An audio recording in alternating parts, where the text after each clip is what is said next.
Carina Press and Harper Audio presents Sink or Swim by Annabeth Albert.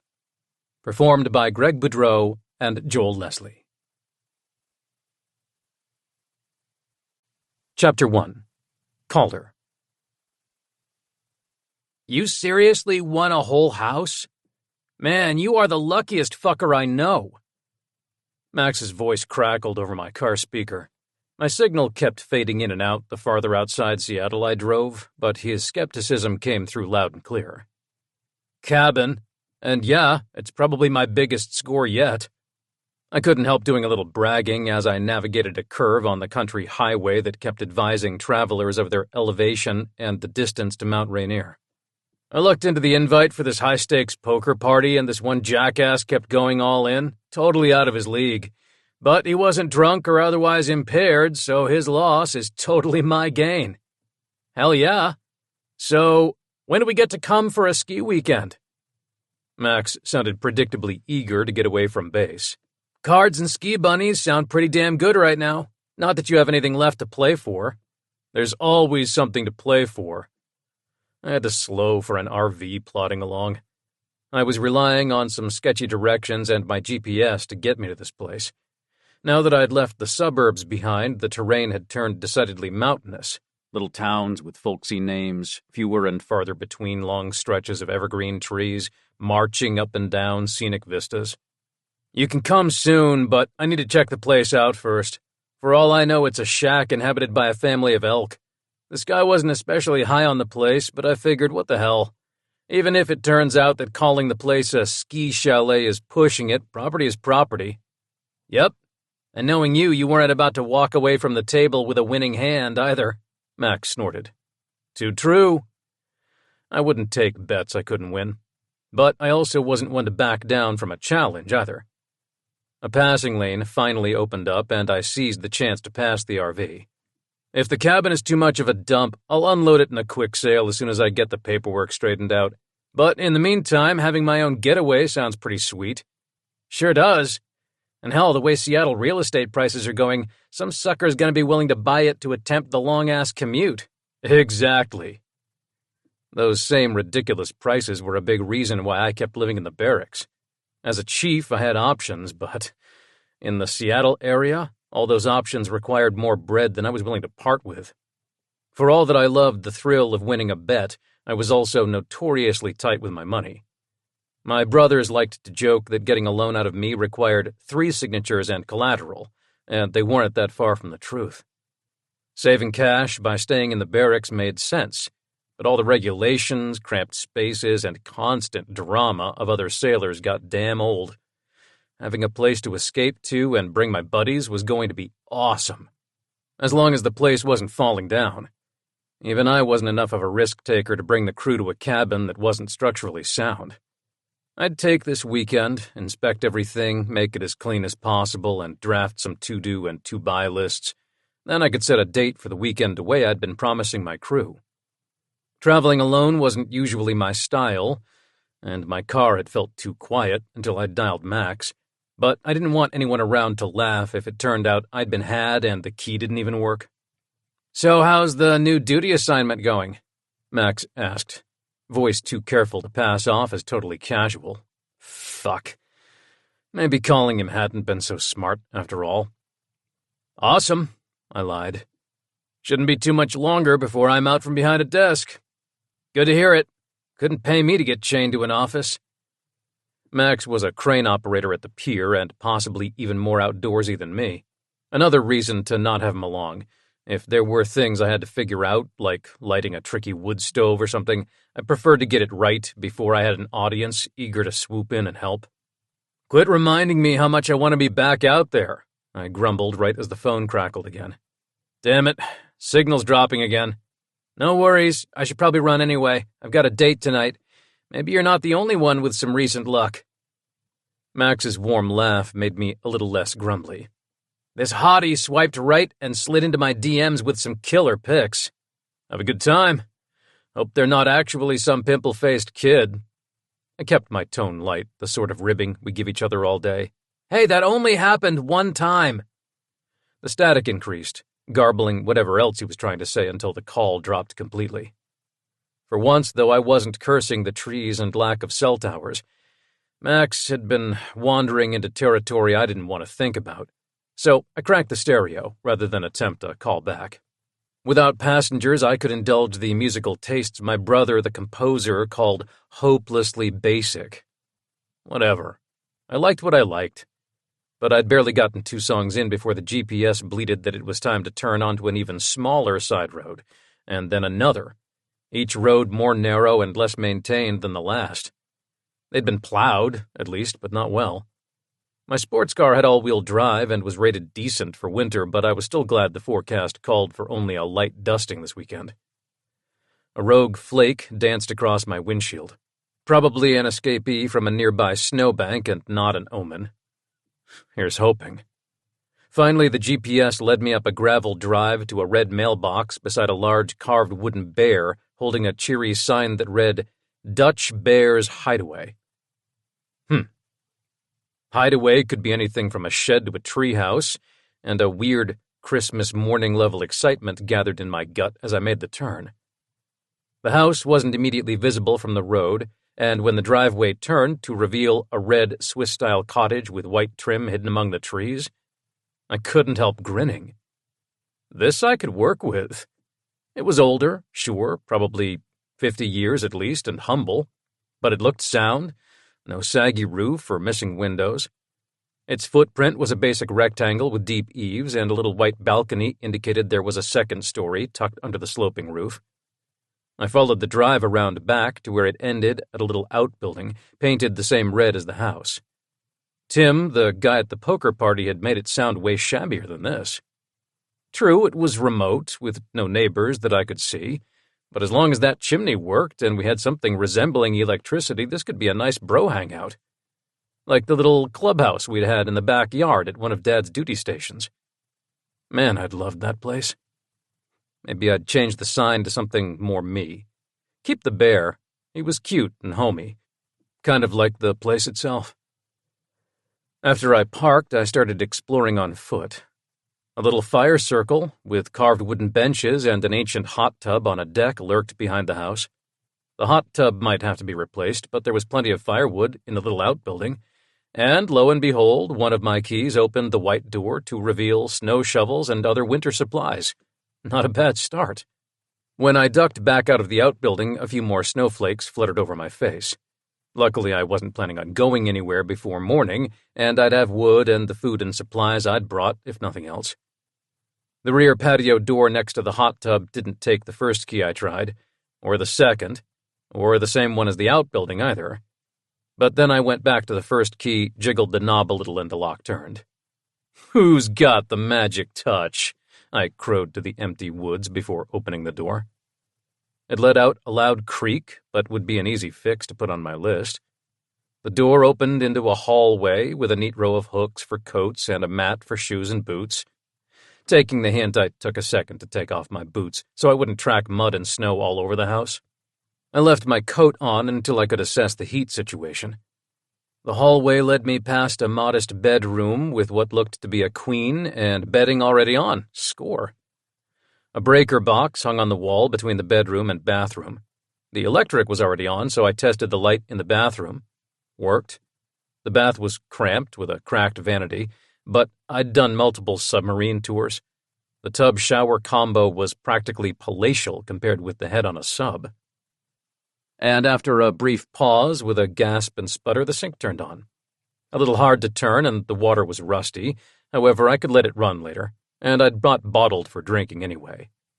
Running water, we're in business now. Happy, I hummed to myself as I continued down the hall, which opened into a U-shaped kitchen. Old appliances, but neat and tidy. Like the bath, it was cramped, but it opened to a living area, making it appear bigger. I could already picture games of cards at the built-in eating nook. It'd be a tight fit for my build, but I could always pull up a chair. The living area was dominated by a stone fireplace and wood stove. I'd come back to that in a moment, but first, the stairs beckoned me. I felt like some storybook character exploring a fairy tale cottage. So far, everything was just right.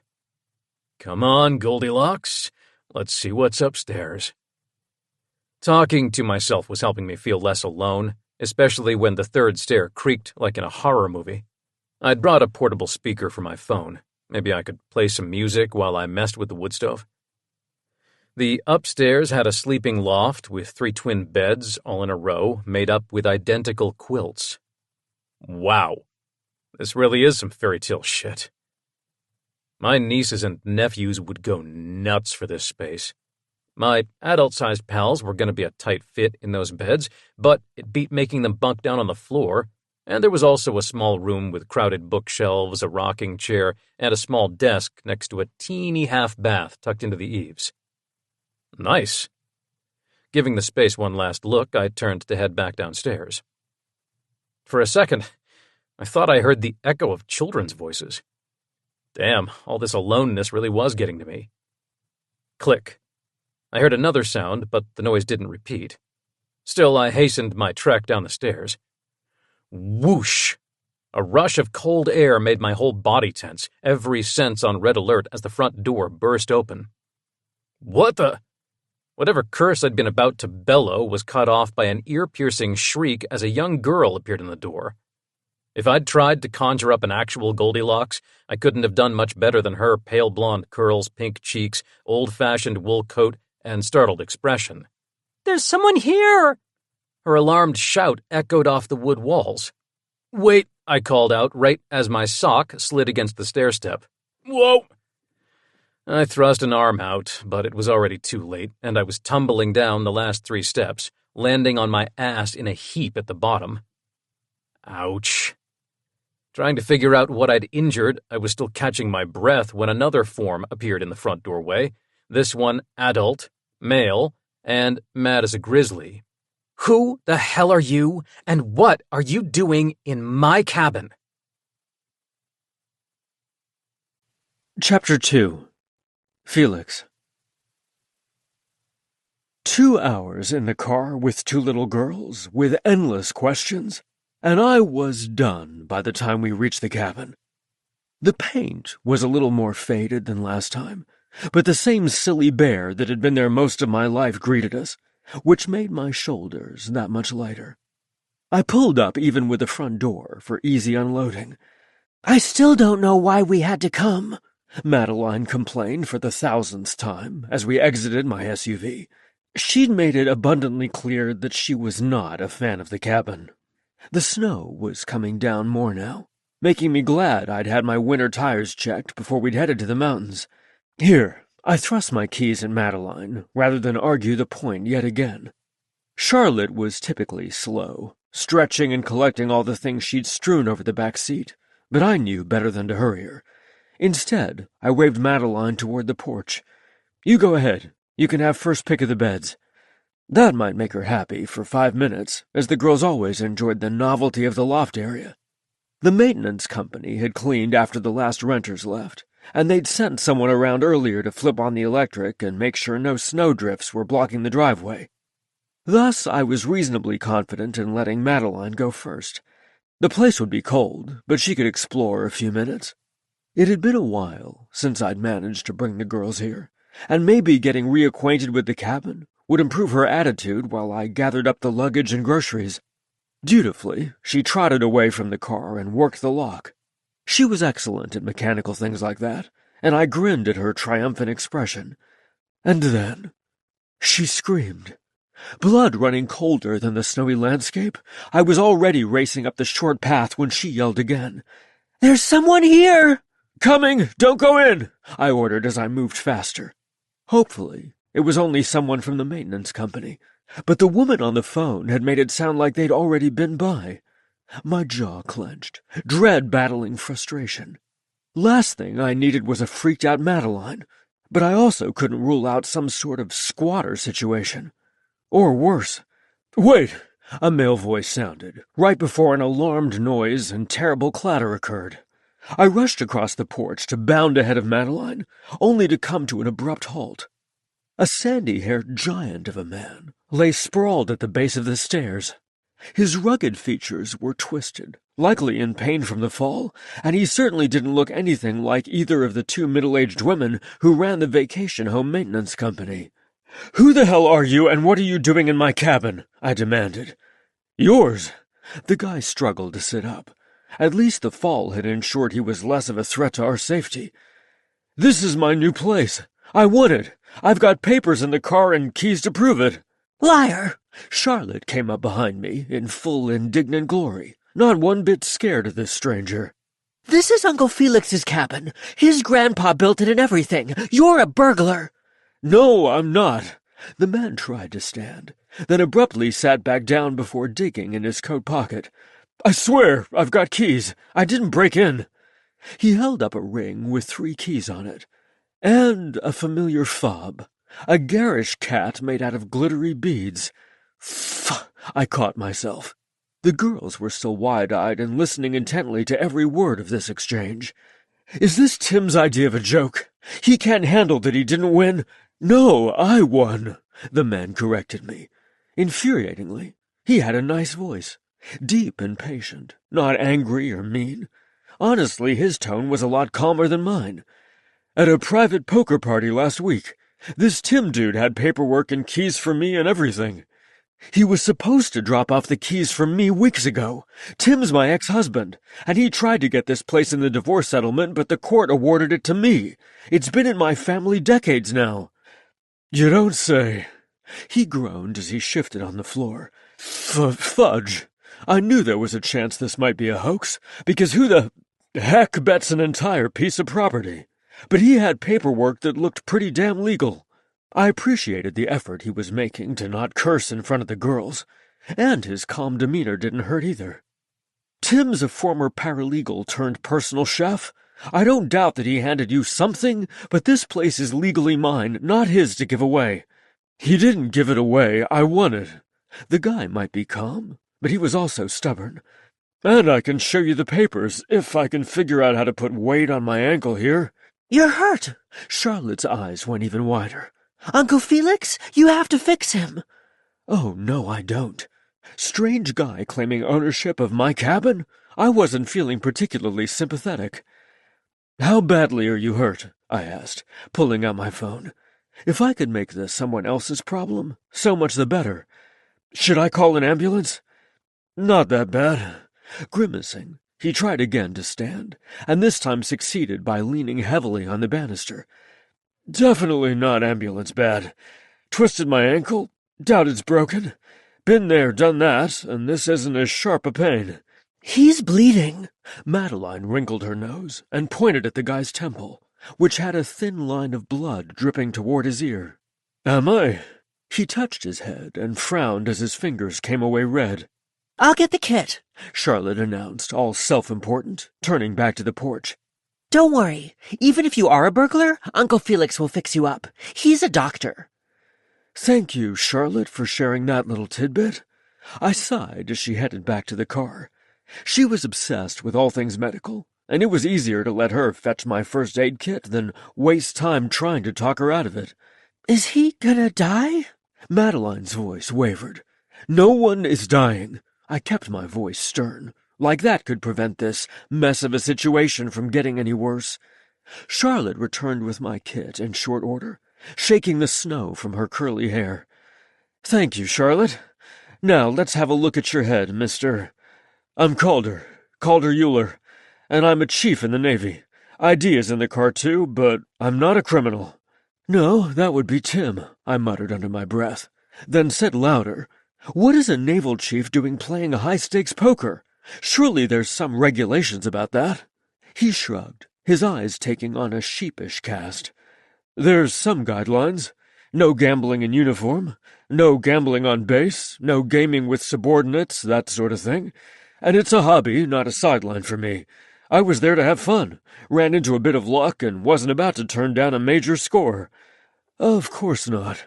I truly did not care for this Calder one bit, but I also couldn't exactly leave him over there bleeding with both girls watching on. Opening the kit, I took out a pair of disposable gloves and approached him. "Let me see how deep the wound is. Do you feel foggy? Lightheaded at all?" I'm fine. He winced as I reached for his head. Of course he'd have to be tall, and I wasn't about to ask him to stoop down for me, so I tried to subtly pull myself up taller. I'm going to look anyway. I used my patient doctor tone, even if I wasn't feeling soothing in the least. What I am is confused as to how the heck this is happening, because I'm not a gullible guy, but my brain's not foggy. I've had a concussion recently. None of those symptoms here didn't even pass out. You had a recent head trauma severe enough to lose consciousness, and you hit your head just now. My medical training pushed past all my anger at Tim and Calder both. Maybe we need that ambulance after all. I didn't hit my head. Scraped my temple, maybe. Trust me, I've had enough MRIs and other tests to know the difference. Scraping hard enough to draw blood is still worrisome under the circumstances. You could have taken a harder blow than you think. I examined the wound, which did seem to be largely superficial. No swelling and not deep enough to warrant stitches. I'd advise a call to your neurologist simply to be safe. I know it's about to be the weekend, but they might want you to come in Monday or something. I'll keep that in mind. Calder's tone suggested he'd do no such thing. I'll make that my second call after I find a lawyer to try to straighten out this ownership thing. Excellent. All my week from hell needed was another costly legal battle. Apparently Calder wasn't simply going to take my word that this was my place. Not that I could fault him on that. I'd already admitted to a contentious divorce, and for all he knew, I was the liar, not Tim. I'll get you my contact information. I kept my tone curt but professional. Using an alcohol wipe from the kit, I quickly cleansed the wound and applied a small bandage. There. Now, what about your foot? I'm 90% certain it's a nasty sprain, but sure, do your worst, Doc. He settled himself on the second step and stuck out his sock-covered foot. I gently peeled off his sock so I could get a closer look at his foot and ankle. Unlike his head, there was definite swelling here. No bruising yet, but his level of grimace when I touched it said it wasn't some minor injury either. Even if nothing's broken, you're going to want to stay off it, rest, elevate, and ice it for a few days. If you want, I can try to remember how to wrap a sprain before you go. I didn't even try to disguise my emphasis on the word go. Having to hear from his lawyer was going to be bad enough. I didn't need to spend any more time in the company of this gambling sailor than strictly necessary. Remember? Calder made a pained face. What's your specialty, anyway? Geriatric psychiatry. We don't get a lot of sprains, but if you want to improve your cognition, I'm your guy. I liked what I did, was damn good at it, and I wasn't going to feel guilty that I wasn't a GP or orthopedist, even if one of those might have been more helpful. My guy, huh? A smile danced around the edges of Calder's mouth, and I realized too late how that statement might be taken. I made a spluttering noise, befitting my profession. I didn't mean... I know. Calder made a dismissive gesture before he again attempted to stand. I'm only joking to avoid cursing again in front of the little ears, because this really does hurt like a biscuit. Driving my stick is gonna suck. Your car is a stick? Damn it. Now I felt guilty, because I was the jerk sending a guy with a possible head injury and bad ankle off down the mountain. Truck at least? Snow tires? Nah, it's a WRX. Sports car. He gave another of those way too endearing half-smiles. Of course he'd be a car guy. Probably won the vehicle, too. Sports car? In winter weather? I've got cold-weather tires and all-wheel drive. I'll be okay. Belying his words, he let out a pained grunt as he tried to walk forward, and ended up only making it as far as the couch. We might need to see if there's room at the lodge for you. You're not driving on that foot tonight. He needed someplace not here, and luckily he seemed to agree, giving a sharp nod. Good. Calder wasn't in shape to drive, especially some sports car that probably wasn't as well suited for winter driving as he thought, what with the snow coming down. I glanced out the front window, and then it was my turn to groan. It's really snowing heavily now. I can't see the road, Madeline added helpfully. It's probably really icy. Charlotte was gleeful as ever at the prospect of disaster. "Let me put a call in to the lodge in Nisqually. They're the closest hotel. We'll drive you there." I hated snow driving, but I still felt better with a firm plan. This wasn't the light dusting the forecast had predicted at all. Ooh, maybe we'll spin like in the movies. Giggling wildly, Charlotte spun herself in a circle for emphasis. "We will not. We will drive slowly and carefully and—" Darn it! I trailed off as I realized that I had no cell service, not even roaming. I turned back to the couch and called her. "Do you have a signal?" "Nope." He held his phone up, turning his hand this way and that, like that might help.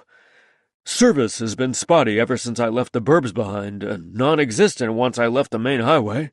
There's one of those olden days phones over here, Madeline called from the kitchen. "Way to make me feel like an antique, kid." But I simply smiled at her. "We call that a landline. Let me see if we've got a dial tone." Someone, probably my grandmother, had penned the number of the lodge on a yellowed piece of paper, tacked up next to the phone, along with emergency services numbers. I tried it, only to reach a harried clerk who told me there were no rooms. "Are you sure? I've kind of got a situation here." and we have a situation here, sir. The clerk sounded young, probably in her 20s, and was all excited to be sharing even more bad news. They're about to close the highway because of the snow and poor visibility, so we're not taking any new reservations. "Closing the highway?" I spared a glance for Calder on the couch. His dismal expression and slumped shoulders surely mirrored mine. "They can do that?" You're not from around here, are you, sir? The highway patrol can put up a chains-only ordinance or close entirely if the storm's bad enough, and this one's gathering steam. Some sort of freak polar vortex. "You don't say," I said woodenly, before managing to express my thanks and end the call. I hung up and headed back into the main living area. Well, no cell phone signal, no room at the lodge, and apparently no one's driving anywhere anyway. And I'm cold. Madeline gave a dramatic shiver. We're gonna freeze. I knew it. We're doomed, Charlotte added with great relish. I couldn't readily disagree. Snowed in, with an injured strange man claiming to own my cabin? Doomed didn't even begin to cover it. Chapter 3. Calder. "We're not doomed," I said sternly to the younger of the two girls. I might not be what anyone would call a natural with kids, but I did know that heading them off before a meltdown was essential. Privately, I was not at all confident about our situation, but I wasn't about to project that to the kids. "Give me a second to sort out my ankle, and I'll be out of your hair before the highway closes. I'll let the lawyers figure out my rights to this place, but I'm not about to kick you all out in the middle of a storm, so I'll be the one to go." Felix's idea about the lodge hadn't been a terrible one because I needed out of here. There was nothing I hated more than the feeling I'd been had. Either Tim had put one over on me or Felix was a remarkably good liar, and neither prospect had me wanting to stick around. I was not, however, going to give up my claim to the place without some more investigation, but that could wait until I was back with a decent internet connection. "How gracious." The uncle sure was a prickly one with a crap bedside manner. Typical of the doctors I'd dealt with lately, he was brisk, dismissive, and superior. Med schools must have stopped teaching empathy. He was older than me, though, but not by much, maybe 40, and unlike my slate of doctors, he was cute. Elfin features, somewhere between adorable and disconcertingly hot, dark hair, unlike the blonde nieces, and a perma-scowl just for me. "Unfortunately, you're not going anywhere. You're injured, your car is unsuitable, and the road's about to close. I can't let you leave." I was far more accustomed to giving the orders and wanted to tell him where he could shove his commands, but the kids were still watching us intently. And my ankle really did hurt, so working the clutch was going to suck, even if I did trust my car. Maybe not in a blizzard, though. Fine. Guess I'm stuck. I slumped back against the couch. We're doomed, Shorty repeated. This was the same kid who had been rather hyped about my injuries.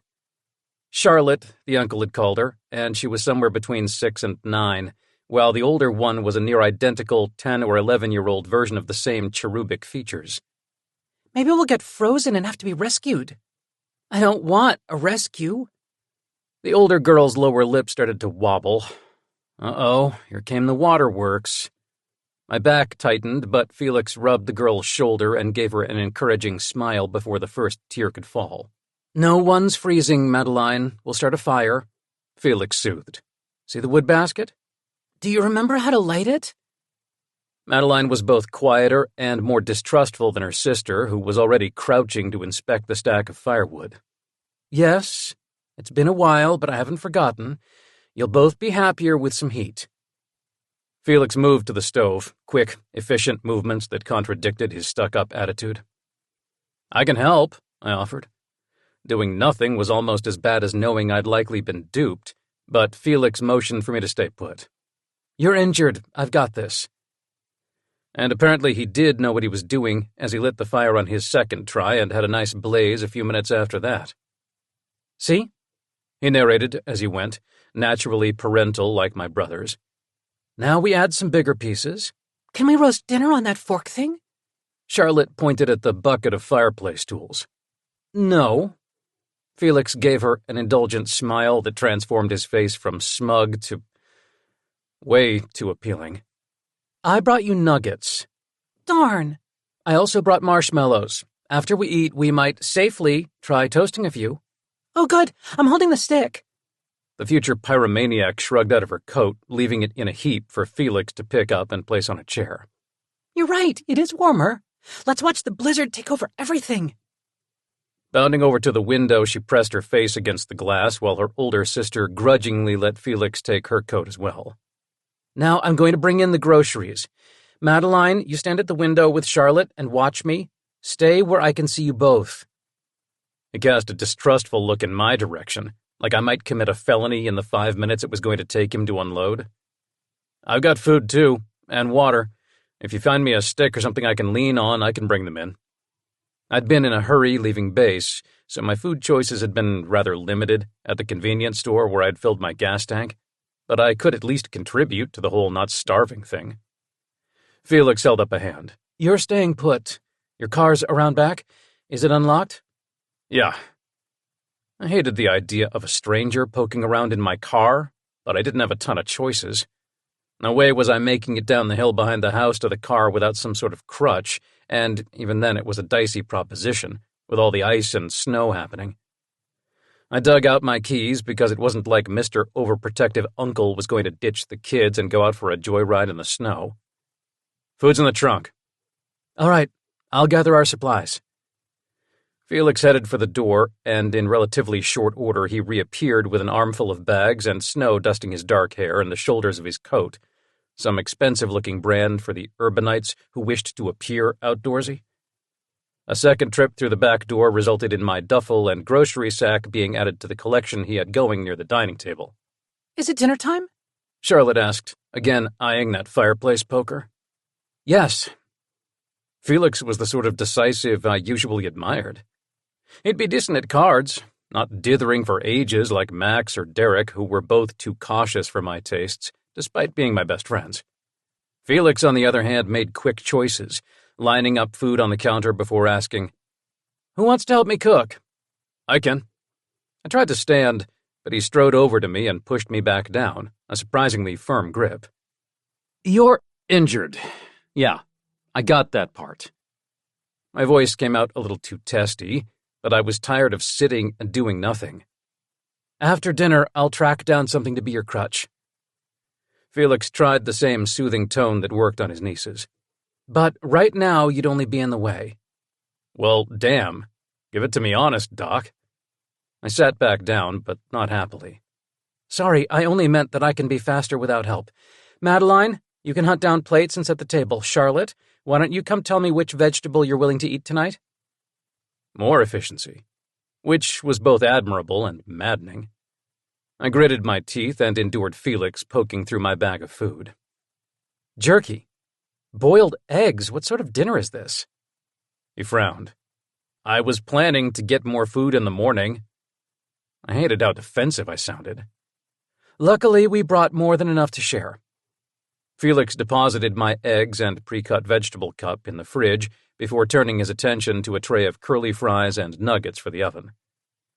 I'd eaten enough meals at my brother Oliver's place to know that I wasn't a big fan of kid-friendly foods, but I'd also been raised to not complain when I was the guest somewhere, which I supposed I kind of was here. Damn it. Madeline prefers her broccoli raw. Can I assume you eat it cooked? Felix called to me. Sure. Whatever. Just not mush. I tried to sound more agreeable. I'd be fine with my jerky, though you don't have to make the girls share their nuggets. Jerky is not a balanced meal, and the sodium will only make your ankle swell more. He made a clucking noise. And you and I are having chicken cutlets, not nuggets. Ah. Thanks. Speaking of your foot, I've got the ice packs I surrounded the frozen foods with. Abandoning his cooking, he brought a flexible blue pack over and unceremoniously deposited it on the foot I'd propped on the couch in front of me. He shoved a pillow under my heel. There. Keep that on for about 15 minutes. Aye, aye, Doc. I saluted him. Despite the brusque manner, he more than made up for the lack of charm with his competence. And I had no idea why I found watching him move around the kitchen so compelling. The ice did a good job of numbing my ankle, but it also tethered me to the spot, and with no phone signal, I had no choice but to observe Felix and the girls. They were a tight unit, and I reconsidered my judgment about his lack of charm as he supervised Charlotte whacking the broccoli into florets while deftly handing Madeline a stack of plates. See? This isn't so bad, he said to Madeline. The way he tried so hard with the kids was sweet, and far more than I usually managed with the nieces and nephews. Your favorite foods, a nice toasty fire, and tomorrow when you wake up, the world will be all white and you can play in the snow. You're a good uncle, I told him when he brought me 2 over-the-counter pain relievers and a glass of water. My 2 older brothers have kids, but I've never attempted a trip with them. Heck, a single night of babysitting last summer almost did me in. Thanks. I've had a lot of practice.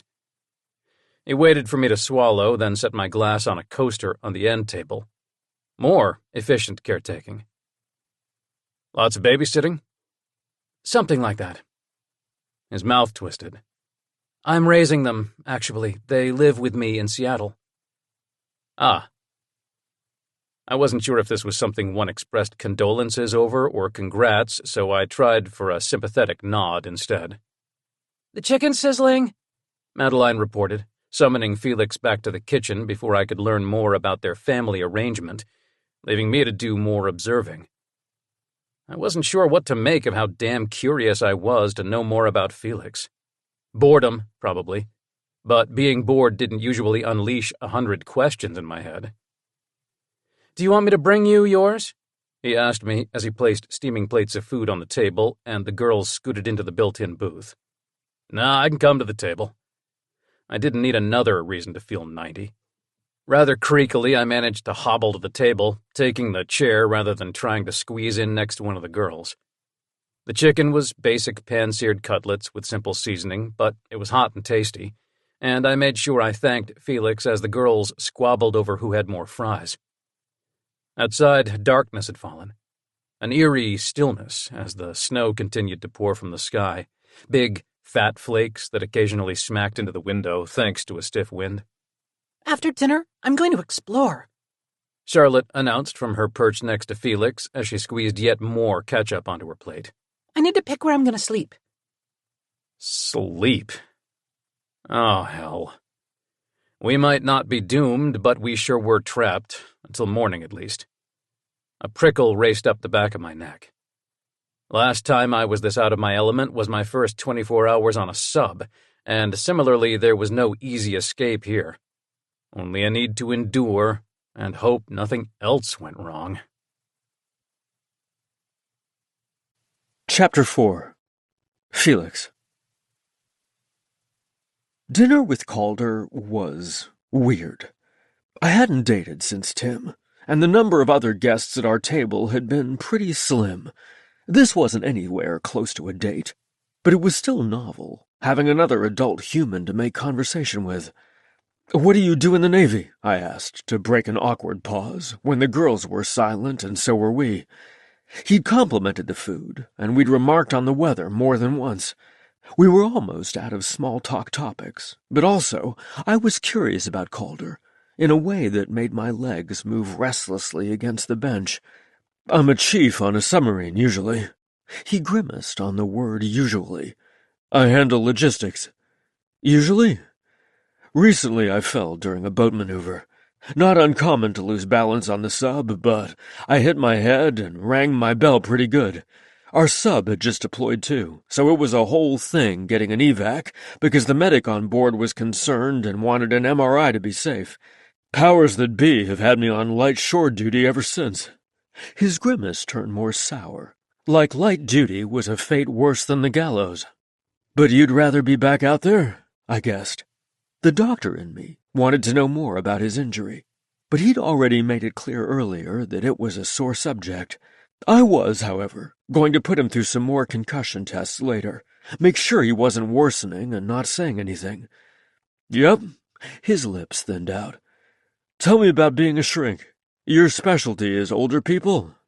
Ah, we'd found another forbidden topic. I could take a hint, so I took the opportunity to wax poetic about my group practice and our role in caring for aging adults. It was something I was passionate about, so it wasn't a hardship to ramble on, and Calder proved to be a good audience, loosening up considerably the more I talked. "So, no surgery." He leaned back in his chair, way more jokey now that we weren't talking about him. "Nope, not my forte." I would have told him about how I liked talking to patients while they were awake, but Charlotte chose then to announce she was done. "Now we can explore," she announced in her carnival barker voice. "I want to see if the renters left any loot behind or changed my favorite things." "If you find a walking stick, or maybe a mop we can turn upside down for a crutch for Chief Euler, let me know." I moved so she could exit the booth. "Calder is fun." He smiled at the girls. He hadn't paid either of them a ton of attention, and everything I'd learned thus far about the man said he was a freewheeling, gambling-loving bachelor uncle, the sort of guy who, like Tim, wore their child-free status like a badge of honor. "Okay, we'll find you a crutch, Calder. Let's go." Even though she was younger, Charlotte was the far bossier one, and Madeline dutifully followed her down the hall, standing back as Charlotte opened doors. Reining Charlotte in was futile, so instead I braced for every closet and drawer to be opened. I'd long since cleared out most personal effects, so my management company could use the place for select rentals, and they'd cleaned after each renter, so I wasn't too worried about what she might find. "Here, let me take your plate," I said to Calder, already reaching. And maybe he wasn't the most prepared, because our hands brushed. An awareness that hadn't been there moments earlier sizzled up my spine. He really had won the genetic lottery as far as attractiveness went. "Sorry." Expression surprisingly sheepish. He jerked his hand away. You go back to the couch. I'll clean up." "Okay." His ready acceptance of the order was another surprise. A pleasant one. If we were going to be stuck together, not arguing over every suggestion was a decent start. Again, that crackle of awareness brought warmth to my skin. Hot and polite apparently did it for me. "Ew, look at this!" Charlotte loudly narrated her discoveries, reports of flashlights and cleaning supplies from the hall closet filtering back to the main area, as I brought Calder some fresh ice packs before making fast work of the dishes. "It's not fair that you have to clean when you cooked." His mouth twisted as he stretched his leg out in front of him on the couch. "I'll do breakfast." "If your ankle is better," I said mildly. I was used to doing it all alone anyway. Up until this week, we'd had a nanny for after-school help, but she didn't stay for dinner, so I usually handled the night routine all on my own, which was fine, and how I liked it. But I couldn't deny that it was nice to have someone to talk to as I washed up. "You're helping simply by giving me conversation." "I'll try harder to be interesting." He laughed, but honestly he didn't have to work hard at that. Despite my predisposition to dislike the guy, he was plenty interesting, even the things he'd rather not talk about. And he was easy on the eyes, what with his tall, broad build, rugged jaw, wide mouth, sharp eyes, and sandy hair that was like a muted strawberry blonde. He'd undoubtedly been a freckled-faced kid with brighter carrot hair. "I found a big stick." Charlotte rushed back into the living area, depositing one of Grandpa's old walking sticks next to Calder on the couch before scurrying off again. "Thanks, this'll help." He slid a hand down the polished wood. The gesture was in no way sexual, and it spoke to how long it had been since I'd touched another adult in a non-professional capacity that his movement made heat unfurl in my stomach. "This looks handmade." "Yes." I forced myself to look away from his big hand caressing the wood. "My grandfather was a big outdoors person, and he kept hiking even into his later years. I'd had a feeling one of his old sticks was around here." "This place really has been in your family a long time?" He glanced around, almost as if seeing the cabin interior for the first time. "My grandfather built it himself, along with some friends who purchased nearby parcels. He was a professor at one of the small colleges in Seattle, and this was his escape. I spent a lot of weekends here as a kid, especially after my parents divorced. Much as I didn't like dwelling on that bit of unhappiness, my voice was fond, as it always was when I spoke about my mom's parents. That's neat. I was a military brat, so we moved around a ton. My family's always been big on camping and outdoors, though, so I think it's cool that your family had a place to come back to like this." His face scrunched up, as if he were thinking hard. "But if it's your family's legacy, why did Tim think it was his?" I blew out a breath as I put the last clean dish in the drainer. "I inherited this place, along with my grandparents' Queen Anne house, early in my relationship with Tim. He hated it here, but that didn't stop him from trying to get it in the divorce. Divorce sucks. This is why you'll never catch me hitching up." Yup, bachelor uncle, exactly as I'd thought. And smug, the way single people seem to get when they heard about my misfortune. "Relationships always end badly, unless you catch lightning in a bottle like my folks, and the odds of getting that lucky aren't worth the gamble," says the card sharp. I wiped down the counter with more force than needed. "Hey, I don't take bets I don't expect to win." "Well, I certainly didn't intend to get a contentious divorce, but here we are." I tossed the rag down, tempted to lob it at Calder's head, especially when he made a noise like he'd scored a point on me in some game. "Exactly.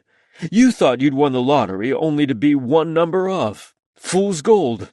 He shook his head with an expression that was either sympathy or pity, and I wasn't sure I liked either. "Tim's no prize, that's for sure." Done cleaning, I checked the wood situation, channeling my frustration into poking the fire before I sank into one of the side chairs in the living area.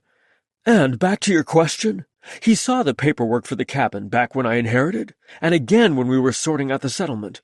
That's probably how he managed to have paperwork that convinced you. However, we'd finally agreed on me keeping the house and cabin and essentially buying him out. I've got it in writing." "Damn, that's cold." Calder whistled low. "If it was yours to start with, that doesn't seem fair." "To you and me both, buddy. It's a community property state, and Tim was never the biggest on fairness, sadly." "Assuming you're telling the truth, he's an even bigger bastard than I thought." "Of course I'm telling the truth," I snapped as the girls returned, clattering down the stairs. Calder's skepticism was to be expected, but it still grated. I was so tired of arguing Tim's version of facts. Someone on my side would be a nice change. "The renters didn't leave any treasure, but I picked my favorite of the little beds," Charlotte reported, oblivious to the rising tension in the room. Wearing a triumphant grin, she was holding a book with Madeline trailing behind her. "I know." I softened my voice for her. "I always loved picking as a kid, too. I'd take turns sleeping in all three." With adult eyes now, I could see my grandmother had probably hoped for more grandkids when they'd made the sleeping loft, but they'd always made me feel treasured, and the extra beds had meant that I could bring a friend occasionally. "I'm sleeping in the one by the teeny window." Charlotte's decisive nod dared Madeline to object. That way I can watch the snow. Good idea. I glanced at the front window, where, sure enough, it seemed to be still coming down by the bucketful and blowing around. That wasn't a great omen for plows making it through in the morning. The sooner Calder and his confounding opinions could leave, the better. We found the closet full of games and old toys. I forgot that was here. Charlotte dropped to sit cross-legged on the rug, and Madeline followed suit. Anything interesting? Calder asked. Charlotte shrugged. Boring stuff mainly, but then I remembered the bookcase. Madeline made an indignant noise. I was looking there first. Yeah, well, I was the one who found this. Charlotte held up the slim book. Ghost stories. One's from around here. I groaned. As much as I was all about indulging the girl's interests, I was ready for Charlotte's obsession with spooky things to be over. Why am I not surprised you found that? Nose in the air, she gave me an arch look. Because I always find the best stuff. That was debatable. At least it's not alive. Or bones, Madeline added with a shudder. She collects live things? And bones? Calder's expression shifted to wide-eyed horror. Oops, I forgot not everyone had a future pathologist in their family. Teeth aren't bones. Charlotte made a dismissive gesture, sounding far older than 7.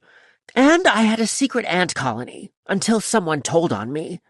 Her accusing look had poor Madeline squirming on the carpet. I'm glad someone did, I said sternly. And now we have an exterminator visit. One of the reasons we came to the cabin this weekend. Uncle Felix had a terrible, horrible, very bad week. Madeline smiled at her own joke, a reference to one of her absolute favorite picture books when she'd been smaller. Oh? Calder continued to look as if he had no idea what to make of the girls. That was okay. I frequently felt out of my depth with them, too. The nanny quit. The school had complaints. I said sorry, Charlotte interrupted. She read far above grade level, got bored by typical second-grade activities, and had a propensity to relieve her boredom in ways that made sense to her and her big brain, like the ant colony, but created a lot of mess. And at school she had a tendency to scare other kids with her dramatically gory stories, hence the complaints. I know you did, I soothed, trying to sound patient. You also didn't realize that collecting that many ants would have consequences. It was a hard week for all of us, so we all needed a getaway. There had also been an ill-timed phone call from Tim, complaining about settlement terms again, but I wasn't revealing that in front of the girls. At the time, heading to the cabin had seemed like a brilliant idea, but now that we were snowbound with a stranger, I was far less certain. My back tensed. I didn't like feeling so unprepared. Read me one of the ghost stories, Charlotte demanded, handing me the book. I don't know that it's the best idea for a bedtime story. I shot a glance at Calder, hoping he might back me up, make me less of the bad guy. And we wouldn't want to scare Calder. Calder doesn't scare. Read away. Darn it. He either hadn't picked up on my hint, or didn't care to be on my side. He had, however, scored a major point with Charlotte, who beamed at him. I scare. Madeline shot me a nervous glance. Me too, I said, so she'd feel better. I'll keep you safe. Charlotte put a sturdy arm around Madeline. Pick an extra spooky one, Uncle Felix. I thumbed through the table of contents, finding the shortest, least spooky story. Here, this one looks not too scary, but I'm stopping if it gets inappropriate. Or bloody, Madeline added. That too. As I read, I had to pretend Calder wasn't right there, listening to every word. At home, bedtime stories were one of my favorite things, and I liked to think I was good at them, doing different voices and injecting emotions. That was probably where Charlotte had found her talent for dramatic storytelling, so I couldn't be too mad that she'd been telling tales at school again. And she leaned forward intently now, hanging on each sentence, injecting commentary. She'd notice if I did less than my usual effort, so I tried not to get self-conscious about Calder listening in. Weirdly, his expression was almost as intent as Charlotte's, and he didn't crack a single joke or roll his eyes like Tim might have. Eventually, I relaxed enough to get into the story. After I got over having another adult in the audience, Calder's attention ended up emboldening me a little, giving my words a little extra flair. Apparently, even 20 years removed, my inner theater geek appreciated the chance to perform. I wonder if this place is haunted, Charlotte mused as I finished. If so, I bet it's a friendly ghost like in the story. Calder was so not helpful with his encouragement of her imagination. I could already predict that Charlotte would keep poor Madeline up with her own rendition of the admittedly tame ghost story. Charlotte's version would undoubtedly have more carnage. It's not haunted, I promise you. I've slept here many times, and I've never, ever seen a ghost. I smiled reassuringly for Madeline, and gave Charlotte a stern look. And it's getting close to your bedtime. I may never sleep again. Now it was Madeline's turn to be dramatic, complete with coming over and swooning against my chair. You can try. You brought Ellie, right? Right, but I'm getting too big for her. Cheeks going pink, Madeline glanced at Calder, then back at me. Ellie? Calder asked. Madeline's elephant, Charlotte explained. Uncle Felix gave it to her when she was a baby. Ellie's been everywhere with us. It's not a big deal. Madeline studied the rug. At 10, she was starting to feel peer pressure about still playing with dolls and stuffed animals, but I tried to encourage her to keep the things she needed and to ignore her friends' opinions. I think it's cool. Calder gave her the nicest smile I'd seen from him yet. And, of course, he had to go and be all helpful and tender, right when I decided he had zero good instincts for kids. I had a stuffed dog when I was younger. He made it through several moves with us. He was a good friend. Neat. Madeline returned his smile, with a shy one of her own, before scooping up her bag, Ellie's pink head poking out the top zipper. Okay, I'll try sleeping. Brush your teeth first. I'll come up and say good night, I said as Charlotte followed her up. And it was only after the girls were in their fuzzy pajamas and tucked into the beds in the sleeping loft, and I was on my way back down the stairs, that I realized that I was about to be all alone with Calder. No buffer of the girls and their chatter. My stomach swooped, as dramatic as Charlotte, which was ridiculous.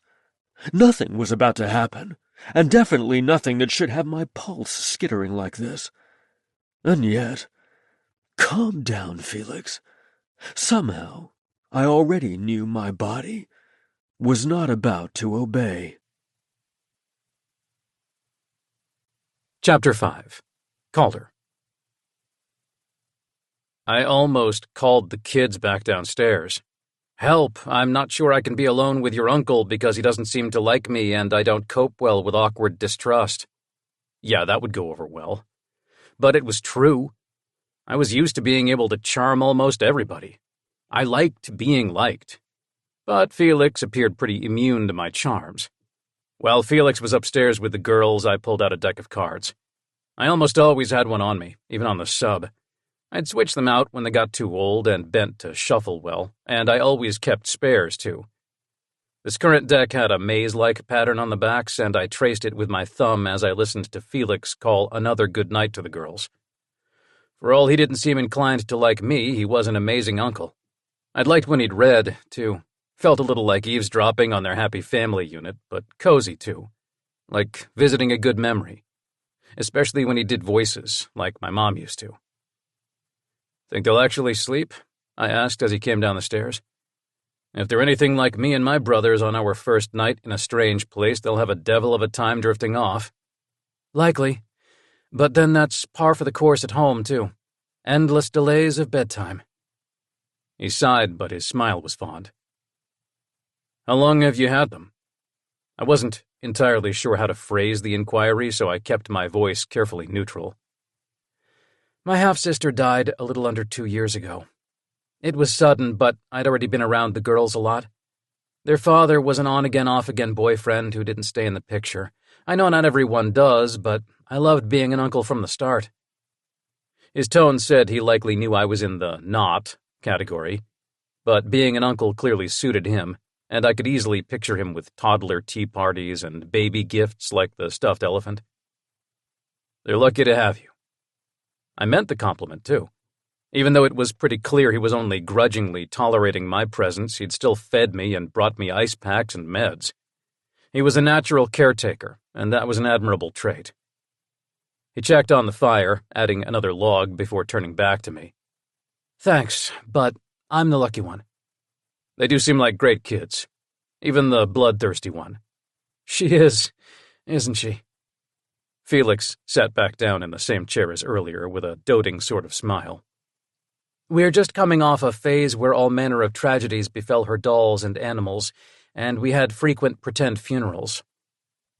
I blinked. "I might take the ants." "I know, right?" He laughed, a nice warm sound cutting through the drafty room. "I tried to remind myself of that when I paid the exterminator." "That probably won't be your weirdest bill. I'm sure my mom lost track of window replacements, wall repairs, vet visits, and emergency barber trips because of various stunts of the four of us boys. Simply thinking about what we'd put my mom through had me wanting to send an apology text." I shifted against the couch cushions. Felix's eyebrows shot up. 4 boys. She sounds like a saint. She's pretty awesome when she's not meddling in my love life. Oh, she doesn't like your anti-relationship stance? Felix's pointed tone reminded me that maybe I'd been a bit harsh earlier when we'd been talking about his divorce.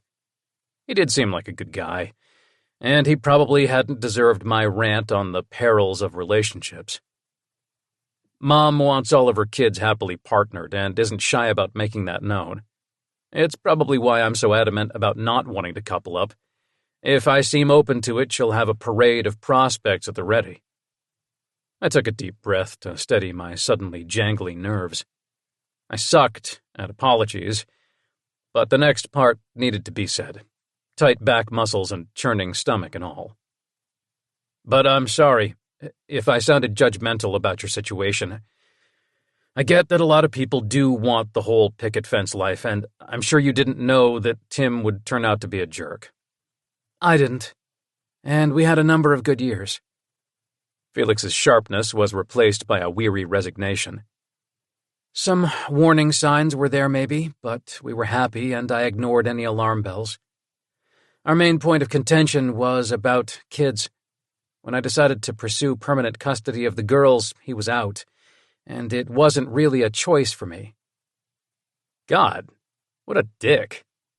I might know myself that I wasn't dad or husband material, but abandoning someone you'd made a commitment to was weak. I should have taken him for more winnings, taught him more of a lesson. Of course, the girls had to come first, but it still sucked for you personally. If I knew him better, I might have leaned over, patted his shoulder, but I had a strong feeling he'd flinch away. "Yeah, it did. And now I actually agree with you. No relationships. Raising the girls is a full-time job. I don't have room for much else." "Makes sense." Felix's revelation made me a little sad, and I had no idea why. Maybe it was that despite my pessimism about relationships, I liked seeing good people get what they wanted. Like my brothers and their relationships. I might not fully understand why they were willing to take the risk, but I still admired them in going for it.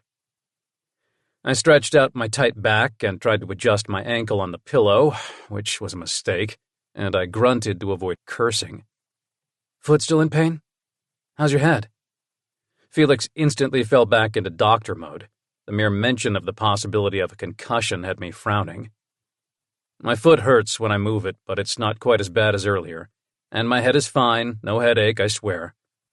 I nodded, like a kid promising to not get in trouble, but Felix shook his head like he wasn't buying it. "I'm still concerned. Repeat concussions are nothing to mess with." "Yeah, I know. I certainly didn't mean to fall. Again." I groaned as Felix came to crouch next to the couch and peered deeply into my eyes. "What are you doing?" "Checking your pupils." As he leaned in closer, I caught a whiff of an appealing scent. He smelled good. Clean, like strong soap, but not typical rich guy pretentious aftershave. I liked it more than I had any right to, and I almost missed him sitting back on his heels to point a finger at me, drawing a line in the air. And you're tracking? Very good. Tell me if you notice any changes, even something small like suddenly feeling extra drowsy. I was definitely noticing a change, but not one I'd share with him. My body taking notice of his nearness had to be some sort of stress reaction, but still my insides fluttered in a way that didn't happen all that often for me. I'll tell you if I have any new symptoms, and I'm not even that tired yet. Not liking this impromptu medical exam, I shuffled my cards again. If you're not going to bed yourself, would you want to play cards? Might beat watching the snow. His mouth pursed. I'm not playing you for the cabin. I held up a hand. I wasn't asking you to. Damn. Way to prove what a low opinion he truly had of me. Maybe I wasn't at my most charming this evening, but I still wasn't used to this level of skepticism. I'm perfectly capable of playing a game without a bet on the line. Ha! Moving back to his chair, he considered me with a hard stare until I had to glance away. Okay, you've got me. Betting does make things more fun, but I'm not so much of a heel that I'm going to make you wager something you clearly don't want to lose. Thank you. Felix's face softened. And I'm sorry. I know you likely were taken advantage of by Tim. I can usually spot a bullshit deal. I cut him off because no way was I a victim here. Bad enough that I'd likely been lied to, but Felix's sympathy was almost worse than his judgment. Yeah, well, he's rather convincing when he wants to be. Felix made a dismissive gesture like it was no big deal to be conned. And maybe it wasn't to him. All I'm saying is that I'm sorry for acting like you're a bad guy simply for making a bet. That's not fair. No, it's not. I blew out a breath and shuffled my cards again. He didn't have to apologize, and I didn't like how the nicer he became, the more twitchy I got. Maybe distrust was easier to cope with. But you also didn't ask to have a strange dude in your house, either. Yeah. A silence stretched out between us. Not exactly companionable, but also not as tense as some of the earlier silences, as if we'd come to some sort of truce. Bizarrely, that unspoken agreement made my uninjured leg jiggle restlessly. So, what do you say? Friendly game? I made my voice brighter. You can't be tired yet. Don't make me play solitaire. Oh, the horrors of making you play by yourself. Felix laughed, but I liked his ribbing far better than his sympathy or his silence. Hey, I have 3 brothers and have spent multiple deployments with 100 sailors and no place for privacy. Playing alone is not in my skill set. That was putting it mildly. Other than sleeping and showering, I was rarely on my own, something my friends liked to give me a hard time about. I can think of worse fates than solo play. Felix's eyes flashed wickedly. The joke was probably not intended to be flirty, and it spoke to how on edge I was that my brain immediately skipped to R-rated thoughts. Other than go fish, I think the last time I played cards was some overnight shift in residency, and that was likely spades or another easy game, not poker. I can play spades, I volunteered, totally not ready to be on my own or to sort out sleeping arrangements. Trying to encourage him into a game, I yanked a footstool closer and started dealing 2 hands. All right, but no complaining if I'm terribly rusty. He picked up the cards and proceeded to give me a great game before eking out a win with some lucky draws. I think you're a ringer. I immediately started reshuffling. Felix was exactly the kind of player I loved gaming with, smart and decisive, with a hint of ruthlessness I hadn't expected from the mild-mannered doctor. He shrugged like he hadn't just waxed me. Maybe all the go fish experience with the girls helped me more than I realized. Admit you're having fun, I prodded. Oh, I can get competitive. And yes, winning was a nice bonus. We can play another round. Crack! Right as I was dealing us fresh hands, a loud noise from outside broke through the still night like a gunshot. Crap! The ice must be bringing down branches. This storm isn't letting up. Felix shook his head as he went to the window. A porch light and some solar lights near the path reflected off the snow in the otherwise inky darkness. No stars tonight, either, just a steady drizzle of snow and ice, and a wind that kept rattling the cabin's old bones. Are any trees close enough to do roof damage? I tried to remember what I'd noticed on my way in. Grandpa cleared a fairly large perimeter for the cabin for much risk of that, but I suppose we should be prepared to possibly lose electricity. I'll go make sure the emergency flashlights have batteries. Efficient and take charge as ever, he headed into the kitchen area. His willingness to take the lead on things, a sort of intrinsic independence, was really refreshing, considering how much of my life was spent with others looking to me for a plan and answers. What can I do to help? I stood with the help of the walking stick, happy to be his new recruit and follow orders. You can sit. Felix waved me back down. The water you brought will help if we do lose electricity, as no electric means no well. But other than that, probably not a lot we can do to prepare. I'll keep the fire going while I sleep out here. No way. Still standing, I shook my head vigorously. Of the two of us, I probably have more experience sleeping in weird and cramped spaces. I can sleep pretty much anywhere. It's not a competition, but I made it through medical school and residency. You're not the only one who can sleep in a room of bunks or upright in a chair, and you'll be more comfortable with that foot in a bed. Nah. I kept my voice light. My foot was going to hurt regardless of where I slept, but if I told him that, he'd simply press his case that much harder. I'm not going to kick you out of the bedroom. Thanks, but I want to be closer to the girls if they wake up and need me. The couch is way more comfortable than the kid-sized beds upstairs, honestly. And you're injured. He had me with the point about the girls, as it wasn't like I was a nightmare expert. But I hated the continual reminders that I was injured. As much as I liked his ability to run point on problems like preparing for a possible power outage, not being much help for anything all night was starting to grate on me. I liked being useful, and hated sitting around while others worked. Okay, fine, I'll take the bed. I grudgingly agreed, simply because it wasn't worth a big argument. Also, it wasn't like we could share the only adult bed. And damn it, now that I'd put that image in my brain, us sharing a bed, sleeping next to each other, bodies touching, everything that went along with that, I wasn't going to be able to think about anything else all night long. Chapter 6. Felix. Why is it still snowing? Rubbing the sleep out of her eyes, Charlotte went to the window as soon as she and Madeline trooped down the stairs. There was no sleeping in, what with worlds for Charlotte to conquer. Luckily, I'd trained myself into being a morning person in medical school, and I already had the coffee percolating when their questions started. Leaving the kitchen, I strode over to the front window. The sky was still gray, not the crisp, clear sun that usually followed a big snowstorm, and while the icy drizzle of the night seemed to have lessened, fat flakes continued to fall lazily from the sky. Sometimes storms last more than one day. I tried to sound casual for the girls' sakes, but my jaw still clenched. I didn't like this. We weren't an East Coast snow state. Seattle itself didn't get much snow, and even in the mountains, multiple-day storms were still fairly rare. It's a weird polar vortex thing. Emerging from the bedroom, Calder held up his phone.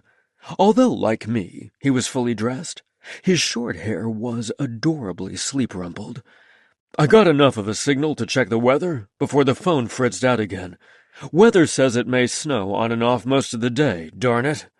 Yeah, it was hard to muster much enthusiasm for that report. Maybe there will be avalanches. Charlotte had no such problem finding the bright side as she spun in front of the window. She was still in her fuzzy pajamas, which gave her the look of a hyperactive pink poodle, all bouncing curls and endless energy.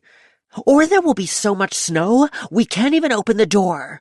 There won't be that much snow, I reassured them, before Madeline could start to fret about Charlotte's list of dire possibilities.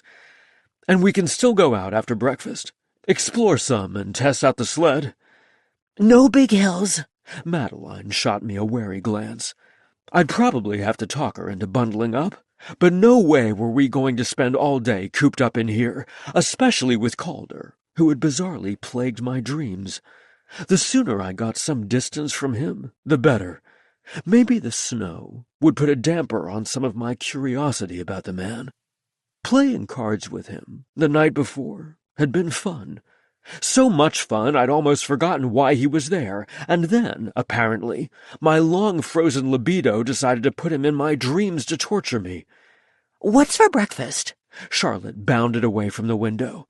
"I brought pancake mix, and I can make it for you," Calder smoothly finished for me, as he leaned heavily on the walking stick to make his way into the kitchen. "You did dinner, so it's only fair."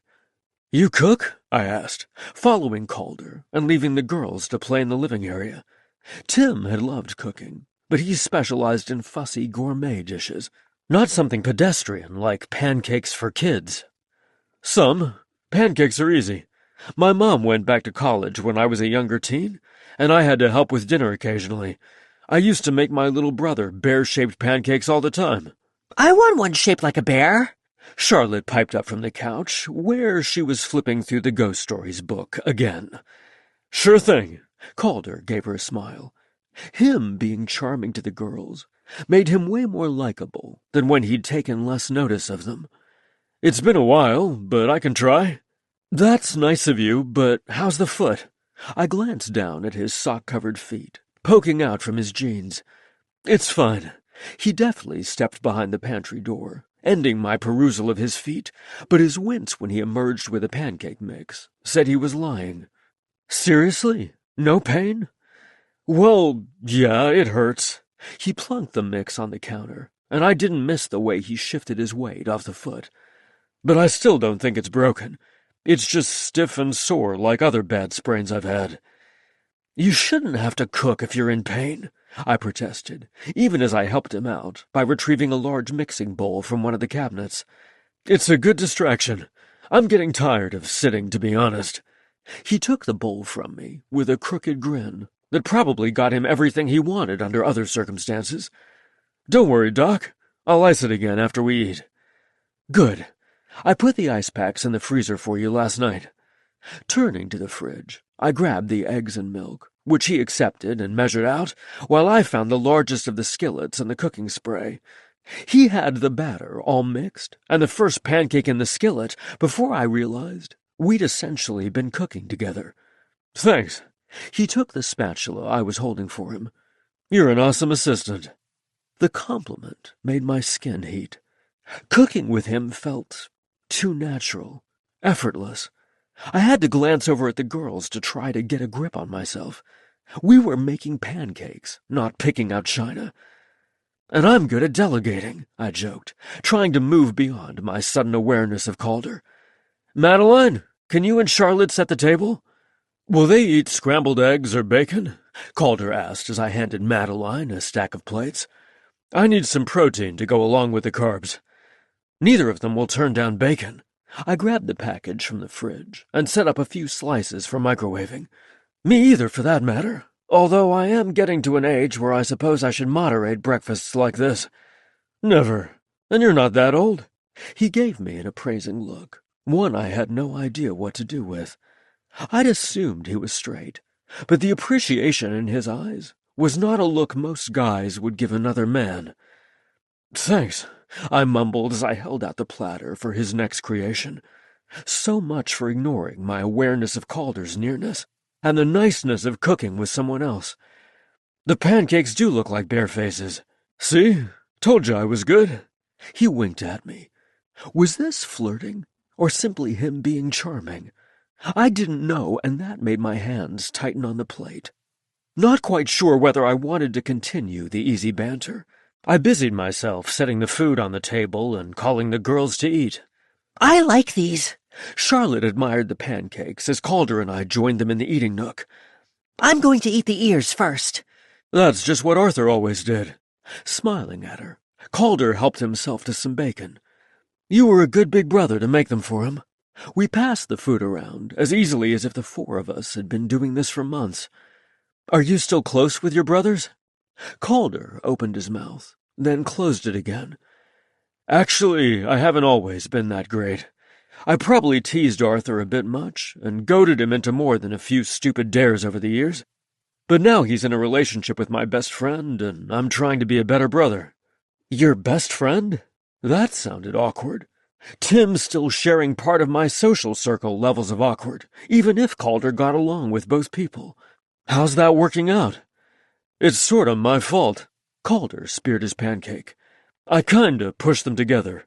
Accidentally, but now they're stupidly happy together, so I guess it's working out well. Are you going to come play in the snow too? Charlotte asked Calder, turning toward him. Uncle Felix says there's a sled in the shed. A funny expression crossed Calder's face, a softening of his rugged features. Not sure my ankle is up to it, sadly. I better save my energy for digging out my car and driving back to base. There's no sense in digging out until the plow comes through. I should have been in far more of a hurry to get Calder on the road than I actually was. Maybe I was merely being realistic about the weather, but my neck prickled like more was going on. I didn't like that. I had no reason to keep Calder here. I need to call the maintenance company about the driveway, but they may not want to send someone until it's actually done snowing. Better be today. Calder's firm tone was more the attitude I needed to adopt too. No offense. I just don't want to impose on you a second night. I get it. Not hating the guy's presence wasn't the same as wanting him to stick around. Maybe you should try a hot shower or bath for your ankle while we're outside. That might help with being ready to drive. The old hot tub needs replacing, but the downstairs bath is pretty serviceable. Thanks. That sounds great.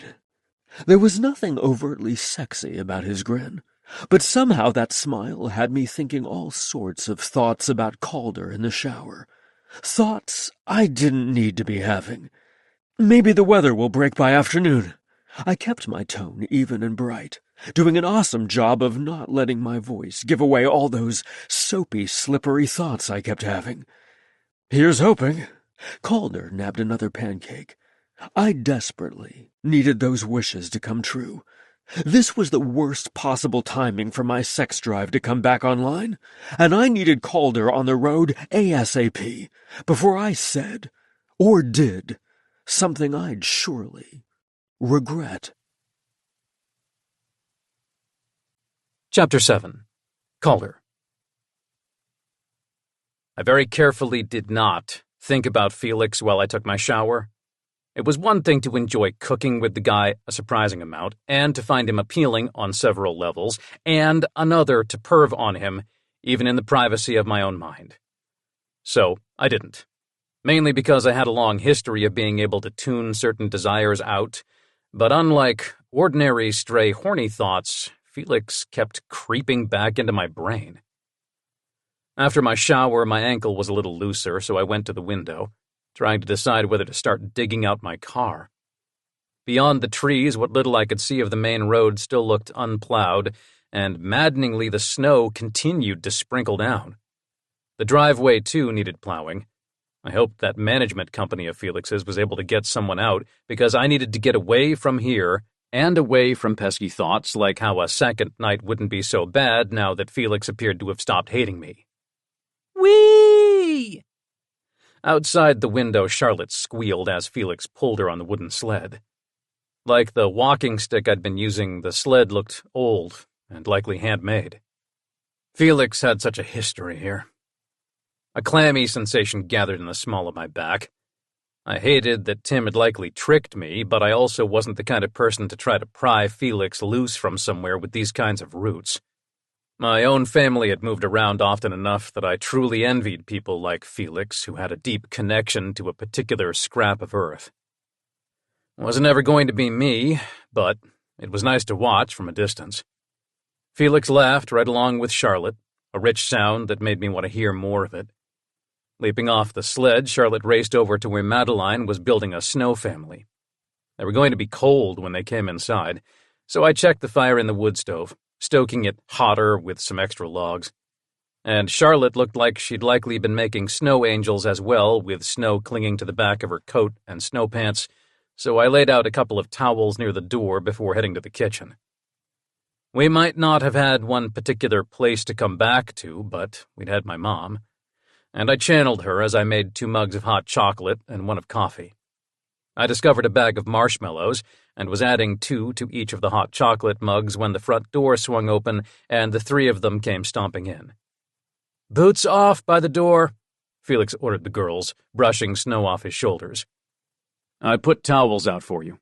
I gestured to where I'd set them. "And the fire should help you dry off, too." "Thanks." Felix darted his pink tongue out as if he wasn't entirely sure what had brought on my gesture. I didn't blame him. I wasn't sure what to make of this new side of me either. Maybe his whole natural caretaker thing was rubbing off on me. "There's hot chocolate for the girls. Heated you up some coffee, too." I held out the steaming mug for him. Our hands brushed, something that seemed to keep happening, and that my body liked way more than it needed to. Wow. Felix's little gasp was probably simply surprise that I could be thoughtful, but my ego wanted to believe that the potent energy between us affected him too. "You didn't have to do that." "I know. But I remembered getting all cold playing outside and my mom having snacks ready for us, and I figured you wouldn't want snow and mud all over the floor. Charlotte looks like she went swimming in the snow." "That she does." Felix pointed at the stairs. "Charlotte, go get into dry clothes before you have the cocoa Calder made you." "I'm going to change too. My socks are wet." Madeline trooped up the stairs after Charlotte, leaving me alone with a rather befuddled-looking Felix. "Thanks," he said again. "This was sweet of you." I couldn't remember the last time someone had called me sweet, or that I'd liked it, but I did. A warm, peaceful feeling snaking up my torso. Felix was easy to do nice things for, and he made me want to do more of them. Not that I'd likely get the chance. "How was it out there?" I grabbed my own coffee off the counter. "Think I'll be able to leave soon?" "Both of us working together should be able to clear your car. That's not as big an issue as the fact that it's still snowing off and on, visibility isn't great, and neither the road nor the driveway has been plowed. And I'm not a car guy, but the clearance on your car isn't the best. Even if we dig you out, I'm not sure how far you'll get without plowed roads." Fudge. I corrected my language as the girls returned to collect their hot chocolates. "What's wrong?"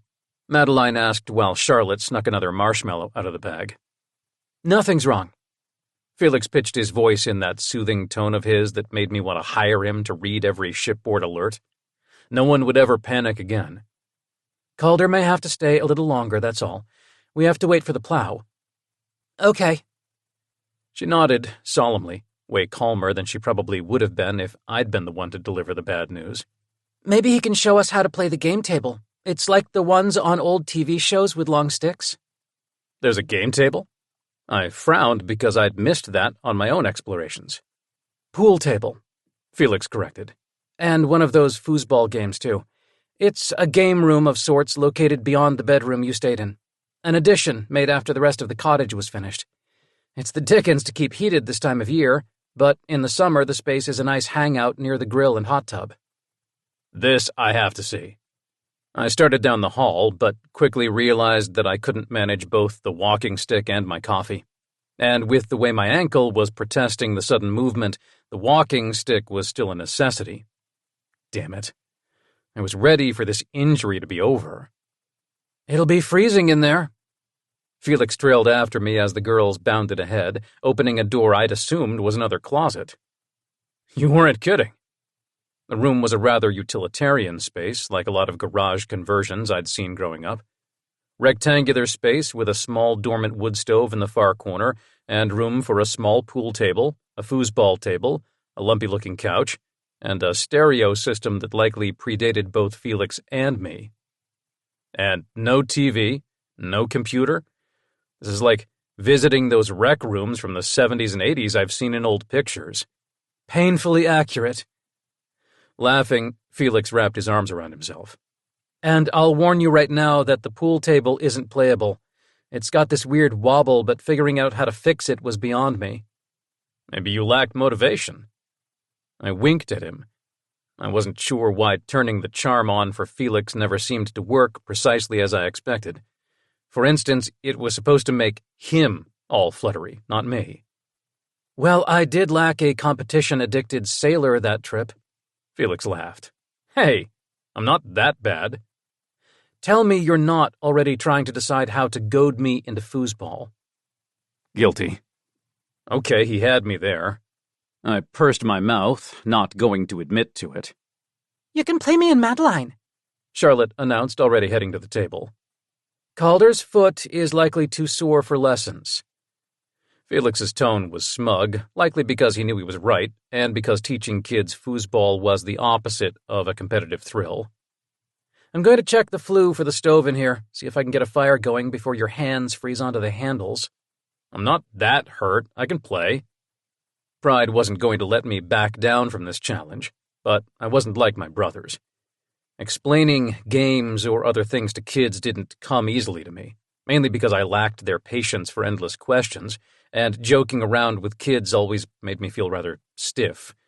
None of the easy teasing I had with my friends and other adults.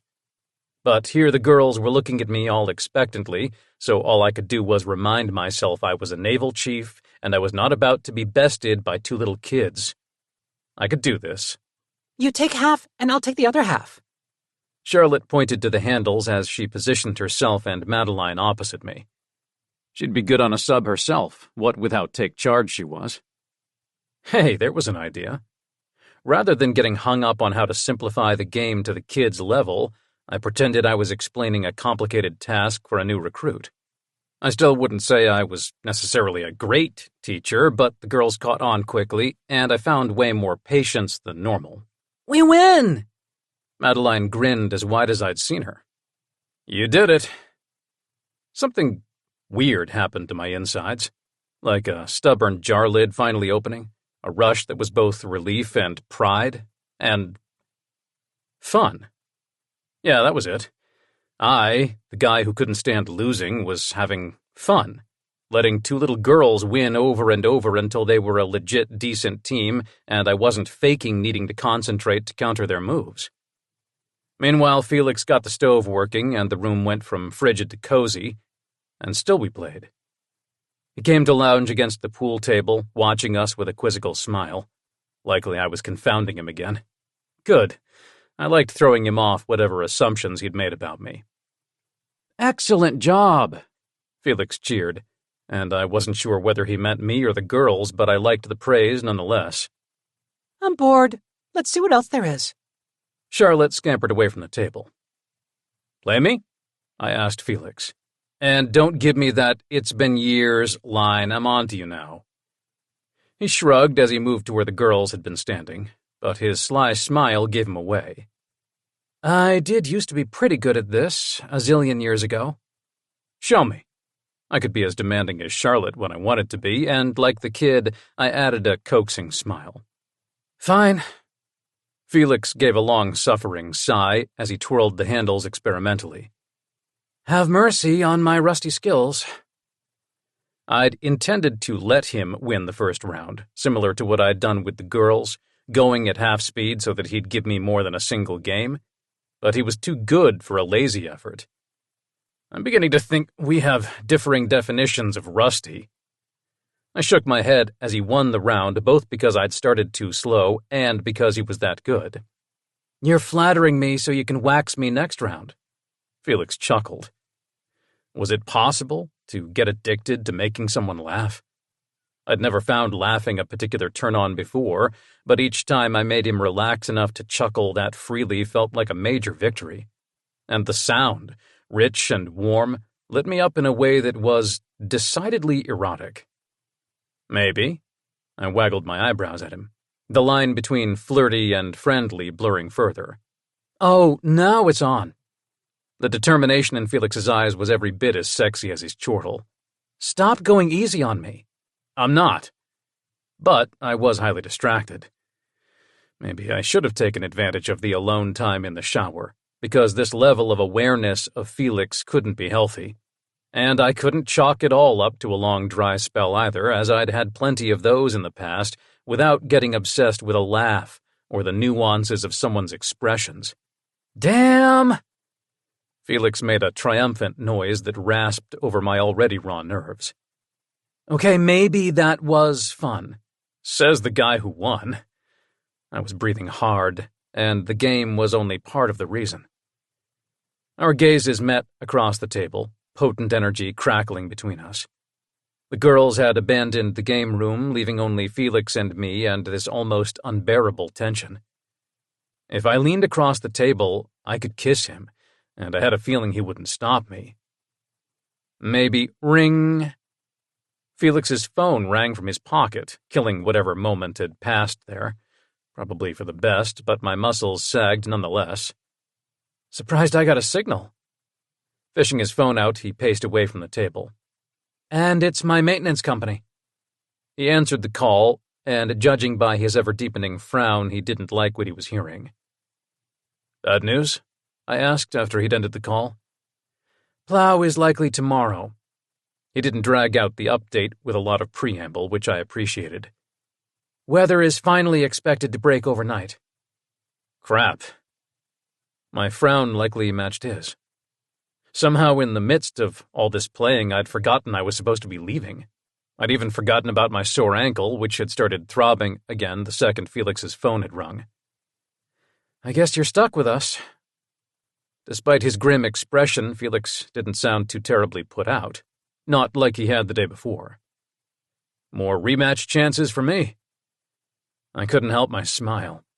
I definitely should not be enjoying being trapped with Felix this much, and I absolutely should not be hoping for more of that delicious awareness that kept surging between us. But judging by my prickly neck, I totally was, and that was a huge problem. Chapter 8. Felix. Another night snowed in with Calder had seemed inevitable from the moment I'd seen the extent of the snow that morning, but the confirmation that tomorrow was the soonest we could expect a plow still had me on edge. And not because I was miserable, but because I wasn't. I wasn't sure what this was. A genuine attraction, or a sign of how hungry I was for adult conversation. My non-work social circle was a rather small dot at the present, but somehow I doubted that any reasonably pleasant person would be having the same effect on me. And maybe it would be nice having any sort of helper to make lunch for the girls, but the fact that it was Calder, specifically, had me talking faster and moving more lightly, like I'd accidentally had a quad-shot espresso. Something about him both lit me up and made me jittery. I liked your grilled cheese. Charlotte grinned over at Calder as we finished our lunch of sandwiches and tomato soup from a carton. They're more cheese-tastic than Uncle Felix's. Hey, I faked outrage to make her giggle. Guess I'm good with things that require flipping. Calder likely meant things like pancakes and sandwiches and burgers, but my suddenly rejuvenated libido helpfully supplied an image of Calder and all his ripped muscles flipping me around. Gulp! I accidentally made a soft noise as I tried to get my brain to move on, and Calder shot me a questioning look. Don't get too impressed. You're getting my greatest hits cooking playlist here. My skills top out somewhere around spaghetti. I eat spaghetti. Charlotte gave a regal nod, the queen who might allow Calder the privilege of making her more food. Excellent. I'll remember that. Calder had another easy smile, like there might actually be spaghetti dinners in our future. However, the opportunity would likely not present itself, and that was a much-needed reminder of why I was selective about who I brought around the girls. Them ending up disappointed was way worse of a prospect than my own disappointment and loneliness. There was too much cheese. Madeline scowled, far less impressed with Calder than Charlotte. I sympathized with her wariness, but I still couldn't let her completely forget her manners. Madeline, don't be rude. Sorry. She didn't sound particularly convincing, but it was better than nothing. Can I be done? Nodding, I gestured toward the kitchen. Put your plate in the sink, then yes. I'm going to look at the bookshelf again. Her expression remained a surly contrast to her earlier glee, playing the game with Calder and Charlotte. "You okay?" I asked. She was always moodier than her younger sister, but my shoulders still tightened. "I'm fine, but bored. I miss TV. Snow is so boring." She groaned like boredom might literally do her in. "Come on, Charlotte. Let's see if there's any good books." "They never read this much at home," I remarked to Calder as they headed up the stairs. "We should go without Wi-Fi more often. Maybe without the several feet of snow." He pointed out the dining nook window at the snow-covered drive-in yard. As much as I was conflicted about our unexpected guest, I couldn't deny how compelling the white landscape was, the way the snow and ice brightened everything, including the gray skies. "At least it's pretty." "Yeah, it is." Calder was looking at me, not the window, and my skin heated. "Here, I'll get the plates," I mumbled as I collected our dishes and headed for the sink, but Calder was right behind me. "I have an idea." He was much too close, the already cramped kitchen seeming much more so with him near enough behind me to feel the warmth rolling off him. He smelled like a hazy memory, some basic soap or shampoo that I associated with my younger years. "What?" My voice came out husky, my thoughts already turning inappropriately sexy. "Let's fix the pool table." "Oh, that. Fool. Of course he didn't share my problem of a wandering brain. But doing something, anything sounded better than more chances for my mind to get me in trouble. "Let's do that. I found a toolbox earlier. It has a level in it, so we should be able to fix the table by tightening the legs and adding a shim if necessary." "You're a man of many talents." I followed him back to the game room, stopping to collect the toolbox from the hall closet. "I try." Calder shrugged as he started examining the pool table this way and that. "With my dad at sea so much, Mom made sure that we all had basic fix-it skills." "Smart Mom. I need to remember to show the girls things like screwdrivers and drills." I wandered over to check the wood stove. "Good idea. On the sub, I'm the guy who handles all the requests. Everything from what brand of tea to toilet paper to broken facilities. And I've learned that a lot of the time, it's easier to fix something myself than try to delegate it out." Opening the toolbox, Calder took out the level and a screwdriver, moving with a sort of competence I'd always found extremely sexy. Give me a person who knew what they were doing in some area over practiced flirting and buff muscles any day. But Calder also had the muscles and the charm. Damn it! Why did he have to be so attractive? I paced back over to the pool table. See, I'm much more of a call-the-plumber sort of guy. I had to work to keep my voice joking, not let on how distracting the flex of his arm and back muscles was. I outsourced most of the renovation I've done on my grandparents' place. I've lived in the barracks so long, I'd probably end up calling for help too. But there's something satisfying about doing it yourself. Agreed. And you'd likely be excellent at DIY. It made me strangely wistful that Calder didn't have a home or a dream of getting one. For all he put on the freewheeling bachelor persona, he was surprisingly good at domestic tasks, and I wished he had more of an outlet for that side of himself. I'm not entirely sure how I'm supposed to be helping here.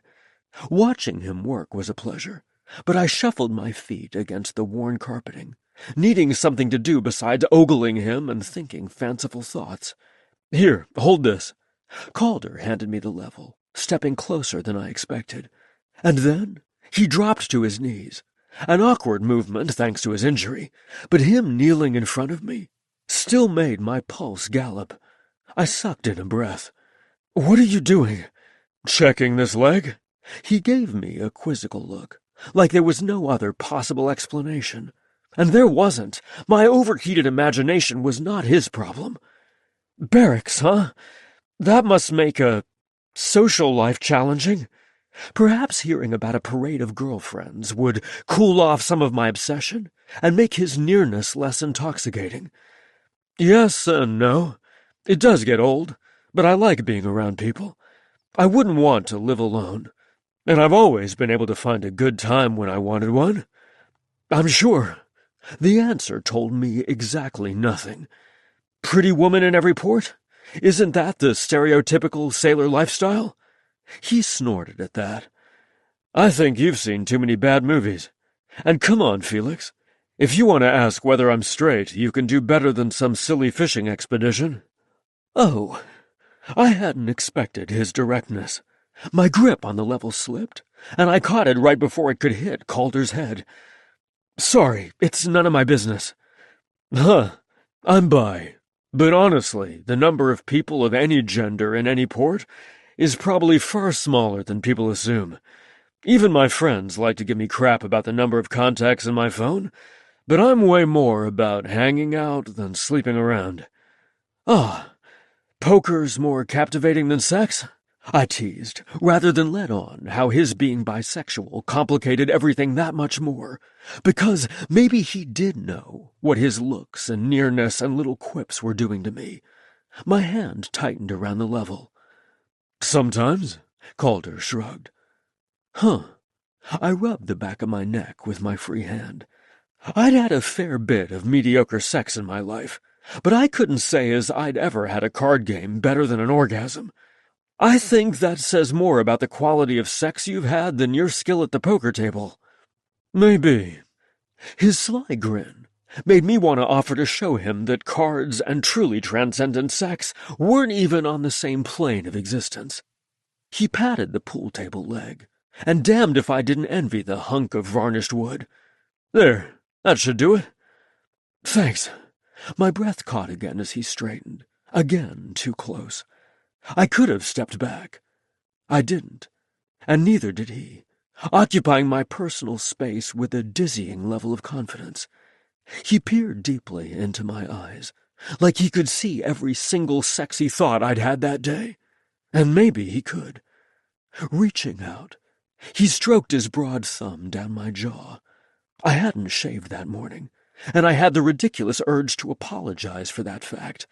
Anything to break this rising tension. But no words came, only a shiver at how damn good the contact felt.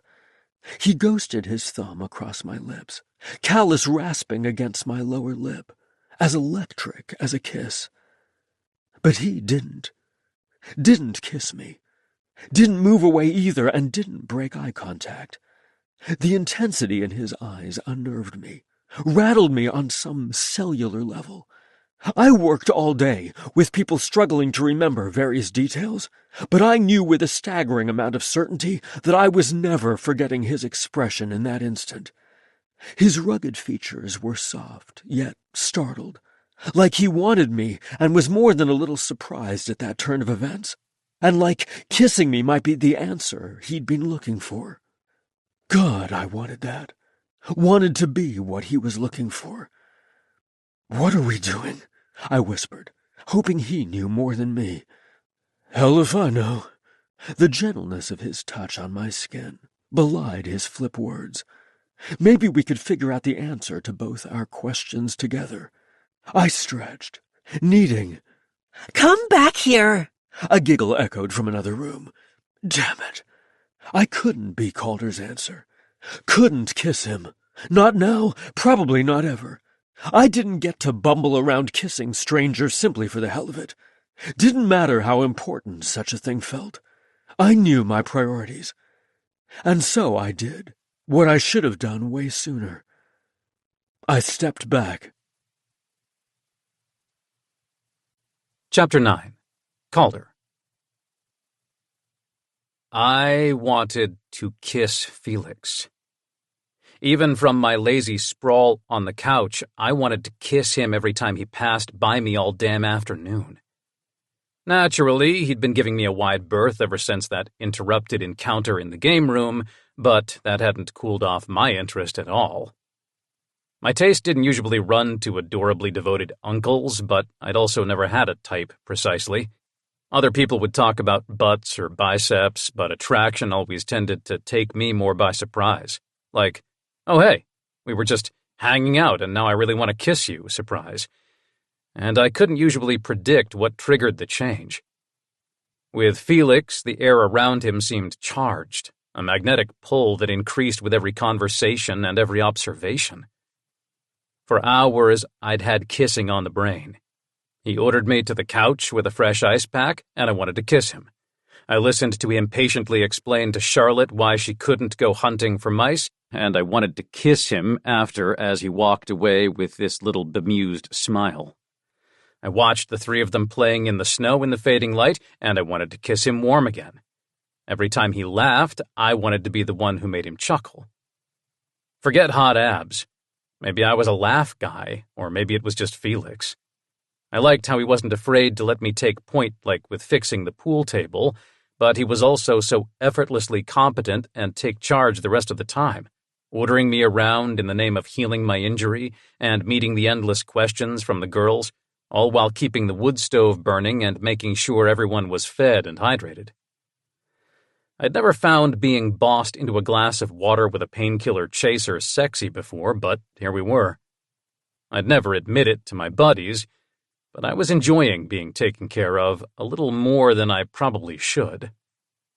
At least let me help with dinner, I begged, tired of the couch and also strangely craving cooking with him again. As it happens, dinner might be in your wheelhouse. Felix offered me a hand up from the couch. Accepting made me feel creaky and 90, but it was also a nice chance for another electric brush of his skin. Cheesy noodles for the girls, more chicken for us. I'm good at the kind of pasta that comes from a box. I hobbled after him into the kitchen area. Standing for foosball and fixing the table had left me more sore and stiff, but no way was I going to complain. No one boils water like me. Even with macaroni, you need to be a winner? Felix teased back, matching my late tone, but my neck still heated. I hate to lose, I admitted as I found a pan suitable for boiling pasta. Something about Felix seemed to pull even uncomfortable truths loose from their tightly guarded hiding spots. I've noticed. I guess it's a good trait for a military career that you were born with that competitive gene. You probably won races while crawling. Yeah. I exhaled hard and could have left it at that.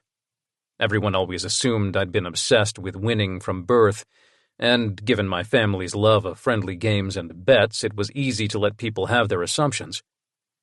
But somehow I didn't like Felix having the same opinion as everyone else. Actually, I wasn't always like this. Oh?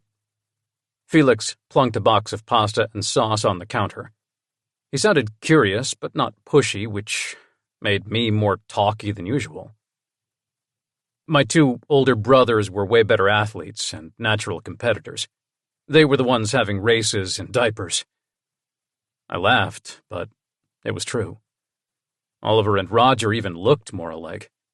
And after Roger had left home, Ollie had been happy enough to pal around with me, but when we were younger, they were a definite 1-2 punch.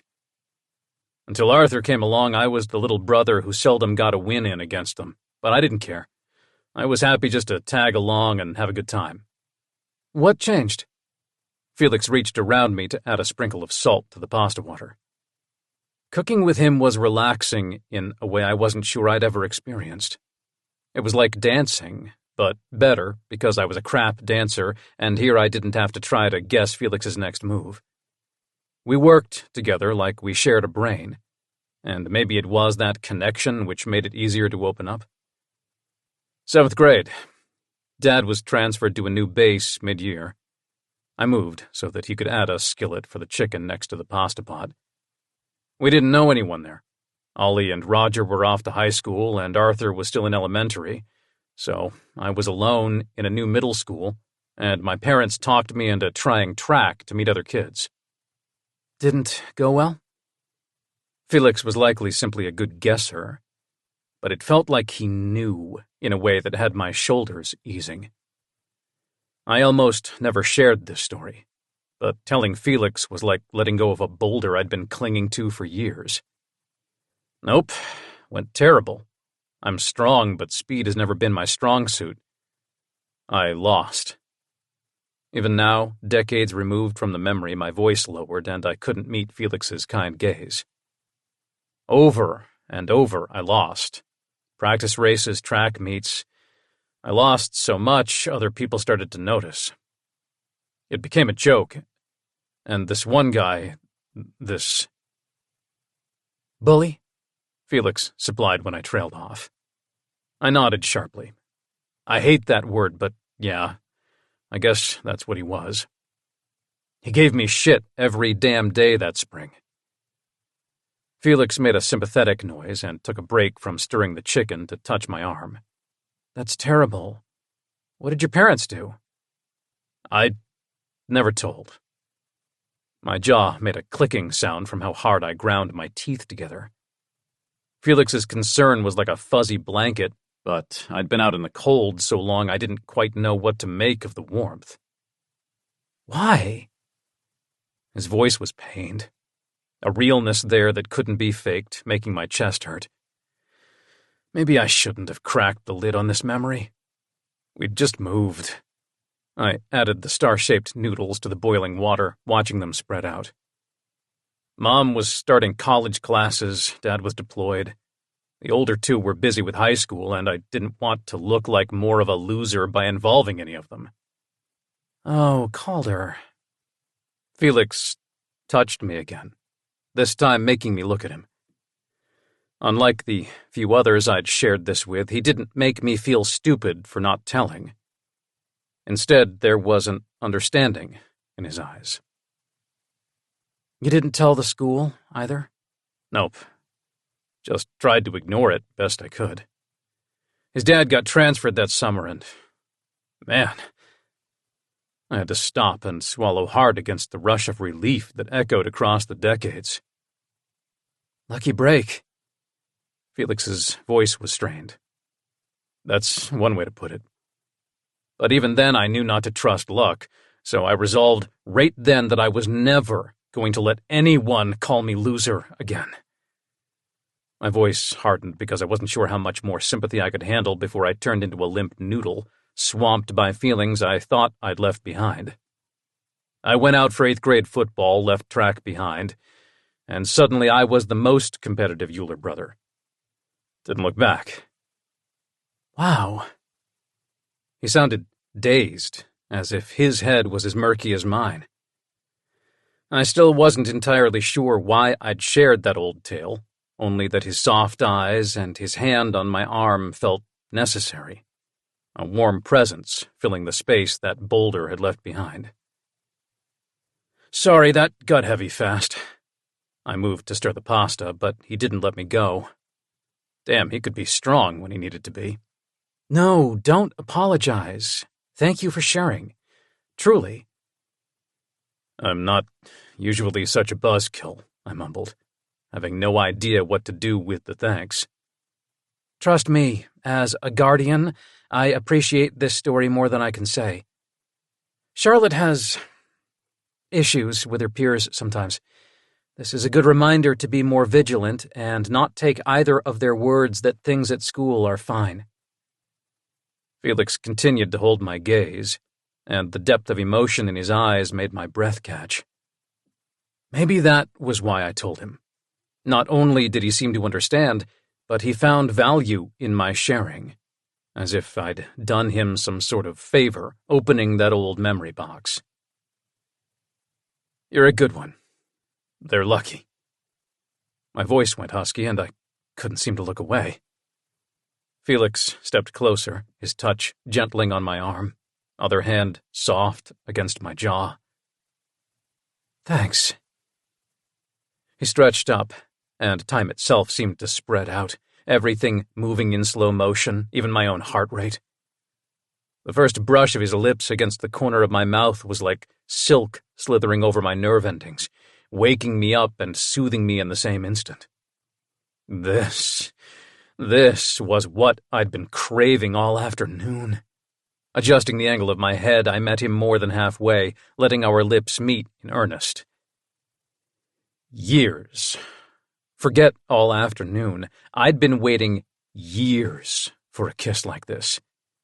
I'd heard songs and movies joke about the earth moving, never quite getting what the big fuss was. Kissing was fine and fun, but not This was all-consuming. Maybe some kisses were about on par with deciding to play another hand of cards, but kissing Felix was like a mission-critical task on the sub, deadly serious and no real choice about it. Heat gathered low in my gut, spread out to my limbs, each pass of his lips a fresh log on the fire of my need for him. Hell, the air itself seemed to sizzle, a hissing, "The pot!" Panting, Felix pulled away from the kiss to point at the stove where the noodles were starting to boil over. Oops. I laughed nervously as Felix grabbed a pair of pot holders and rescued the pot. The hot water hitting the range was an easy explanation for the noise, but there was no such answer for why Felix affected me like a damn magician. It was only a kiss. We shouldn't have done that. He drained the noodles with curt movements, not looking at me. Noodles seemed to have survived. Chicken, too. I stirred the pan before the chicken could go from brown to burnt, but I'd take charcoal briquettes if it meant getting another of those kisses. Felix made a flustered noise. That's not what I meant. You kissed me, I pointed out. Even frustrated by his reaction, I still passed him the milk to add to the noodles and sauce packet. I know. He stirred like he could erase the last 5 minutes with his movements. I kissed you, but I shouldn't have. I didn't ask for a pity kiss.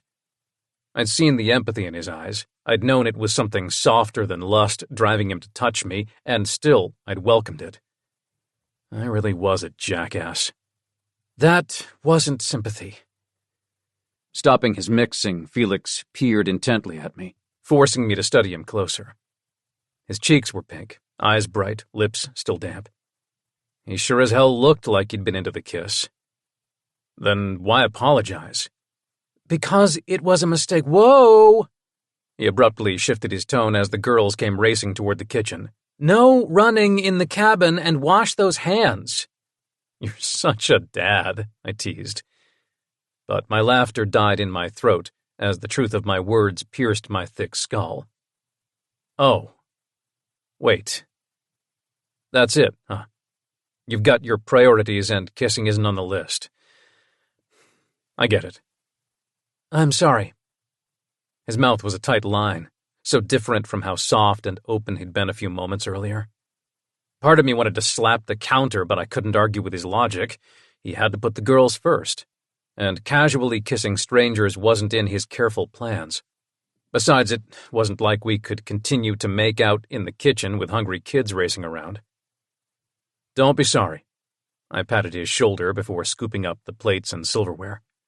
I meant it, too. I didn't want him regretting that kiss. It had been practically magical, dopey as that sounded, and no one should regret something that good. If I was lucky, maybe we'd get another shot after the girls were asleep, and if I wasn't, well, now I knew what kissing could be, and that alone was a gift worth making the effort to be an adult and not pout. I set the table and helped him plate the food and made small talk and tried desperately to not act like a lovesick puppy needing another belly rub. Mooning around wasn't what Felix needed. He needed someone to joke with Madeline about the vegetables Felix had left raw for her and someone to ask Charlotte what skeletal remains she'd uncovered in the eaves of the upstairs. Someone to make dinner fun, and I could be that someone. My friends always joked about my large social circle, which had an awful lot to do with not liking to be alone, but I genuinely enjoyed gatherings of all sizes, and I'd always managed to find a good time, even in unlikely circumstances. Eating mac and cheese with Felix and his nieces undoubtedly counted as unlikely, but by the time dinner ended, I had a warm, cozy feeling, like I'd pulled on an extra sweatshirt.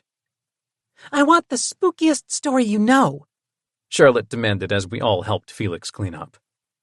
Maybe Uncle Felix will read to us again, I said lightly as I dried the pasta pot. I'd already told him one of the scariest tales I had, and rather than scare Felix off, it had earned me that kiss. I scrubbed at a non-existent spot, rather than give in to the urge to sigh dreamily. And hell if I didn't want Felix to read the longest, most boring tale.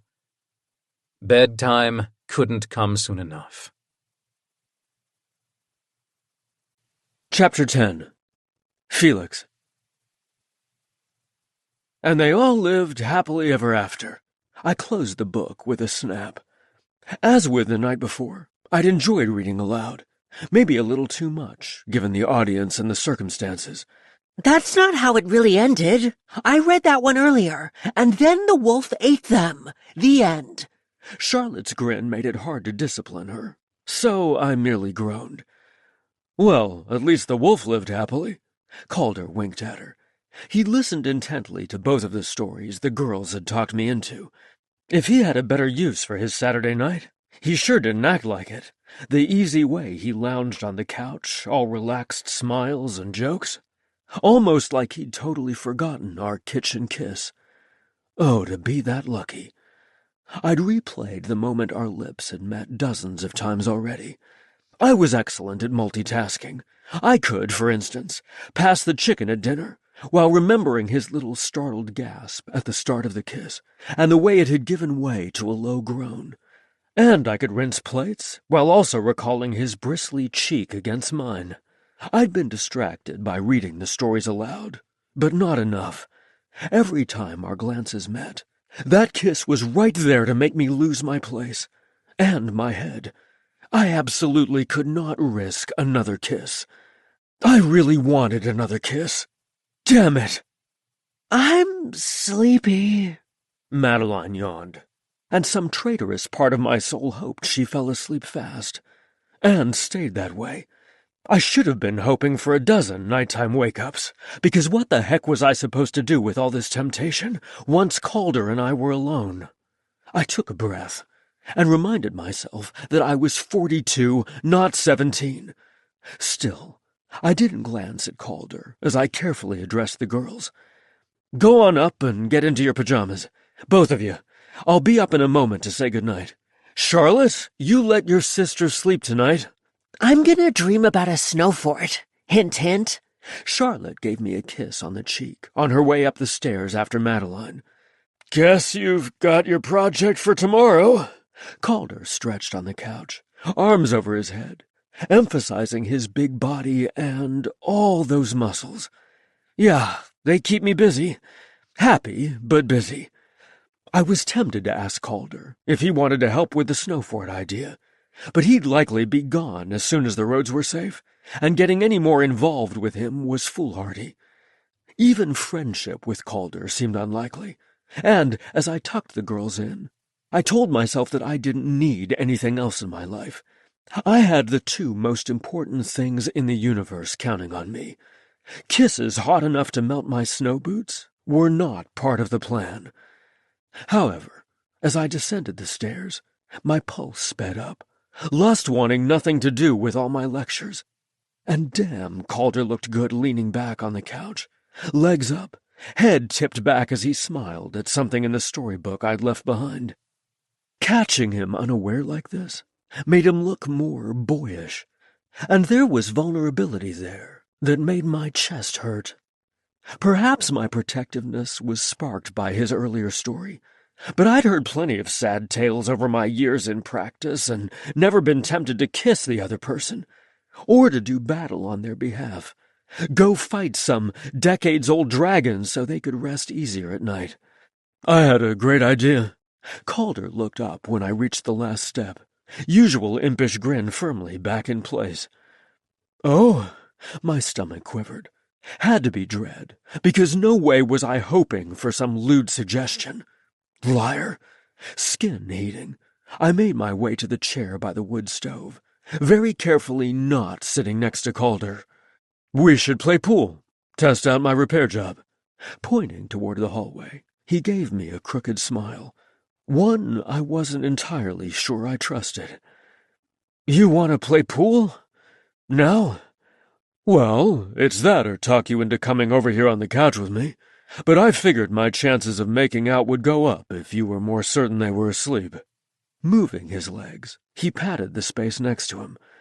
Yup, I definitely didn't trust that grin. Calder, I know, you didn't mean to kiss me. But you did. He shrugged, like accidental kissing was something people wandered into all the time. And the way I see it, there's no reason you can't do it again. Tomorrow I'll be out of your hair and you can go back to being Dr. Responsible Parent, but maybe tonight you can have a little fun for yourself. That would not be prudent. I licked my suddenly parched lips. Fun. He'd used that term earlier. Did I even remember what R-rated fun was like? Probably not, but it sure would be memorable. He waggled his eyebrows at me, all silly, and that lightness made him infinitely more appealing, that much harder to turn down. I stood before I could let my growing temptation win. There might be something to his logic, but I wasn't quite ready to let myself agree with him. I'm going to go make a fire in the game room. Grabbing the walking stick, Calder hobbled after me. So, pool first, and then... Pool only. I headed right for the wood stove and busied myself with starting a fire. And no, you're not playing me for articles of clothing or something ridiculous. Felix, you wound me. Calder put his hand on his heart, as dramatic as one of the kids. Strip pool is strictly an after-midnight enterprise. Don't make me poke you with a cue, I said as I retrieved one for each of us. Oh, you can poke me. You don't give up easy, do you? I peered closer at him, trying to see a shadow of that bullied kid. He'd showed amazing tenacity in his story. The Navy was lucky to have someone with his sort of perseverance and resilience. Nope. Laughing, he grabbed the chalk. Giving up wouldn't have got me through basic training and sub-school and making chief. Why did you pick the submarine force? That's all volunteer, right? Like with cooking, we worked together without needing a lot of negotiation. He passed me the chalk, then waited while I racked the balls, leaning against the table. I hoped his foot wasn't hurting too badly, but chances were high that he wouldn't own up to the pain if it meant missing out on a game. Yup, you have to volunteer and then get picked. A good percentage of the personnel who raise their hands never make it through the training. It's intense, and my dad served on submarines. I wanted to prove that I could do it too. Wasn't going to let anyone tell me I was too tall or that I'd wash out of sub-school. The defiance in his voice said there was another story there, one that had likely added even more metal to his steel-plated spine. You had something to prove. Guess so. I know my limits, though. He gave a harsh laugh before I indicated that he should go first. Balls clattered across the table. I don't have this sort of math brain you need for being a nuke. Instead, I picked logistics as my duty rate because I've always been good at making stuff happen, working out details, facilitating deals. Less math, more people skills. You'd be a good salesperson. I took my turn, shots less aggressive than Calder's, but still racking up some points. Nice job. His appreciative gaze made warmth pool low in my gut. Damn, I wanted him. And that's what my mom's always saying. She likes to joke that I could sell ice in a blizzard. She's not wrong. And you're so humble. I made the joke simply for the pleasure of hearing him laugh. Hey, it serves me well in cards, too. People who don't know me tend to think I'm a nice but dumb jock. He frowned as he lined up another shot, deftly sending a ball into the corner pocket. They don't see my victory coming. Like Tim? I probably shouldn't have brought my snake of an ex up, as all day we'd both avoided talking about Calder's possible claim on the cabin, and he didn't need my frustration at the whole situation. Like Tim, he thought he had a win in the bag, but I showed him. Pausing to stare me down, Calder pursed his mouth. Maybe I wasn't the only frustrated one. Good for you. My voice came out too clipped to diffuse the growing tension between us. Look, I might be dying to kiss you again, but I'm also not going to apologize for going to the poker party. Snap! He sank the last two balls with a fancy move, but didn't smile at his victory. You didn't know he was lying. I reached out to touch his sleeve. Even if it made me shift my weight from foot to foot, I appreciated his directness. He owned his choices, and I could respect that. Trust me, I know how convincing Tim can be, and I've already put a reminder in my phone to call the lawyer first thing Monday. Good, Calder nodded sharply. And don't think I didn't notice you avoiding the kiss comment. I quickly dropped my hand. You said we weren't playing for that sort of thing. No, I said I wouldn't take your shirt. Never promised not to steal a kiss. Stepping closer, he did exactly that, a quick peck that only left me that much more hungry for this to continue. I groaned, more at my own fickle resolve than at his audacity. "Calder, how about you play me for another kiss?" With the earlier tension evaporated, his playful grin made him awfully hard to resist. This is a terrible idea. I racked up the balls for another round anyway.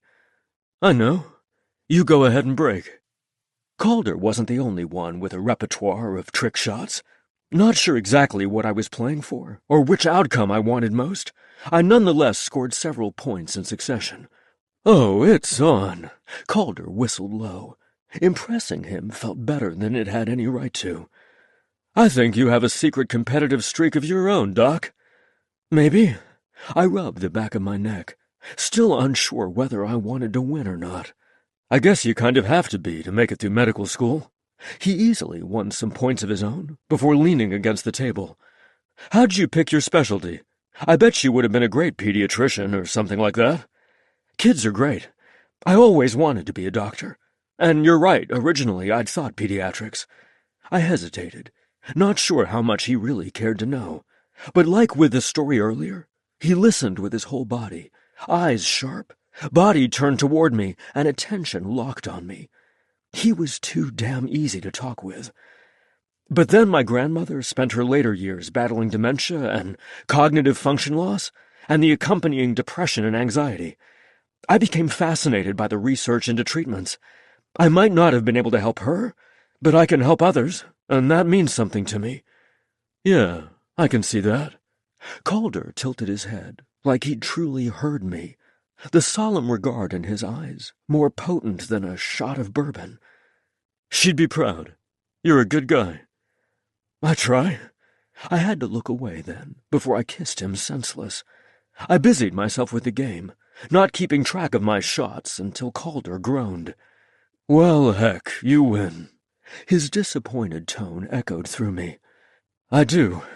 My voice was as grave as his, and I held his gaze until the air became thick, the moment almost unbearable.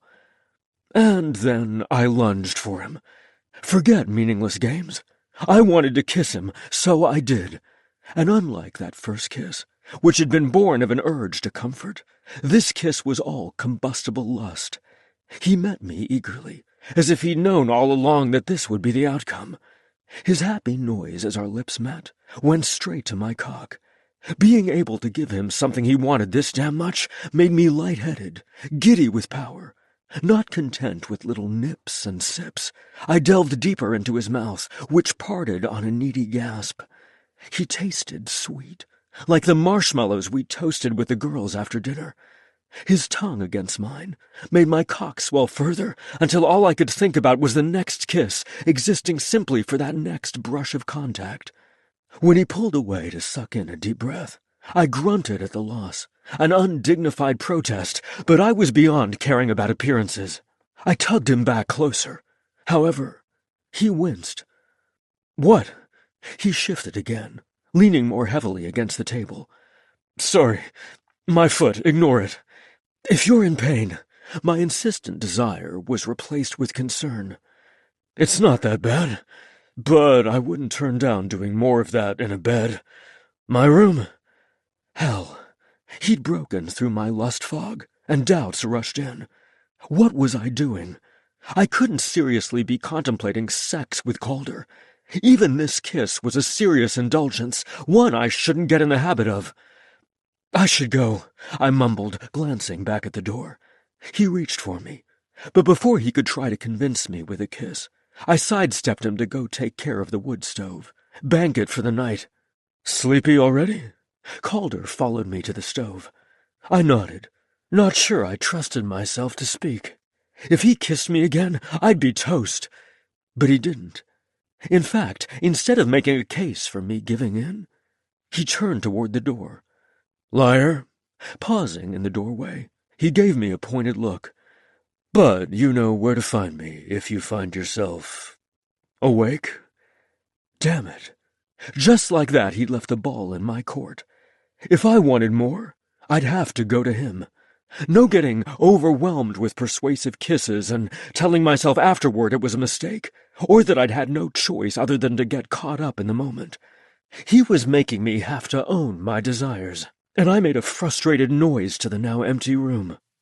The smart thing would be to head straight to the couch, attempt something resembling sleep.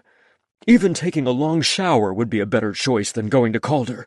He was a near stranger, and I'd never been one for one-night stands, which this would surely be. But I wanted. Oh, how I wanted. I checked on the wood stove. Checked on the girls, too, who were sleeping soundly. And then I stood in front of the couch. "You're always so noble," I could practically hear Tim complain, along with his frequent refrain, "What would it hurt?" And I was most definitely not taking life advice from my ex, but he had a point here. Whether I kissed Calder again or not, he was still gone in the morning. Why shouldn't I have fun? That was what Calder had been advocating for. A diversion. A little secret fun that didn't have to mean anything serious. My feet headed back down the hall without waiting for the go-ahead from my brain. Calder had left the door to the bedroom cracked, as if he'd known I'd end up right here, and sure enough, he called out before I had a chance to retreat. "Insomnia already, Doc?" Something like that. I took a step into the room. Calder was lounging on top of the covers, book next to him. "This is nuts," says the psychiatrist. "Come over here." "I can't stay long," I hedged, hand on the doorknob, not sure whether I was about to shut it or beat a hasty retreat. "I should be on the couch before the girls wake up." "Understood. But there's a lot of hours between now and then. Come in anyway. And lock the door." Chapter 11. Calder. Snick. Felix locked the door and took a few shuffling steps forward. Smiling, I sat up in anticipation of him joining me. Thank God. I hadn't wanted to beg, but I desperately wanted more kisses like we'd had in the game room. Maybe I'd proposed a bed too soon. Stupid foot. I had been motivated more by wanting to get off my ankle than by an urge to replace the kissing with other activities. Slowly, Felix walked over to me. "I have no idea what I'm doing here." "Me either." Grabbing his hand, I tugged until he got the hint and sat next to me on the bed. I liked his uncertainty because it made it easier for me to ask for what I wanted most. "Kiss me again?" "I can do that." He twisted around until we were sitting face to face. Fucking adorable, the way he tucked one foot underneath him, situating himself like he'd be here a while and like kissing was a damn serious business he cared about getting right. I cared too, so I waited for him to finish arranging himself before I reached for him. The way he'd kissed me after he'd won had been such a revelation. He didn't have to. He'd won. He owed me nothing.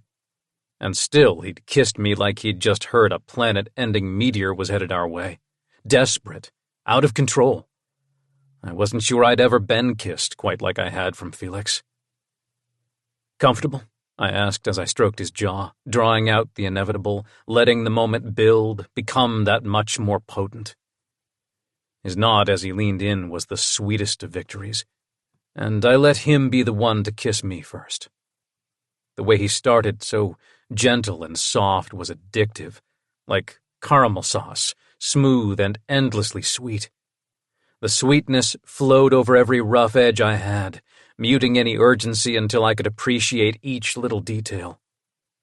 The roughness of his stubble under my thumb, the surprising fullness of his lips, his clean scent, his hand on my shoulder, firm anchor in the river of sweet. The way he gasped when I used my tongue to tease his lower lip, the moan when our tongues met. Damn. So good. I sounded dazed, which I was, amazed at how different this was, how much I wanted to keep kissing Felix for decades. "It is, isn't it?" His voice held the same sense of wonder as mine. "I could do this all night," I confessed. and probably a lot of people would be racing ahead, but I was serious. This kissing was everything, and I was in no hurry for it to be over with. Let's. Felix blessed me with a boyish grin before tumbling me back against the pillows. I went happily, following his lead until we were both on our sides, facing each other like we were sharing secrets at a sleepover. I felt like a balloon at one of our homecoming events, high and bouncy, a level of pure happiness I wasn't sure I'd reached in years. And when we kissed again, my chest expanded as my limbs loosened, more of that giddy balloon in the sky energy. I loved how Felix didn't seem in any more of a rush than me, trading easy kisses back and forth. We took turns, exploring, and the roughness of his jaw against my lips made me shiver. I loved learning his little secrets, like that nibbling his ear made him be the one to tremble. Calder. His hand swept up and down my side. Yeah. Whatever the question was, my answer was already yes. Whatever he needed, I wanted to give it. I want to touch you. Can I touch you? Please. I figured he'd go right for my fly, but he surprised me by snaking a hand under my shirt, stroking my side and back. Continuing to kiss me, he heated up all my nerve endings with each pass of his hand. He made going slow not only good, but necessary. I hadn't realized how much I missed lazy making out like this, kissing with no point other than to lead to more kissing. My shirt bunched up between us, the nubbly fabric of his sweater teasing my stomach and making me want to touch too. You too. He nodded, and by some unspoken agreement we both shucked our shirts before returning to our sides, letting our bare chests touch. Oh. His sound of delight lifted me even higher, and I followed his lead, touching his back, pulling him tighter against me. Fuck, I can't get enough of you. Same. You feel so good, warm. His smile was so playful that I couldn't help but grin back. That's me, human furnace. Laughing, he kissed my jaw. Well, you sure light me up. Cheesy lines like that. You're lucky you're so damn cute. I dipped my head to nuzzle at his neck. Oh. Whatever protest Felix had been about to make died as I licked at his neck. He shuddered and arched toward me. Like that? Do it again? He demanded. I can do that. I liked how obvious his responses were, how easy it was to tell what he wanted, and how simple it was to give it to him. I teased his neck with little bites and kisses, finding the spots that made him moan and doubling down on the ones that made him wiggle against me. He was hard against me, and his grinding felt so good that I dropped a hand to his ass, pressing him even closer against me. Moaning softly, he stretched to offer me more of his neck. His grinding became more purposeful the more I nibbled at his neck and shoulders. Calder, he whispered, his voice the first sign of urgency. I'm going to come if you keep that up. Please. That sounded like the best idea I'd ever heard. Making him climax simply from my kisses was the life goal I'd never known I needed. Do it. I want to get you off. Figuring he might not want to come in his pants, I reached for his waistband, but his hands were already there. Laughing, we both wriggled free of our pants until we were down to our boxers and kissing again. A few more kisses, and I couldn't resist going for his neck again, loving the way he groaned and bucked against me. That, right there. This does it for you? I was still more than a little amazed at how easy he was to turn on. Before, sex always felt like a race, one that I was always 2 steps behind on, but with Felix there was no sprinting, no mad dash, only kisses that tasted like victory and moans that made me feel like a winner. And how? He wriggled against me, hard cock unmistakable, so close I could feel it pulse when I sucked on his shoulder. Fuck, almost. Chuckling, I looked up at him. I love it when you curse, Doc. Please, more. His voice was thready as his ass flexed under my hand. I used the rhythm of his grinding to guide my attention to his neck, getting more intense and deliberate in time with his motions. Yes, yes. Oh, sweet. There, Calder. My name never sounded as good as it did on his lips as his whole body tensed. Warmth bloomed between us as he came, pulses that I could feel. Knowing he was coming was a gratification like nothing else I'd ever experienced. What I liked best, the kissing and touching and slowness, had brought him unmistakable pleasure, and my own body vibrated with happiness. Damn, that was something. I was transfixed by his face, the way his eyes had fluttered shut, the high color on his cheeks, the slight swelling of his lips. So much. Thank you. He pressed a gentle kiss to my mouth. I wasn't quite sure what to do with the praise, so I simply gathered him closer. Trust me, I loved it. I can tell. He shifted, bumping against my own still hard cock. What do you need? He wasn't the first to ask me that question, but with him, I didn't feel any pressure or expectation.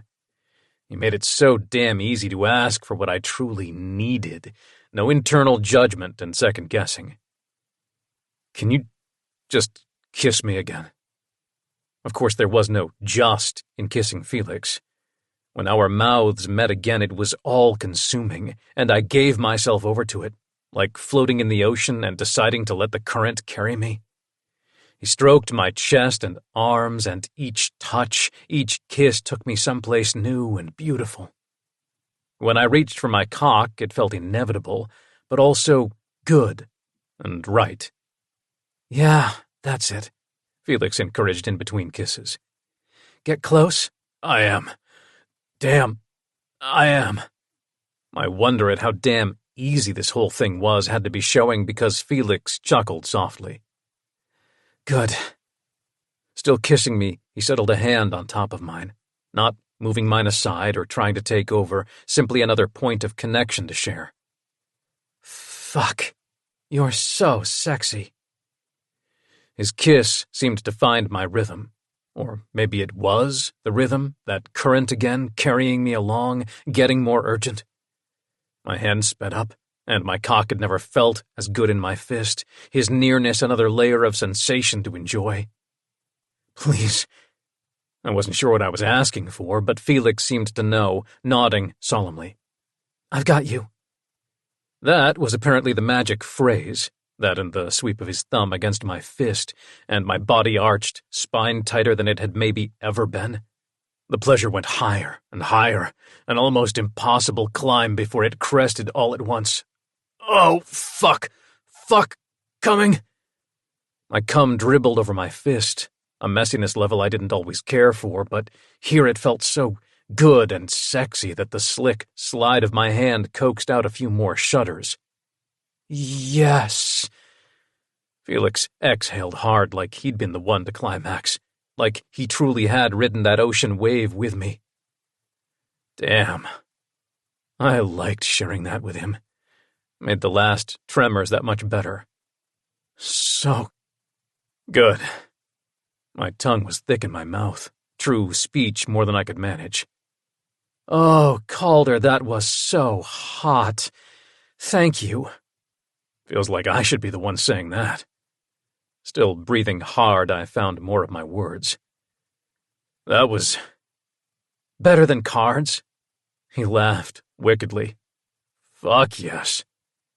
I pulled him in for another hard kiss that said more than I could.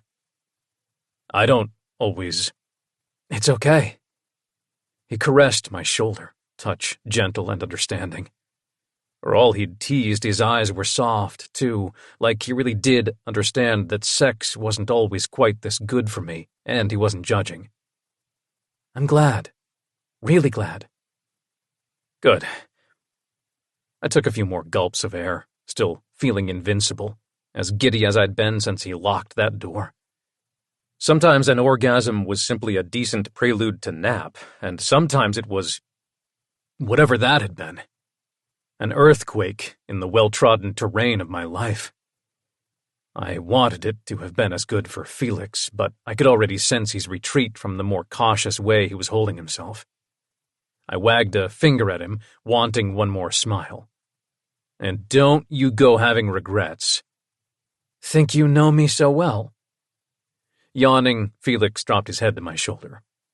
Maybe. You're easy to read. I stroked his bare back. In a moment, we were going to need to clean up. In a minute, he'd be gone, and I wanted to enjoy this as long as I could. And you're entitled to some adult fun without beating yourself up, Felix. I'll try. His conflicted sigh said he was likely already at war with his own expectations for himself. I kissed the top of his head, wishing I could chase all those doubts away. For myself, I had zero regrets, other than that I probably wouldn't get a repeat of this night. Probably. Wait, I remembered who I was. If a crew member on the sub had a need, I was the go-to guy who could make it happen. There were few problems I couldn't solve. I wanted more of Felix, and I might not be exactly sure how to get it, but I was sure as hell going to figure it out. Chapter 12. Felix. So I've been thinking about skeletons. Charlotte pounced on the couch, disturbing both my sleep and makeshift bed. Skeletons? I tried to blink myself more awake. Not surprisingly, I'd slept terribly. After a hasty retreat from Calder's room, I'd showered before spending a bunch of restless hours replaying our encounter. But now the sun was peeking in the front window, and Charlotte had bones on the brain. I couldn't afford another minute to think about Calder. Who wants pancakes? Except here he was, leaning on the walking stick and looking far too chipper for the early hour. Maybe he had slept soundly, a thought I didn't find the least reassuring. I want a skull-shaped pancake. Charlotte scampered off the couch and raced over to the kitchen area. Like a pirate? Calder's eyes narrowed, but his smile didn't dip. Skull and crossbones? Not a pirate, silly. Like human bones. You could do vertebrae, too. Or ribs. Do you know how many bones are in a hand? Charlotte pranced around, sharing random facts from the kid's anatomy book I bought her some months back. That's amazing. I couldn't help smiling at her enthusiasm for fact-sharing as I headed to the coffee maker. Feel free to make it extra strength, Calder said in a low voice as he retrieved the skillet from the dish drainer. Perhaps he hadn't slept that well after all. It was hardly that charitable of me, but I didn't like being the only one who had been tossing and turning. You don't have to make pancakes again, I said, trying to remind myself that I could be a nice person versus a petty one. I want to. Calder already had the mix out, so I retrieved the eggs and milk from the fridge, rather than continue to argue. We worked together as seamlessly as we had the day before, but there was a certain caution now to our conversation. Not awkward, as much as both of us trying overly hard to not bring up last night. Even without the girls flitting about, I still wasn't sure what I would or should say. I might be over 40, but it had been the single hottest make-out session of my life, and I couldn't get enough of the way Calder kissed, with this intense presence, and how nothing was rushed with him. In fact, he'd seemed to crave going slow, every bit as much as I had. That kind of match was rare. Chemistry and compatible turn-ons combining for a brew more potent than the best Seattle coffee. Thanks, I said, to break the silence, as he turned out a stack of bare-faced pancakes, along with one I guessed was supposed to be a femur. Why did he have to be as sweet as he was sexy? A jerk would be so much easier to deal with on multiple levels. No problem. His voice was overly cheerful, and he didn't look my way. He'd moved on to scrambling some eggs, which were apparently riveting. Or maybe he too had no clue what to say. I swallowed hard and lowered my voice. I was making this far harder than it needed to be. Last night, it was amazing. It was good, wasn't it? There was a bashfulness to his smile that I found utterly charming. Unexpectedly stellar, I said, enjoying the blush that spread across his cheeks. Do you think... There's a plow! Madeline interrupted whatever Calder had been about to ask. She motioned at the front window, where sure enough a pickup with a plow attachment was clearing the drive. Roads are probably clear too. My throat was strangely cottony, and a swig of coffee didn't help it. This was it. He'd be on his way in under an hour, most likely, and chances were high I'd never see him again. My hand fumbled the plates I'd been grabbing. Careful! Calder's quick reflexes stopped the stack from tumbling to the floor as he rescued the plates and handed them to Madeline to set the table. The plow helps, but we'll still need to dig out the cars. I'll help with yours after we eat. The words felt flat in my mouth, like biting down and discovering cardboard, not pancakes. Weird to be disappointed at being rescued. The departure of one-night stands and unexpected house guests didn't usually make my chest hurt, and I didn't like how tender I felt now, making way more of a single, cataclysmic encounter than I needed to. Will we still get to make a snow fort? Charlotte asked as I carried the plate of pancakes to the table. I think so. Tomorrow is a school day, but we should have time for some snow fun after we get Calder on the road. Turning toward him, I asked, Do you think you'll be okay to drive? Yep. My ankle's a lot less stiff this morning. Don't worry, Doc. I'll stop if I need to. He gave me that winning grin of his. Good. I busied myself with serving the girls, rather than give in to the urge to ask him to stay a little longer. So, Calder drew the word out in a way that had me instantly on edge. You still planning to call your lawyer? Oh, of course last night hadn't changed anything. Calder still thought he might have a claim here, and was worried about that, not a way to eke out another few hours together. Yes, certainly, first thing tomorrow. If nothing else, you may have some recourse against Tim. No way in hell was Calder getting any part of my cabin, but if he could shake a few coins loose from Tim, so much the better. You figure we'll need to have a meeting? He seemed remarkably upbeat at the prospect. Probably. You can bring whatever papers Tim gave you. I didn't even try to match his cheery tone. Good. I was thinking we should get food after the meeting, like lunch or dinner or something. His tone hadn't shifted, still casual and happy, but I had to blink. Was Calder asking me out? Or was this some weird sort of guilt? Take my cabin, then take me out for a consolation dinner? Whoops! Charlotte sent the syrup flying, and the resulting cleanup meant I had to stew on that question until later, when he and I were scraping off the cars, and the girls were playing in the snow away from the car. You think we should have dinner? I asked as I swept the snow off the hood of his little sports car. Yeah, it might be fun. He shrugged, massive shoulders stretching the fabric of his sporty coat. Fun? Sorting through my divorce settlement is fun? Even with my voice low, my disbelief came through loud and clear. Not the paperwork. He gave me a lopsided grin. With his cheeks all red from cold, he had even more boyish charm than usual. The meal. Come on. What do you like for food when it's just you choosing, no kids? Man cannot live on grilled chicken alone. Well, you're not wrong there, I admitted, apparently unable to come up with the quick refusal this idea warranted. Damn him and that devilish smile and easy attitude. All the kid-friendly fare does get boring. I've yet to convince even Charlotte to share my love of spicy things like Korean barbecue. I'd share a hot pot with you, Doc. He winked at me. You're tempting, but we shouldn't mix business with... Trailing off, I made a vague gesture. Laughing at that, he held up a finger. First, I'm expecting the lawyers to explain why you're right about Tim not being able to bet the place, and I'm not going to be a dick about it if I don't have a claim. Then why even want a meeting? I sent more snow flying over my shoulder. Mainly, I want to see Tim's face when he gets called on his BS.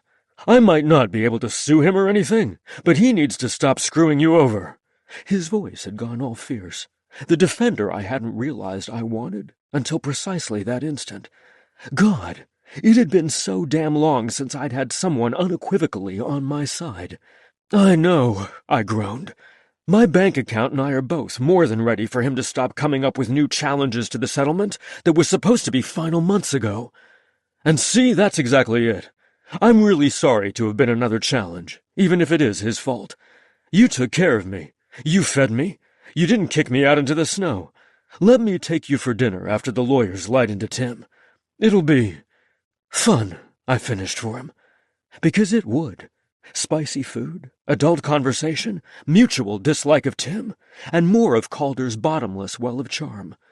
There was a lot to like, and 2 really good reasons not to give in. I glanced over at where the girls were mounding up snow, Charlotte energetically directing Madeline through laying out the snow fort. I shouldn't.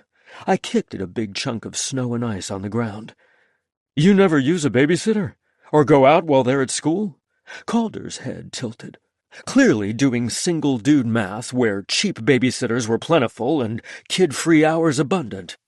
Obviously they can't go to the lawyer's office. My tone came out too sharp, so I took a breath before explaining more. I'll likely ask my stepmom to help if she's in town, since we're between nannies right now. She's their grandma, and they love her. That's awesome, said the guy who had never been forced to deal with Gabrielle and her many whims. If I was lucky, she'd be around long enough for me to find a nice, stable nanny for all the times she had better things to do. Uh-huh. She travels too much for permanent custody, but she does take them occasionally. And yes, there is school too. But fun is a luxury I don't get right now. Even my folks did date night. Calder shrugged, like my objections were minor inconveniences. My mom always said kid-free time was a key to her being a good mom. You're already a great uncle and guardian. I think you can afford to let me buy you some food. Maybe. Why I still wasn't flat-out refusing, I had no clue. It was only some dinner.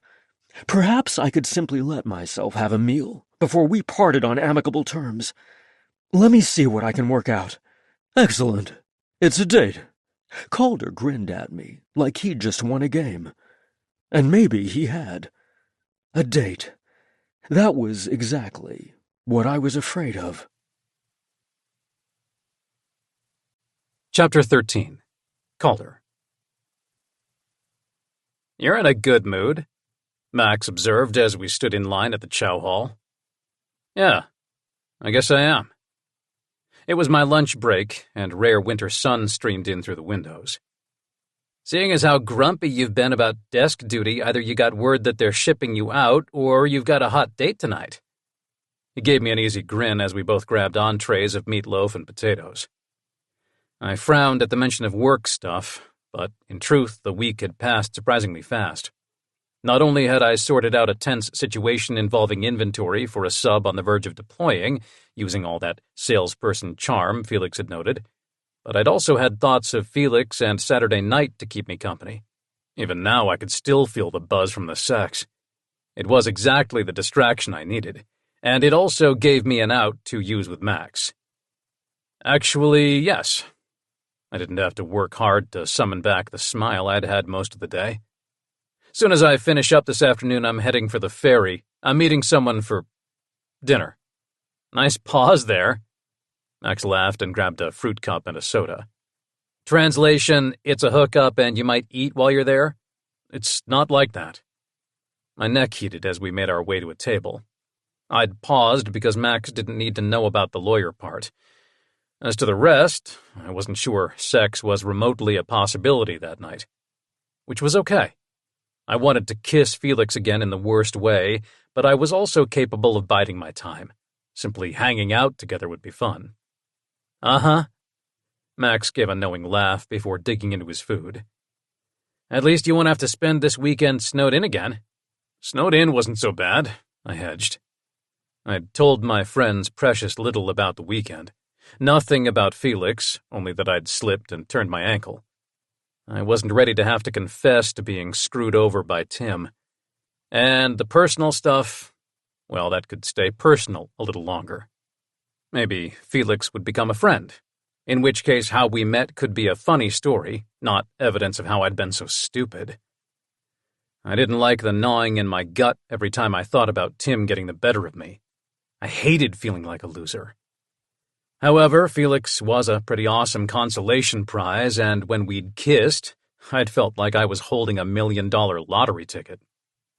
So when do we get to come? Max leaned forward, not dropping the subject like I'd hoped. I'm not sure. I need to work out some things regarding ownership. I wasn't going to outright lie, but I was also trying to figure out how best to save face. Maybe if nothing else, Felix would let me rent it for a weekend? Okay, let me know before ski season ends. Agreeable as ever, Max went back to eating. But I continued to mull over how to spin the cabin mess in a way that everyone laughed and I didn't look stupid. I was still thinking, hours later when I caught the ferry heading downtown.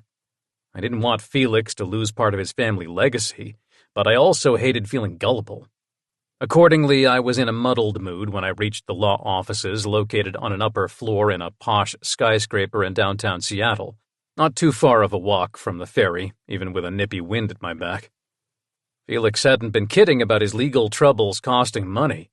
The building was all gleaming chrome and tasteful signage, the sort of place populated by high-end law firms where the hourly rate approached a weekly check for a new recruit. My back tightened. I hated being part of Felix's troubles. Guilt dogged me on the elevator ride, but I spotted Felix as soon as I stepped off, and my weird mood was replaced by a sudden surge of joy that loosened my muscles and made me walk faster. "Hey," I called out. Part of me wanted to whistle, but this was hardly the place for more than an appraising glance. Even so, I let my eyes linger on his lean frame. Damn. Is this your usual doctor wear, or were we supposed to dress up for the lawyer? After ditching my uniform, I'd pulled on nice jeans and a date-worthy shirt, but Felix was in dress pants, a blue button-down shirt, and a tie I wanted to remove with my teeth. I wanted to kiss him again, explore his neck, see if magic could happen twice. No sex had ever felt so good, like unlocking a cheat code on a video game, and I needed more. I came right from office hours, sorry. Felix slowed down outside the glass doors for the law firm reception area. Don't apologize, you look great. I smiled at him. I wanted to greet him with a handshake or maybe even a fast, friendly hug, but Felix seemed decidedly guarded, holding himself stiffly and not smiling back. I tried not to let it bug me and kept my tone all cheerful. So I found a great Korean place nearby for after this. Calder, he started, then sighed. I'm still not sure dinner is a good idea. Did you get someone to watch the girls? I asked, undeterred by his reluctance. Yes, my stepmom picked them up from school and is taking them out for dinner at their favorite burger place. See? They get a treat, you get a treat. It really is that simple. I gestured like I was handing out treats and managed to get a laugh out of Felix. You're persistent. Maybe Felix. A nasal voice cut him off. Tim. Shorter than me, but taller than Felix. He was thin, with a hawkish nose and hard eyes. Some would probably find his surly Hollywood star looks hot, but I wasn't one. I see you brought your lawyer. Felix regarded him and the younger man accompanying him coolly. Well, if you're going to haul me back in front of the mediator instead of settling this quietly like adults, I had no choice, Tim said archly, as if he had the high ground here. We tried settling quietly multiple times. Felix's voice was strained. But then you went and gambled away my property. Maybe we should save the complaining for the mediator, the younger lawyer guy proposed. He wore a slick gray suit and had a sneer for Felix even as he used an agreeable tone. Good point, Felix said tightly. I wanted to touch him, steer him away from these jerks, and it was my fault he had to deal with them. I'd pushed the issue in large part because I had wanted an excuse to see Felix again. That, and I didn't take losing well, but the set of Felix's shoulders and tension around his eyes made my stomach cramp. I didn't have another chance to speak to Felix before we were led to a conference room where Felix's own attorney, a pleasant, if overly formal middle-aged woman in a purple suit, was waiting for us. Then the mediator, a stern-faced woman in somber black, joined us, along with a couple of assorted clerks and record-keepers. Quite a crowd. I should have simply let this go and asked Felix out like a normal person. Having miscalculated so grievously was not a comfortable feeling, and my feet itched every time I glanced at the door or at Felix next to me. I wanted to grab his hand and make a break for it, but this wasn't a heist movie, and instead I had to show my documents and present my account of what happened, and watch Felix getting more and more tense. So the question is whether Mr. Spaulding could convey the property given that the latest settlement awarded it to Mr. Sigund? The mediator clicked around on a slim laptop, face impassive. Mr. Spaulding contends that the bet happened prior to that settlement. Tim's attorney had an officious tone and a crafty glint in his eye. He reminded me of the guys in school who lived to make others feel dumb. I'd had more than one officer like him, too, young lieutenants with puffed-up egos and a knack for one-upmanship. But I wasn't here to play games, and my elbow dug into the padded arm of my chair as I racked my brain for how I could make this better for Felix. Even if so, at most Mr. Spaulding could convey a half-interest in the property, but all disputed assets were agreed to be frozen pending settlement. Felix's lawyer was equally good at adopting a persuasive tone, her clipped East Coast accent skewering Tim as much as her steely gaze. Thus, regardless of the date on the deed he gave Mr. Euler, he could not convey his interest in the property. The date? I stared down at my paperwork. That didn't make sense. He didn't get me the paperwork until last Thursday. I was undoubtedly shooting my own case in the foot, but all the lawyer speak was making my head hurt. I had expected a swift rebuke of Tim's actions, not this legal maneuvering. I could see a possible outcome where I had a half-interest in the cabin and never got to kiss Felix again, and that simply wouldn't do. So you're saying the paperwork is backdated? The mediator's eyes narrowed. Yes. I nodded, and that set off a flurry of new arguments from the attorneys. While they bickered, I chanced to glance at Felix. Eyes fixed on a bland ocean print on the wall, he looked so tired and worn down. Fucking hell. This was what love got a person. Felix was generous and caring, and Tim had not deserved an ounce of his affection. I didn't care how many good years they'd had together. No one should get to treat someone else like an ATM. Love made people so fucking entitled. And no way could I continue to add to Felix's suffering. I don't want a half-interest. I raised my voice to be heard over the bickering attorneys. Tim, Mr. Spaulding never should have bet the cabin deed. Tell me what to sign so Mr. Sigund gets to keep the property as they apparently originally agreed on. I glared at Tim, letting him know exactly what I thought of people who went back on their words. You're sure you don't want to pursue compensation or ownership? The mediator pursed her mouth. You might want to consult with counsel of your own about your options in small claims court. Oh, Mr. Spaulding owes me compensation. But this property wasn't his to gamble, and I'm not going to tie the property up in a separate lawsuit. I'll sign whatever Mr. Sigund needs to prove it's his, free and clear, as long as Mr. Spaulding doesn't get a piece. Felix blinked at that and sat up straighter. You don't have to do this. It's the right thing to do, I insisted, speaking only to him and shutting out the rest of the room. You deserve it. He broke his word, it's yours. Thank you. Felix's knuckles were white around the pen he had a death grip on. Your forthrightness is appreciated, Mr. Euler. The mediator nodded at me.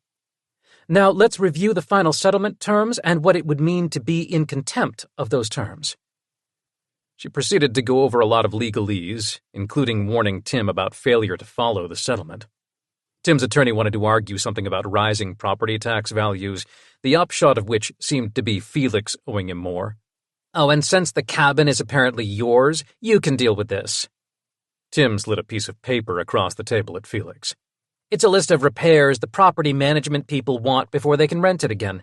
Came to my email by mistake, along with a bill for driveway plowing. Lovely. Felix scrubbed at his hair, and I wanted to smooth it back down. And maybe I couldn't make up for Tim being an ass, but I did have something to offer. I waited until the lawyers were arguing again to lean toward Felix and drop my voice to a whisper. I'll help you with the repairs. What? Why would you do that? He wrinkled his nose, even as his eyes flashed with something that might have been hope. Because you're a nice guy in a crap situation. God, I wanted to touch him in the worst way. When he shook his head and frowned, I added, I promised some buddies a ski weekend. Let me help with the repairs and maybe we can trade. I'd do it, even without the trade, because maybe I'd get at least one more weekend with Felix out of it. But something told me he'd accept a deal over an offer of friendship right now.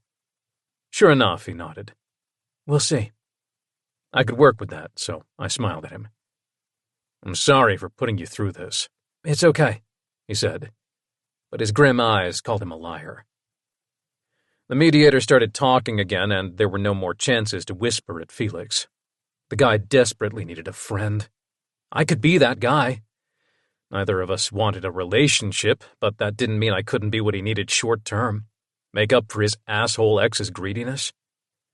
When we'd kissed, I'd never felt so taken care of, or safe sexually.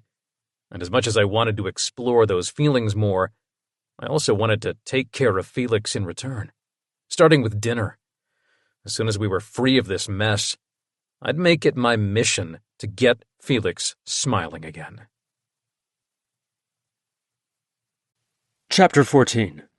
Felix. Now on to the fun part. Calder sauntered purposefully toward the bank of elevators.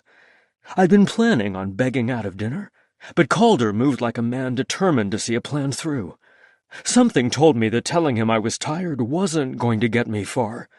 And honestly, I wasn't even sure I wanted to make the excuse. Calder was the only bright spot in this whole mess, and I wanted more of his sunny determination, less of my own head. This place I found has great reviews. He hit the button for the elevator before turning back to me. All the kimchi you can handle, and some interesting fusion dishes, too. Apparently they even have some spicy Korean cocktails, and you look like you could use one of those. No kidding. That was... I trailed off, because Calder didn't need my complaints about Tim, so I stretched my back instead. And even without voicing my ire, Calder still gave me a sympathetic look. Yep, it was pretty bad. And it was my fault insisting on a meeting. I'm sorry I put you through that. He looked so serious as the elevator arrived that I touched his jacket sleeve. It's not your fault. If Tim is going to go gamble my property away, we needed to have it out. It wasn't pleasant, but it was necessary. Yeah, still sucks, though. You deserve better. Calder stepped ahead of me into the elevator and hit the closed door button, not the lobby. He gave me an intense once-over, and the scrutiny made me want to loosen my tie. Suddenly, it was very warm and cramped, with only him and me in there. We are not making out in an elevator, I said with all the sternness I could muster. Well, there's an idea. He laughed lightly, but still didn't hit L. I was going to steal a fast kiss, but if you want to go all the way there, I'm more than game. I don't. No matter what I said, I still snaked my arms around him when he dipped his head to claim my lips. It wasn't my smartest move, but after that meeting, having someone to hold on to felt so damn good. Calder was good at being comforting, too, pulling me close and kissing me gently. True to his word, he didn't try for a grope or even go for tongue, simply offering sweet solace, and then releasing me to finally hit the lobby button. You might be better than a cocktail as far as stress relief, I teased, liking how he preened at the praise. Good. If you want, we could get the food to go. I wouldn't object. He gave me another of those heated looks. I reached to loosen my tie, but he batted my hand away. That's for me for later. Or sooner if you want the to-go option. You're too tempting, I groaned as we reached the lobby. But my stepmom is bringing the girls back to my place after their burger dinner. Limited privacy and opportunity. I got you, Doc. It was only an idea. Calder didn't sound particularly put out. Confident as ever, he led the way out of the building. Cocktail it is. Do you need directions? I pulled out my phone. Memorized them. He tapped his temple before zipping his jacket. The sun was already fading, replaced by a wintry wind rolling in off the sound. Holding out a hand, he smiled, demeanor all mischievous and his excitement contagious. Come on, it's not far. Holding hands was decidedly date-like. I should decline, but the memory of that sweet kiss lingered, and I took his hand before I could talk myself out of it. You didn't have to do that. Giving up your claim to the cabin so easily, I mean. I studied his face, but his cheerful expression never wavered. Yeah, I did. Tim's a jerk, looking for loopholes and trying to milk you for cash. That cabin means something to you, and maybe he couldn't see it, but I do. Buttery warmth spread across my chest, chasing away the chill. Calder truly was a good guy. If the lawyers said you had a half-interest, I'd buy it out. Nah, I'm not hurting for cash, and you don't need another of Tim's messes. Too true. I followed him into an upscale restaurant. The smell of meat and strong spices greeted us along with a lively after-work crowd. Tastefully decorated in a black and gray color scheme with pops of red, the place was half full. A young hostess led us to a table near the window and left us with an impressive drinks menu. I drove, so I better stick to something light, I mused as I scanned the list, considering a kimchi Bloody Mary or a soul mule cocktail or another of the inventive drinks, before settling on a fruity soju drink that promised more fruit than alcohol. However, my car being close means that I can drop you at the ferry, save you the walk or bus. Excellent. His expression turned decidedly smug, small smile and crinkles around his eyes. What's that smirk for? Flirting with him was simply too easy. My voice already that much lighter and huskier, and we hadn't even gotten our drinks. Nothing. Only that I'm totally getting another kiss after dinner. We'll see. Cheeks burning, I studied the menu to avoid his cocky gaze. After we placed our drink and appetizer order, the prospect of more kissing kept dancing through my head, making my pulse thrum. Is that why you offered to help with cabin repairs? I asked, trying to keep my voice light. You're hoping for a repeat? Well, I'm not going to turn it down. He winked at me as the cocktails arrived, waiting until the server departed to continue. I'll be honest. Sex for me doesn't usually feel like it did with you. I want to explore more, see if I can figure out why. Smile dipping, he darted his gaze around the room, before taking a long sip of his soju and tonic, which was garnished with thin strips of celery. So you want to sleep with me as research? I used a stern tone, even as my ego thrilled. That, and it would be fun. He shrugged, tone carefully casual. The little bit of hesitance there in his eyes made my resolve soften. Maybe I can't ever duplicate it, but I can enjoy a second helping or two. My inner science geek is rather impressed at the chance to help you test a variety of findings. Yup, we were totally kissing again later. And maybe more. But I didn't need him thinking he needed to trade me for the experience. Fiddling with my garnish, I dropped the flirty tone. But I could still kiss you again sometime and hire a handy person to do the repairs.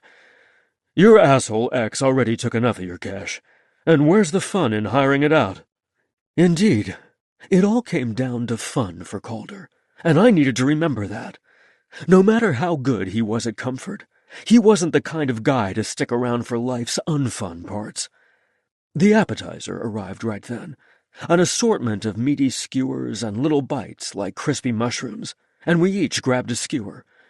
I've got leave next weekend, Calder said between bites, more of that take-charge nature of his. Of course he'd want a firm plan. Couple of days off, as long as I'm back by Sunday evening. What do you say? My stepmom is heading to Aspen. I'd have to bring the girls. As always, I couldn't seem to find my way to a firm no with him. I figured they'd come. You can probably use their help on easier cleaning tasks. And as for the other, if you visit me after lights out, I'll never tell. He grinned slyly. The work does need to get done. I was waffling my way toward yes, and Calder knew it, grinning wide and raising his glass. Excellent. We're not dating. I held up a hand, but he simply kept right on smiling. Of course not. We talked about that. Neither of us dates. But there's a wide territory between no relationships ever and long-term commitment. Like friendship. You need a friend. His tone was perfectly reasonable, yet it also made my stomach do this weird clench. A friend who kisses me silly? I went for the joke, because no way was I letting myself get disappointed at the reminder that Calder didn't do relationships. Yup, definitely that. I'm planning on it. His twinkling eyes made all sorts of promises for after we ate, and made my insides glow. He was right. I did need this, even if I didn't want to. I'll pack extra pancake mix. I sighed dramatically, like giving in was such a hardship. And you'll get your weekend with your friends on your next weekend off after that as a thank you for the help. It's a deal. He popped one of the beef appetizer bites in his mouth. This is good. I like all the choices here. What do you say we order a few more small plates instead of entrees? That way we can share and try more things. Are you sure this isn't a date? I teased as I reached for the appetizer menu. Call it what you want, Doc, as long as I get a kiss at the pier. That easy? I shook my head. Yep, I try. Now, let's see what food sounds fun. He leaned across the small table to point to a selection on the menu, and I nearly kissed him right then. Oh, he was trouble, all right. The fun kind for sure, but also the kind that could leave a mark if I wasn't careful. Something about him, though, made me reckless. I let him talk me into trying new things to eat as easily as he'd convinced me to do the cabin repair weekend. Work. We were going to work, not play. But it was easy to forget that as we ate our way through an impressive selection of small plates, while sharing stories of other food we liked. If you like spicy, there's this place near base in Hawaii that does these ginger chili wings. Man, I love visiting that base. Calder's tone was decidedly wistful. They sound good. Is it hard not being out on a sub right now? He made a pinched face. You asking as a shrink? No, as a friend. Maybe I wasn't the only one who could use someone. He took a few bites of food before finally sighing. Yeah, it's hard. Sucks because I am damn good at what I do on the sub, and I've been at it over a decade now. His ever-present smile was gone, and his eyes were tight. I love the pace of the sub, the focus it requires. Everything feels important. You'd be a good surgeon. Trying to lower the tension, I smiled at him. Adrenaline junkie, life-or-death decisions, long hours? You'd be perfect. Thought you weren't going to analyze me, he teased, stealing another shrimp dumpling. But you're not wrong. I don't like being bored, and I like responsibility while still being part of a team. And you don't have that now with what you were doing on base? He groaned even before I finished the question. This assignment isn't terrible. This week I got to work out an urgent supply situation. That was good. But there's talk about extending my time on shore, and I'd rather be where I can be most useful, and that's on a sub. I get that. I used a soothing tone, regretting bringing up an uncomfortable subject for him. But curiosity got the better of me. Are they worried about your health on the sub? Probably. He stabbed some seaweed salad with his fork. A repeat concussion would suck, and falling is always a risk on the sub. But one you're willing to take. I wasn't a neurologist, but I knew plenty about the after effects of a head injury. They weren't anything to mess around with. However, Calder simply made a dismissive gesture. Life is a risk. Bottom line, I can do more good deployed and be less bored, so win. Winning is good. I was more of the opinion that life was a series of compromises that kept us safe and relatively healthy.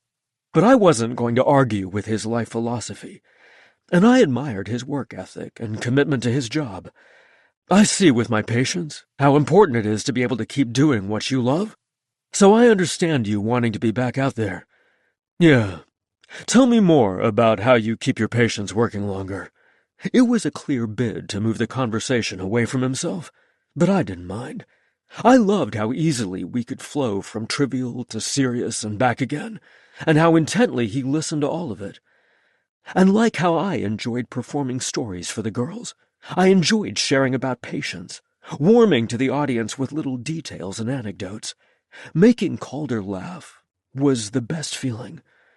I'm sure you're an awesome doctor, but man, you could also be a comic. You're too good at the doctor humor and impressions. I enjoy drama class and high school and college theater. Making people smile is fun. I met his gaze so he'd know that the pleasure truly was in making him specifically smile. Couldn't you do local theater? My brother Roger's wife has done some community theater. Small productions, but she has fun. I haven't done much since college, but maybe when the girls are older. It would be different if I had more help with them, but I didn't. So I tried not to dwell on hobbies I'd had to let go of. The girls were more than worth the sacrifice of a little free time. Calder kept me talking through dessert of a ginger sorbet, and we were both smiling as we ventured out into the chilly night. My parking garage is near here. I pulled out my phone for exact directions, and Calder peered over my shoulder. Good. He gave me a lightning-fast kiss on the neck before I could object, then set off in the right direction. You memorized the map that quickly? Yup. When I'm properly motivated, there are not many logistical challenges I can't meet.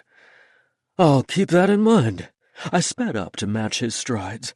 How he could make map reading and logistics sound so sexy, I had no clue. Heat gathered low in my gut as we neared the garage. I hadn't made out in a car in years, yet Calder had me craving it. He must have been anticipating it too, because his movements took on a quiet efficiency, like he'd already mapped out the best route to my lips. Sure enough, as soon as we were both in my SUV, he swiveled in the passenger seat. My kiss? I thought you wanted one at the pier. I felt free and flirty, and at least 10 years younger. There too. He licked his lips, but didn't reach for me. That was cute, how he waited for me to make the first move. It was a departure from his ordinary in-charge self, and I liked seeing him with his guard down, not afraid to let someone else lead. The power he bestowed on me made me giddy, almost giggly as possibilities raced through my mind. I wanted to make this good for him, memorable even. Maybe sex wasn't on the agenda, but I could be the best damn goodnight kiss he'd ever had. That in mind, I leaned over the console and claimed his mouth. Softly, like he had kissed me in the elevator, and unhurried, like we had all night, not a few stolen minutes. If it was slow he enjoyed, then slow he would get. A gradual build from featherlight brushes, to little tongue and lip teases, to tiny nips, before finally slipping into deeper forays. He'd said things felt different with me. Better. My ego liked being special for him, and that made me both more aggressive and more inventive than usual. He tasted sweet and gingery, cold lips from the night air, hot tongue, and I couldn't get enough. Trying things to see what he'd like best, a bite here, a suck there, was fun. Fun. Maybe there was something to his worldview after all, because right then, fun felt like the only thing that mattered. Oh, fuck. You're too good at this. Groaning low, he reached for my collar, running a blunt finger all along my neck. This has been driving me wild all night. You all buttoned up and professional, while I remember how wild you went for neck kisses. Yes, I sucked in a breath, waiting for him to put me out of my misery, as he kept fiddling with my collar and tie. I want... Buzz. My phone cut me off with an insistent message alert. And it didn't matter what I wanted from Calder. I had to check and make sure it wasn't something wrong with the girls. Sorry. I wiggled so I could fish my phone out of my pocket. It's okay. You're an in-demand guy. He fell back against his seat. I'll keep. For how long remained to be seen. There was only so much patience for kid interruptions most fun-loving singles had. It's my stepmom. I looked up from scanning the message. They're back at the house. I should... Go. You can't miss bedtime. He gave me a rueful smile. I'm sorry. Don't be. You've got a command story performance to deliver. Or, rather, be sorry and make it up to me next weekend. He leered wickedly at me. Maybe I will. My whole body thrummed with everything I wanted from him. That determination of his was going to get him everywhere. Chapter 15. Calder. See you soon. Funny what a difference one text could make. My drive to the cabin for the work weekend with Felix and the girls felt far less lonely than my first trek there. Felix and I had been texting on the regular all week, silly stuff like food memes and cute kid stories and flirty things like veiled references to kissing. But his hopeful text that morning had buoyed me the most. I liked not being the only one counting down until we could see each other again. Even with weekend traffic, the drive seemed to go faster this time, and even the bear sign looked a little friendlier as I turned into the drive. Felix's SUV was already parked in front of the cabin, and he must have just arrived because the girls were still unbuckling as I pulled up alongside him. Calder! Charlotte had many bags and belongings as she climbed out of the car. I brought my book of bones. Excellent. I relieved her of 2 of the backpacks. I might not understand her interests, but her enthusiasm was infectious. Setting her bags on the porch, I returned to help Felix, who was unloading the rear hatch. Hi. His smile was warm, but his eyes were slightly shy, as if he were remembering that parking garage kiss and unsure how to greet me. How was the drive? Not bad. No sign of a storm this weekend. I had spent all week, and most of the drive, replaying that kiss myself, but the girls were racing back and forth, retrieving bags and asking questions, so it wasn't like I could simply plant one on him right there. I'd told him I could wait, but my gut still fluttered every time my eyes landed on his lips. Whee! Twirling down the steps, Charlotte interrupted my staring contest with Felix. I wish it would storm. I like snow. Felix saved her from colliding with the car by redirecting her toward the open space in front of the cabin. Do a good job of helping with the work, and maybe I'll take you up to the visitor center, to the snow play and sledding area. They have snow tubes and things like that. That sounds fun. I grabbed some grocery bags from the back of the SUV. You can come. Charlotte offered first, but Felix nodded as well. I might. I followed Felix into the cabin and set my load of bags on the kitchen counter. Think you brought enough groceries, Doc? He laughed, a real chuckle, some of the awkwardness draining away as we started putting stuff away. Couldn't risk having to live on jerky and eggs. Or pancakes. I thought we could make pasta tonight. You remembered that I can do spaghetti? My ego perked up right along with my posture. I liked how he truly listened to my stories, remembering even small details. I didn't want to miss our chance to have your specialty. Oh, you've got more than one chance. The girls were nowhere to be seen, so I risked a suggestive tone and looked to match. Prowling closer, I reached for him, but he stepped back. Did you know you have bones in your ear? Charlotte popped up over the breakfast bar. Really? Felix shot me an apologetic smile, but I shrugged. If the kid interruptions were the price I had to pay to get him alone later, I didn't mind. And honestly, Charlotte was rather cute. The way she knew so many big facts.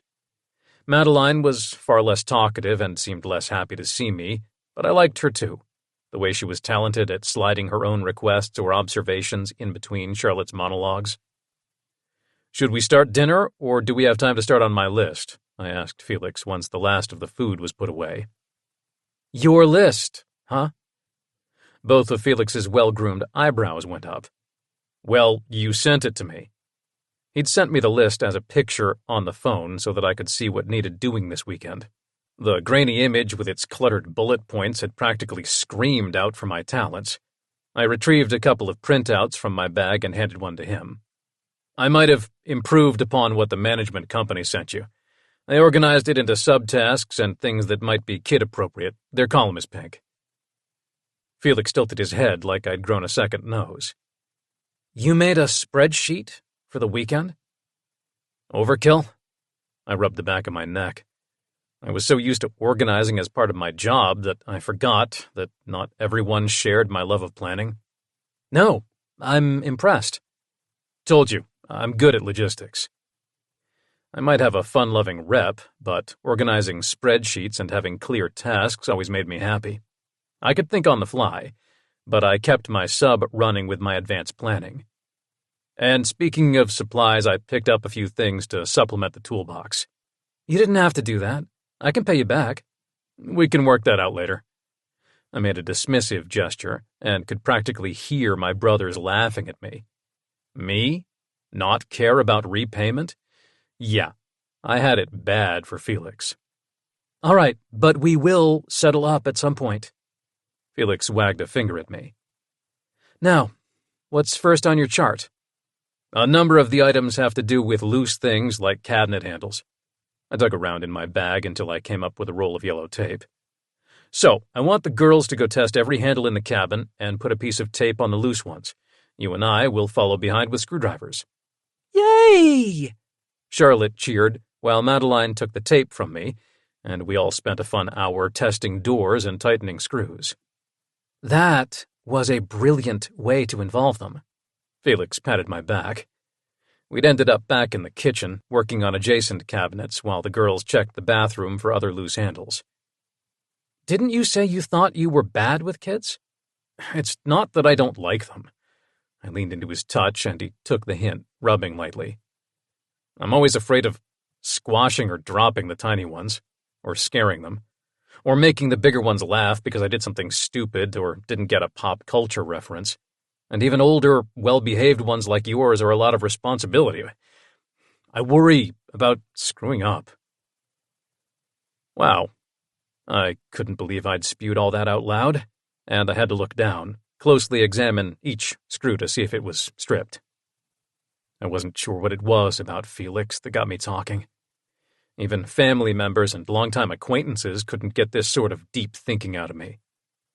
Calder, they're people. Small people. Felix's tone was patient and kind, but firm. Maybe that was part of why I liked talking to him so much. Felix never judged, but he also wouldn't let me get away with BS either. He moved his hand from my back to massage my tense neck. Some kids are smart and funny and amazing. Most are good-hearted. A minority are mean-spirited or more challenging than others. A few will make you tear your hair out, but it's not that complicated to be good at interacting with them. It's not? I all but purred at how good his touch felt. Simply keep doing what you've been doing. This idea of yours was great. Thanks. I tipped my head back, seeking a kiss, but right then Madeline came down the hall and Felix dropped his hand. I'm hungry. She glared at both of us. This was part of what I'd meant. Some kids I simply couldn't seem to charm. Dinner is spaghetti. Why don't you go pick out a book for tonight while Calder and I cook? It's your turn to pick. Felix gestured at the stairs and the girls clattered up them, bickering over what sort of story they were in the mood for later. Sorry. They seem to have impeccable timing today.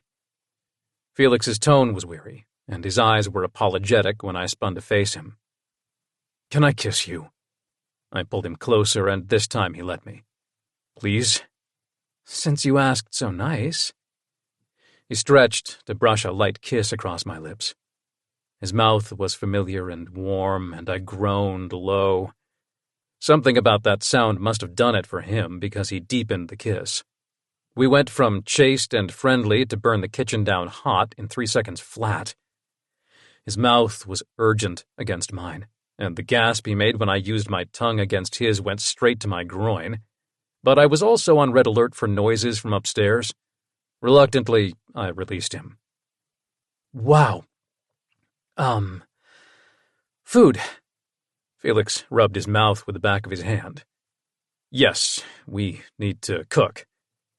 I grinned, because it was nice to see Felix as flustered as me, and also because cooking together was almost as fun as kissing, and getting dinner over with got us that much closer to bedtime. I lined up ingredients while Felix retrieved a pasta pot and a skillet. Did you intend to arrange things by size order, or was that a happy accident? He teased as he set the skillet on the stove. Sorry. Organization just seems to happen with me. My neck heated. Don't apologize, I think it's cute. And a good trait. Thanks. Part of it is always having cramped shared spaces, both on the sub but also growing up and sharing small rooms in base housing. I got good at squeezing my stuff in. Felix's admiring glance went a long way to making me less embarrassed. I should have you come do our pantry at my house, or maybe my closet. Is the closet in your bedroom? If so, sign me up. I leered at him, loving how he laughed.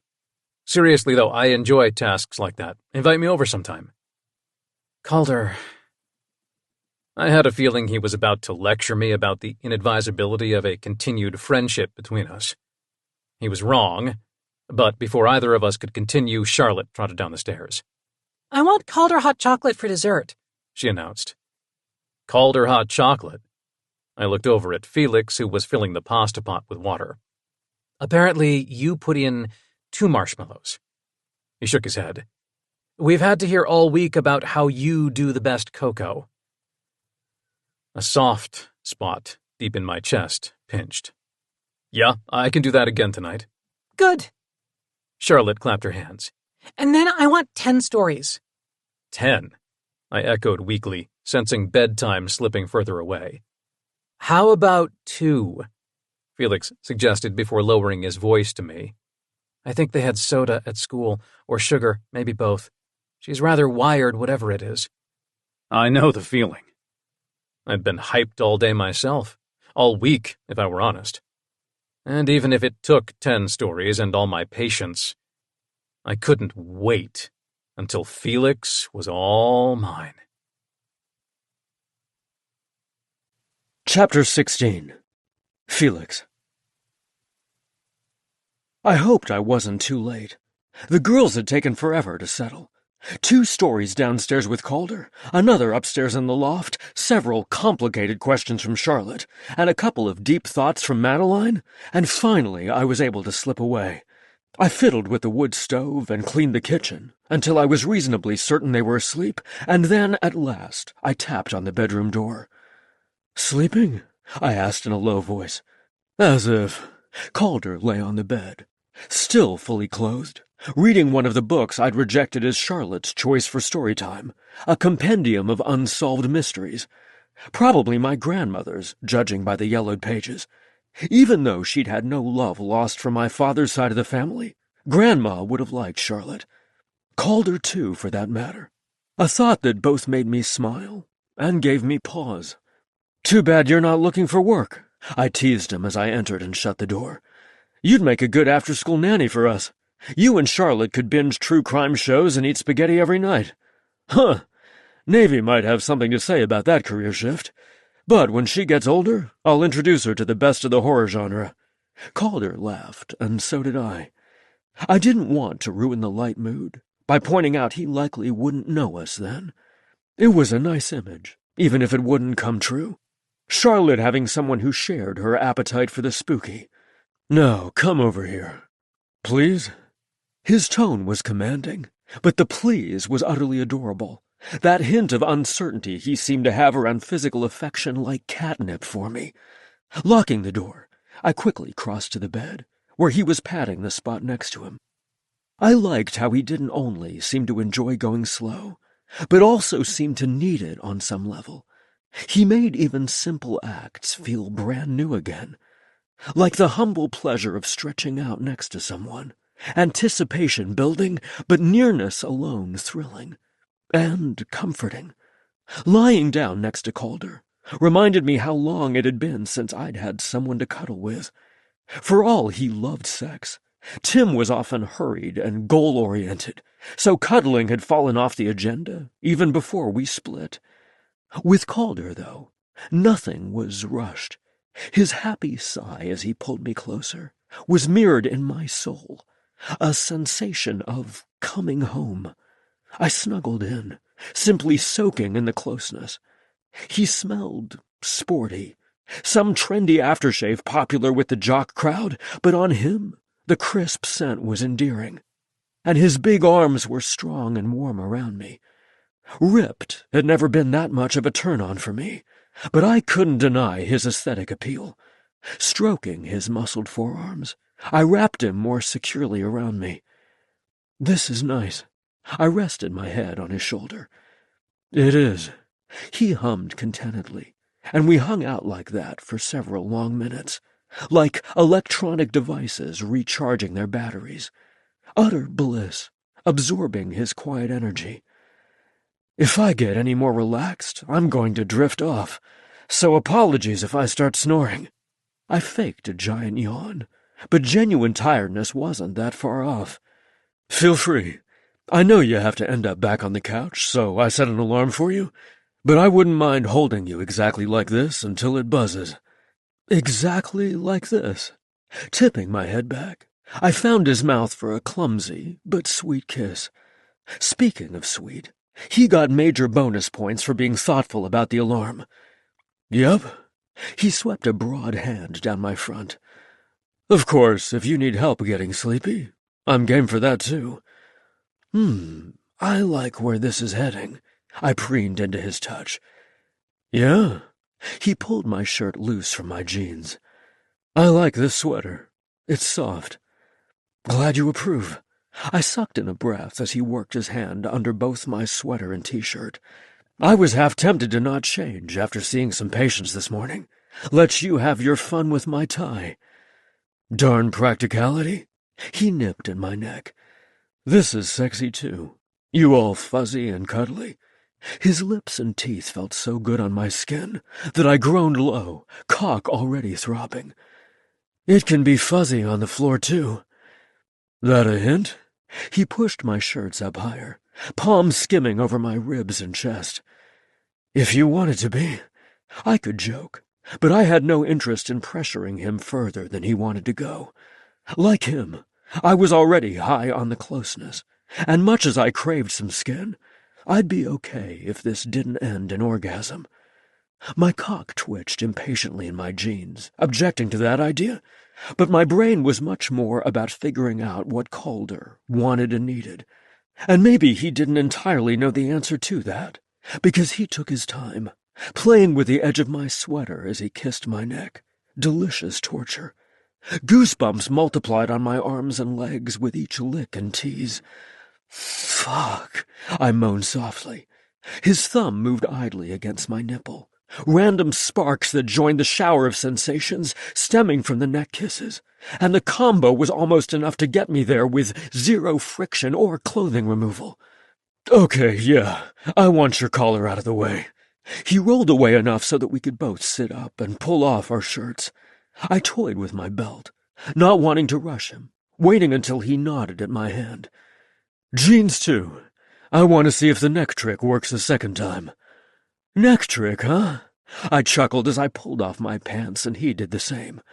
And yes, it will work. I'm kind of embarrassingly easy. I love that about you. He grinned broadly. Be easy all you want. Anything else unusual that gets you off? I want to know all your secrets. All of them? I faked shock, eyes going wide, like I had anything worth hiding. All of them, tickling me lightly. He tumbled us back onto the bed, naked now, and I groaned from how damn good his bare skin felt against mine. He had more body hair than a lot of fair-skinned guys, fuzzy chest and abs, which rubbed deliciously against me as he returned to spooning me. Tell me everything. I'm pretty tame, honestly. Kiss my neck and give me anything resembling friction and I'll get there. Or grinding and kissing. Give me a steady diet of making out and I'm a happy guy. What about the other stuff? His hold on me tightened, and I could practically hear his frown. Heck, maybe I'd misread him, and he wanted something other than fooling around and kissing endlessly. Most guys eventually did, so I made sure my smile didn't dip. It's all good. I'm not always the most on bottoming, but I will if that's what you're up for. I like oral, too, giving especially. I started to turn in his embrace, but he held me fast. I wasn't hinting at wanting either of those things. His tone was still too serious, as was his heavy sigh. I love what we've been doing. Can I tell you something? Absolutely. I had a feeling that if I looked up at him, he'd stop, so I let him talk into my hair. Sometimes I have a really hard time getting off. I hate disappointing people. Like, oral is amazing, but then I feel bad because someone's jaw is locking up and I'm nowhere close. Or we do all the prep and build up for fucking, and then I still need my hand to climax. I feel like such a buzzkill. You're not, I hurried to add, but he was already shaking his head. Yeah, I kind of am. There's lasting a long time, like sexy endurance, and then there's marathon slog, where I can legit sense that the other person really just wants to be done and go to sleep. So you being super easy to make come, that's amazing. I love that. Makes me want to get you off over and over. Well, I knew having a hair trigger would come in handy sometime. I waited for him to laugh before getting more serious. There's no one right way to have sex, including not having it. If it doesn't feel good or does feel good for a while and then stops feeling good, it's okay to switch to things that do feel good. I'm not feeding you a line when I say that I really would be okay with kissing for the next 3 hours, even if neither of us comes. I can give myself orgasms, but self-cuddling is way harder. Isn't that the truth? He chuckled more freely now. I love cuddling. I miss being a teen when all the expectations for what comes after weren't there yet. They don't have to be there now. I am way too old to give a fuck about other people's expectations. You're not old. He tickled me until I giggled. See? Not old. And you're right. Maybe that's why it feels different with you. The pressure to fuck you through the mattress doesn't seem to be there. I gulped, because I honestly wouldn't turn that down, but I also meant what I said, about liking other things more, and about us setting our own rules. Seeing him so down on himself made my voice firmer even as my heart went that much more tender. If you got to decide, like ordering at an ice cream place, no expectations or pressure, what would you like most right now? He kissed my neck, in between making thinking noises that made my spine vibrate. I want to kiss your neck, while you tell me where else to touch you that makes you feel incredible. And I want to keep kissing you until you come, and then I want to cuddle you all boneless and happy. That was the best last time. Yeah, it was. My throat was strangely tight. His wants were so simple, and so nicely aligned with mine, that giving him this was ridiculously easy. Let's do exactly that. And if you want to come too, I found it hot as hell when you stroked off last time, but I'm also cool if you don't want that. Not sure what I want. Rubbing against your ass feels good right now. I like lying like this. Me too. I tipped my head back for a leisurely kiss. The angle wasn't the best, but the gentle gratitude of his mouth more than made up for any neck strain. We'll figure everything else out as we go. Chapter 17. Calder. I was naked in a bed with another person, and it was apparently A-OK if no one came. Well, Felix was going to come because getting Felix off was fun, all his little reactions and sounds. But I didn't have to, which was weird, but also freeing as hell. For all that I told others to have fun, shutting off my own inner perfectionist was hard. Felix made it easy to let go, though. I ran my hands all over his lean body. He was slim and strong, but not wiry or muscle-bound. I liked the softness to his belly and the downy hair on his thighs. I liked even more that he hadn't tried to use doctor or therapist talk on me when I'd told him about the unique way I seemed to be wired. I wasn't clueless.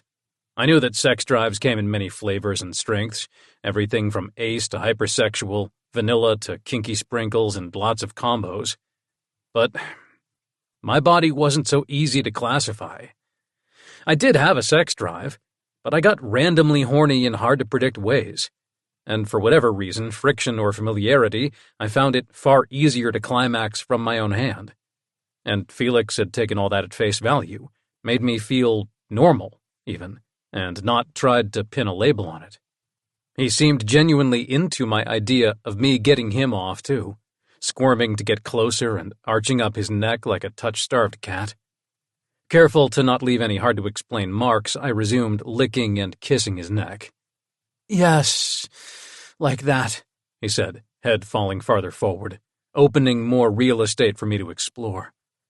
He smelled like wood smoke and expensive shampoo, and something sweet that made his soft skin that much more fun to nibble.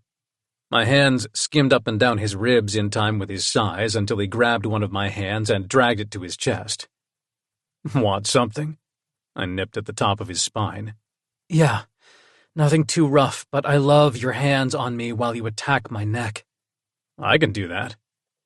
Closing my eyes, I let myself drink him in, one kiss at a time, one flick of my finger on his nipple at a time, his reactions streaming through me. He rocked against me, and the friction against my hard cock made me throb. I wasn't near orgasm, but simply allowing the sensations to build without getting hung up on how long I was taking or other pressures was like flying. A soaring sort of pleasure almost better than being on edge. Please, Calder, Felix begged, moving shamelessly against me. The way he allowed himself to ask for exactly what he wanted was awe-inspiring, seeing someone let go like that. Opening my eyes again, I slid a hand down to hover near his straining cock. This? Yes, that. He thrust up, dragging his cock along my palm. Message received. I smiled before resuming my neck kisses. Nipping at his shoulder, I experimented with tweaking his nipple more firmly to make him gasp. I countered those more intense touches with light strokes of his cock. His cock felt weighty in my hand. It had a natural curve that mine didn't, and a flared cut head that made him fun to play with. Pushing insistently against my hand, Felix made it clear he wanted a tighter grip, but I wanted him that much more desperate for it. Please, He trailed off on a near whine as I finally gave in and stroked him in earnest now. Watching his face, I found a grip and rhythm that seemed to suit him.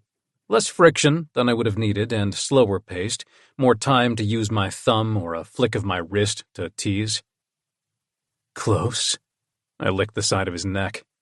I want to see you go. Yeah, God, keep doing that, he panted. The way he kept wriggling and thrusting into my fist had me groaning too and rocking forward to meet his motions. Here, let me show you something.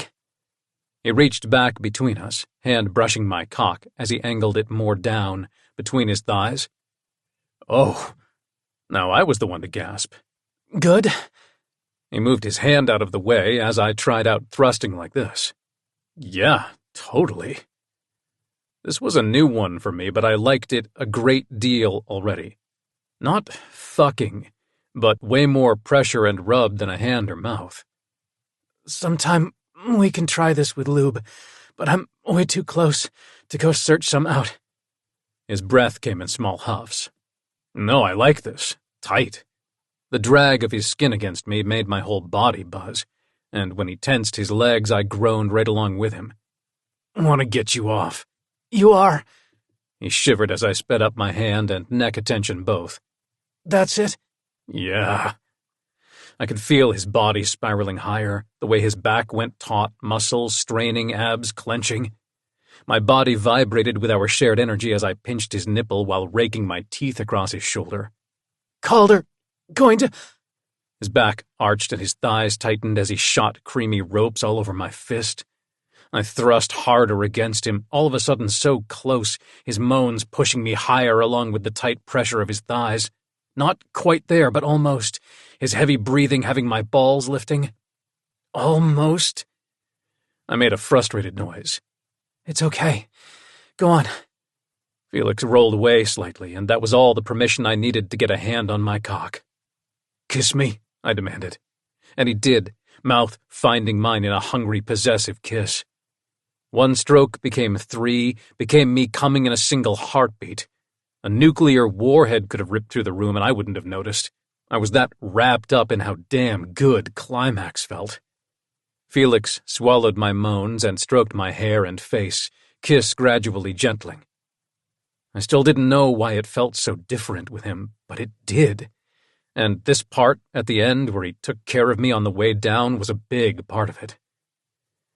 Thank you, I gasped when he finally released me. No need to thank me. Pretty sure we both won big there. Giggling like I'd tickled him, he used his discarded undershirt to clean us both off before settling back next to me. He yawned and rested his head on my shoulder. You sure you set that alarm? Positive. I reached for my phone on the nightstand and showed him before wrapping him in a tight embrace. Good. He kissed my neck before pulling the covers up around us both. Stay here? A little longer? I whispered. He was a busy guy, with a lot competing for his attention, but in that moment he was all mine, and I was keeping him as long as he'd let me. Chapter 18. Felix. Exactly how good do I have to be to go to the sledding place? Charlotte was in a bargaining mood after a morning of cleaning and repair work. She had a purple headband holding back her curls, and her nose was dusty. "I'll ask Calder where we are on the list," I offered, looking up from wiping down a baseboard near the stairs. "Can he come with us?" she asked. "We'll see. He might be wanting some alone time." Standing up, I patted her head. Calder had been excellent about involving the girls all morning, but since he wasn't used to kids as much, he was undoubtedly craving a break. "Nope, I don't do alone time." Proving me wrong, Calder came down the stairs, carrying his drill and looking far sexier than he had any right to. His heavy tread matched the little hitch in my pulse at his appearance. "The snow sounds like a fun break. Maybe we can get lunch out, skip cooking." "I'll tell Madeline." Charlotte raced away before I could disagree. Not that I would. Having Calder along would be more fun than me on my own with the girls. And the more time we spent together, the more I was coming around to his way of thinking that fun mattered. Perhaps some of that shift was discovering that Calder was actually a lot more complex than his good-time guy persona. He had a serious side, with a perfectionism I rarely saw outside of medical school. That intense drive to succeed made him a great organizer, and also explained a fair bit about his character, and it made him more likable and relatable for me. And like him I did, especially after the night before. He'd been honest and real, in a way a lot of lovers weren't, and that had made the whole experience that much more powerful. "We got a lot done this morning." He smiled at me, eyes bright and way more alert on low sleep than me. I'd intended to drift off next to him, let the alarm send me back to the couch, but we'd ended up having a sleepy, meandering conversation about everything from first crushes and awkward first times to more recent relationships, and even some about our jobs. I felt like I was back in college, the urge to get to know him better beating out sleep, and we'd both been startled when the alarm had buzzed. And now I had to pay the piper, so I yawned and headed toward the coffee pot. "We did good. We earned a break for sure. I can drive if you want to ride with us." I half expected him to want to drive himself, but he nodded agreeably. "Sure. Let me change into pants better suited for playing in the snow, and we can go." In short order, we were all in cold weather wear and headed up the mountain to the visitor center parking lot, which served as a hub for snowshoeing and cross-country skiing enthusiasts out to enjoy the trails, while young families headed to the snow play area with its groomed sledding hills. Being a Saturday, finding a parking spot was a challenge, and the trek to the snow play area was crowded with lots of happy faces coming and going. Calder insisted on carrying the plastic toboggan we'd brought, and he and Charlotte marched ahead of us. Hands on her hips, she surveyed the area like a pint-sized mountaineer. The area featured a number of sledding runs of various lengths and inclines, from places for the tiny tots to higher hills that had even adults whooping and hollering as they slid down on sleds and inner tubes. "I'm going to do the biggest hill." Charlotte turned her conquering gaze back to us. "I'm not doing it." Madeline wrinkled her nose. "Look how fast they're going." "I know, it's awesome." Charlotte spread her arms wide, like that might let her capture more of the experience. "Why don't we start with one of the smaller ones?" I suggested, trying to keep the peace, but also find something that might tempt Madeline into trying. "Yeah, work up to the bigger runs. That's smart." Calder nodded before we walked toward the nearest hill. "Thanks for backing me up," I said to him in a low voice as we found places in line. "Sibling harmony is hard. Don't I know it? Roger, my oldest brother, always wanted to do the hardest hike, the biggest dirt bike ramp. Calder adjusted the sled to his other arm. Not you? I kept an eye on the girls, who had started playing in the snow with some of the other kids in line. I would have thought you'd be the adventurous one. Eventually. I do love adrenaline. He grinned broadly. But early on, they had to use all sorts of dares and bets to get me to try new things that I ended up loving. I used the same tactic with my younger brother. Not sure he appreciated it, though. That's the one dating your best friend? Yep, he hates bets. Thinks I'm obsessed with winning. He's a musical genius and all about celebrating differences and everyone having a good time. We haven't always gotten along. It's almost our turn.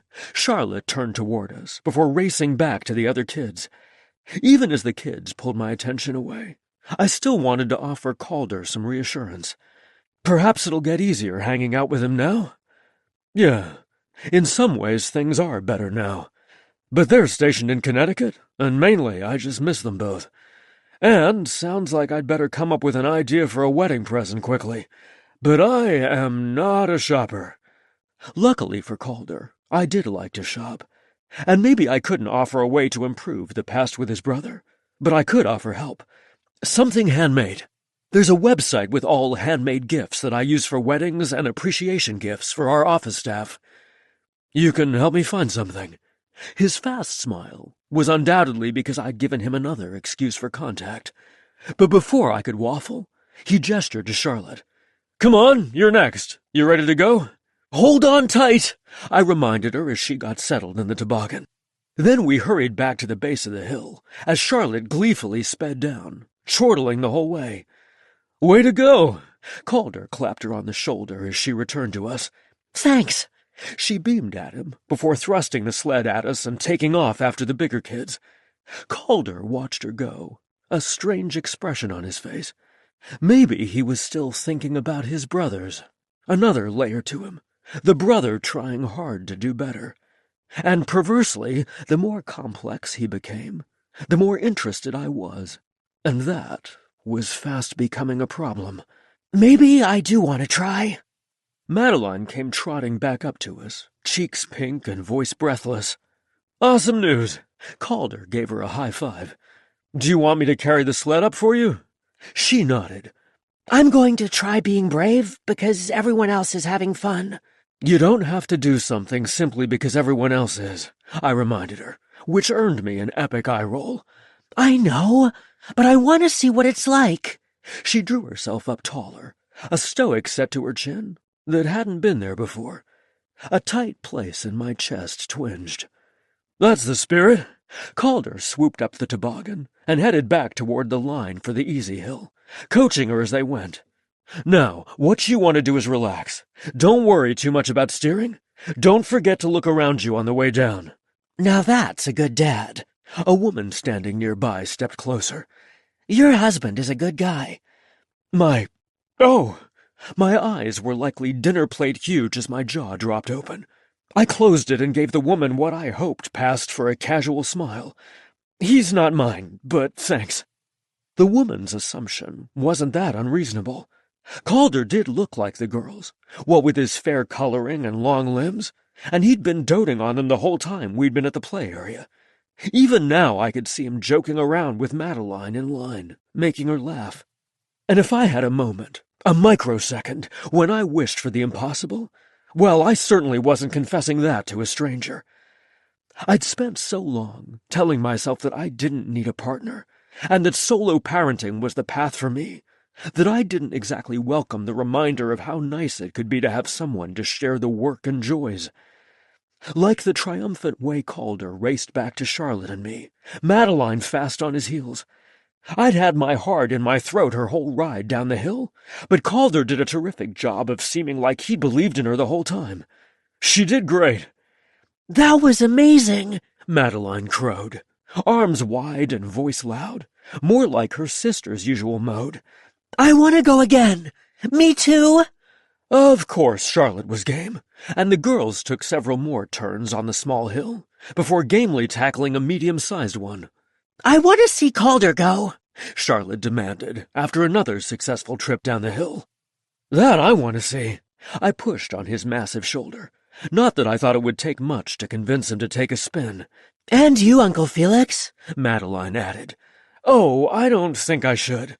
"Sure you should." Shoving the toboggan at me, Calder steered me toward the slope. "Here you go. Have at it." Both girls cheered as I made a show out of groaning and being all reluctant to get more laughter and cheers from them. Okay, one time. In reality, I probably would have agreed even if Calder hadn't been along. He didn't have a monopoly on having fun with the girls, but he certainly did have a way of amping my enjoyment way up. "We'll cheer for you," he called after me. The line moved crisply, and my turn arrived before I could talk myself out of this idea. The three of them stood at the bottom of the slope, faces turned toward me. Pushing aside my worries about looking silly, I took a deep breath. I launched myself down the hill, zipping along at a skin-stinging clip. My lungs burned, like my oxygen levels were soaring right along with me. All too soon I arrived back at the bottom, and stumbled toward Calder and the girls on shaky legs. "You did great." He threw an easy arm around my shoulders. Maybe he was mine. Only for a second. But it counted. "Thanks. I lost my hat, though." I patted my bare head, hair undoubtedly sticking every which way.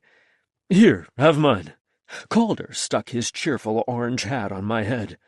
"My brother's wife knits whenever he's deployed, keeps us all in hats. Looks better on you anyway." He winked at me before grabbing the sled. "My turn. Let's see if I can beat your time." "Always a race." Chuckling, I shook my head at him. His long strides easily carried him back up the hill, and it wasn't long until he was speeding back down to us, big grin on his face. Mine. Only for this moment, but mine. I got to claim him. And today, that was enough. The rush of pride and happiness making me feel like I was back skidding down the slope myself. Who needed adrenaline when they had Calder?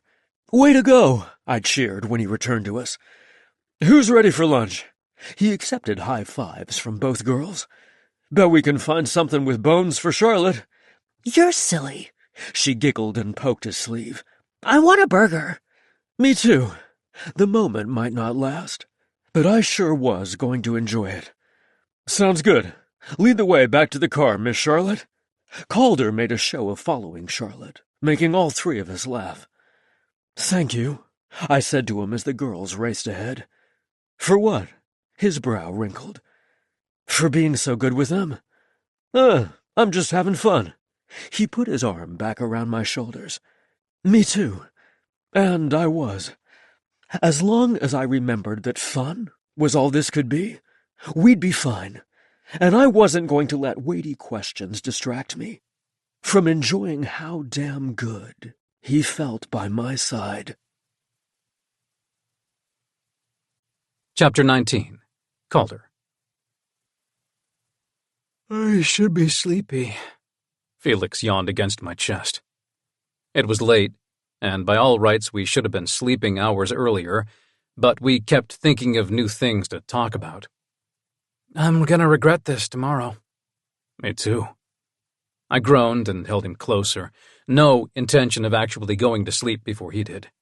This was simply so good. I wasn't sure I'd ever enjoyed talking with another person this much. Somehow we'd slid from another molten makeout session into a discussion of basic training versus medical school. Spirited debates were always going to win out over sleep for me, even if I'd need more coffee in the morning. "You?" Felix lightly elbowed me. "You're like the star of a battery commercial, never losing your charge." "Hey, you wore me out today." I rolled my neck from side to side. My whole body had a well-used feeling that made my chest lift. "Yeah, I did, didn't I?" Felix smirked before dropping his gaze to our naked bodies. Neither of us had bothered getting dressed after making out earlier, choosing to do the bare minimum of clean up and snuggle under the covers instead. "You're cute, Smug. I meant the work around the cabin and the sledding, but yeah, make it about the sex." I pretended to be put out when actually I too was rather proud. I'd gotten him off in record time. Win. "Sorry." He blushed adorably, looking far younger with pink cheeks. reminding me of how he'd looked flying down the sledding hill. Man, that had been a sight. Almost as good as watching him come. Felix enjoying himself was never going to get old for me. Don't be, I kissed his forehead. Keep talking long enough and you can go for doubles. His cock had perked back up the longer we cuddled. The only thing better than getting him off once would be doing it twice. As nice as it felt to climax while he kissed me and I touched myself, I loved his orgasms most of all. Now who's sure of themselves? Felix tilted his head up, clear invitation. Me? I kissed him long and tender. Impossibly he still tasted sweet, better than the chocolate ice cream we'd had for dessert. He sighed happily when we finally came up for air. See, this is why I can't sleep. I'm stockpiling kisses. Until the next time we can be together? I asked carefully. We'd been inching toward this topic all evening, while also avoiding the issue like it was surrounded by hazard tape. Calder, tomorrow doesn't have to be goodbye. My voice was firm. I did have to leave by mid-morning to be back on base in time, but I was already full of plans for Felix and I wasn't giving up easily. It should. Eyes serious, he rolled so he could peer down at me. You promised to help me find a wedding present for Derek and Arthur, I reminded him. I wasn't above using his help, especially if it got me more of those kisses. Also, you've got a pantry for me to organize, and we don't need a lawyer meeting to decide to have dinner. This doesn't have to be complicated. But it is. Felix groaned and flopped back down next to me. You're overthinking it. I stroked a hand down his torso, trying to smooth away his growing tension. You'll need to give me the keys for the weekend I'm borrowing the place, right? So we meet up, maybe for ramen this time, exchange keys, make out in your car a little. Easy. You're all in on the friends who kiss plan, aren't you? His eyes narrowed, but his tone said he was at least a little impressed. It's a good plan. I kept my voice even and casual, not wanting to let on how desperate I was to see him again, and we hadn't even parted yet. I like you. I like hanging out together. I don't see a reason to stop. I can't start dating. It's not fair. I'm not asking you to date. Actually, Felix was rapidly making me rethink my own stance on dating. If it got me more late-night conversations and leisurely make-out sessions, I'd be game to try. However, he'd been so adamant on this point that I was pursuing the friends with benefits angle harder. We're friends, remember? And we kiss as long as kissing seems fun. And if you meet someone you do want to do the serious relationship thing with, we dial back the kissing. I'd probably hate that person even more than I hated his ex, but I also was a realist. I wasn't the best relationship bet, even if I was willing. I'd take what I could as long as it made him happy and step back when it didn't. I don't want either of us to get hurt. His tone was all adult and reasonable, and irritated me to the point that my fists clenched. My voice shifted from light to pointed, honesty seeping past my frustration. I don't want anyone hurt either, but I'm gonna be hurt if you don't want to be friends at all, and I think you're going to be hurt if you continue to tell yourself you don't have room for adult fun or friendship in your life. You're not wrong. Rather than getting angry, Felix deflated, and so did I. Not wanting to fight more, I kissed his temple. I'm smarter than I look. You are. Turning his head so we could kiss for real, Felix sighed against my mouth. I guess if I have to get you the keys anyway. Exactly. I sure as hell wasn't going to point out that Felix could simply give me back Tim's set of keys, which I'd returned to him at the lawyer's office. He could send me home with those, but then I wouldn't get my date. I'll start researching places to eat. When do you want the cabin? In 2 weeks? Yeah, that sounds about right. I stretched, way happier to talk practical details than trying to convince him that we made excellent friends with benefits. Max will need to get leave. They work the cranes lots of weird shifts. We'll probably get another buddy or two to join us. I hope you have fun. Felix's smile was fond, and something about it made a bright new idea march through my brain. Hey, I rolled onto my elbow, looming over him. You could come. I could what? He blinked up at me. Come hang out and play cards and ski with us and give me a reason to be the one who claims the bedroom. Oh, I loved this idea. Loved it. I beamed at him, but he continued to stare at me like I'd sprouted horns. You don't seriously want me along? I think we just established that I do. I kept my voice even, but I was rapidly losing patience for needing to prove to him that I really wanted him in my life. Thanks. His voice softened right along with his eyes as he touched my shoulder. I can't leave the girls, and you need an adults-only weekend, not more family fun. Debatable. I did want the weekend I'd promised my friends, but I'd had a ton of fun that day with Felix and the girls. I wouldn't be opposed to more days like this at all. However, I was also firmly Team Felix needs a break as well. If you did get a sitter or arrange a sleepover for them, you could come alone. Grab some kid-free time with us, even short notice. It would be more fun with you along. Felix studied me intently for a long moment. You really mean that, don't you? I like you, I said softly, grabbing his hand. I like you too. He squeezed my hand before groaning dramatically. Oh, we are so screwed. Nah, I've been in no-win situations before. This isn't one of them.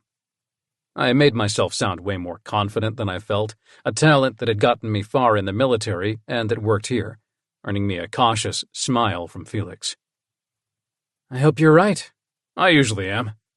I puffed up my chest because we both needed a laugh. Humbleness is an excellent friend trait. Hey, I know what I'm good at. Still looming over him, I dropped my head to kiss him softly, and he welcomed me eagerly with a hungry noise that made my own cock pulse with renewed interest.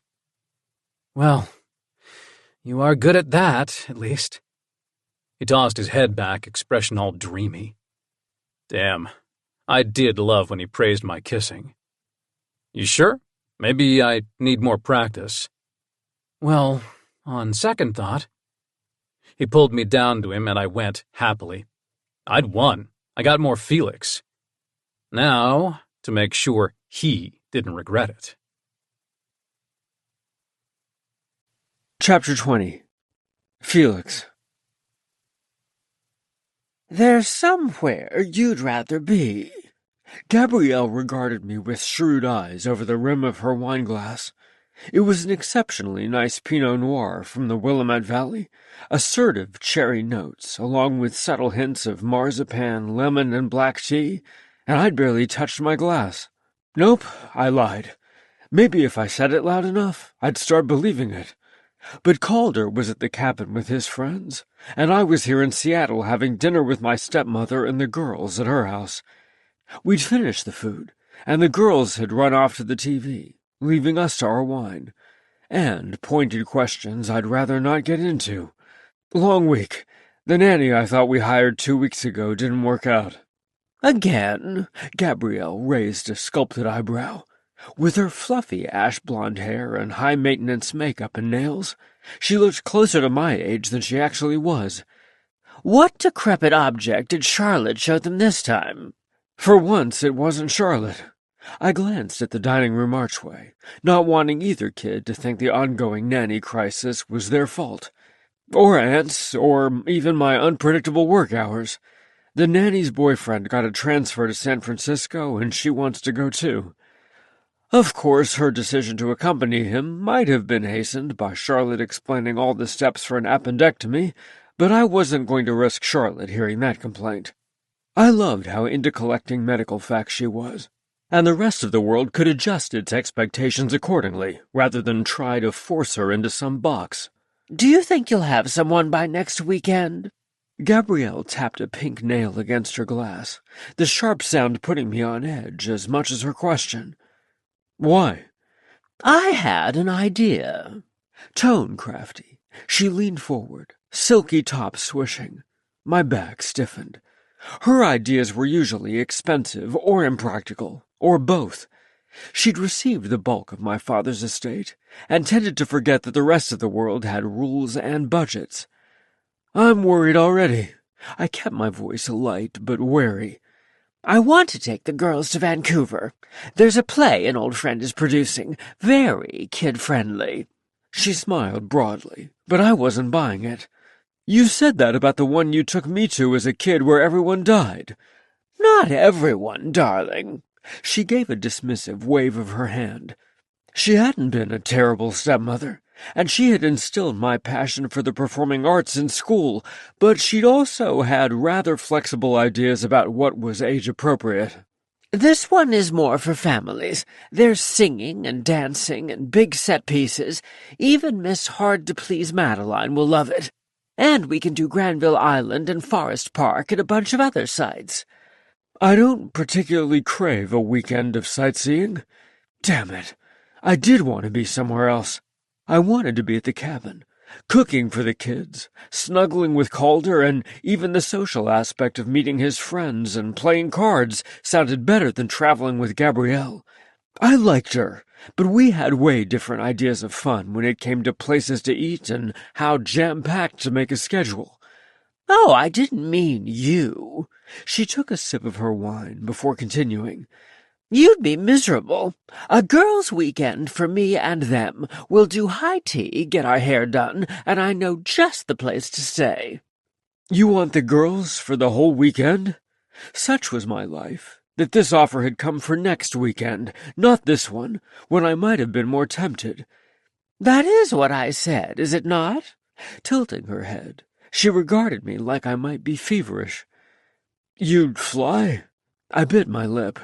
Madeline was a nervous flyer at the best of times, even with me there to coach her through it. Gabrielle grinned like Calder did when holding a winning card. "The train. More fun with the girls." Well, I drew out the word. Madeline was far better with trains, and Charlotte loved the whole experience, from getting the tickets to the dining car. She would love this trip with Gabrielle. "You're considering it?" Her eyes went wide, thick lashes fluttering. "Don't look so startled," I teased her, because we both knew my practicality, compared to her starry-eyed ideas, was legendary. "Darling, you put the over in overprotective parent." She laughed along with me. She was right, which was why I'd probably end up vetoing the idea or reluctantly going along. But Gabrielle wasn't giving up easily, sliding the platter of gourmet cookies closer to me. "Let me do this, please.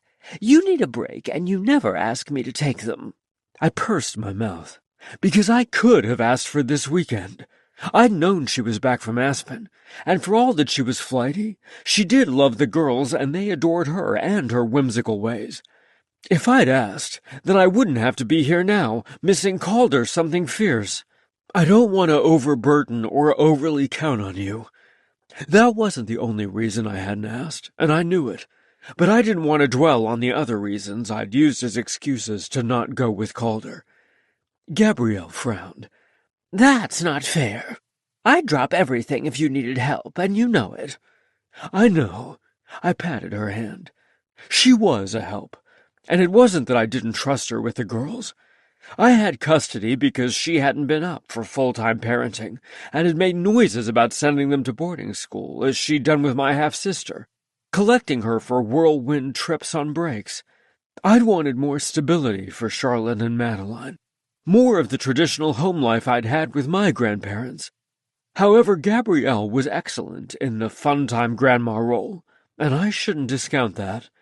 "You're always telling me everything is handled."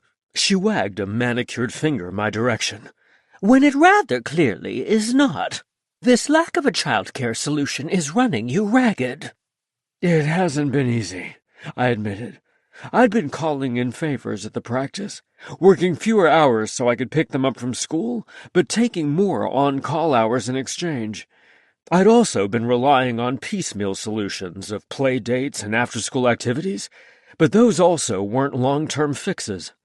"Let me give you a weekend off and the girls a fun break." You do seem rather enthusiastic about the idea. I was wavering, and I knew it. "Of course, I'm the grandma. Sprinkling fun is what we do." Shaking my head, I chuckled. The fact that you just called yourself the Glam Ma should disqualify you. Felix, you're the day-to-day guy. Let someone else handle the fun. She was smiling again, likely because she knew she was close to winning this battle. But before I could give in, Charlotte wandered into the dining room. Calder is fun. He can be in charge of fun. Charlotte, I groaned, but was too late, because Gabrielle's eyes were already lighting up, a terrier spotting a treat. Who is Calder? Uncle Felix's friend. We thought he might be a burglar, but it turned out he's nice. Gabrielle tugged Charlotte over to her lap and slid the cookies back in front of her. Do tell me more. He got Uncle Felix to ride a sled down a big hill. Charlotte helped herself to a cookie, totally oblivious to my please stop talking vibes. Did he now?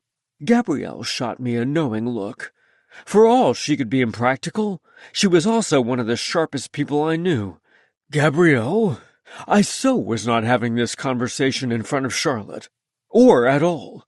This is another reason why you should let me have the girls for the weekend. Go out, be an adult, get drinks, go ride a sled. Her smile was downright devious. Nana wants to take us on a trip? Charlotte bounced off Gabrielle's lap. Nana, I thought we discussed making plans firm before we tell the kids something. I tried to spear her with a hard stare, but she waved away my lecture. Oh, you were about to agree, and you know it. You're the one feeling guilty for letting go for a weekend. Please, Uncle Felix? Charlotte grabbed my hand and swung it back and forth. I was outnumbered, and Gabrielle wasn't wrong. I had been about to say yes, and if I was feeling guilty, it had less to do with concern for the girls than feeling conflicted about how much I did want a weekend to myself. All right, you can go. I guess I'll find something to do to keep from getting lonely. I made a pouty face for Charlotte's benefit, but my brain was already racing ahead, an image of Calder glowing neon bright. Yay! Both Charlotte and Gabrielle cheered. My eyes flitted to where my phone lay on the table. Maybe he wouldn't even be free, but I couldn't deny the way my pulse thrummed. We'd had 2 dinner meetings since our weekend at the cabin, and the stolen kisses in my car had been delicious desserts, but I wanted more. Damn it. I liked him too damn much, and should work on distance, but I was already mentally composing an invite. Forcing my attention back to the matter at hand, I pointed at Gabrielle. And I'm gonna want an itinerary and phone numbers for the hotel and the theater and— Yes, yes, darling, all of that. Making a vague gesture with both hands, Gabrielle continued to beam. Calder would be good at a trip schedule. Again, I glanced at my phone. A vision of the 2 of us, taking the girls somewhere, had my eyes fluttering shut, taking a second to appreciate something that wasn't ever coming to pass. But he was adorable with his spreadsheets, and unlike Gabrielle, he was realistic with time estimates. He wouldn't overcommit, yet he'd schedule in plenty of fun. I'm going to go tell Madeline. Charlotte raced away as I opened my eyes. I didn't have room for such fanciful thoughts, or this new yearning in my chest. I hope you're happy, I said to Gabrielle. Very. Her expression turned sly. Is there a doctor-related reason you keep looking at your phone? I'm waiting on some test results. It wasn't a complete untruth. I was on call for the weekend, which meant more patient phone calls, even if I didn't get called in. Liar. Her eyes sparked like a cat with a shiny new toy. Tell me about this friend. Trying to make my face impassive, I shook my head. Nope, nothing to tell. Bring him around. I'll be the judge of that. You got your way about the trip. Be happy with that. Grabbing my phone, I pushed away from the table. The idea wasn't terrible. Calder was effortlessly charming, and he'd make enduring Gabrielle's whims way more fun. But introducing the 2 felt distinctly like the relationship territory we were trying to avoid. Nope, not happening. Girls, let's get ready to go. Go on now. Be sure to check on those test results. She waved me away. And despite all the reasons I should temper my expectations, my pulse was already galloping as I counted down until I could text Calder the news. Chapter 21. Calder. You win. Max folded his arms and leaned back against the wall. We were playing cards in the dining nook, which seemed so cozy with Felix and the kids, but felt cramped with 4 adults. Our other buddy RJ untangled himself from the bench. I'm bushed.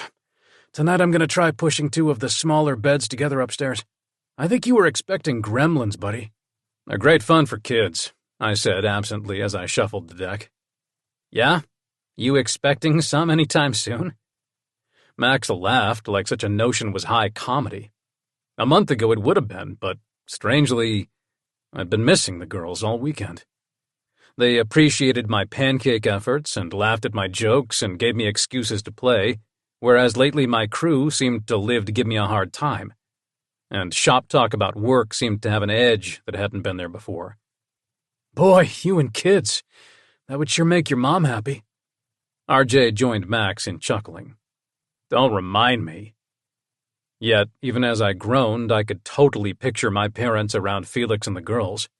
My mom would love the girls and dote on them, and even my stoic dad would get a kick out of the things Charlotte said. Parental approval was a crap reason to start dating, but if I could convince Felix to keep this friendship going, it might be a nice side benefit. We're going to turn in 2. Max's friend Ember slid out of the bench, followed quickly by Max. Really? We were just getting started. Setting aside the cards, I frowned at the 3 of them. We're getting old, dude. Max clapped me on the shoulder. Never. I laughed, but it sounded forced, even to my own ears. It was all that mountain air. RJ shook his head before stretching his back and legs. I'd forgotten how hard skiing is on the knees. Okay, maybe you are old. I rolled my eyes at him. Privately, though, I agreed. My ankle had recovered from its sprain, but skiing had woken the injury back up, and it had ached all evening. I'd thought about messaging Felix to ask if I should ice it, but I didn't want to worry him. It was my own fault for letting myself get talked into one more run. You are too. Max nodded sagely on his way down the hall. Father Time comes for us all. Go take your pop psychology truisms to bed. I waved all 3 of them away to a chorus of goodnights. Maybe they were right. Maybe we were getting old, and that was why the weekend didn't seem as fun as it would have even a few months ago. I quickly cleaned up from the poker game and put the kitchen to rights, wishing I had Felix to clean with, wishing again that he'd been able to come. I understood that the girls had to come first, but I was still disappointed. Worse, I wasn't sure that he was as bummed as me. Hell, maybe he was relieved to have had the excuse. A heaviness settled over my shoulders, lingering as I checked the wood stove and settled in on the couch. However, the second my phone buzzed with a message, the weighty feeling lightened. Finally. Felix and I had texted most nights the last few weeks, and I'd hoped he wouldn't skip tonight. How's it going there? Felix asked. Good, but it would be more fun with you here. I could have lied or not admitted to missing him, but honesty tended to get me further with Felix. Flatterer, you're probably busy taking all your friends' money at poker. He added a laughing emoji. There were cards earlier, but apparently we're getting old, and a day on the slopes means early to bed. Now I'm all by my lonesome on the couch. I found an emoji that was close enough to puppy dog eyes and hit send. The couch? You didn't take the bed? I stretched my legs out on the couch, trying to pretend it was a comfortable fit for a night's sleep. Max brought a date.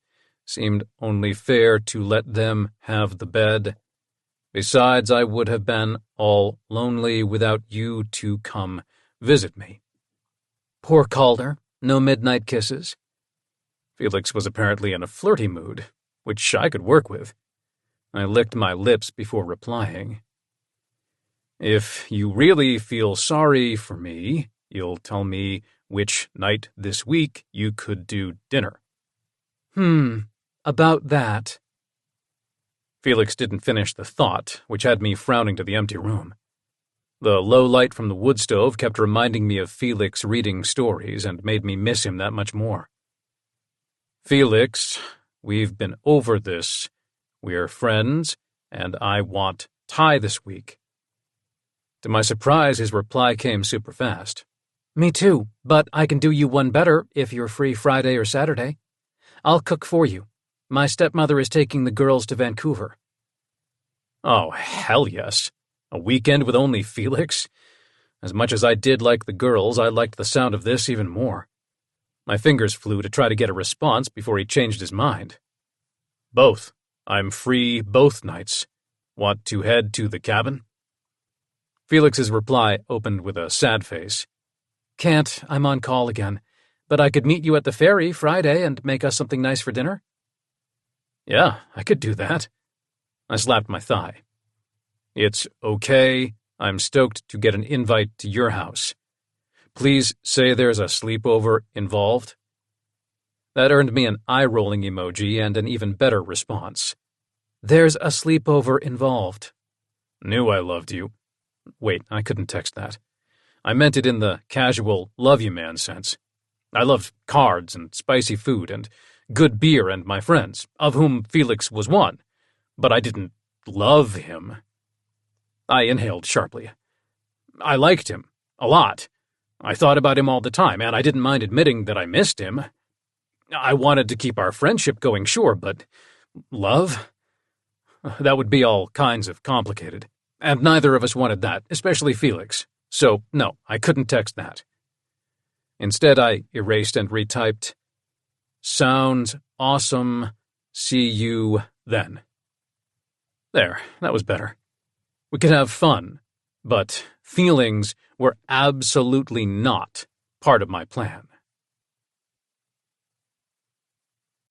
Chapter 22. Calder.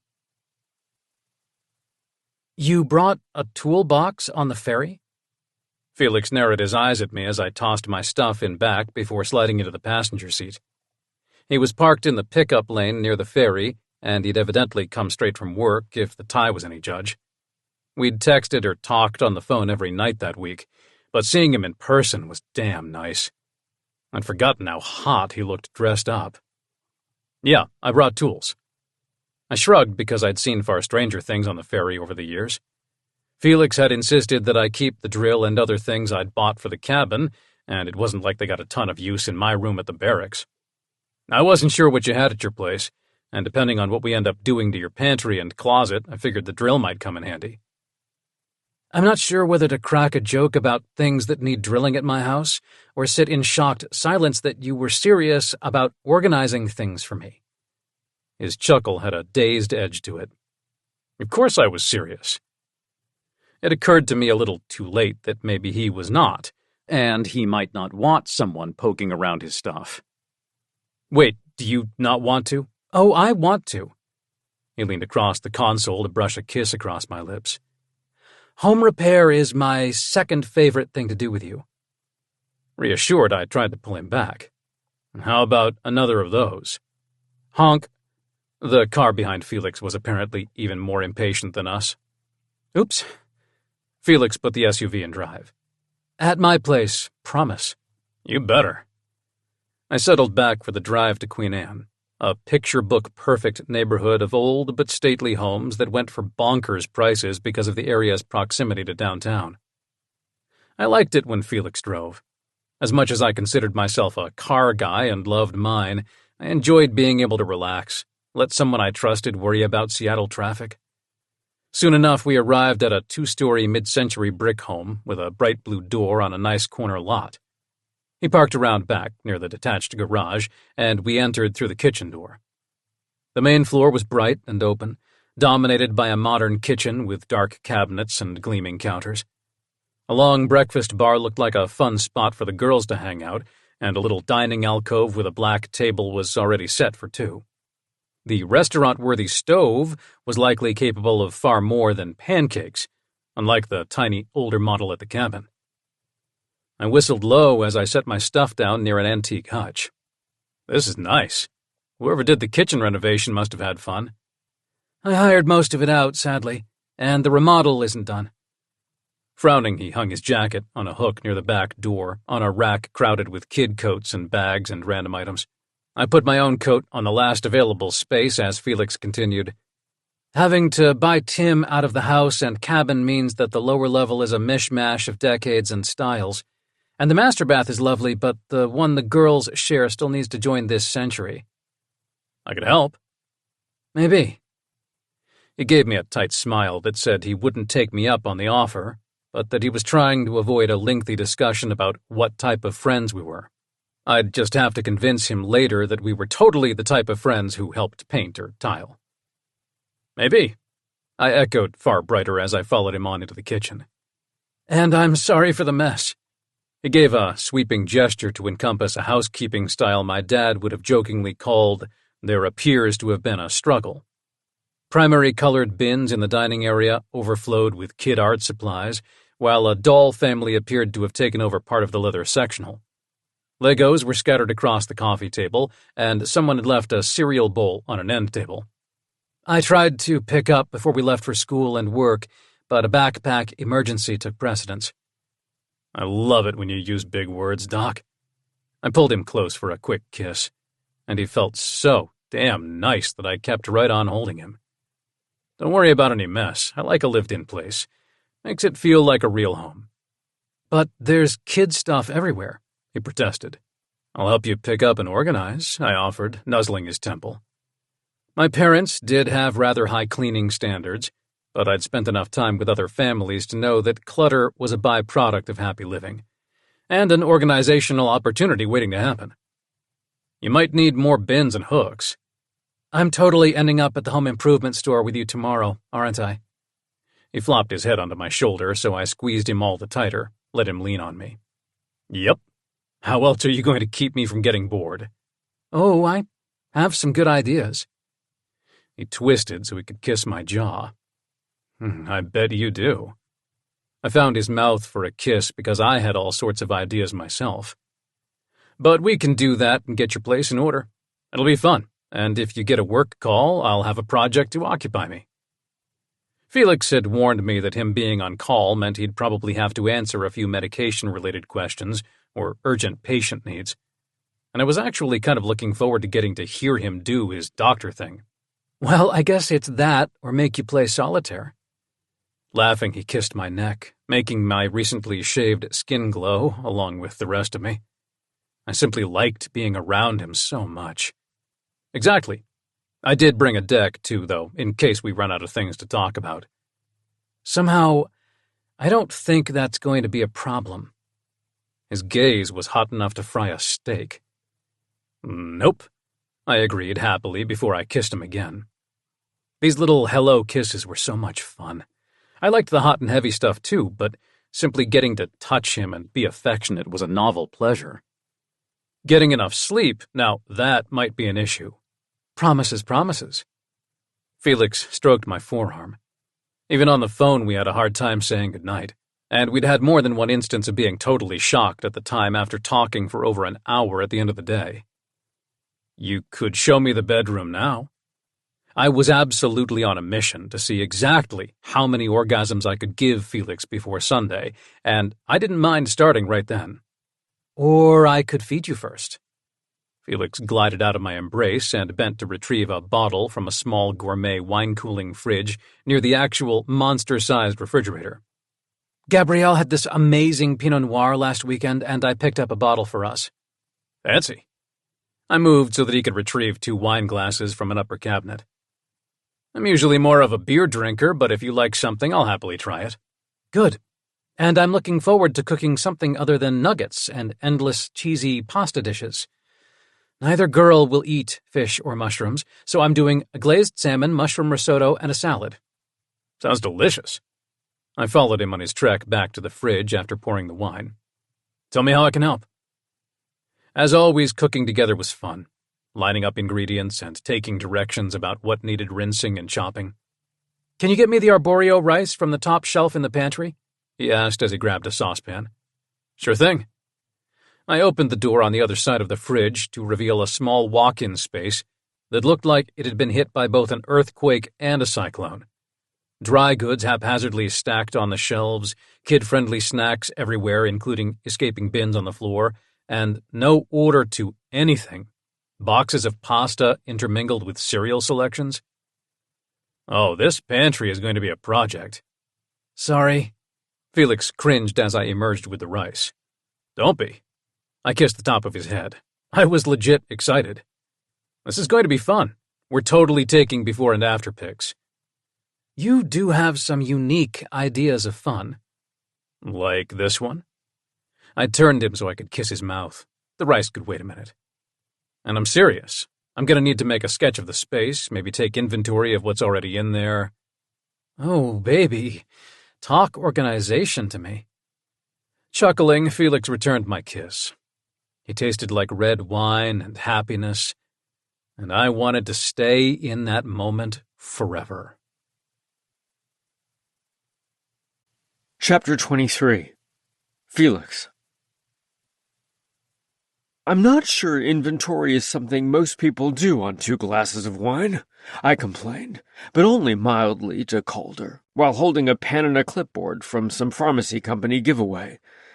He'd enjoyed my drawer of random promotional giveaways almost as much as my cluttered pantry.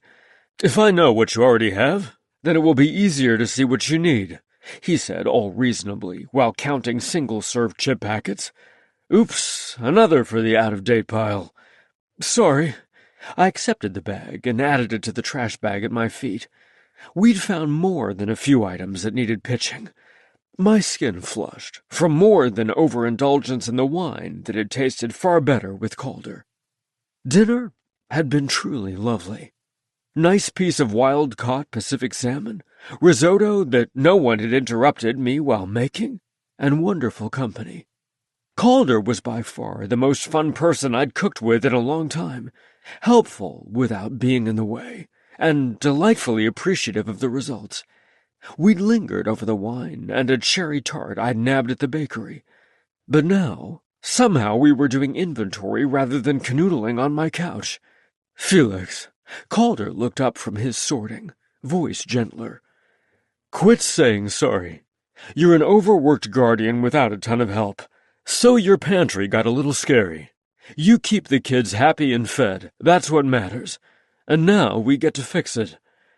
I guess that's one way to look at it. Glad we have mess to keep you from boredom. I wished I could be as stoked as him about attacking all the clutter that was threatening to overtake the house. Hey, come here. Backing out of the pantry, Calder started to straighten, but hit his head on a low shelf. Ouch! Are you okay? I pulled him the rest of the way out of the pantry, so I could see him better in the kitchen light. Bleeding? It's just a bump. He twisted his mouth in what might have been frustration. I couldn't tell. I'm okay. Let me feel. I reached for his head, but he dodged my fingers. Dizzy at all? No, Doc, no concussion. Stepping further away, he made a dismissive gesture. I got a clean bill of brain health last week. I'm good. You had a doctor's appointment? In all our hours of phone conversations, he hadn't mentioned that.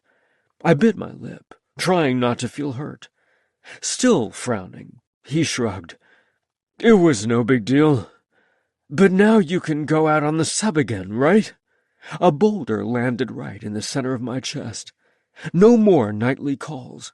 No spontaneous weekends like this. No organization projects. No Calder. Not that easy. He paced over to his abandoned wine glass on the counter, took a sip. The detailer, personnel in charge of assignments, and higher-ups apparently like me on shore duty. Guess I'm too good at what I've been doing, and they want to extend the assignment.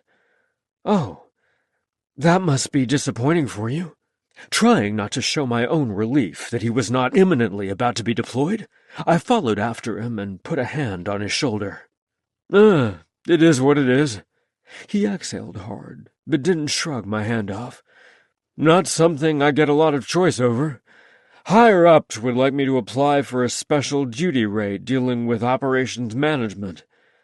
Maybe that would be more interesting than your current assignment. I started rubbing his shoulder. Yeah, probably. I'm not uninterested, but I'd have to agree to adjust my re-up timeline, and it would mean more shore duty. Humming softly, he leaned more into my massage. Faster pipeline to senior chief or a limited duty officer, but way less chance of a sub-assignment. But you'd still be assigned to Bremerton? I added my other hand to the massage. Why him staying local mattered so damn much was a point better left unexamined. Calder being happy in his job should be my main concern as a friend, not any personal benefit to me or our friendship. Yeah, I'd be working with a command on base that supports both the deployed subs and the ones in port. I have a call with the detailer next week about my options, now that I'm medically cleared, including the special duty assignment or the chances of getting reassigned back to sub, either now or with an upcoming deployment. Tell me how the call goes. I was proud of how casual I sounded, but he still tensed under my hand. I don't need to bore you with a bunch of shop talk. Turning back to face me, he pursed his mouth. I don't mind. I like hearing about your work. And if we're friends, how about being the kind you tell about a bad day or a big decision? That got a half smile. Yeah, okay. I'll keep you posted. Good. I rubbed his biceps, wanting more than that partial smile from him. But right now, imagining your finished pantry is way more interesting than thinking about my job. Well, by all means, don't let me keep you from your inventory. I trailed after him back to the pantry. His eagerness to help me made a lot more sense now. It wasn't necessarily about me or whatever we had going here, but rather a distraction from his work stress. Understandable. Relatable even, and absolutely no reason for my jaw to go tense. I rolled my neck to try to loosen my muscles. You sure your head is all right? Yeah, doesn't even hurt anymore. Calder touched his fingers to the crown of his head, then frowned more. Heck, I got some sort of dust or plaster in my hair. Oops, I warned you it was scary in there. I'm not afraid of some dirt. He handed me my clipboard again, clearly impatient to get the focus back off himself, but I wasn't done trying to make him feel better. What do you say we finish up here quickly, and then you can take a shower? A bigger water heater might be my favorite renovation thus far. Yeah, that sounds good. His smile was still 2 sizes too small, but it was a start. Sensing that he needed some time to himself, I didn't try to invite myself into the shower either.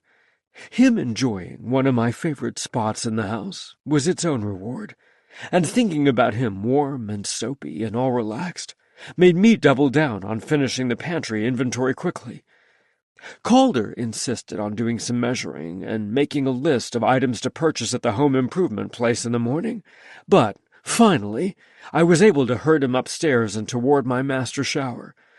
The connection to my grandparents was the main reason why I'd fought so hard to keep the house, but the renovated master bath was definitely on my list as well. Large, with stone tiles and a built-in seat, it gave the room a spa vibe that never failed to relax me, and I hoped it did the same for Calder. I put out fresh towels earlier, I said from the doorway, ushering him and his backpack ahead of me into the bathroom. Thanks. He glanced around before looking back at me, cheeks pink. You, join me? Nah, I liked the idea of him all soapy very much, but his body language was still rather tense, and I didn't want him offering out of obligation. I think you'll get cleaner without me distracting you. Fair enough. He gave me a fast kiss before turning toward the shower. Him not pursuing the idea of me joining him showed that I'd made the right choice there. Besides, there were other ways to be romantic and take care of him than soaping his back. I turned back the bedding, lowered the lights to a rosy glow that reminded me of candlelight without the fire hazard, and put on some soft music. I debated what to wear to bed far longer than I needed to.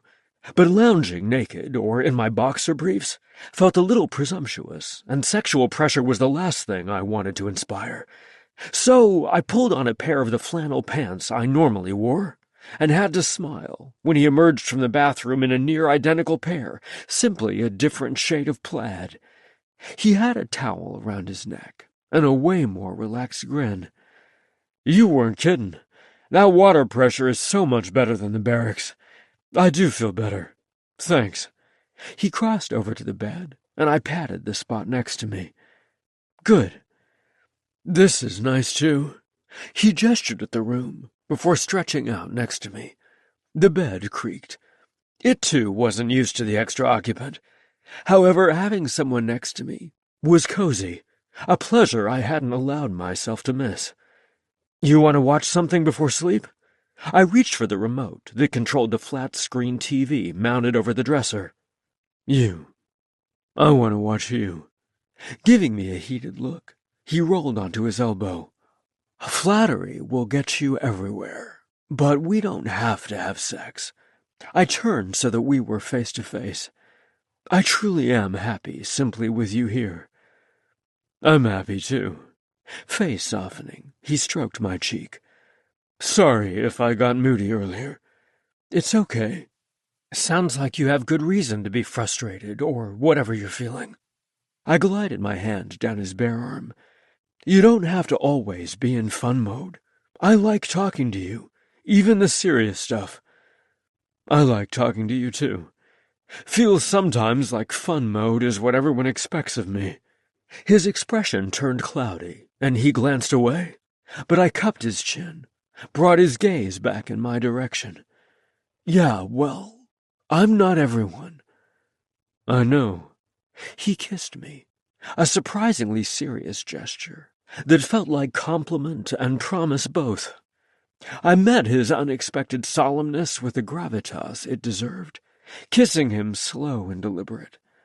Eventually, though, we caught fire, same as always, heavy mood giving way to something lighter and sexier, but still tinged with an emotion that hadn't been there before. However, his agile tongue and roaming hands made it hard to think about anything other than how damn good he felt. "I want to set a new record." Pulling back, he had a predatory intent in his eyes that made more heat pull low in my gut. He skimmed his palm down my ribs. "Hold on there, speed demon." Chuckling, I stopped him before his hand could reach my waistband. I loved how intent he always was on getting me off, and how he delighted in doing it fast or multiple times. But tonight, I had a different agenda. I wanted to take care of him in a way I hadn't craved in far too long. You're not the only one who likes to play and explore. My turn. Chapter 24. Calder. Your turn. I bit my lip to keep from frowning because I wasn't entirely sure what Felix was after. "Yes, I want to touch you. Taste, too, if you're up for that." Felix playfully licked at my neck, intent clear, and simply the rasp of his tongue against my Adam's apple had my cock taking notice. Oh, I'm up. I pulled him closer so he'd see what I meant. However, as nice as his tongue all over me sounded, I also didn't want him wasting his time. But I can't generally get off that way. "Is that the only goal?" Felix tilted his head, giving me a searching look. No, of course not. I did feel like a lotto winner every time I made him climax, but we were both big fans of cuddling and things like making out in his car. Affection felt nice, even without orgasms attached. And affection came in various forms, too, like Felix making his room here all cozy for me, and insisting I shower in that gorgeous shower of his. "Then how about letting me make you feel good? And when you can't stand it any longer, you can take over. Finish the job, so to speak." He winked at me, seeming downright eager to fool around, even knowing I'd probably need to be the one to get me off. You wouldn't mind that? "Mind?" Chuckling, he gave me a fast, hard kiss. Hardly. Watching you stroke yourself is hot as hell. I only want a chance to play with you first, ramp you up. In that case, have at me. Arms over my head, I flopped back against the pillows. Unlike my narrow bed in the barracks, this was like a hotel luxury suite bed. Thick, pillowy mattress, crisp white linens, small mountain of pillows behind us with a sturdy upholstered headboard. Combined with the muted indigo walls, it was a very adult, elegant space, and one I wanted to be invited back to. If Felix wanted to play, I was more than happy to be his pawn. Don't mind if I do. Felix quickly took advantage of my position, straddling my hips and pinning my arms before capturing my mouth in a blistering kiss that made me forget all about whatever objections I had to this plan. I made a happy noise as we kissed and kissed. Damn, Felix really was the best at this. More intoxicating than that wine of his, and sweeter than any dessert. I couldn't get enough of him, but when I freed my hands so I could touch him too, he pushed my arms back down. Not yet. He gave me a stern look that did flippy things to my insides. Power games were not my thing, and if he asked to tie me up, I'd be out, but apparently my cock liked him bossy plenty. Your only job right now is to tell me what feels good. You feel good. Letting him keep me pinned, I rocked my hips, trying to encourage him to grind on me. But all he did was laugh and settle his weight more firmly against me, making clear he was in charge. When I stopped trying to move, he beamed down at me. Good. We'll get there, I promise. Now, how about this? Dipping his head, he started licking and kissing my neck, which had me moaning softly in short order. Feels good. If he found giving me this sort of attention fun, I sure wasn't going to discourage him.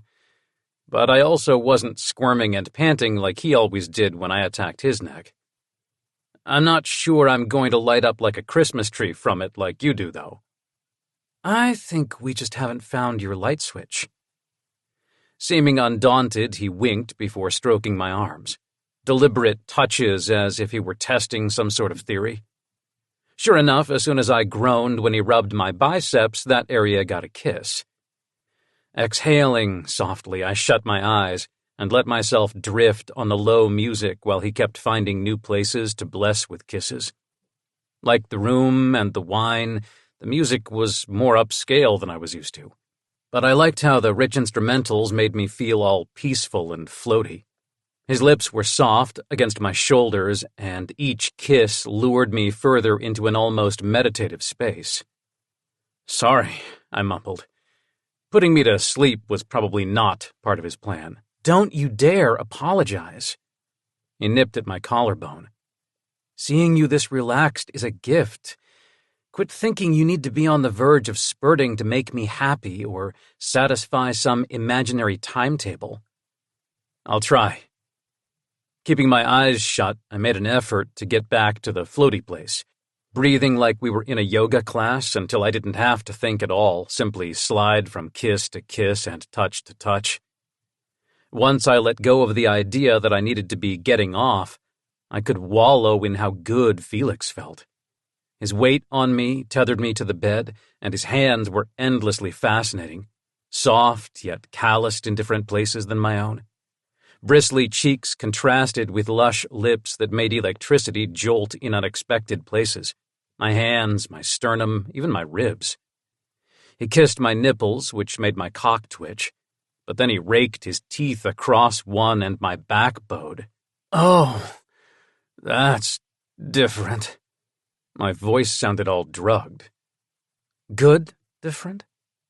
Felix's superior tone said he already knew the answer. Very. I dragged his head back down and he let me, repeating the gesture on the other side.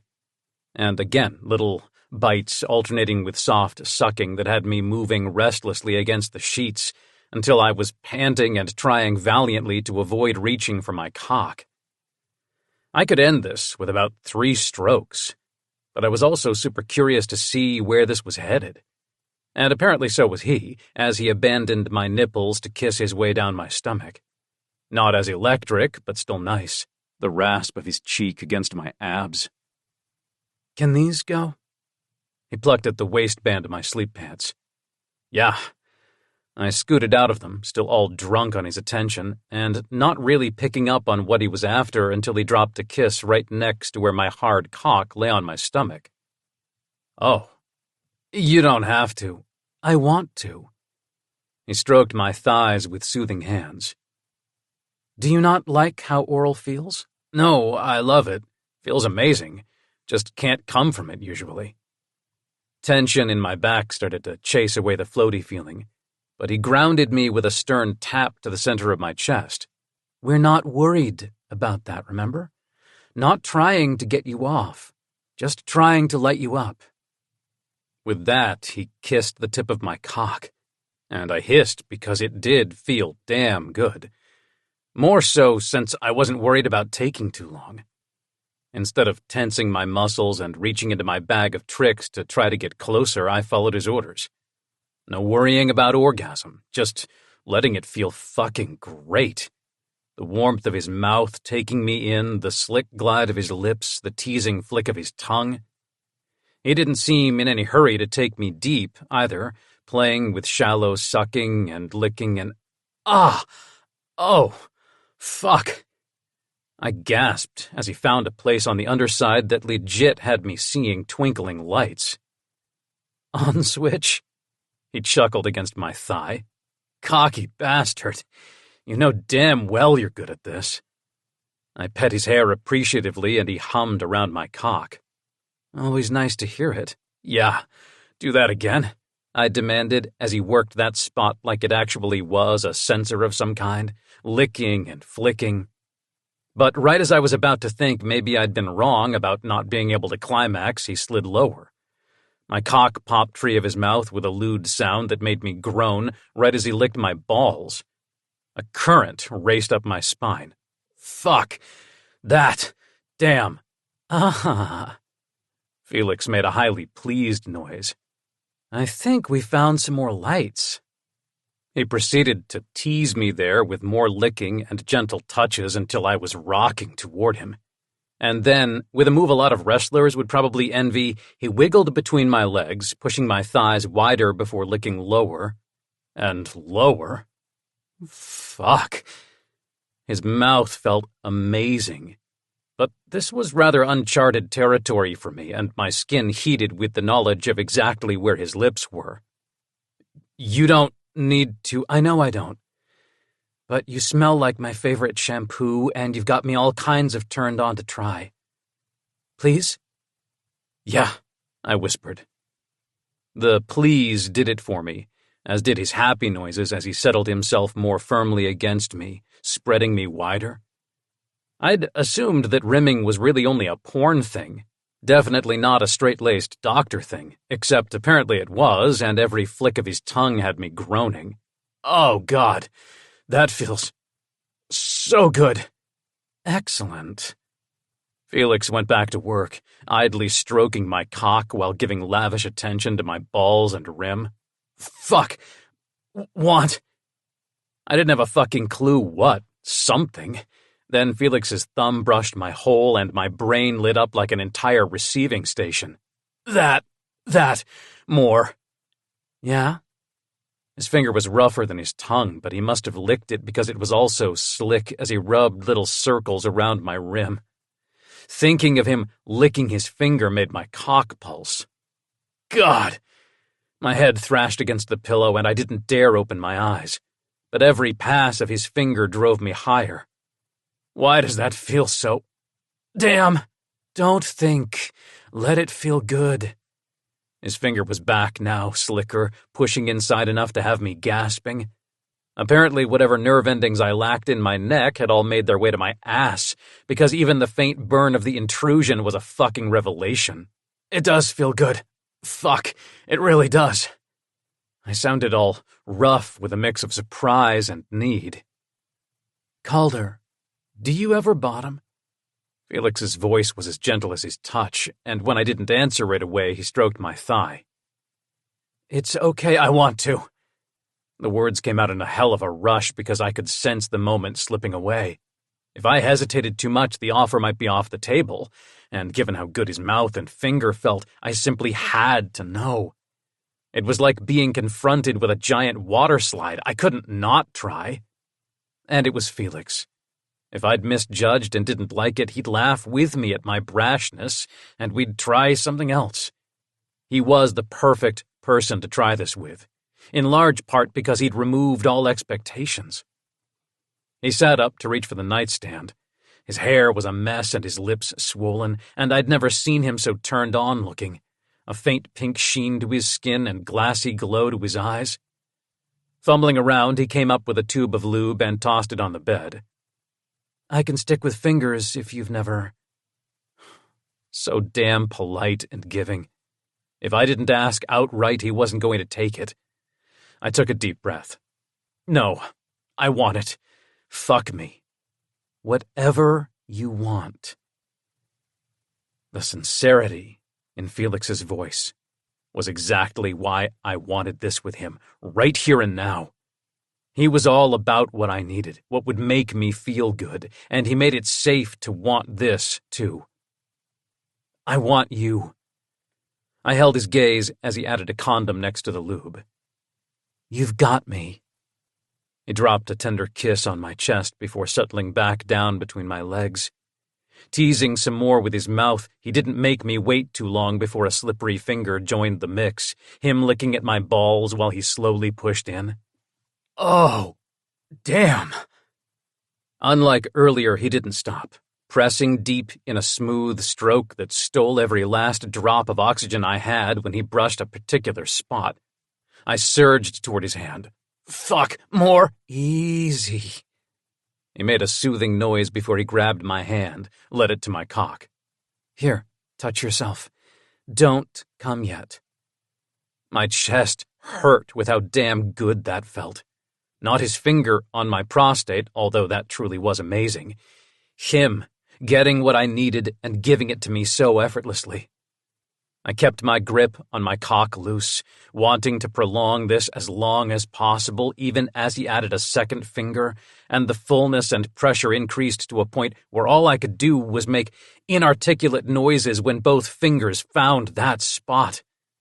Forget Christmas tree, this was a whole fucking light show. Again, I demanded, voice a low rumble. Greedy. Fuck. I love you like this. The wonder in his voice was even better than driving the good doctor to cursing. I was giving him something too, and I wanted to give him even more. Do it. Now, fuck me. I can do that. Felix moved so he could take care of the condom, shedding his pajama bottoms with comical speed. Need me to flip? Watching him unroll the condom and add lube was making my pulse thrum. No, I want to see you like this. Make sure you're doing okay. His serious expression was exactly why we were doing this at all. He wore his caretaking like a second skin. I still wasn't used to it. For years now, I'd been the big guy looking out for everyone else. Having someone take such careful care of me was novel, but I liked it, like an extra layer of warmth I hadn't realized I desperately needed.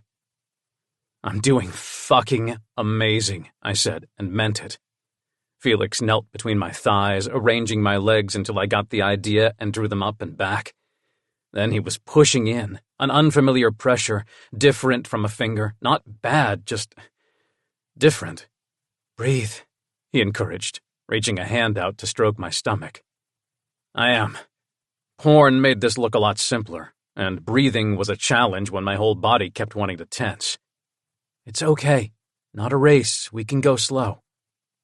I wanted to level up fast, tell him I didn't need training wheels, but I nodded, something in me trusting him to know best. He rocked forward in shallow little thrusts, and I finally remembered how to exhale. I closed my eyes, stopping my body's chase for more 1,000-watt sensations, instead seeking the floaty place where Felix knew best and where it was more about feeling good than any particular destination. Maybe I'd come, maybe he would. I let go of the last of my expectations, Let this be about how good and close I felt to Felix, how taken care of. And then a funny thing happened along the way to my newly enlightened state. The fucking started feeling a lot better. Less of an intrusion, more of a welcome fullness, all those nerve endings lighting back up until the whole room seemed brighter. I had to be glowing, it felt that damn good.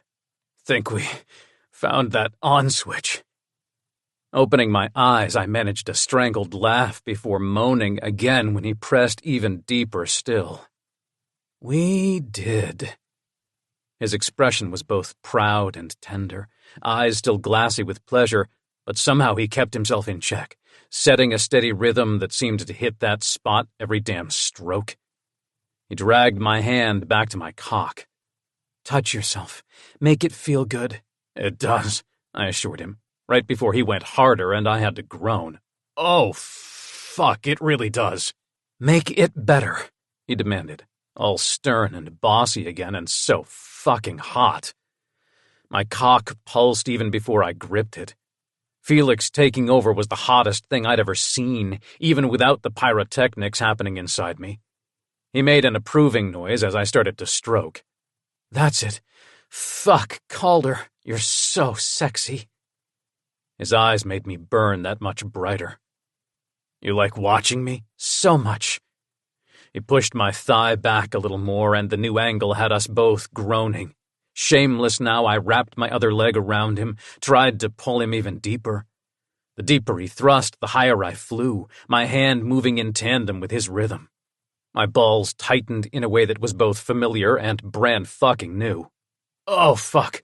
Felix, fuck, I think I can come. My surprise must have come out in my voice because he laughed. Do it, please. Yeah? You want that? Me to come for you? Knowing he was watching made my abs quiver. So fucking hot, his intense gaze boring down on me. Yes, come for me. The little hint of sternness there, a command, made my ass clench. And then he fucked me harder, and that new tension spiraled into something amazing. I'm close. My whole body was trembling, more on edge than I'd ever been. My cock had never been this hard before, this urgent.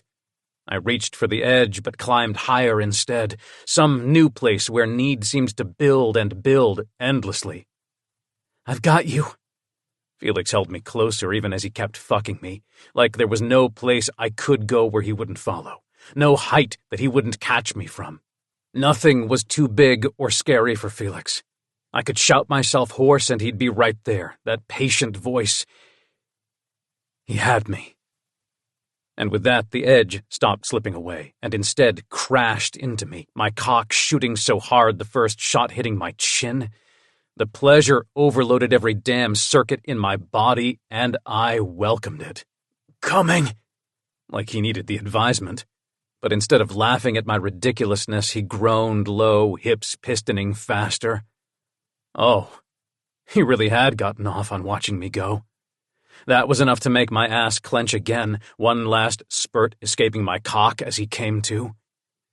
He gave a few last lazy thrusts, riding the pleasure out for both of us, before he withdrew to flop next to me. After taking care of the condom, he cuddled close to my side, still breathing hard. Oh, damn. I sounded dazed, half laughing, half groaning. Damn. I had no idea. None. He raised an eyebrow at that, like 30-something men did not suddenly wander into their prostate for the first time. He wasn't entirely wrong. A little bit of fooling around on my own, but nothing like that. No one ever asked me to bottom before. I shrugged, arranging my hands behind my head. Just not what people seem to want from me. I want you. All of you. His intent stare was back. Maybe it never left. Good.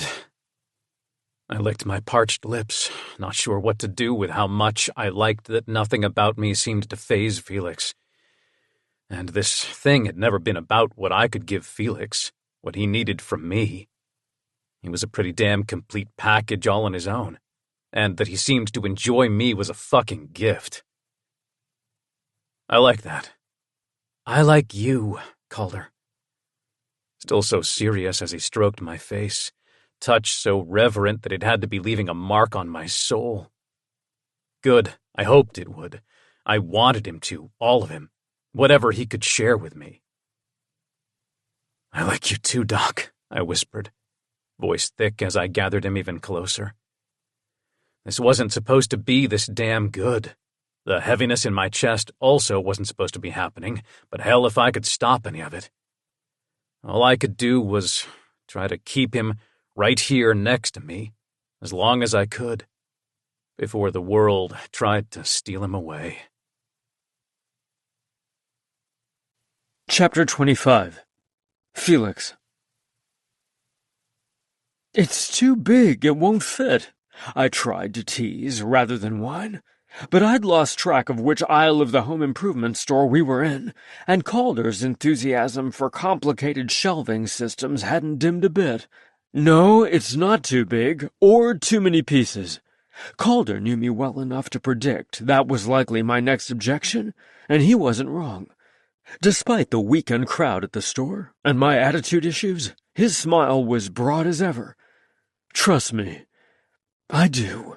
I rubbed the bridge of my nose, promising myself a coffee at the place near the exit if I could find a fraction of Calder's patience and interest. He was trying hard to make this fun for me. For us, really. It was a nice weekend project, and I needed to get over whatever issue my brain was having with accepting his help. Then trust my measuring. All right, put it in the cart. I tried for a smile. Good. Calder hefted multiple boxes into the cart. The flex of his muscles was a pleasant distraction, but then he paused with one box still in his arms. Wait, should I be concerned about your budget here? I know Tim did a number on your finances. This is fine, I assured Calder, hating that we even had to have this conversation.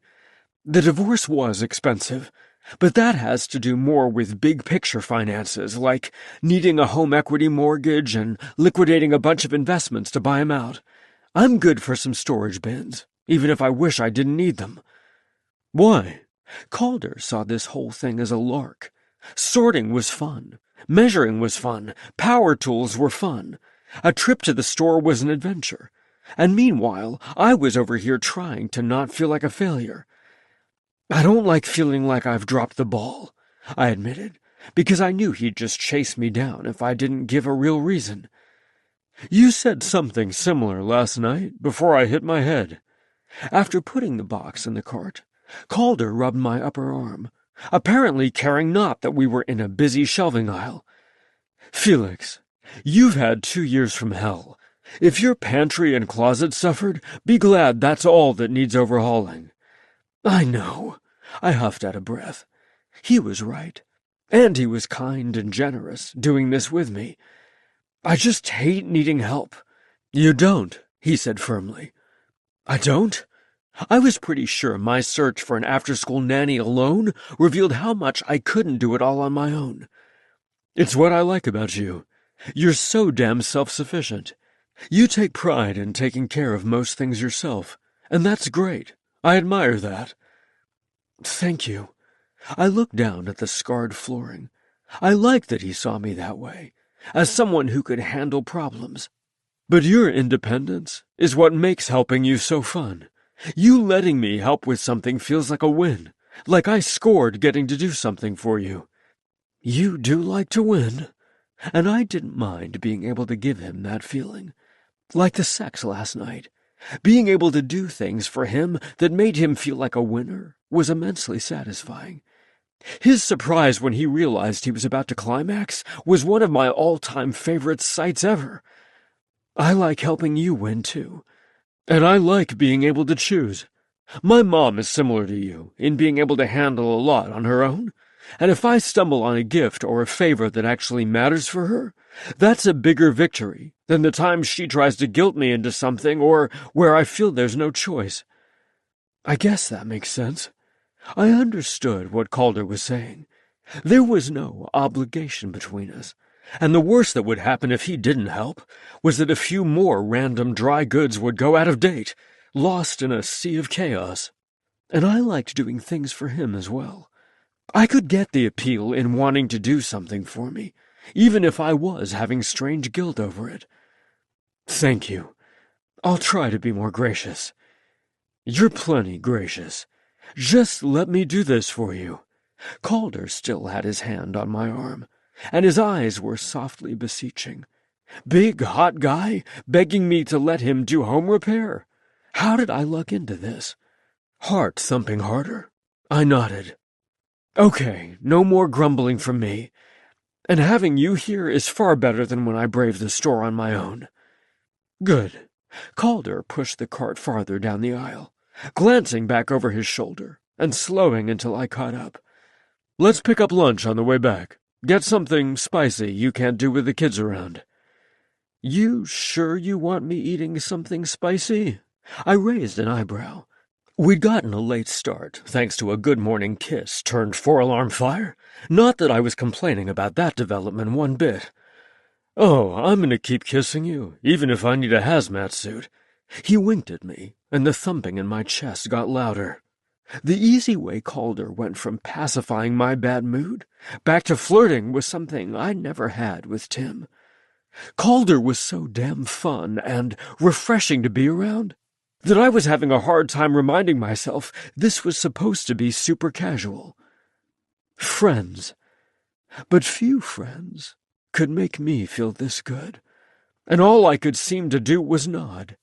I'd keep kissing him, too, as long as he'd let me, and undoubtedly way longer than was smart.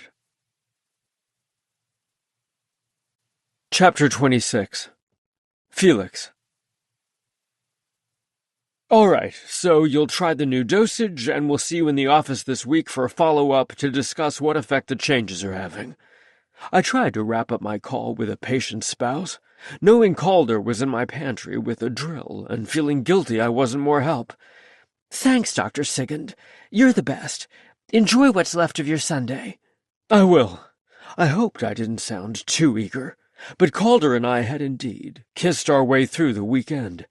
Light kisses in the parking lot, spicy kisses after takeout for lunch, sneaky kisses in the pantry and my closet as we worked on the organization projects, long, lazy kisses, watching a movie in bed, brunch kisses, all the kisses, until I lost track, and I had a closet and pantry worthy of a magazine shoot. Okay, my call is done. Sorry for taking so long. What can I help with? I asked Calder as I returned to the pantry. Don't apologize. Listening to you talk doctor is sexy, Calder teased, then sobered. Seriously, man, everyone should have a doctor's caring. You spelled out the medication name 3 times, and you never once sounded put out that you had to stop your weekend to deal with the questions. I'm impressed. Seriously. Thank you. I rubbed the back of my neck, not used to this kind of praise. It was a spouse who's trying to keep their partner home as long as possible. There are hard conversations we're going to have in the coming months, but if I can help push those decisions off a little longer, I'm happy to do it. And I'm happy to help you here while you make that possible. Doesn't it look good? I think we're done. Calder stepped back to admire the finished pantry, and I took advantage of his proximity to give him a hug. It looks amazing. You were right. This was a fun project, I had to admit. The pantry looked 3 times as large now, with airy shelves and neatly labeled bins and large glass jars. Even the lighting had received an upgrade from a single bare bulb to a nice fixture that made it possible to see everything, even the far corners. I squeezed Calder closer. I'm going to be able to send the girls in to get their own snacks so much easier now. Excellent. Parenting win. Calder kissed my temple. I liked how he often referred to me as a parent. No hesitation, simply accepting that the girls and I were a permanent unit. So many people treated my guardianship like a temporary babysitting gig, but Calder seemed to instinctively get that I was raising them. They were my kids, no qualifiers needed. Thank you. I turned so I could kiss him more thoroughly on the mouth. Oh, that's nice. He gave an exaggerated shiver that did splendid things for my ego. Not too spicy? We'd cooked together for brunch, including some spicy Bloody Mary drinks and pepper bacon I'd had in the freezer. Try me. Eyes flashing. He pulled me flush against him for a kiss that made my bare toes dig into the hardwood floor. His agile tongue had me panting in no time flat. Feeling dusty after all that work? I licked my lips as he released me. I could show you the benefits of the second head in my shower. He fondled the curve of my ass through my jeans. You can show me. Uncle Felix! A gleeful shout echoed from the front of the house. Damn whatever impulse had led to me giving Gabrielle her own key. Crap, they're back early. Stepping away from Calder, I patted my hair, like I could smooth away evidence of what we'd been up to. Heck, I'd planned on taking Calder to the ferry before Gabrielle and the girls were back, no one needing to know how I'd spent the weekend without them. But now, here was Gabrielle breezing in, coat that was closer to a cape flapping behind her, makeup predictably perfect despite the long train ride. The girls were right behind her, racing to hug me, and then Calder, happy squeals all round. They, at least, didn't seem all that suspicious of his presence, but Gabrielle was a different story. Oops, didn't realize you had company. Her shrewd gaze swept over Calder, and her sly smile said she was busy drawing all sorts of conclusions. I did text. Oops. Looking around, I discovered my personal phone on the counter, near the work phone. I must have neglected to put it back in my pocket after taking some pictures of the pantry progress. Sorry, is everything all right? My self-recrimination came out in my tone. Damn it, I should have known better than to lose track of my phone. What if the girls had truly needed me? It was one thing to enjoy Calder's company, and another to get so distracted that I lost track of my real priorities. Everything is splendid. Gabrielle slipped out of her coat, clearly planning to stay. The girls raced upstairs, dragging their overstuffed bags behind them. Clearly, Gabrielle had ignored my plea to not go overboard on the shopping. You're earlier than I expected. I couldn't shake the feeling that I narrowly dodged missing something critical. Maybe a little, but darling, it's almost 3. Gabrielle waved at the clock on the microwave. Sure enough, it was far later than I'd expected. Double damn. I really had lost track of everything other than how good hanging out with Calder felt. Another few moments, and we would have truly been in an embarrassing situation, and it was all my fault for getting so wrapped up in him. Now I'm the one saying oops. Guess we lost track of time. Calder laughed, like this lapse was no big deal, and I supposed for him it was a minor thing. I better get to the ferry. I can take you, I offered, even though logistically it was more complicated now with Gabrielle and the girls here. But I couldn't simply abandon Calder either. Nah, I'll sort out the bus. It's not that far. He gave me a fast kiss on the cheek, almost absently. We'd been sharing easy affection all weekend. It wasn't surprising that he forgot we weren't alone anymore, but my skin still went ghost pepper hot. Not trusting myself to speak, I managed a nod. I'll grab my stuff. He headed for the stairs, taking them 2 at a time, good mood not flagging in the slightest. Well, Gabrielle drew the word out. No chance she'd missed any of the subtext there. Seems like you took my advice. Any sledding this weekend? Gabrielle? At least the girls hadn't seen the kiss. I could do without more awkward questions and assumptions. Gabrielle's smug look was bad enough. What? I'm happy for you. You need a friend. He's a friend who helped me with some home improvement projects this weekend. Come see the pantry. I ushered her closer, so she could see that I'd been busy, not having an orgy in their absence. Lovely. Gabrielle dutifully admired the matching bins and baskets. After Tim, it's nice to see you with someone who can earn their keep. He's a friend. I'm not with anyone, I said firmly as steps sounded on the stairs. Okay, I'm out of here. Calder came into the kitchen, carrying his backpack in one hand and Charlotte on his back. Found this one lurking in the hall. I was looking for a mouse, she explained as Calder gently set her down. If he'd heard my denial that we were together, he didn't show it, ruffling Charlotte's curls and grinning at her. Mice? You have mice? Gabrielle, who lived in a slick modern condo, sounded predictably horrified. No, of course not, I assured her. Actually, I didn't know. It was an old house. Mice happened, and with Charlotte, it was a toss-up as to what was imagination and what was based in fact. You could get a cat, Calder suggested casually as he scooped up his bag again. I want a cat, Charlotte crowed. Thanks. I gave Calder a pointed look, and he at least had the grace to blush. Sorry. Didn't mean to create trouble. It's okay. I forced a smile as I waved him to the door. Go before you're late. In reality, he had created a heck of a lot of trouble, and not simply with the cat suggestion. I needed him gone before he said something else, and before I could care even more. As it was, I sighed softly as he retreated, unreasonably sad at no goodbye kiss, even though that would have been ill-advised. Looking away, my eyes landed on his toolbox near the pantry. I could dash after him, but it wasn't like he needed his drill on base. I could let it be an excuse to see him again. There was only one smart choice, and even knowing that, I still stayed rooted to the spot. Trouble, indeed. I wanted all the trouble he could create. Chapter 27. Calder. You're a miracle worker, Euler. Coffee cup in hand, Senior Chief Feinstein leaned on my desk in the admin building on base.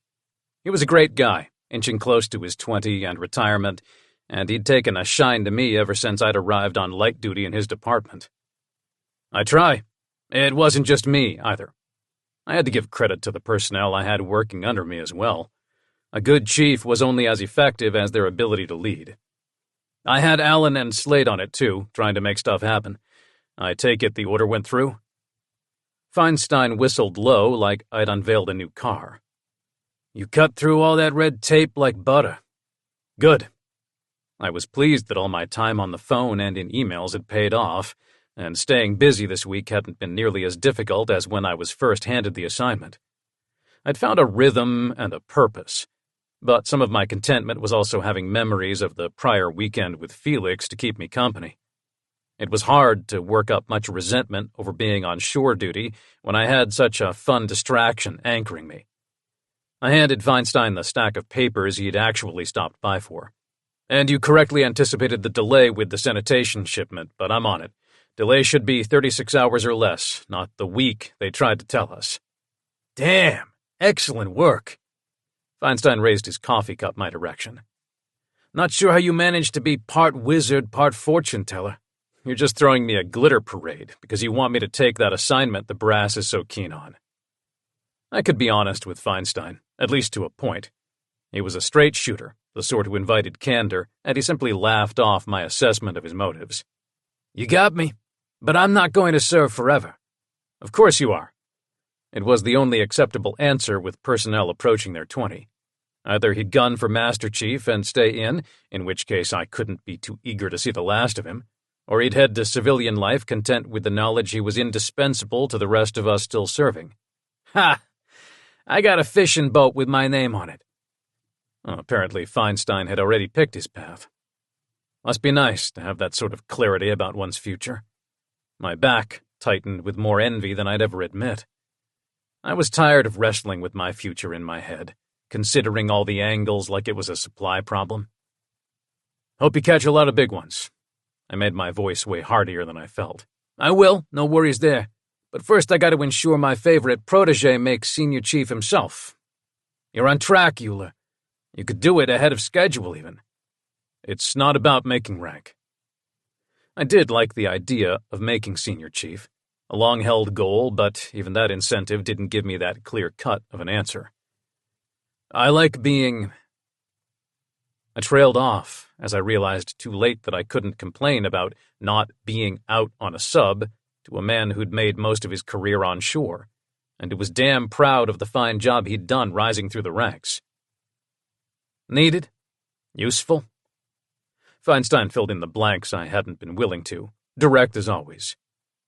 You try to tell me that the only way you feel needed is on a deployment? You've got 3 different crews singing your praises today, with 2 chiefs of the boat and 1 commander telling me how you're the best thing to happen to this department. Hell, maybe you do need that glitter parade. Rightfully chastised, I hung my head, studying the top of my scarred desk. Careers were earned here. Missions were saved here, disasters averted. I was the one clinging to a single definition of success, and I deserved the rebuke. Sorry, sir, I didn't mean to disparage what we do here. I just miss my crew. So you do. Voice pragmatic, Feinstein shrugged. But you've got a hell of an opportunity here. That's all I'm saying. I know I do. I had to admit I'd been more than my share of whiny over my impending decision, and the reminder that a lot of people would love to be in my shoes was both necessary and welcome.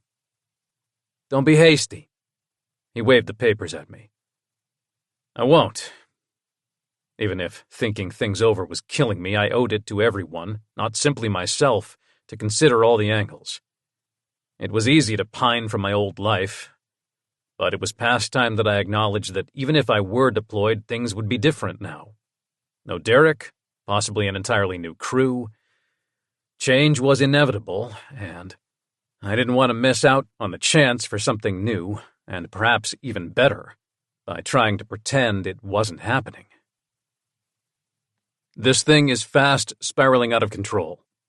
Uh-huh. I could laugh because Derek meant his impending marriage, not the current state of my life, which did seem to presently hinge on a lot out of my control, as my earlier conversation with Feinstein had illustrated. But Derek wasn't calling to hear about that. I shifted the phone so that I could adjust the towel around my waist. You're the one who wanted a wedding. I did. Even with an entire continent between us, his happiness still came through crystal clear. He sounded more bemused than genuinely put out about planning. And first it was going to be an elopement, then maybe a quiet thing with your folks. Nothing is quiet where the Eulers are concerned. I finished toweling off my hair. I was back in the barracks after finishing an early shift, doing a hard workout, and showering. At some point I'd have to think about hitting the chow hall for dinner, but I was happy for the distraction of Derek's call in the meantime. As I am learning. The line crackled as he laughed, a reminder of how rarely I got to hear that familiar chuckle these days. The changes Derek's transfer had meant for me pushed down heavily on my shoulders. I didn't begrudge him and Arthur any happiness, but I could also admit privately that I missed my best friend, missed working with him especially, and missed his dry sense of humor. And Mom was never going to let you get away with some little ceremony in their living room or something. Delaying getting dressed, I sat on my bed instead. I know. There was a rattling sound on Derek's end as something hit a skillet. It was 3 hours later there, and he'd called me while making dinner because my brother was busy with a work project. And this new plan of everyone meeting in Chicago, since it's in the middle and a few people I knew growing up can come, isn't a terrible idea. But things keep getting added to the itinerary. Your problem may be having an itinerary in the first place. I stretched my legs out, connecting with the edge of my closet. My narrow room felt so much smaller after the weekend at Felix's spacious house and his bedroom, which, unlike mine, didn't resemble a dorm room in the slightest. Even my unframed posters felt more shabby this week, and I missed that big bed something awful. Says the guy who never met a situation a spreadsheet or flowchart couldn't fix. You have me there. I was good at that, wasn't I? My plans for Felix's closet and pantry had gone perfectly. Having a clear checklist had helped, even if it did earn me some teasing. People like Derek could rib me all they wanted, but they were the ones who praised my organizational skills when my spreadsheets saved their asses a lot of work. Feinstein's earlier praise rang in my ears, too. I was good at what I did, and there was no shame in owning that. Anyway, since apparently we've expanded from close family only for the wedding, did you want to bring a date? A what now? Having just wrapped my head around needing to travel to Chicago for this thing, I had to blink. Also, I'd been trying so hard to stealth date Felix that the word date caught me by surprise. A +1. Derek's tone was patient as he chopped something. Someone to keep you company on the flight, maybe? I know how you hate traveling alone. I don't care if it's Max or another friend if you're not seeing someone special, but I don't want you bored in the hotel room all weekend. I won't be. I flopped back against the pillows. Derek wasn't wrong. I'd much rather travel with someone else, but dragging a buddy along to the wedding held limited appeal. An image of how damn good Felix looked in a tie crept through my brain. Damn. Him all dressed up for the wedding would be exactly the distraction I needed. And yeah, I might bring someone. I could ask, at least. He'd probably say no, but maybe if I got extra persuasive, I'd have a chance. Heat rushed south at the mere thought of how I could persuade Felix, and I almost missed Derek's reply. Good. Derek laughed before his tone shifted to more coy. Are you wanting me to pretend I didn't hear that pause, or should I ask what's new with you? Even though he couldn't see me, I still waved away the concern. Oh, you know me. I keep busy. I know. And I can't wait to hear all your latest adventures and wins. Not many wins lately. The last several weeks I hadn't had much time for cards or other games. I chatted with Felix most nights instead of hanging out in the lounge with the guys. Any adventures I'd been having were of the more domestic variety. But I also wouldn't trade the last few weeks since meeting Felix for anything. We were rapidly approaching spring now, and I had no desire to go back to my old routine. We'll catch up. I kept it vague, then changed the subject. I know you don't want a typical bachelor night. A night of cards is fine. Bring some decent beer and I'm good. Derek chuckled like he knew me so damn well. And he did. I wasn't incapable of planning some pub crawl or bigger party, but given permission to keep it small, I was rather predictable. But this time, I was already picturing Felix at the poker table with us. The secret looks we might share, counting down until later. Yeah, I had to bring him along. Thinking of Felix reminded me to be nicer as well. After all, it wasn't only Derek getting married. Arthur can come, it's his bachelor night too. He'll probably tell us to have fun without him, but I'll ask. There was a fond familiarity to Derek's tone that I truly envied. For the first time, I wanted that. Wanted to need to check with someone before making plans. Someone to cook for, someone to come home to. You do that. Tell him I hope he's settling in well. I tried to make my brain move on from thoughts of Felix and how much I wanted him to come along, but then I bumped into my mini-fridge. I needed out of the damn barracks. Okay, yes, I definitely wanted a home, a place I could spread out, a place with Felix. Again, he took over my brain, and I sighed, probably audibly enough for Derek to hear. I'll tell him. You sure you're okay? Me? I'm great. I did an excellent job of faking a hearty tone. Have a good rest of your day, night. I'd forgotten the time difference again. And maybe there was more than 3 hours separating us these days. Funny that I'd intentionally gone the whole call without talking about Felix or anything else important going on in my life. But Felix was too new, like a fragile plant I needed to protect before sharing with the rest of the people in my life, even if I was rapidly starting to want that. And as to everything else going on, well, talking wasn't going to help there. So I ended the call with Derek, happy for having gotten to talk to him, but not feeling any more settled myself than I had when the phone had rung as I got out of the shower. And here I was, still in my towel. I went to stand in front of my closet, debating whether to put on a uniform and head to the chow hall, or lounge in something more casual a little longer. Right as I reached in the dresser for a t-shirt, my phone buzzed again. It said a lot about my mood that I, the king of socializing, wasn't in the mood for another conversation. I almost let it go to voicemail, but then I saw the pic I'd assigned Felix pop up. I'd taken a few of him while working on the pantry and closet, and I'd spent more time than needed deciding which to make his profile pic. And I'd always answer the phone for him. "Hey there." I kept my tone light as I pulled on a t-shirt. He knew that I'd been working an earlier shift this week, and we'd had several pre-dinner calls like this as he waited for the girls at some activity or friend's house. "What pickup duty are you on today?" Felix's answering laugh was the best thing I'd heard all day. "New after-school program we're trying out. Lots of art and creative fun. If they like it, I may be able to get by without a permanent nanny a little longer. Madeline should enjoy it at least. I hope it's not too boring for Charlotte." Anything short of observing surgery or scaling a mountain might be too boring for her. "You know her well." Felix was joking, but I did. I knew his kids better than any of my nieces or nephews, knew the girls' likes and dislikes and little quirks. Man, I really was getting domestic. And I couldn't say I hated it either. I rolled my shoulders as Felix asked, "How was your day?" My back tensed right back up again. It was a day. "Oh, tell me about it. Distract me from this traffic jam." "Nothing big." I wasn't going to unload on him, but I also couldn't lie to Felix. Even when I tried to make light of something, the truth had a way of slipping out around him. He made talking feel good in a way that few others in my life ever had. Shipping snafu to sort out for supplies for a sub deploying end of the week. We got it handled. Senior Chief was pleased. "Ah, that's good." Felix's tone was sympathetic, maybe a little too sympathetic.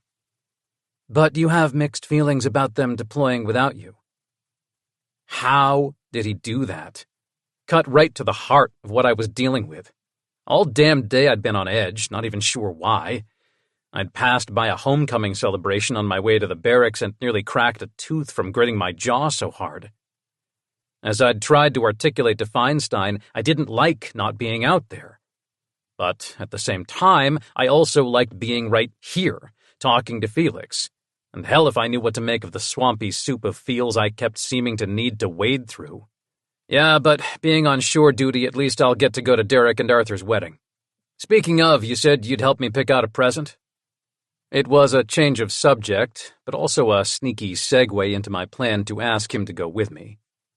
"I did, didn't I?" His tone was fond, like Derek's when he'd talked about Arthur. My chest expanded, shoulders lifting too.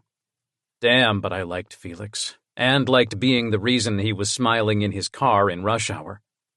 I'd heard him telling his stepmother that he wasn't with anyone, and maybe that was technically true, but the tenderness in his voice said I might have a chance of changing his mind.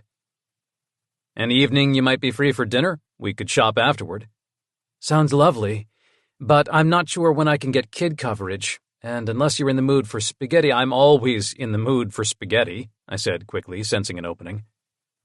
"That on the menu tonight?" "Yes, actually it is. That you angling for an invite?"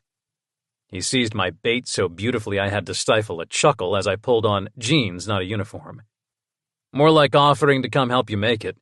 If I hurry, I can catch one of the fast rush hour ferries." "Well..." Felix drew out the word, and I could sense him waffling even from here. More and more his reluctance felt like an inside joke between us. He called and texted me every bit as often as I did him, and he was quick to reveal whenever he had kid-free time. "You did leave your tools behind. Come collect them and we can do some online shopping while the girls do homework."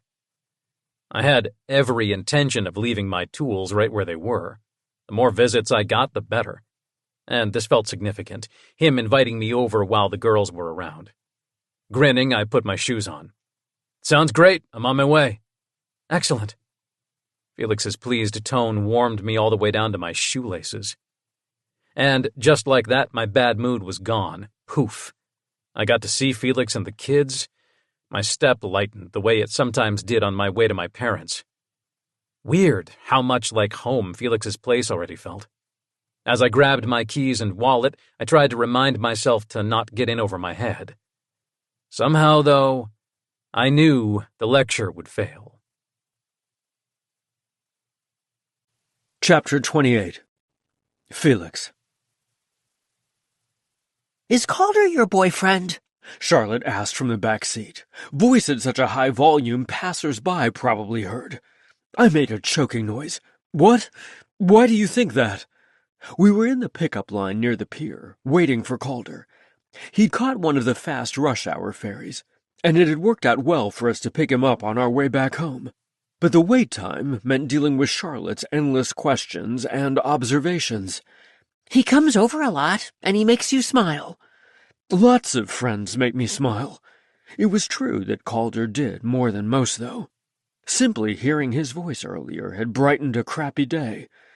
I still wasn't entirely sure why I'd invited him to dinner, but needing a smile was certainly part of it. And Calder did a sleepover when we were gone, Charlotte pointed out. Of course the junior detective hadn't missed that little detail. Flora says her mom's boyfriend stayed over all the time, and then he did a proposal. Now Flora gets to be a flower girl. Good for Flora. I rubbed the back of my neck with one hand. Will you marry Calder? Charlotte clearly wasn't done with the questions. I like poofy dresses. I am not marrying Calder, I said firmly. God, the thought of marrying anyone again was terrifying. It was. I refused to entertain the image of Calder in a tux that tried to pop into my brain. Not welcome. Calder? Married? Never. Even if he would make someone a far better spouse than I'd originally thought. No, still not going there. Good. Madeline was rather emphatic from her seat next to Charlotte. Madeline, don't you like Calder? Maybe inviting him for dinner had been a big mistake. I didn't want to make the kids miserable. This was their time with me, not my own personal happy hour. Oh, he's nice and funny. Her laughter went a long way to reassuring me that he wasn't the most unwelcome of guests. But you don't need a boyfriend. On that we were in agreement. It didn't matter what fanciful thoughts insisted on dancing in my head. It wouldn't be smart or fair to the girls to date anyone right now, even someone who made me smile as much as Calder. But I also couldn't have Madeline down on all relationships, regardless of whether I was having one. Calder is a friend, but it wouldn't be terrible if he was a boyfriend. Many boyfriends or girlfriends or partners are good people. Sometimes grown-ups like having another grown-up around. I know that.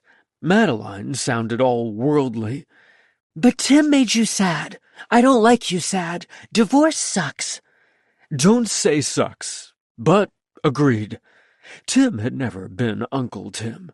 Had never enjoyed being around the girls even on a part-time basis, and he hadn't done anything to make a better impression on the girls. And this was an excellent reminder that even happy couplings ended. And those endings were hard on kids, even if they didn't like one of the parties. Madeline didn't need to see me all down in the dumps over another breakup. I'm never going to get married, Madeline announced, followed quickly by an indignant noise from Charlotte. You should want a wedding. An argument was about to erupt in the back seat, right as Calder was walking toward the car. I whistled sharply and held up a hand. Enough! No one is getting married. It's just a guest for dinner. That was all it could be. A friendship. Some benefits we both enjoyed, but only a friendship. And then he smiled right at me as he slid into the passenger seat, and my whole body heated, like I was standing in front of the wood stove at the cabin. Friends didn't usually invoke such a visceral reaction, but maybe we were simply warm friends. Hey, Calder's smile widened as he buckled up. No kiss, but I almost felt like I'd received one with him radiating so much joy at seeing me. Hope you weren't waiting long. Only my whole life. Damn it. Why couldn't I have met Calder 5 years ago? Or 3 years from now? Or any other time when, feeling like I'd waited my whole life for someone like him to come along, inspired happiness, not dread? No, it was fine. I swallowed back all that internal drama, gave him a return smile, gave us a chance to have a nice chat. Now, let's get to cooking at home. Sounds good. It did, and that was why I'd invited him. Oh, I let him think he was doing the inviting, but I'd been more than okay with the idea after another day spent craving his in-person presence. Cooking with him after a long day sounded lovely. Someone to chat with while the girls got settled with homework and electronics. Someone to appreciate my cooking. Someone to smile at me like he did. And maybe not someone in the vague, anyone will do sense, but someone like Calder specifically, who joked with the girls and who made the transition to the dinner routine easier, hanging up backpacks and chasing down pencils while I quickly changed out of my dress shirt. He even lined up ingredients while I settled the girls with their homework assignments at the dining table. Ooh, fancy sauce tonight. Calder held up a bottle with a gold lid that I'd picked up at a specialty store some time back. Shush. Glancing back at the dining area, I dropped my voice. I'm hoping they don't notice it's not the basic marinara they usually insist on. I won't tell. Calder smiled as I stretched. Even the switch to more casual clothing hadn't eased my mood much. You doing okay? You seem tense. Did me coming over add to your stress? No, you're my stress relief. I might not like needing him, but there was no denying that I was calmer and happier around him. It was a day, like you said about yours. I'll be glad when it's the weekend. Tell me about it. He touched my shoulder as I grabbed a pot for the pasta. Well, first we got off to a late start because of missing shoes. The pantry was the bright spot in the chaos that was living with kids. Somehow, a pink sneaker had gone missing, and, of course, Charlotte had needed that pair, no substitutes. We can do their closets as our next project if you want. Calder made the offer, like he was truly looking forward to the challenge. Fewer missing items. You're the best. I'd probably turn him down. I couldn't keep taking advantage of his organizational skills. However, I didn't want to start an argument by refusing right then. Instead, I admitted to another one of my stresses. Then one of my favorite patients took a turn for the worse health-wise. The one I had to take the call for over the weekend. The patient won't be able to stay at home much longer. It's an expected part of my job, helping patients and their families navigate those transitions, but it's still hard. I bet. Calder moved to rubbing both of my shoulders, and it felt too damn good to make him stop. The girls were already done with homework, and had scooted off to the lower level to the TV. What else went wrong? Damn man was a clairvoyant. I groaned and leaned more into him. And I had to deal with Tim's lawyer on the final property tax numbers. I directed him to my lawyer, but it still was a hassle my day didn't need. How much longer until everything is actually final, as in done and over? The divorce decree has been final a while now. That was part of the stress. We were divorced. That part of the ordeal was supposed to be behind us, and yet the headaches persisted. This should be the final request for modification. I hope. I'm ready to move on from all the money talk. I was ready to put Tim in my rear view, get back to my life with the girls and being happy, not so stressed all the time. Heck, maybe I'd even take Calder's and Gabrielle's advice. Look into some way to be involved in the performing arts community again that wouldn't take me away from the girls too much. I hope it's the last time you hear from them, too. Calder dropped to a knee in front of my wine chiller.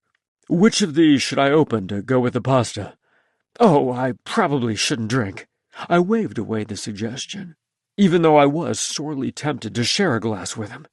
Introducing him to new wines was fun, and he wasn't wrong about me needing the relaxation. It's a weeknight, and I'll need to run you back to the ferry, and you had a day. He looked up patiently at me, not moving from the spot. That's reason enough. I was already figuring on finding my own way back, because you'll need to do bedtime for the kids, but you deserve to unwind a little after a day like that. You do make a good argument. Somehow, I always seemed to give in far too easily around him. As much as I didn't want to admit it, he was part of why I was ready to move on. But the one thing I was not ready for was figuring out where Calder fit into my plans for future happiness. Best to focus on tonight only. Grab the second bottle on the top right." After handing him a wine bottle opener, I retrieved 2 wine glasses as he smirked. I'm good at being persuasive. He was, and the glass of wine definitely did the trick, eased the cooking time, and smoothed the transition to eating dinner with the girls. I was still nursing my first glass at the table, nowhere close to tipsy, simply relaxed and happy to be sharing a meal with the kids in Calder. The atmosphere was so cozy and natural, I had to keep reminding myself not to get used to it. Moving on from Tim, without counting too much on Calder, felt like the key to balancing all my conflicting emotions. "Did you like your new after-school program?" Calder asked the girls. The pleasant warmth in my chest that the wine had started continued to build, watching him making an effort. "It was fun," Charlotte reported. "And next week, we're showing off a special dance at Friday Pickup. You should come." Well, Calder stretched out the word, probably searching for an appropriate excuse. I had his back there. Calder probably has work. Calder shot me a look I couldn't quite read. I'm not sure what my duty schedule is yet, actually. I'll try to see what I can do. "Good." Charlotte nodded sharply before the subject shifted to the art project she'd completed that afternoon. And I wouldn't lecture Calder too much about making promises he couldn't keep. I could still use the work excuse for him, and being around kids was still new for him. He didn't know that Charlotte would take his maybe as a yes. But he'd likely had zero interest in the kids' dance, and he'd been plenty nice already, paying them both a ton of attention all evening. After dinner, Calder insisted on doing the cleanup, while I herded the girls through the nighttime routine of laying out clothes for tomorrow, showers, a quick story, and leaving them to read quietly before lights out. By the time I made it back downstairs, the kitchen was sparkling, and a second glass was waiting for me, with a ginger cookie by its side. Okay, you coming for dinner was a fabulous idea. I took a bite of the cookie. Good. I like being your stress relief. Hugging me from behind, he rested his head against mine. So damn sweet it hurt. Sorry that we can't. Don't be sorry. Aren't you the one always telling me that we don't need a certain goal in mind, or even a destination like your bedroom? I'm happy holding you a few minutes. His tone was sincere, and he squeezed me tighter to make his point. I suppressed a sigh, because he really was that perfect. Well, at least I can make good on the present help. Let me grab my laptop. We took our wine and cookies to the couch, where we snuggled with the laptop between us. Calder's arm around me felt so good, as we scrolled through options, that I could forgive him a lack of enthusiasm. All wedding gifts start to look the same to me. He frowned as we made our way through the happy couples registry. Says the guy who showed me 50 million shelving options. Such a romantic. Hey, I'm plenty romantic. I'm just saying that if I ever did get married, I wouldn't register for the same stuff everyone else seems to. There's nothing romantic about dishes. Something in his tone gave me pause. He sounded different than he had that first night at the cabin. Less adamant, more speculative. I thought you were rather dead set against relationships, let alone marriage. Oh, I don't know. I might be softening. He gave me a lazy smile, light and teasing, and my body had no idea how to react, back tensing, even as my stomach flipped.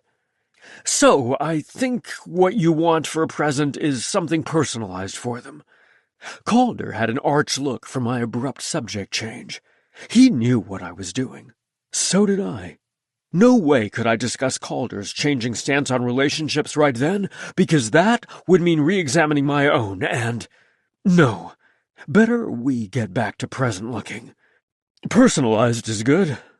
Calder followed my lead back to the gift shopping.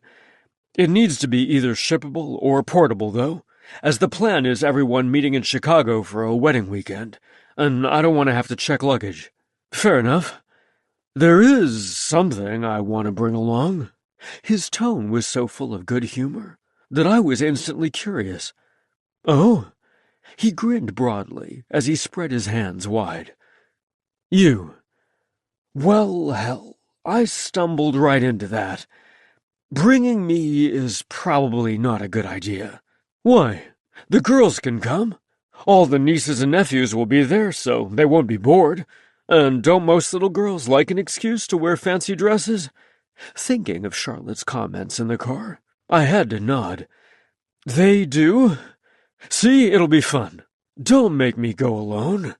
He made an exaggerated pouty face, like asking him to go alone was the same as telling him to eat his vegetables. "That puppy dog face doesn't work on me," I lied, because he actually was rather adorable in his enthusiasm for this terrible idea. But I also wasn't sure that latching onto this plan was the healthiest thing. And you wanting a distraction from your feelings about the wedding isn't a great reason. Losing the comical expression, he frowned. "I'm not broken-hearted about it or anything. I'm not saying you are. We talked about the situation enough that I knew he wasn't jealous of his brother landing Calder's best friend. But there were certainly some complex emotions, especially around missing them after the cross-country move. Not all uncomfortable emotions need distraction. Sometimes it's better to sit with your feels." Calder's mouth twisted. "Good advice, Doc. But there's a fine line between healthy coping and wallowing. Why let the negative stuff win? Acknowledge it, sure, but sometimes moving forward is the better option." My back tingled as Calder dropped his gaze to my balled-up hands. Maybe we weren't only talking about the wedding anymore. Did he think I was wallowing in my post-divorce feelings? Returning to my earlier thoughts about moving on, I had to wonder about my motives for insisting that we couldn't date. "I don't like you sad." I had to think of the girls. I clenched my hands tighter. His views on relationships might be changing, but mine couldn't. I deliberately kept my voice more doctor-like than usual. "Focusing on the positive is good. Perhaps the distraction element isn't such a bad thing. But possibly you inviting another friend would be the better option." Exhaling hard as if I'd kicked him, Calder grimaced. His eyes were so sad and disappointed that my insides trembled. "I don't want another friend. I want you." The stubborn set of his jaw made me want to kiss his foolish lips. This was madness, but I still let him continue. "Why can't we be the sort of friends who take a trip together?" A pained noise escaped my throat. "Because—" The sound of little feet on the stairs cut me off. Madeline poked her head into the living room, Ellie the elephant under one arm. "I can't sleep. My room is too hot." This was a frequent complaint, right up there with being too thirsty or too cold for sleep, and usually meant that she had something big on her mind she needed to talk about before she could sleep. "That's too bad. I'll be up in a second to see what we can do." I turned back to Calder after she'd headed back upstairs. "Sorry." "Don't be sorry. Go." He gave me a tight smile. "Take as long as you need. I'll be here." But would he? Really? Notwithstanding the fact that he needed to catch one of the late ferries, would he keep coming around if I kept digging in my heels about not dating? He dropped enough hints all evening that he wouldn't mind a change in status. Heck, he'd invited us to a major family event. Eventually, he was going to find someone more free to embrace his newfound domestic side. And I missed him. Already. Chapter 29. Calder. Whoa.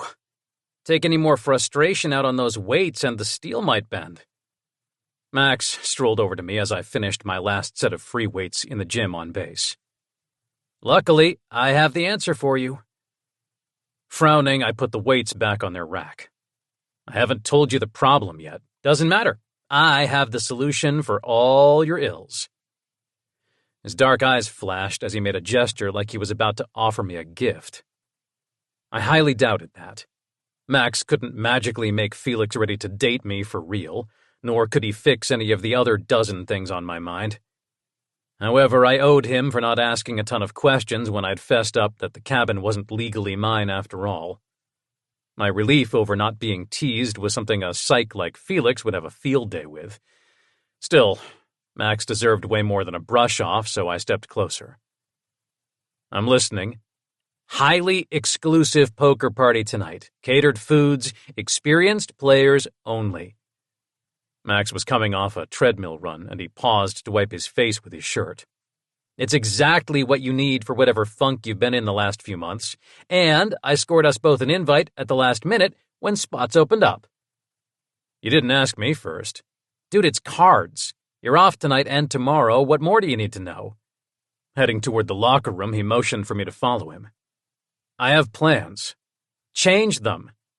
He paused at the locker room door to give me a mock, stern look as if he were a CO giving me an order. But this wasn't a mission-critical situation no matter what Max seemed to think, so I shook my head. Can't. Someone is counting on me. A new girl? Max raised an eyebrow as we both grabbed towels from our lockers. Guy, Felix. Charlotte is his kid. It's complicated.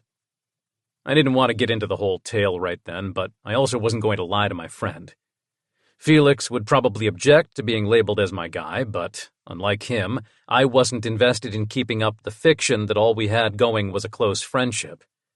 If that's all Felix truly wanted, then so be it. I'd be happy to be his friend.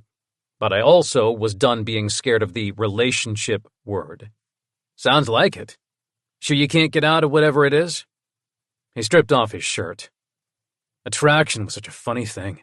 Max and all his muscles did nothing for me, but Felix and his slim body and bookish silver fox looks made my pulse hum like nothing else.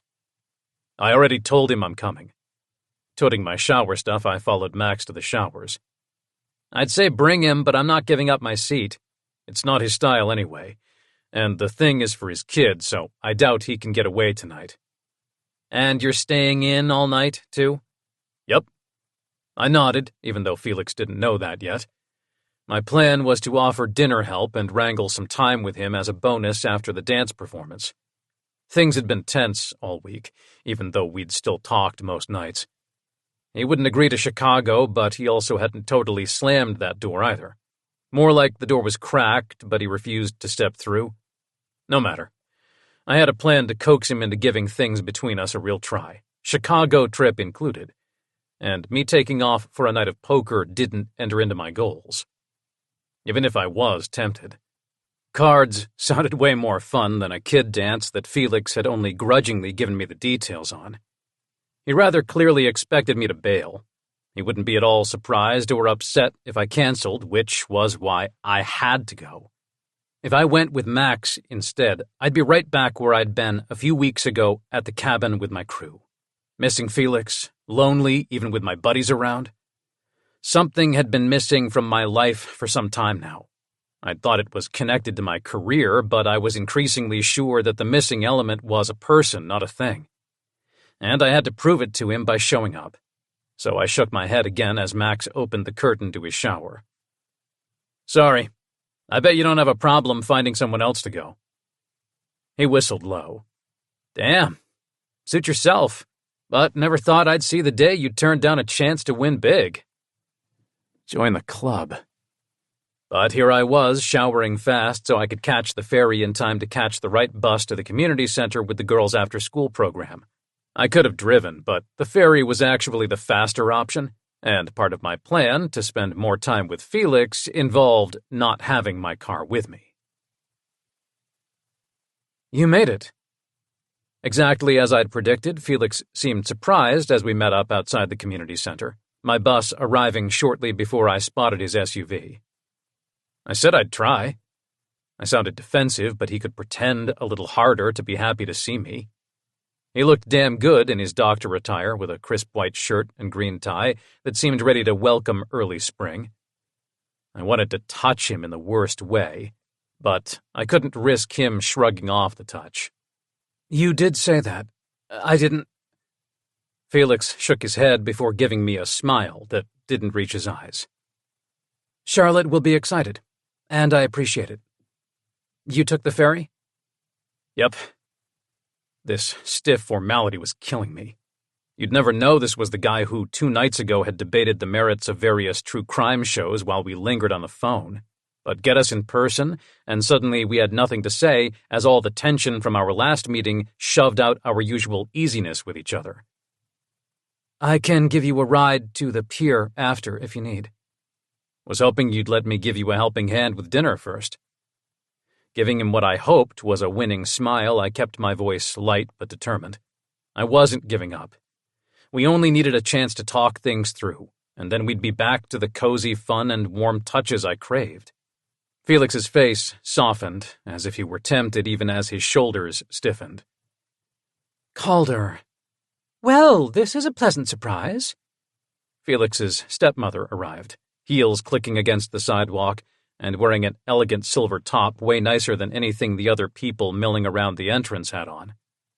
She swept an appraising gaze over me. She seemed like the type who didn't miss much. Likewise. Felix gave her a fast hug.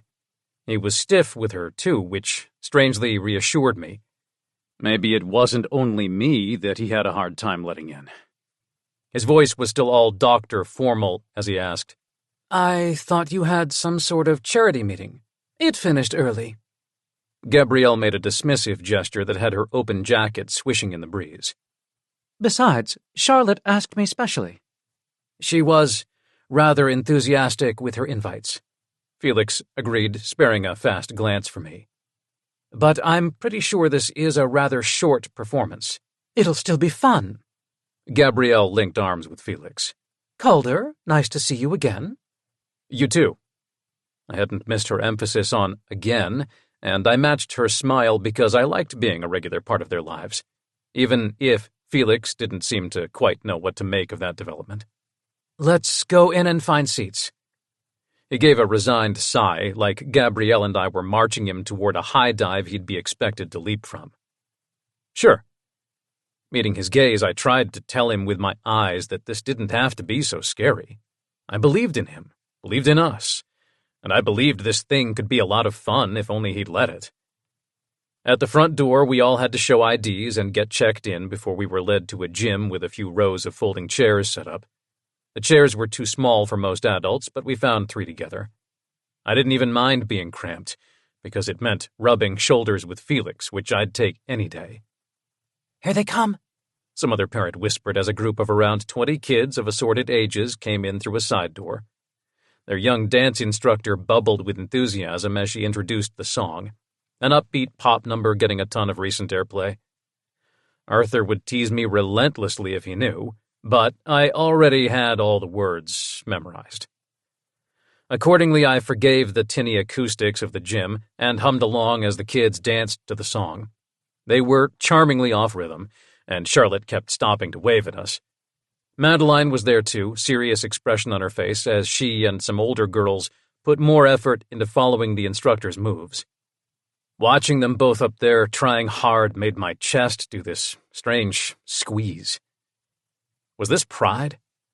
I wasn't sure, but I'd been feeling it more and more lately. Now for the fun part. The instructor stepped back to the front to address the audience. We're going to do it again, but parents and visitors, you can join in. Join in? They wanted us to do a silly dance too? In public? It was one thing to goof around with the kids at the cabin or Felix's house, and another to make a fool of myself with an audience. And dancing type of coordination was never my strong suit. You don't have to, Felix whispered as some of the adults started reluctantly shuffling forward. Gabrielle ventured up there, heels and all. Yet again, he was assuming I wasn't up for a challenge? I was damn tired of it. Fuck public humiliation. I wanted his faith in me more. I stared him down. I will if you will. Chapter 30. Felix. I will if you will. Calder had a stubborn set to his chiseled jaw. He had a point to prove. What, I wasn't entirely sure, but he was here at the community center when I'd expected him to find an excuse to avoid the kid event. All week I'd been waiting for him to pull away because I wouldn't agree to Chicago, bracing myself for him to invite someone else or otherwise move on from our friendship. But he hadn't. And now, here he was, the guy who really didn't like eyeballs on him, daring me to go to the front with him. I opened my mouth to tell him we could both stay put, but Charlotte chose that moment to crow, "Come on, Uncle Felix. Come dance." "Coming." Damn it. Now I'd trapped both of us, because of course Calder was right behind me as I went to stand near Charlotte. Madeline and her friend surrounded Gabrielle, who was listening intently to them and the dance instructor, who was demonstrating some of the steps. Gabrielle had always had a natural grace, and she made even the silly moves look elegant. I, on the other hand, undoubtedly looked like a broken puppet trying to copy the instructor. Calder didn't fare much better, bumping into me twice as we went through a practice run with the rest of the grown-ups who had chosen to join in. But he was here, and he was trying, which was more than a lot of people would do. About half the adults remained in the audience, some taking pictures of their offspring and laughing at those of us fumbling our way through the dance. "Isn't this fun?" Charlotte grabbed both my hand and Calder's, swinging herself between us. "Yup, sure is." Calder gave her an indulgent smile. His cheeks were pink, though. Charlotte probably couldn't tell how hard he was working to not be embarrassed, but I could, and the urge to rub his arm or something was strong. "Calder came. Nana, too. Everyone I like is here." She did a wiggle that wasn't part of the dance, simply Charlotte being happy. Her unrestrained joy at Calder's presence made my chest ache. What was it that I told Calder about uncomfortable emotions? I told him not to shy away from complex feelings, but right then, I wanted no part of the way pride and sentiment were battling it out with anxiety in my brain. It was going to hurt when Calder stopped coming around, either because of a deployment or because he moved on to someone more able to give him what he needed and deserved. Charlotte was going to miss him. Me too. So much. Him being so good with the kids only made it that much worse. We were all getting too damn attached. "Now, with the music!" The instructor called our attention back to the front as she fiddled with her phone, which was controlling the portable speaker. "Come on, Uncle Felix, smile!" Charlotte demanded. I tried. I really did. But my head continued to churn even as the song started. I stumbled over my own feet, and Calder steadied my elbow. "Careful, don't want to fall." I already had. I'd fallen for him, even when I hadn't intended to, and now I was falling for him all over again as he grinned at Charlotte and tried to copy her hand movements, making her giggle and giggle. He even sang along like he knew the lyrics. Being silly didn't come naturally to Calder at all, and here he was, yet again making a big effort with the girls. He was so damn fearless, putting himself out there. I simply wasn't sure I had the same sort of bravery in me. Instead, I tried to endure until the end of the dance, fighting a losing battle to not succumb to Calder's charm. Despite a steady stream of lectures to myself, I still found myself smiling at the end. He was wearing me down, and that was only going to make things that much harder when we inevitably crashed and burned. "So, about dinner?" he asked after the instructor dismissed the kids and went over checkout procedures. "Yes, about dinner."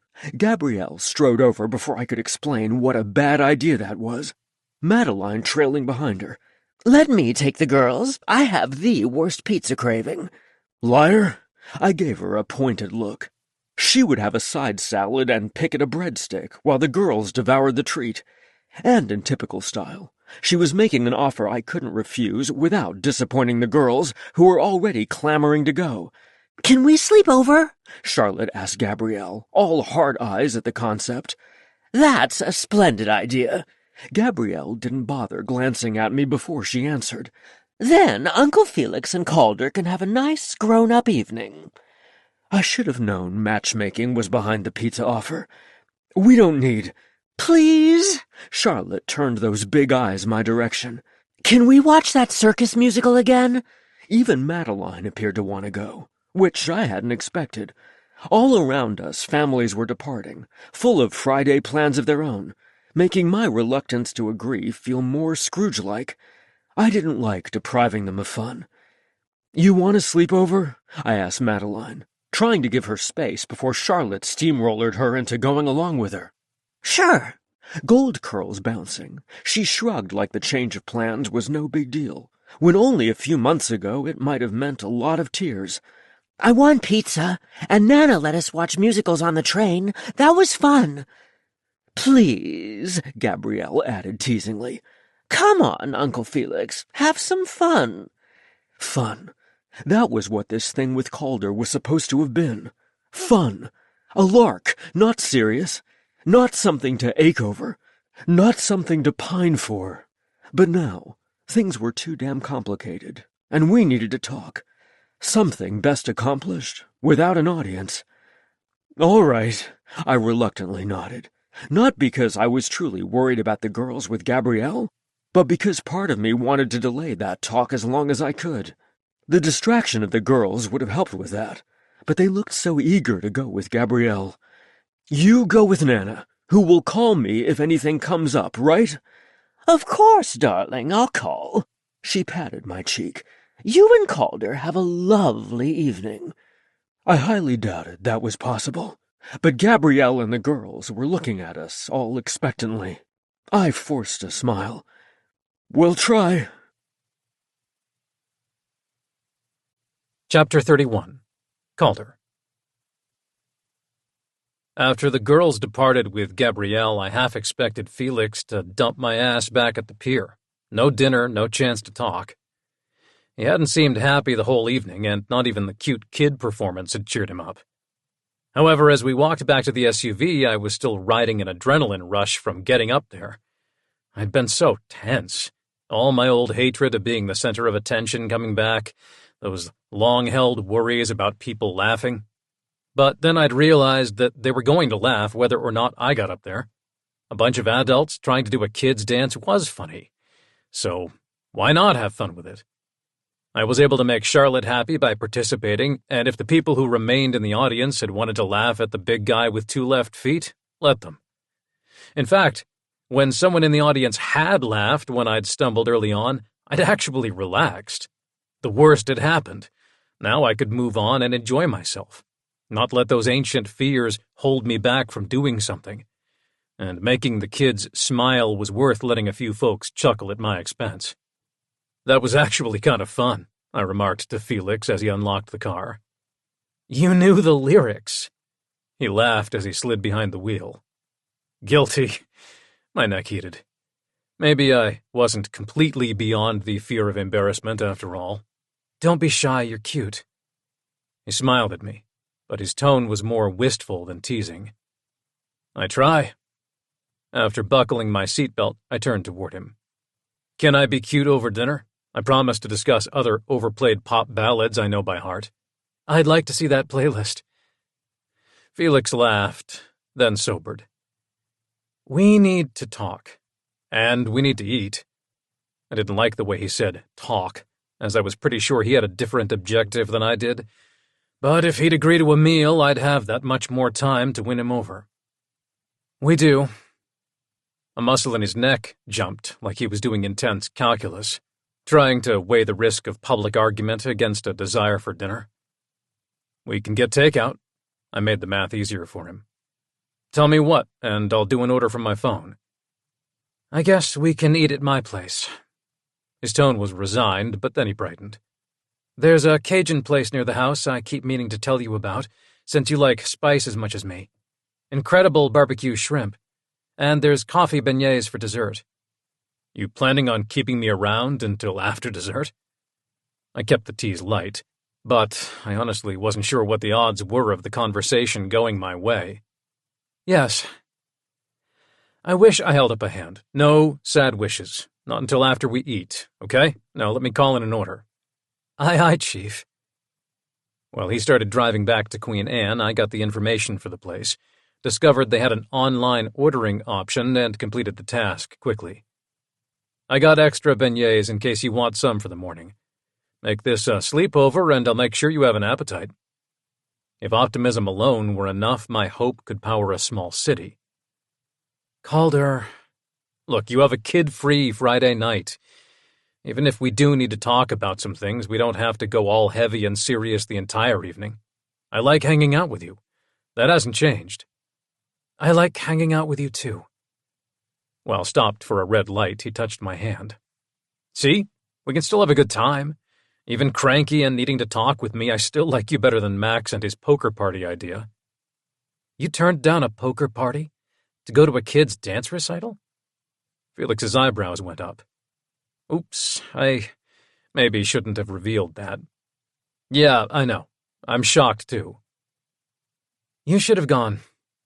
His face was impassive as the light changed and we crept forward with the rush hour traffic. What? Why? Not that I wanted heaps of praise for showing up, but him pushing me away so blatantly stung. You're a young, single guy who can have his pick of Friday night fun and companionship. You don't need to be stuck with us. Way to value yourself, I shot back. And I'm over 30, not some kid. A lot of my buddies have left young and single behind, and because I too can be mature, maybe I picked you because you are the fun I want tonight. This is fun for you now. His too patient tone was grating on my last nerve. But for how long? The kids are getting attached to you, and I'm getting worried for how they're going to react if you stop coming around. The kids. I gave him the most pointed of looks as we stopped for yet another light. I wasn't going to let him get away with hiding behind the kids. Really, Felix? The kids are getting attached? Well, they are. Charlotte was delighted to see you. His hand clenched around the steering wheel, shoulders stiff. Too delighted. She'll be hurt if you move on. Charlotte will be hurt. All right. Me too. I'm getting too attached. I'll be hurt. Is that what you want to hear? Yes. I dug my fingers into my thigh as we arrived at an upscale Cajun place not far from Felix's house. Oh? Felix crept forward, trying to find a parking spot on the crowded street. I waited until he'd found one and I had his full attention again before I continued. Yes, because I have the solution. Shifting in my seat, I turned toward him. He might have that professional doctor tone of his, but I had my chief voice, the one I used for delivering a plan of action. I keep coming around. Then no one's hurt when I stop because there is no stopping. Date me for real, Felix. His eyes went so wide I worried he might sprain something. You think on that while I grab the food. I kissed his cheek and quickly slid out of the car, heart hammering. I had more to say, much more, and leaving him alone with his thoughts was a calculated risk. But I was betting on him being more amenable to the idea when fed, and also my logic was sound. He was worried about being hurt and me leaving. If I didn't leave, then he didn't need to worry. Problem solved. I grabbed our food order, which smelt divine, and hurried back to the car where Felix still looked as stunned as when I'd left him. Wow, that's a lot of food, he said as I climbed back into the passenger seat. Yeah, well, I'm hungry, and I'm planning to stay a while. You certainly do seem convinced about this dating idea. If nothing else, he seemed impressed by my stubbornness, and he put the car in drive without further argument. We've been dating. The obvious needed to be pointed out. We talk almost every night. We see each other whenever we can. I think about you all the time. I want to take you to my brother's wedding and other places. We are dating.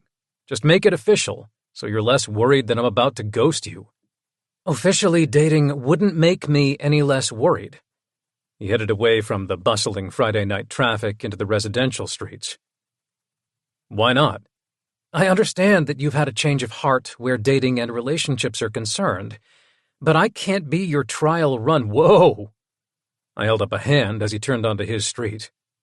Who said trial? I'm in this thing, Felix.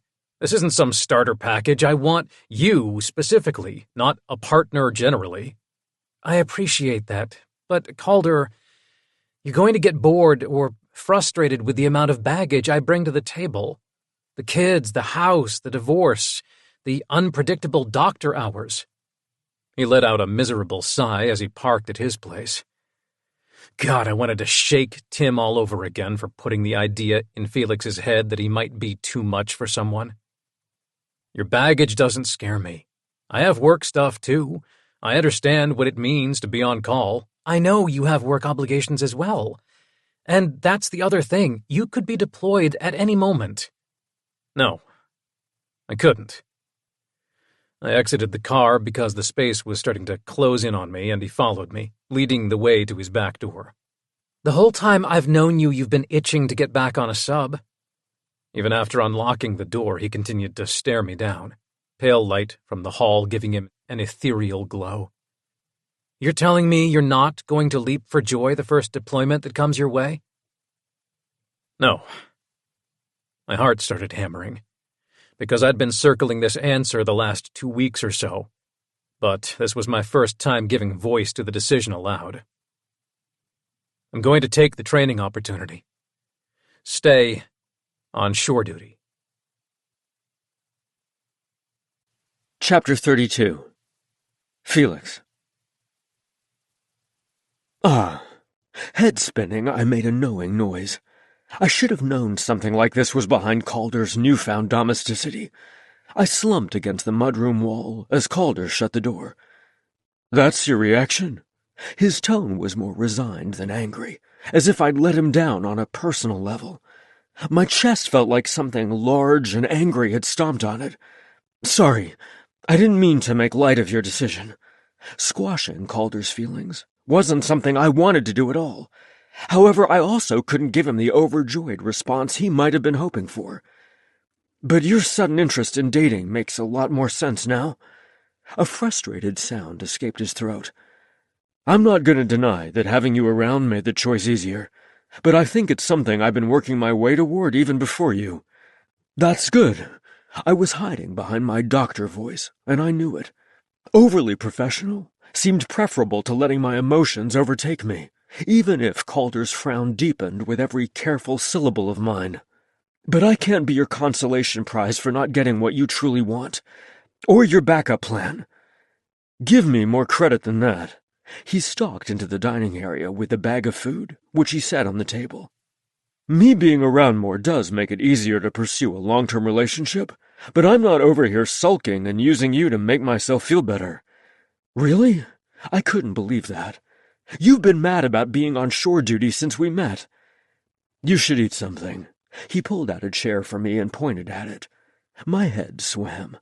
I had no idea what to make of him caring about my hunger level in the middle of an argument, as it was outside of my realm of experience, where fights were typically louder with more pouting and personal attacks. This was downright civilized, but I wasn't sure I trusted his motives. Don't change the subject. Oops, there went some of my professional tone.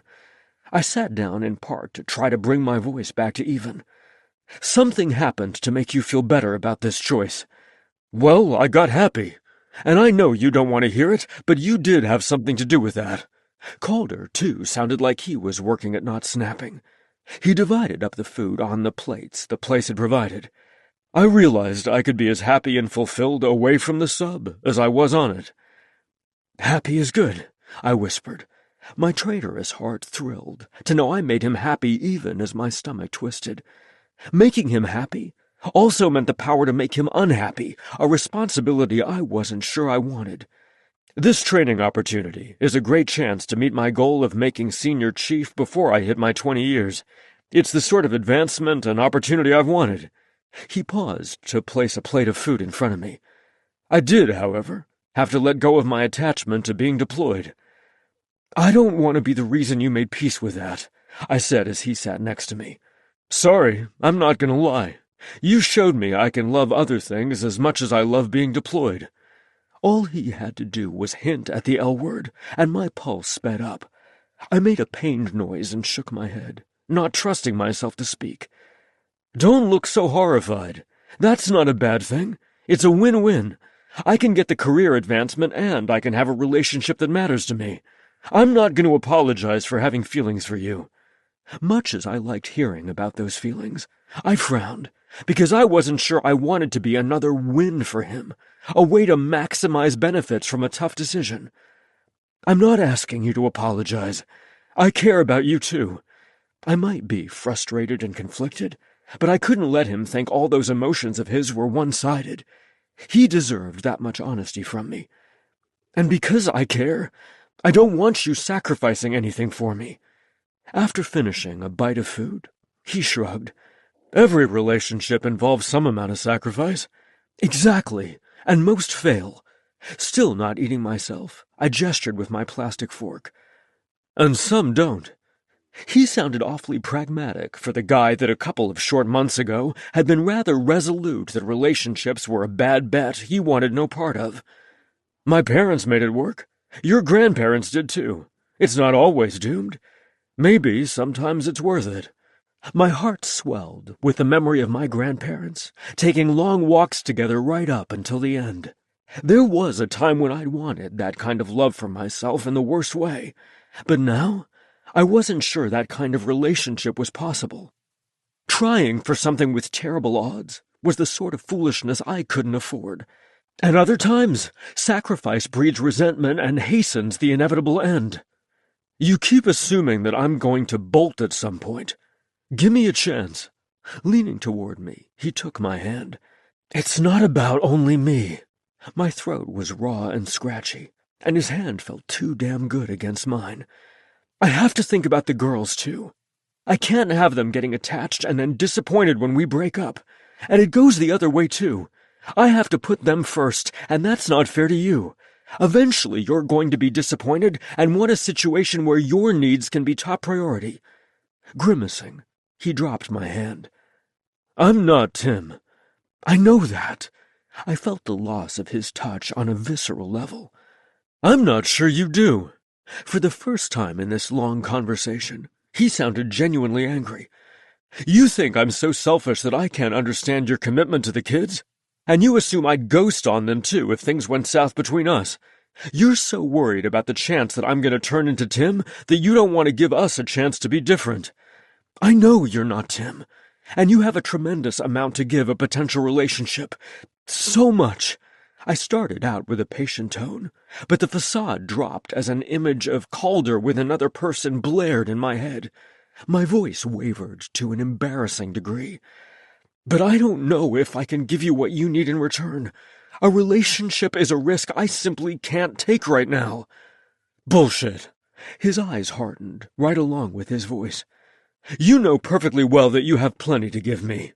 You care. You show it all the damn time. What you are is scared."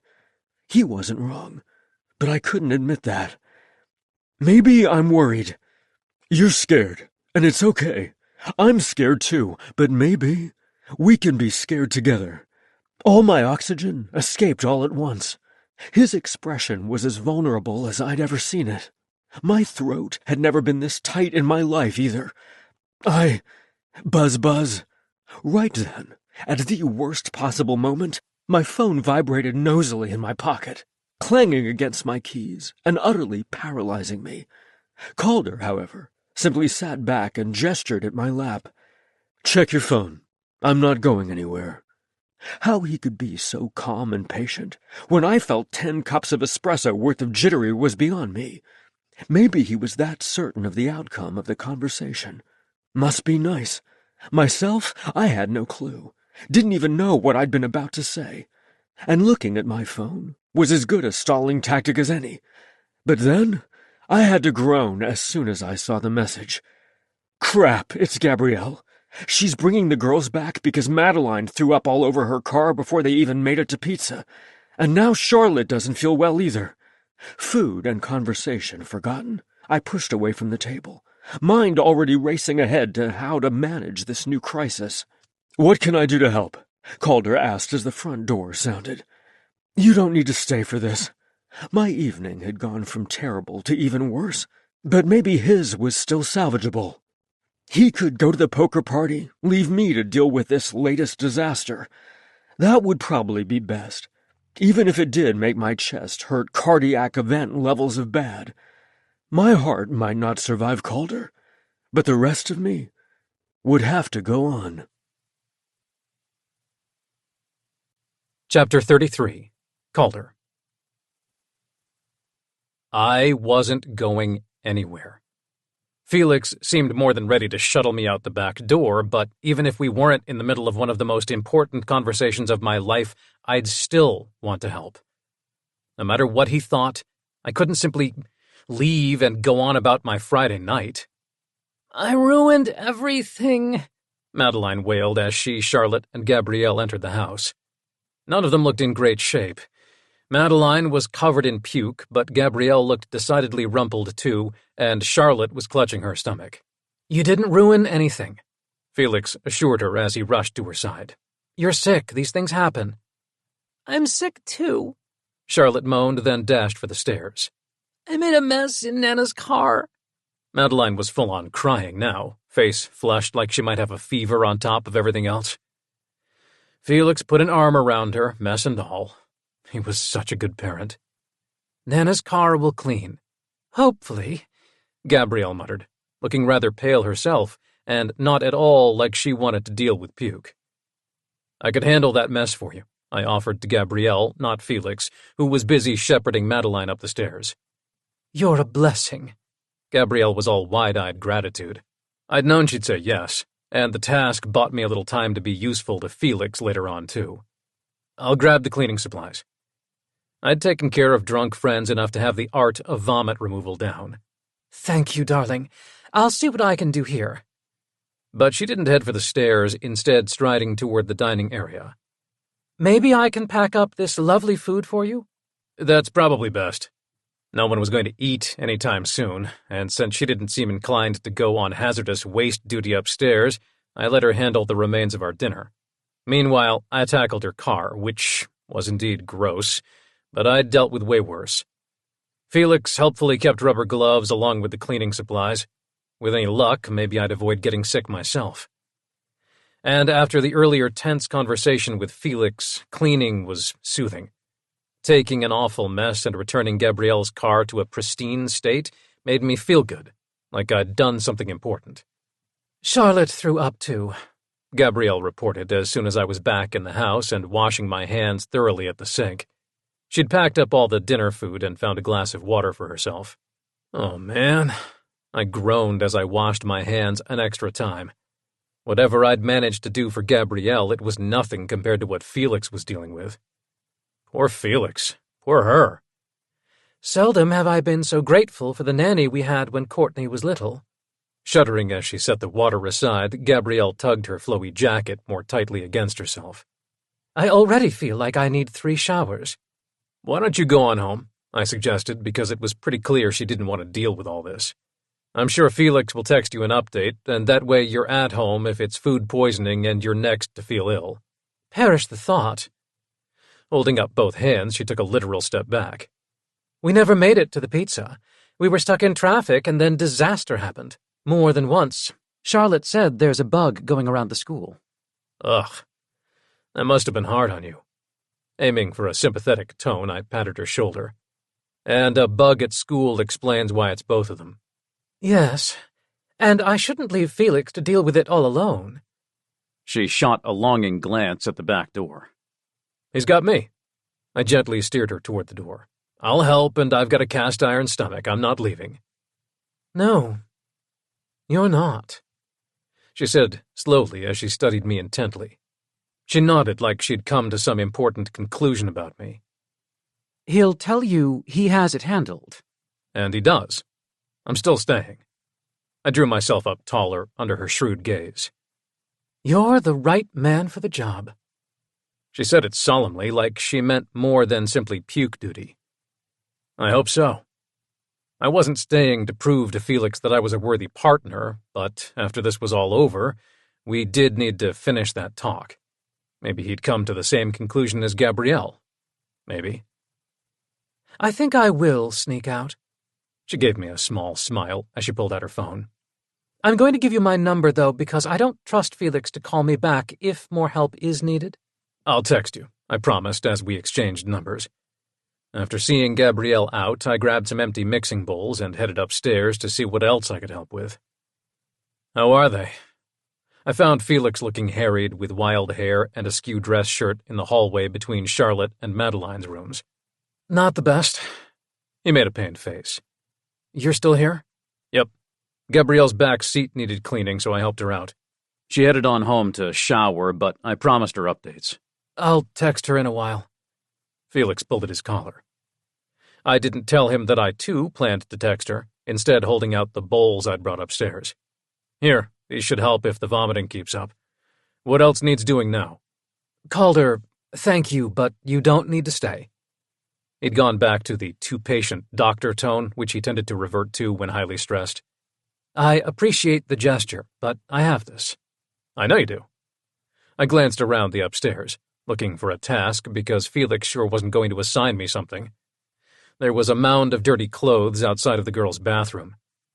But let me at least start a load of laundry for you. You're not going to want those clothes to sit. God, no. I was contemplating pitching them, to be honest. It's Madeline's favorite sweatshirt. I'd seen her in the hoodie advertising a cartoon franchise at least 3 times prior. It was a good guess that she'd missed the thing. I'll put a load on for you.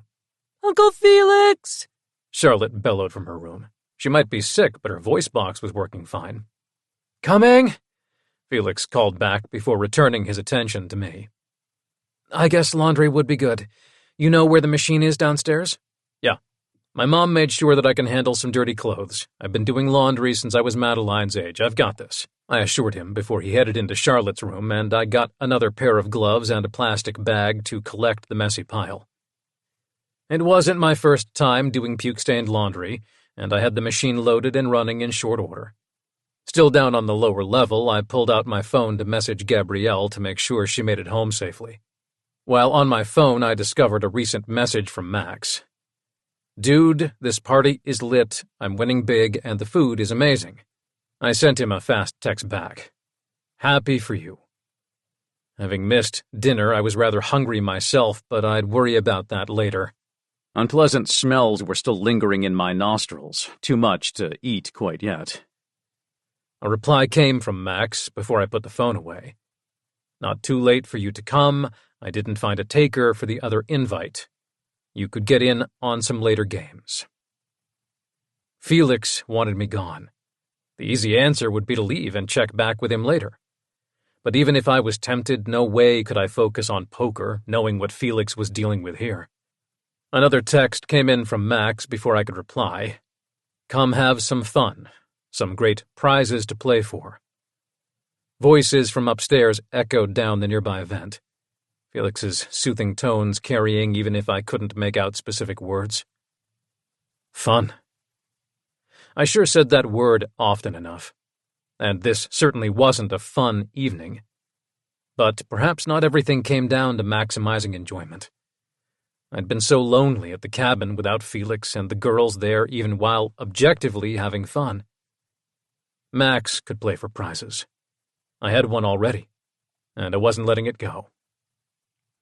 Sorry, I'm needed here. That's what had been missing from my life, the being needed. I'd thought at first that it was Felix and the way he took care of me, and that was nice, something I hadn't let myself have before. But there was also this, the getting to take care of him in return.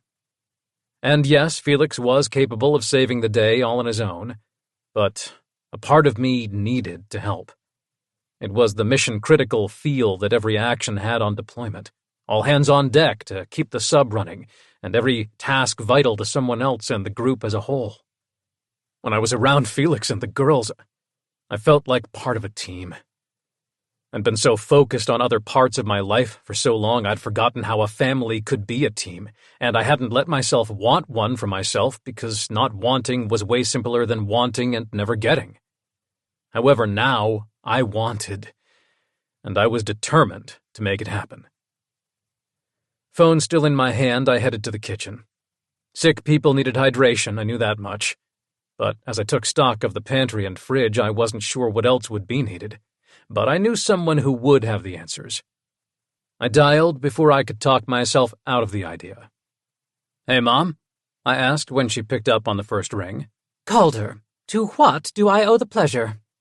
She sounded delighted, but also more than a little scolding. I did some fast math in my head as to when I'd called last. She was justified. Sorry, guess I haven't called in a while. You haven't, she agreed before softening her tone. But that's okay, I know you get busy. Typical Mom, making excuses for my shortcomings. I needed to set a damn alarm on my phone or something to check in with her more. Even if her questions did great, she was still my mom. And watching Felix with the girls the past several weeks had underscored how lucky I was to have her. Yeah, I've been busy, but I'll try to do better. Promise. Good. But what do you need now? Ouch. I rubbed the back of my neck. That she immediately knew I was calling with a purpose made my idea of a phone alarm that much more necessary. I've got a friend with some sick kids, like stomach sick. I know you've been there. And how? She groaned, and there was a rustling sound like she was rearranging something. Like me, she always needed to keep busy, even while on the phone. Lord, one time it was all 4 of you during one of Dad's longest deployments. I remember. You were a trooper. Anyway, I'm looking at my friend's pantry now and trying to think what they might need for the next few days. The pantry was now nicely organized, but it was rather sparse now that we'd removed so much, and I wasn't sure what all sick kids needed. Got something to write with? She asked, all serious mom business now. Yep. I grabbed the notebook from the drawer where Felix kept his pharmaceutical company samples. I'm ready. My mom rattled off a lengthy list of soup types, broth, electrolyte drinks, ice pops, and more. You're helping your friend? She asked after I took notes of what to order. She sounded rather incredulous. Yeah. As with Max earlier, I wasn't sure why everyone found it so hard to believe I might choose to stay in on a Friday night, or might choose to do something for someone else. If I'd really been that self-centered for years, maybe that was yet another reason to try to change. My friend is a single dad, uncle raising his nieces. I like helping him out. Single, you say? She suddenly sounded way more interested in my mission to help Felix with a grocery order. Mom. Sorry. Anyway, if it's your friend on his own— And me. And you, make sure he stays hydrated and gets rest himself. I slept an ungodly number of hours after being up 3 days when that virus hit all 4 of you at once. It's easy to forget to eat and drink when the little ones need you. I'm sure. I'll make sure he rests. I nodded to the empty room, glad for another reason to stay even after the groceries came. He's lucky to have your help. She praised me like I was 12 and needed a reward for making a good choice. It goes both ways, I said absently, leaning against the counter, forgetting what the mom radar would likely read into such a statement. Oh? Something else rattled on her end. Even as I groaned, I still loved her predictability. Mom, I promise a longer conversation where I tell you everything. Does everything mean a potential date to Arthur's wedding? She sounded so eager that I knew she was leaning forward even without being able to see her. We'll see. I wasn't telling her that I'd already asked, or I'd be in for another 20-minute conversation right there. I'll let you know. I'm crossing everything, and call anytime. I'll keep the phone with me tonight in case you or your friend have more questions. Thanks, you're the best. I'll keep you posted about how it goes.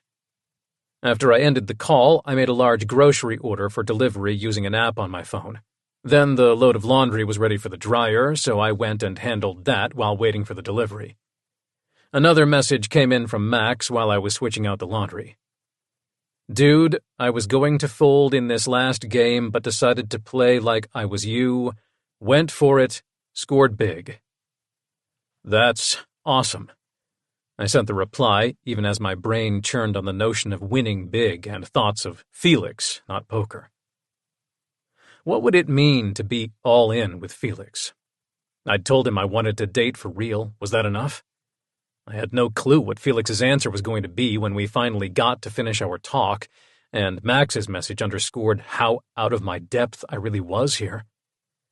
I might be a hell of a poker player, but none of those skills seemed applicable now. With poker, no matter how high the stakes, I never bet more than I could stand to lose. This thing with Felix might be a little different, though.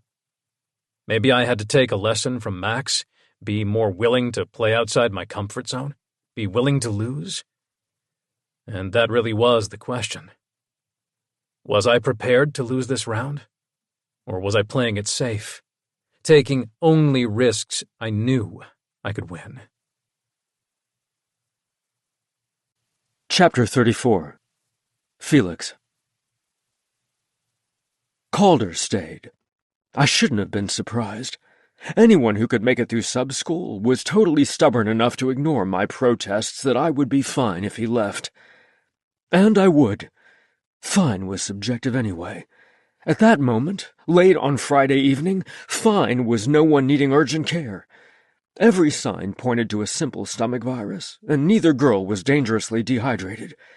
I did need to get fluids into them, though, which was how I encountered Calder in the kitchen.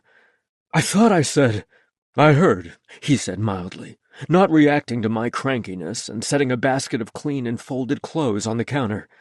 "This load is done. How's the laundry situation upstairs? Bedding okay?" "Even with the bowls, at least one set of sheets is toast," I admitted, searching the fridge for a drink the girls might keep down. Damn it, I thought I had some electrolyte drink in the back here. "It's on the way." He kept the unflappable tone as he fixed a glass of water and handed it to me.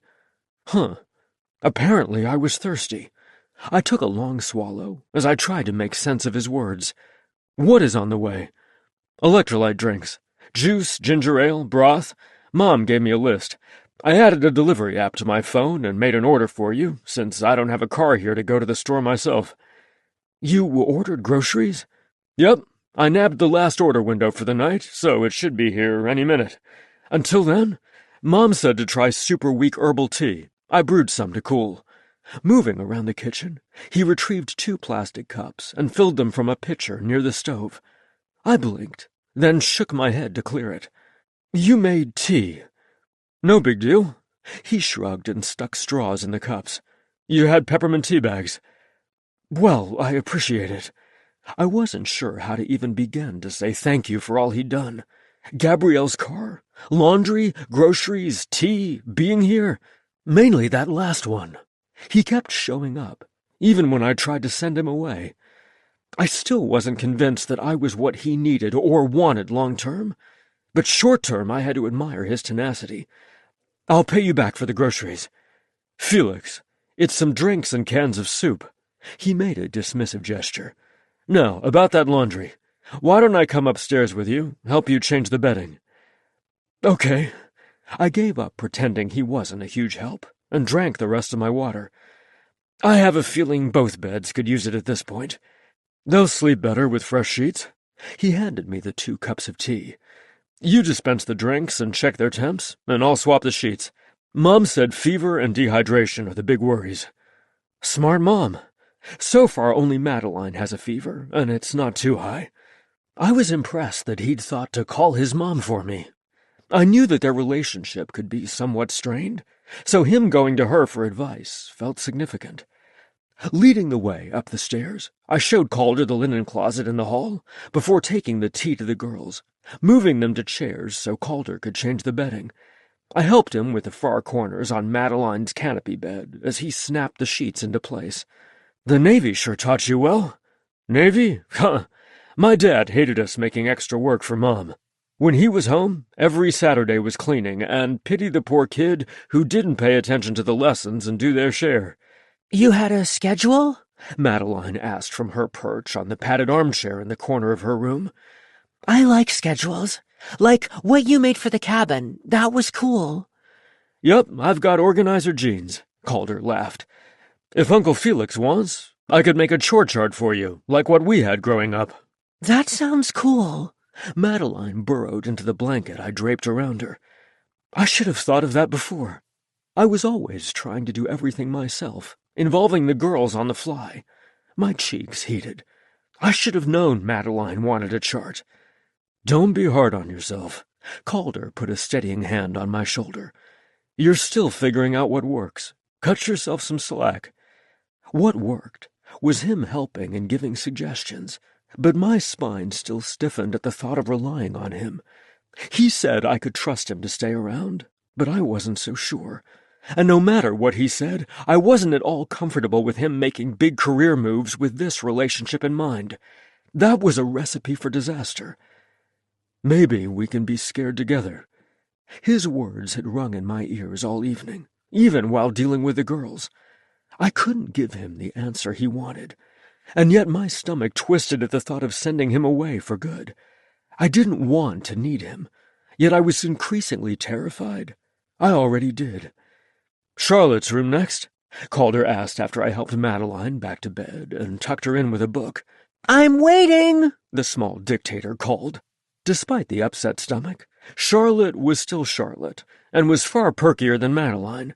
We found her in the rocking chair in her room, feet swinging back and forth. "I want the pink sheets." "Coming right up." Calder smiled at her, before ducking out of the room to get the right sheets. I might have made her deal with the blue and white ones he'd been holding, but Calder seemed to have endless reserves of patience. "I want a story." Charlotte had already drunk over half of her tea. God, I hoped it stayed down. "All right." I pulled a random book from her cramped shelves, only to have her thrust a different one in my face. "This one." She handed me a worn favorite about a family in need of a vacation. I was too tired to remind her about manners, and at least it wasn't an anatomy text, so instead, I settled down on the rug next to her to read, while Calder tackled the bed. "Once upon a time," I started, and she yawned big. I knew this book largely by heart, having read it first to Madeline even before the girls came to live with me, and later wearing this copy out with Charlotte's endless requests for it. She loved the bossy little kid who knew best for his family. "That's not your usual voice for the kid," she interrupted, right as the kid was explaining his big plan. "He's not that grumpy." My apologies. She wasn't wrong.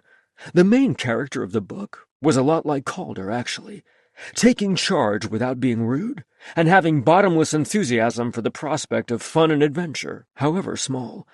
Unlike the kid in the book, who was mollified with some in-town outings, though, I wasn't sure that I had enough to offer someone with Calder's high need for fun. "I like all Uncle Felix's voices," Calder said, ever loyal.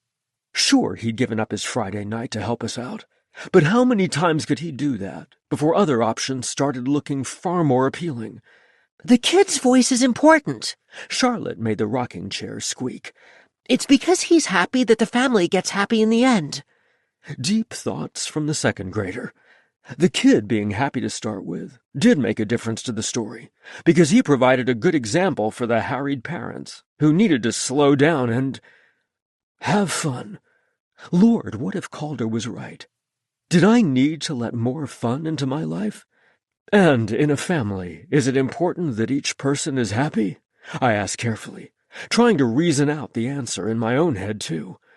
Was my own happiness important enough to risk having another breakup that might impact the kids? "Of course," Charlotte nodded decisively. "One sad person and everyone is sad."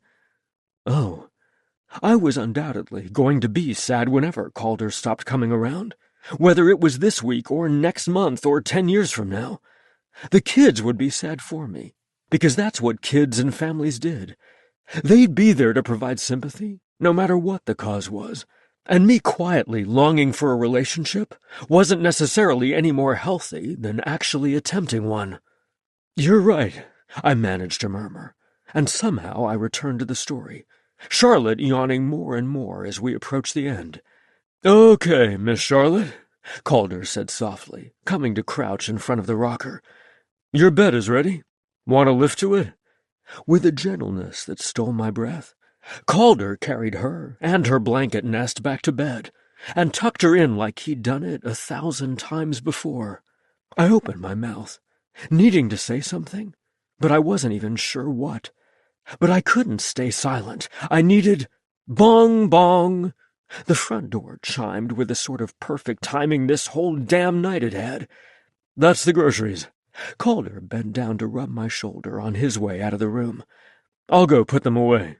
Don't fall asleep on the floor." "I'll try not to." "I want a staycation like the book." Charlotte's voice was all dreamy as I moved closer to the bed and smoothed her covers. They did do a good job of making the best of a hard situation, didn't they? "It wasn't hard." Her face screwed up. "It wasn't?" "No one died," she said flatly. Gulp. Damn.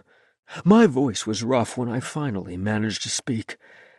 This is true. She and Madeline had certainly seen enough of real loss in their little lives, From the dad who skipped town, to grandparents they had only fuzzy memories of, to their mother. It made sense that the book with its two harried parents seemed relatively idealistic from Charlotte's perspective. No one died.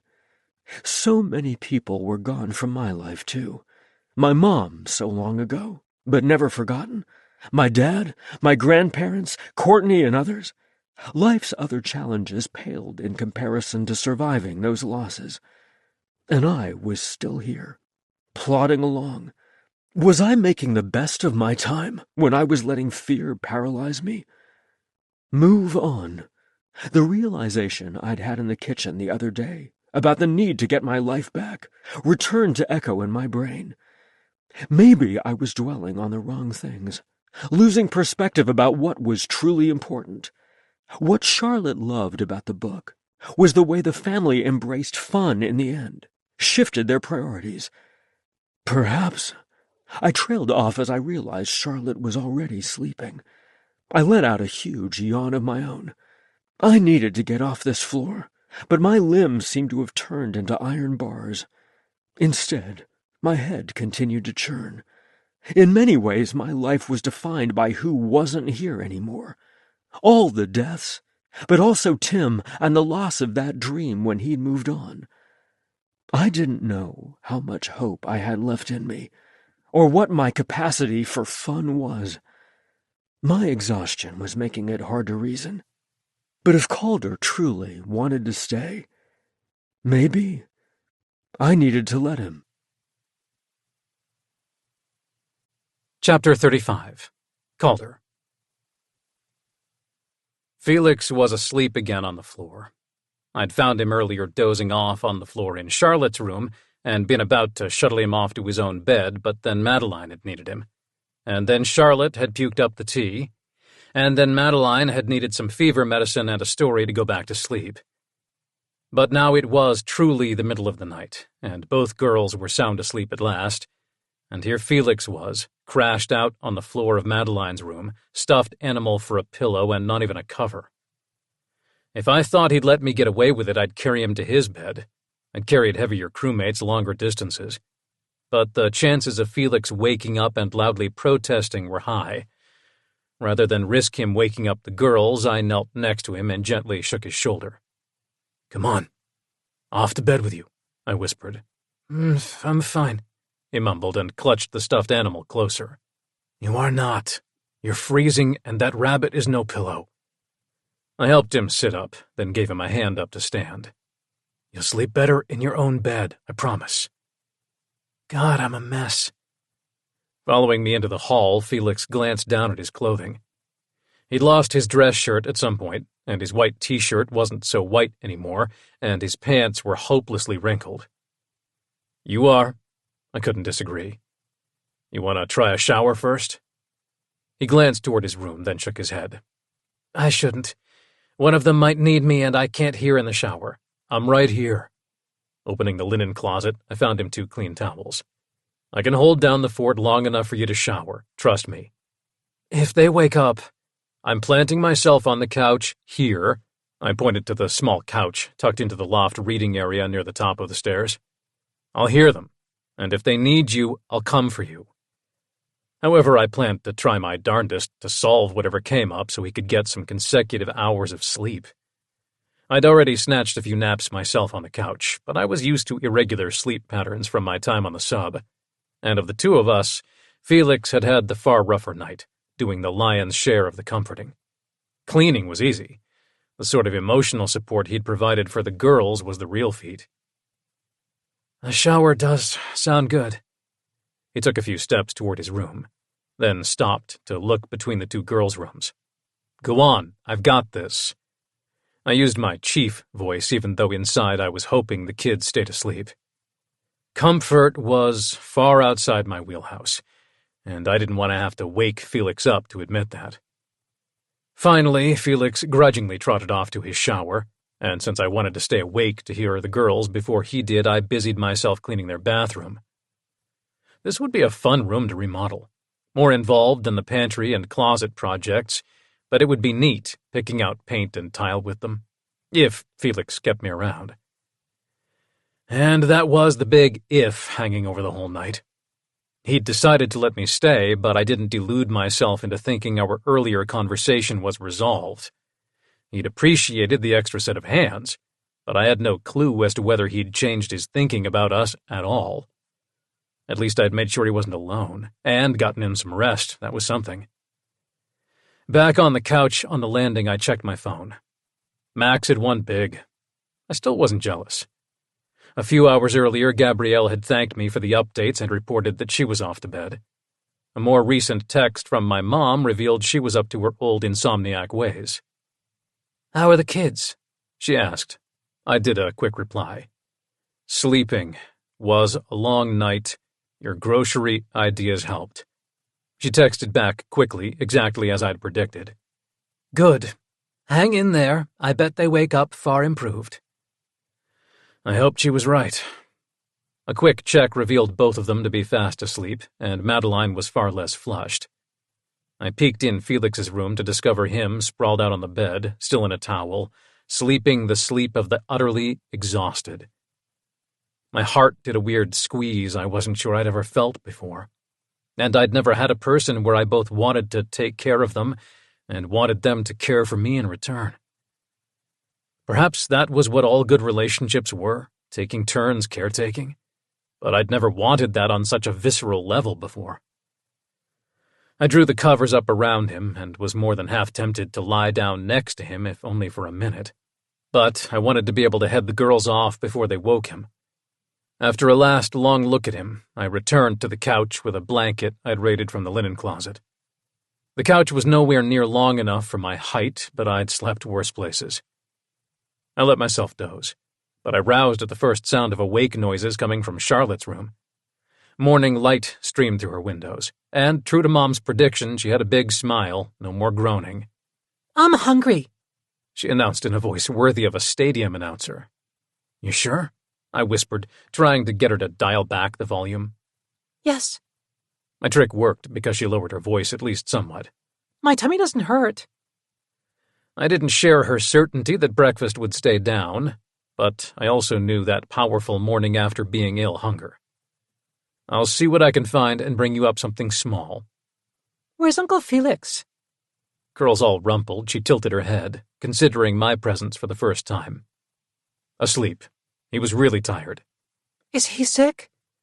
She sounded so worried that I put a hand on her shoulder before she could race down the hall. "I don't think so, but the rest will help him." I tried to pitch my voice as reassuring as I could. "Let me bring you breakfast in bed while he sleeps longer?" "That sounds good." She sounded like a businesswoman striking a deal, but then her voice went back to little kid worried. "I don't want Uncle Felix sick." "Me either."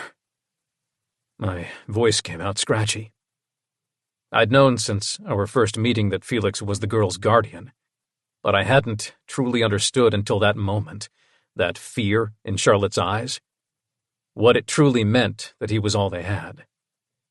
If he got sick, they didn't have a fallback plan. They were counting on him to make good choices and to put them first. His objections to dating made more sense now. It wasn't simply about what Felix wanted for himself and what he should let himself have, but about the best interests of the girls. And a relationship with me might not be it, and that was deeply humbling. I'd structured my life to be worthy of praise and advancement, to be a winner no matter what. But Felix's life wasn't a game, wasn't a rank to achieve. My stomach churned the whole time I made Charlotte a breakfast tray. Taking my mom's advice from the night before, I made her a couple of small things to try. Some dry toast, a cup of electrolyte drink, a little applesauce. I returned to find her in Madeline's room, cozied up in her canopy bed, both of them under the covers. "How are you feeling?" I asked Madeline, as I took a fast picture of their adorableness for Felix for later. "Better." Her eyes turned sly. "Charlotte said we get to eat in bed if we let Uncle Felix sleep?" "Absolutely," I nodded. Bribery was totally acceptable if it bought Felix another chunk of sleep. "I'll bring you a tray, too." "Can we watch a movie?" Madeline asked. They were undoubtedly taking advantage of me not knowing the weekend rules for screen time, but I'd beg forgiveness from Felix later. Sure, I saw your tablet downstairs. I'll bring that up with your breakfast. Quickly, I fixed a second tray and brought up Madeline's tablet. Moving her charger closer to the bed, I then propped it up with some books so they could use it as a TV in bed. And they managed to talk me into using my account to rent them a musical with a soundtrack I recognized even if I hadn't seen the movie yet. You stay for the movie, Charlotte ordered sternly. I started to object, then remembered how much I wanted Felix to keep sleeping.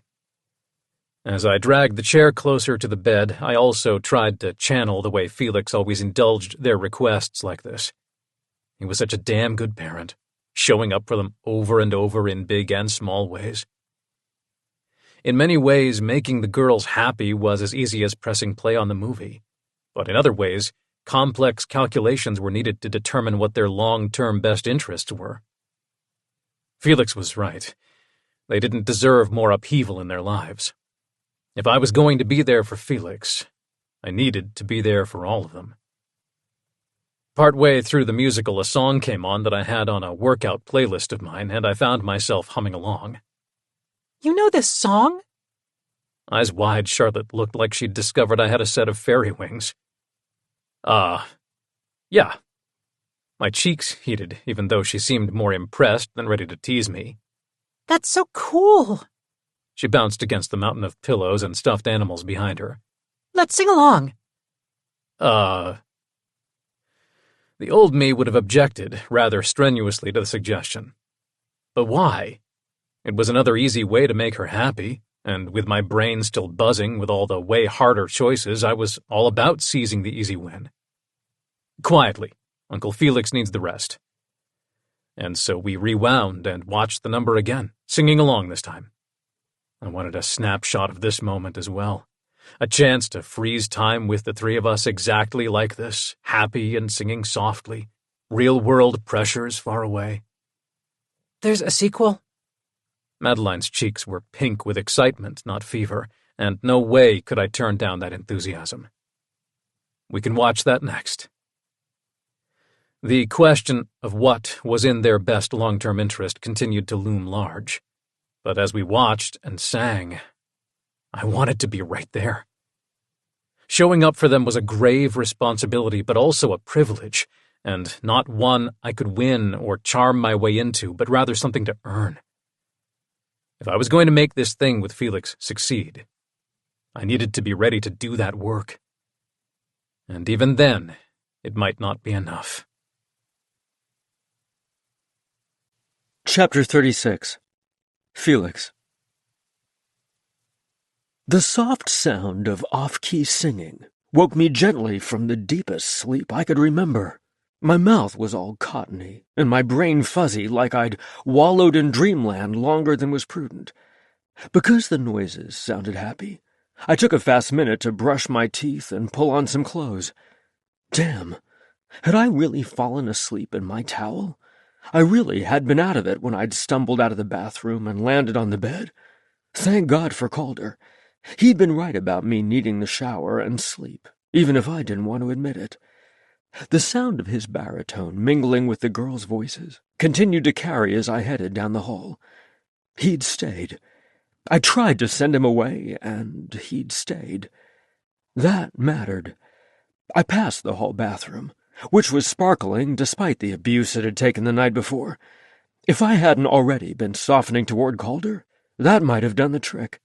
He'd literally cleaned up our mess, and was still here, singing even. I paused in the doorway to Madeline's room. Calder's back was to me. He dragged the chair next to the bed, and the three of them were watching some show, with a lot of people dancing on tables on the tablet, giggling and singing along. Calder was sprawled in the chair, as if he were battling some exhaustion himself, but his laughter was strong and genuine. He wasn't faking it for my benefit either. None of them had spotted me yet, but they appeared to be having a great time. 2 trays with empty dishes indicated he'd even fed them. My chest. I couldn't even describe the feeling inside me. The first time I'd held Madeline as a baby, It was like my heart found an extra chamber, one that had only expanded when Charlotte came along. And the last few years were full of dozens of little moments when that extra space reserved for them became my whole entire heart. Watching Calder with the girls was one of those indescribable moments where I wasn't sure my heart was up to the task, let alone my vocabulary. I was still struggling to find my voice when Charlotte turned to Calder. "I'm hungry again. I want soup." He sat up a little straighter, like he was searching for a new reserve of energy. I knew that feeling well. I ordered some cans of chicken and rice. "Ew." Charlotte made a sour face. "I want tomato." That sounds like a recipe for disaster. Calder's voice was teasing, not calling her on her rudeness. "He means you might hurl again," Madeline added, elbowing Charlotte. "I'll have more toast. I'm never puking again." Never say never. Calder laughed heartily. Stretching, he caught my eye and smiled wider. But not today would be helpful. Not today would definitely be helpful. I stepped more fully into the room. You both look well. And cozy. "We got breakfast in bed," Charlotte announced. They both looked like little queens, propped up in the bed on pillows and floating in a sea of blankets and quilts. "And a movie. Calder paid." And he sang along, I couldn't help but tease. Guilty. Oh, his blush was so damn sweet. I had to work hard to resist kissing him. Don't be embarrassed. I settled for touching his shoulder. You're a lifesaver. Thank you for the sleep. No problem. You probably need coffee and food now. He stood up and retrieved the 2 trays. There's some I made earlier, but I could do a fresh pot. What's there is fine. I can help you with the soup while I find some cereal for me. We were both being too formal with our speech, overly cautious. While the girls had been so sick, we'd been a team.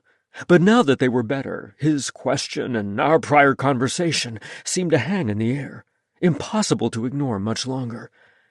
You all set with the sequel? Calder asked the girls, who nodded. Maybe you feel up to lunch at the table? I suggested, but Charlotte wrinkled up her nose.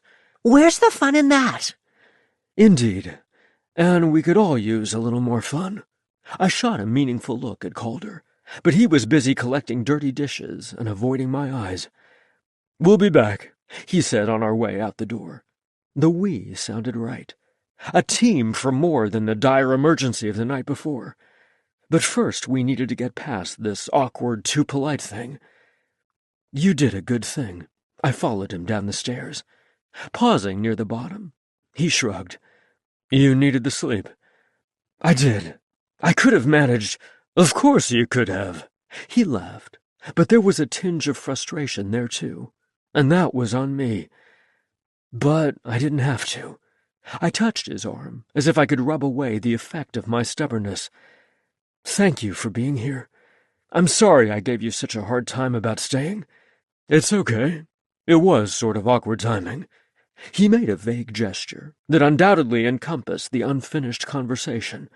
And you like to handle things yourself, I get it. Yes, but maybe I could dial back the self-sufficiency. Admitting that was hard. My fingers dug into the stair railing. I think I got so wrapped up in proving that I could do it all for the girls that I forgot how good it feels to not have to. I understand. He put a hand over mine before I could gouge the rail. I really do. I spent so many years trying to prove something as well. I wanted to show the world I was a winner, over and over. You made me realize that maybe I don't have to always go hard, charging through life. You don't. My heart twisted that he couldn't easily see his own innate worth. You're already a great guy.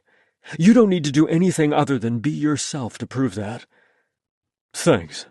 His cheeks turned a faint shade of pink as he trudged the rest of the way to the kitchen. I wasn't sure he believed me, but his voice was fond. That's what I like most about you. Here I can truly take a load off, and that's why it feels so good to be able to do the same for you. If I can make it so you don't have to always work overtime, then that feels like a different sort of win. It's a big win. I swallowed hard. Perhaps he needed to take care of me. I'd been so busy trying not to be a burden that I hadn't thought about what he might get out of helping. And you do take good care of me, even when I don't want to let you. He retrieved a can of soup and pot before turning back to me with a smile. Hey, I wasn't going to let you sleep all night on that poor rabbit. Thanks, Calder. Unable to wait another moment, I gave him a soft kiss before he could set the pot down. He made a soft, almost wistful sound as I released him. Was that okay? Sorry, I know things are weird. His smile turned wry. They are, but I'm never going to turn down a kiss. I want more. Somehow it was easier to talk to his back while he opened the can of soup and dumped it in the pot. Good. He leered over his shoulder at me. I don't mean just kissing. That got him serious again in a hurry. Yeah? I'm still worried, though. Now that he was looking right at me, it was hard again to get the words out. I didn't have a plan for this conversation, and that was almost as scary as the emotions involved. Me too, he nodded solemnly. Definitely worried. More so now. Oh, my shoulders deflated, and I occupied myself by retrieving the coffee I so desperately needed. I should have known. It was too late. He likely had second thoughts himself. It's all right, I understand. It was a hard night. Hard doesn't scare me. Setting the soup to simmer, he turned me so I had to look at him. You're not going to chase me off with a little puke and some lost sleep. I meant more that I get it now. You have to put the girls first, and not in some vague idealistic sense. Putting them first means sometimes giving up what might be best for you. It's a lot of responsibility. It is. Him coming to understand my point was huge, and made it easier to see a path forward. If we both wanted the same things, including what was best for the girls, maybe reaching for each other wasn't such a terrible idea. I also think the kids thrive when I thrive. Me being happy isn't a trivial thing. You being happy is everything. His eyes crinkled before he dropped a kiss to my forehead.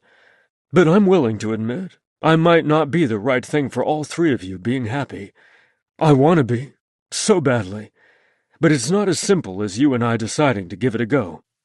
Cocky and confident Calder, turning all humble, made my resolve that much stronger. He wasn't trying to charm his way into my heart, and he was truly putting my needs before his own.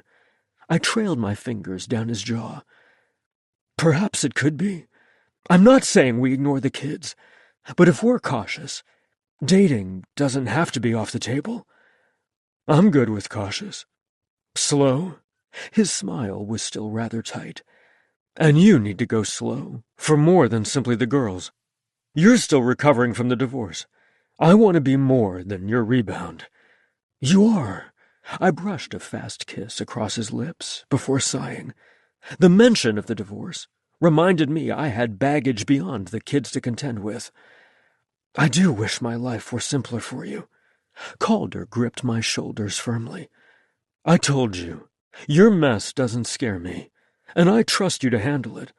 I only want to be that landing spot for you, something to make a hard day better. You do. I gazed up at him, unsure where we went from here, but certain that I wanted to at least try, because he did make tough things easier. I want to be scared together. Let's try being the kind of friends who date, too. I'd like that. He lowered his head to kiss me, right as feet sounded on the stairs, and we jumped apart. Can we watch the third movie when you come back? Charlotte asked. And that soup is bubbling. Oops. Calder went to rescue the pot, cheeks adorably rosy. Sure thing on the movie. I don't have anywhere else to be. It's a good day for a movie marathon while you recover. Nowhere else to be. I continued to work on trusting him, that he wanted to be here. He certainly seemed content enough to watch bad musicals and eat slightly burned soup, and maybe that was enough for now. We'd figure out a plan. Eventually.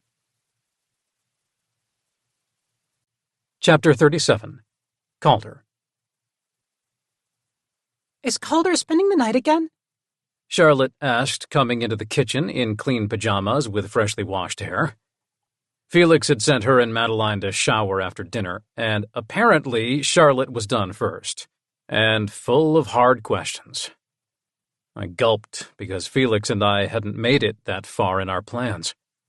We'd watched movies most of the afternoon, cooked an easy dinner that hopefully stayed down for the girls, and now we were cleaning up and the pint-sized detective was totally calling me on the fact that I'd been stalling on leaving. "He might," Felix said mildly, casting me a look I couldn't quite read. "I haven't asked him when he has to be back at base." "Late Sunday afternoon. But it's okay, I can go if you need me to." I didn't want to presume an invite. I had a strong feeling that Felix didn't want to fool around with the girls here, and explaining my presence during a crisis was undoubtedly easier for him than a premeditated sleepover. "I want pancakes tomorrow morning." Charlotte started rummaging in the drawer with the various pens, sticky notes, and other doctor swag. "With bare faces." "Maybe I want pancakes too," Felix said slyly, giving me a fast kiss while she was occupied. "That can probably be arranged." Maybe I'd been wrong in my assumption. If he wanted me here, I was totally staying as long as he'd have me. "How are you feeling?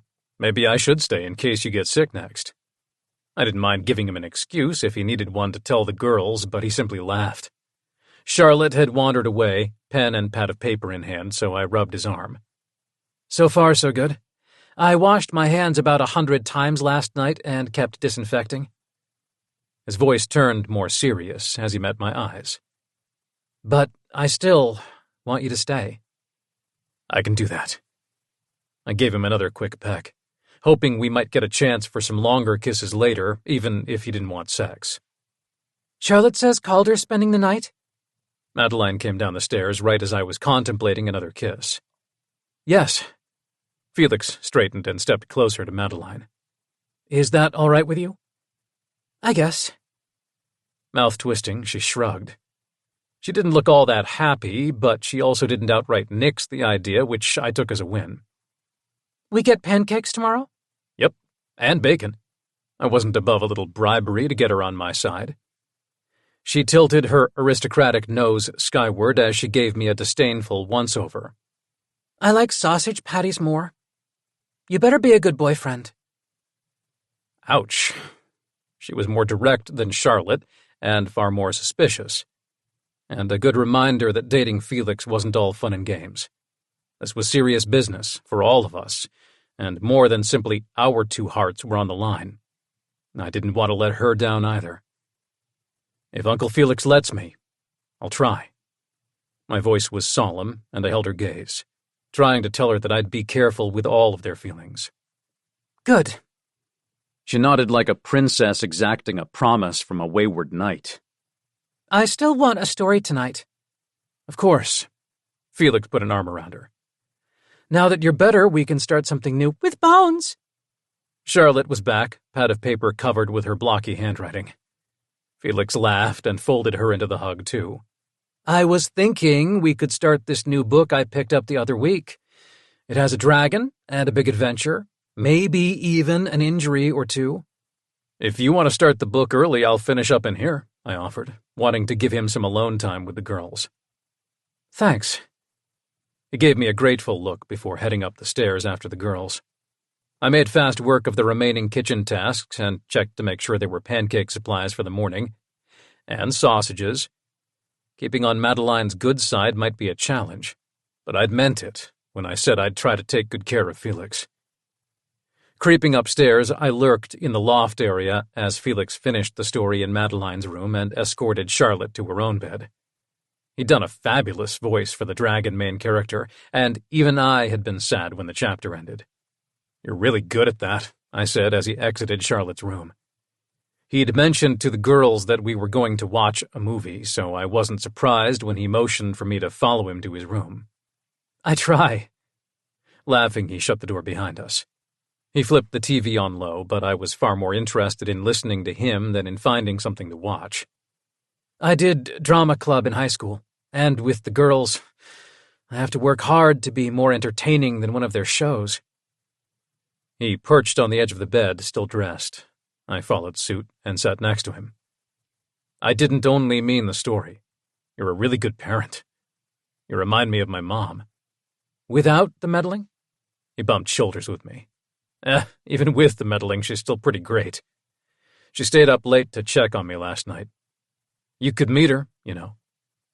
Putting an arm around Felix, I drew him closer, but he stiffened at the mention of meeting the family. You're still rather set on bringing us to the wedding? I'll go alone if I have to. I kept my tone pragmatic. He didn't need me all sad and begging and laying on the guilt. I don't want a date just to have a date, but it would be cool for you to get the whole Euler family experience early. Make sure they don't scare you away before family camp this summer. Felix's eyes went adorably wide. I take it that's not an optional event? Nope. I was absolutely planning on Felix still being around come summer, and he needed to know that while I was good with going slow, this also wasn't a spring fling for me. Derek and Arthur are going to try to come back for it, and Eulers from all over will be there, and no way on earth am I missing my first chance ever to have zero mom questions about when I'm going to finally find someone. Happy to help you get your mom off your back, Felix said dryly. Hey, that's not why I want to date you, I protested, squeezing him closer. The way I saw it, my folks being glad for me was a nice side benefit, but I wasn't about to have a relationship simply to avoid my mom's questions. Or why I want you to come to Chicago. But you do make me happy. And they like to see me happy, and as much as they drive me up a wall, they are my family. I want to show you off. I'll think more about it. Good. It was a start, so I nodded enthusiastically. I'll want to talk to the girls first, he mused, eyes narrowing like he was already rehearsing the conversation. Charlotte will be a yes, but Madeline isn't the most on flying. I might be able to sweeten the deal with an art museum or theater. I bet such a thing is already on the itinerary, but even if it's not, I'll make it happen for you. I'd enjoyed the movies with the girls far more than I would have predicted. I could sit through a play if it came to that. I'll likely have training shortly after the trip, so it would be nice to spend the time with all three of you for that reason, too. Mouth pursing, Felix slid out of my grasp. About that training. I'm not doing it for you. I needed to be clear about this, especially since Felix wrinkled his nose, disbelief clear in his eyes. No, that wouldn't be fair to either of us, that sort of pressure. I decided last night that I'd take the training option regardless of what your answer was as to dating. Why? Leaning forward, he balanced his elbows on his knees. I want a more balanced life. Somewhere in the middle of all the chaos and Max's messages, I'd come to see that I'd done both of us a disservice by trying to link my decision to a relationship with him. It was time for me to own the direction I wanted for my life, let myself want things like a family, and be willing to risk not getting those things. Seeing what I truly want out of life did have something to do with spending time with you, being happy around you and the kids.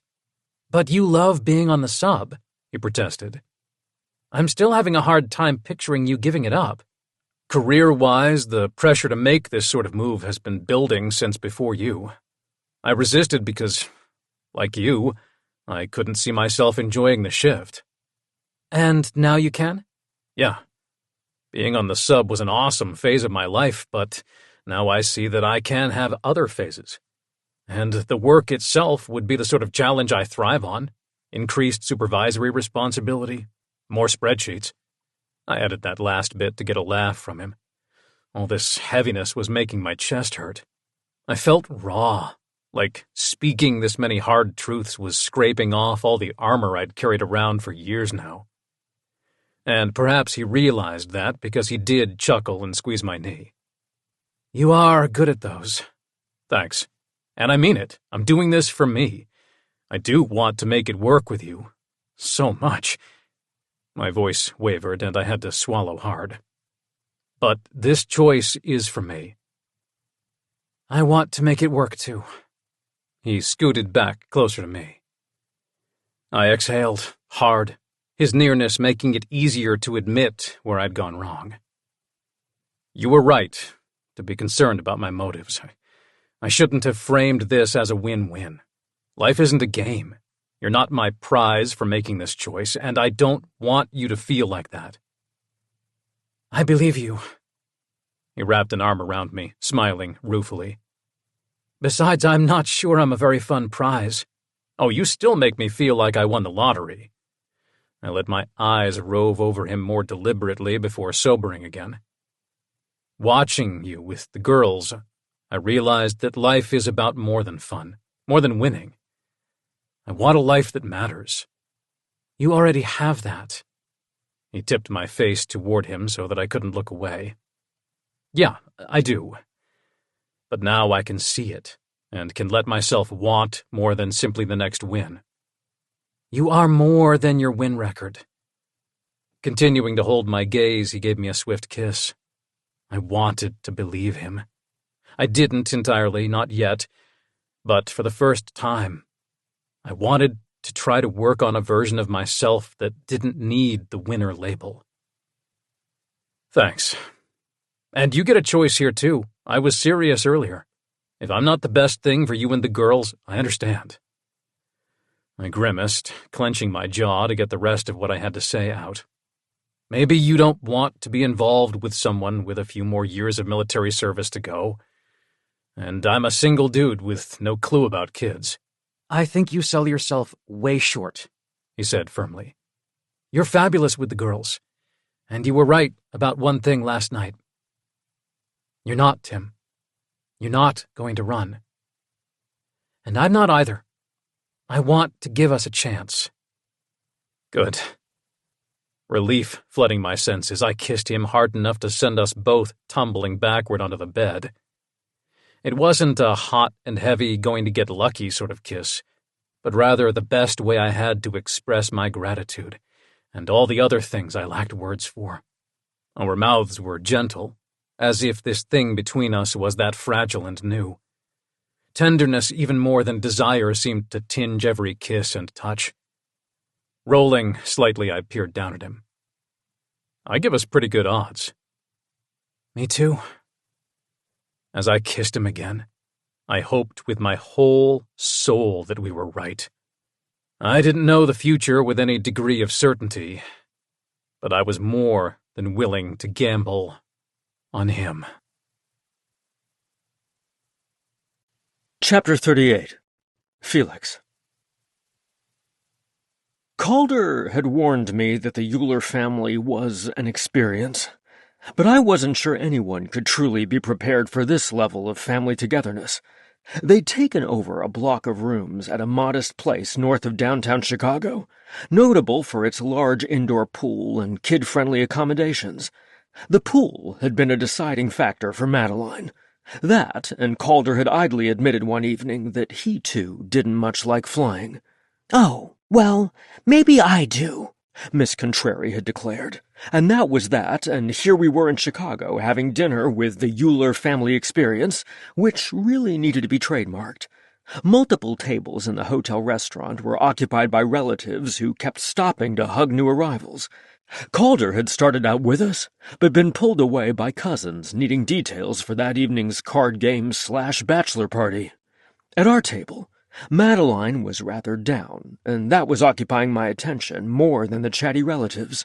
"Why so sad?" Calder's mom Jane came to sit with us.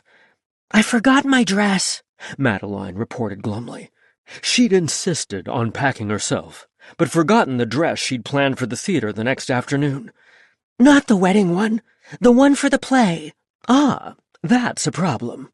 Raising a hand, Jane summoned another female, a friend of Arthur's who'd been on our flight from Seattle.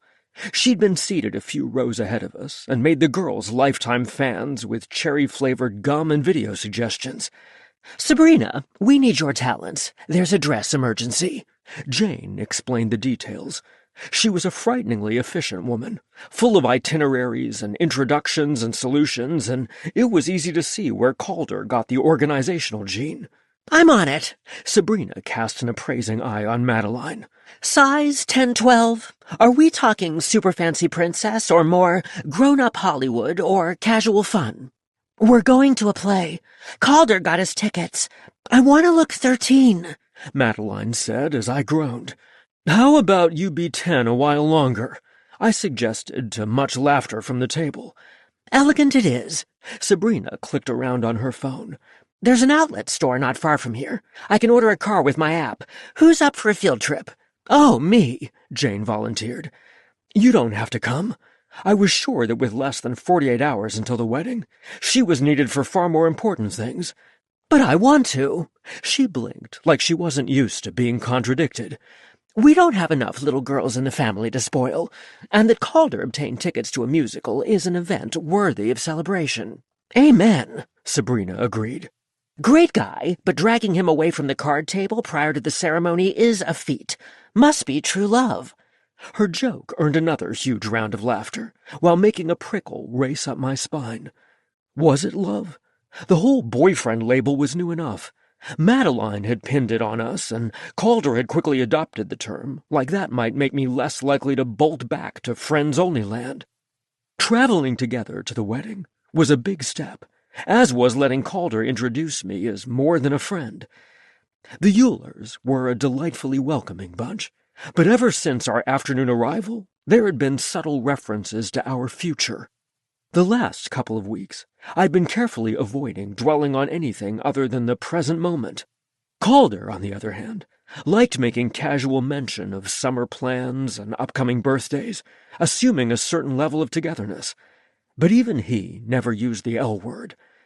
The question continued to tumble around in my head, as plans were quickly made for an impromptu shopping trip. Assorted Euler women and Sabrina invited themselves along. I insisted Calder go off with the cousins and his brothers. He needed the bonding time more than he needed to tag along with us. Madeline and Charlotte preened like visiting celebrities under all the female attention. A single dress turned into multiple items carted off to the dressing room. Oh, look at you! Jane did the whole hand-on-her-chest fake swoon thing as Madeline emerged in a navy blue dress, long shimmery satin with a lacy top part. She twirled, and my own breath caught. The light danced off her curls, and her angelic expression shook loose a cascade of old memories.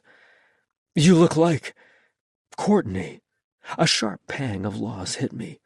She should be here, admiring the dress and joking about how Madeline did indeed look like a teenager. She turned again, and in her smile, I saw a glimpse of the person she'd become. Eyes stinging, I sent a brief thank you heavenward for trusting me with this responsibility. Beautiful. You look beautiful. Thank you. She gave me a beatific grin, and I hoped somewhere Courtney was proud of both of us, hoped I didn't let her down. Calder often made offhand comments about me as a parent, but as Madeline spun, I truly felt parental, down to the soles of my shoes, and all I could think was, that's my girl. I don't want to take it off. Madeline made the skirt swish again. You can't sleep in it, silly. Charlotte opened the adjacent changing cubicle door, revealing the biggest, pinkest, fluffiest dress I'd ever seen, paired with a black Halloween-themed shrug she'd found on the clearance rack with skeletons dancing up the sleeves. Do you like mine? I love it. My voice came out all scratchy. Very you. I managed to push back the waterfall of emotions and let the girls enjoy all the fashion tips and accessory suggestions from the women with us. Eventually, we made our way to the registers, and Sabrina used her app to order cars back to the hotel. Now, who's up for movie night? Jane asked as we exited the cars and collected our many shopping bags. That's next on the agenda. I braced myself for a late night of loud kids and undoubtedly one of the live-action musicals I already knew by heart. Not for you, she laughed and touched my sleeve. We're having a bunch of the grandkids over to our suite for movies and popcorn and a sleepover. God bless Grandma, one of the sisters-in-law added reverently. Please? Charlotte didn't waste any time in getting her request in, and even Madeline looked eager to go. Don't worry. I make sure everyone actually sleeps at some point, and I'll have them at breakfast looking sharp. I didn't doubt that. This was a woman who could run a whole battle regiment on her own, but she shouldn't have to. I took a breath and reminded myself how much fun the girls would have. I can't let you take on all that work yourself. I can be an extra set of adult hands for you. My back would hate me later for agreeing to sleep on the floor and passing up the chance to sneak a cuddle with Calder, but it was the right thing to do. Nope, Calder's mom shook her head. That's what the older cousins are for. I'll have help, promise. You certainly seem to have an answer for everything. For so long I'd done it all on my own, and not having to was still a novel sensation, one my body couldn't seem to decide whether it liked. Enjoy one of the best benefits of a big family, built-in babysitters. She steered me toward the bank of elevators. Go find your man. Play cards, drink a beer, go wild. You deserve a night for you. I guess I could play a few hands. My pulse galloped. Parts of me were already on board, and I nodded. Maybe I did deserve a night off. I was working on believing that I deserved someone like Calder, deserved a happiness that was all my own. But was it really only for me? One look at the girls' beaming faces revealed that me seizing a little slice of bliss for myself meant more enjoyment for them. I would go find my man, make sure he knew how damn much I appreciated all he brought to our lives. Chapter 39. Calder. Ha! You might be getting lucky this weekend, but your card-playing skills are rusty as hell. Laughing, I shook a finger at Derek after he folded. We were having a great time in the suite a couple of the single cousins were sharing, drinking beer, playing cards, and catching up. Guilty. Derek rolled his eyes at me. I've had better uses for my time. Yeah, you have. I nodded, a certain understanding passing between us that couldn't have a few months ago. I got it now. I was here and having fun, but I was also missing Felix and counting down until I could sneak into bed with him and quietly snuggle and hear all about the shopping trip. I'm happy for you. Both of you. Oh, please don't go getting sappy before I win, Arthur scoffed. He'd unexpectedly decided to join us, and I was glad. I wanted to say something more, even if it was sappy, about how I could have done a better job of being happy for them earlier on, and how I was happy, truly happy, that they had each other now. But both of them were laughing, and it wasn't the right moment. I'd save it for my toast at the reception if I could find the words then. Speaking of sappy, your wedding present arrived before we left, Derek added, leaning back in his chair. It's perfect. Good. It was pretty awesome. A custom house rules sign with all sorts of geeky references the two of them would appreciate, and their names and wedding date in big font at the top. But, fess up, you had help picking it out. Arthur gave a smug smile. Yep, I did. I wasn't too proud to admit when I needed a little help, especially not lately. Looking at presents together had been fun, way more fun than bumbling through on my own. Felix is pretty good at that sort of stuff. Bet that's not all he's good at.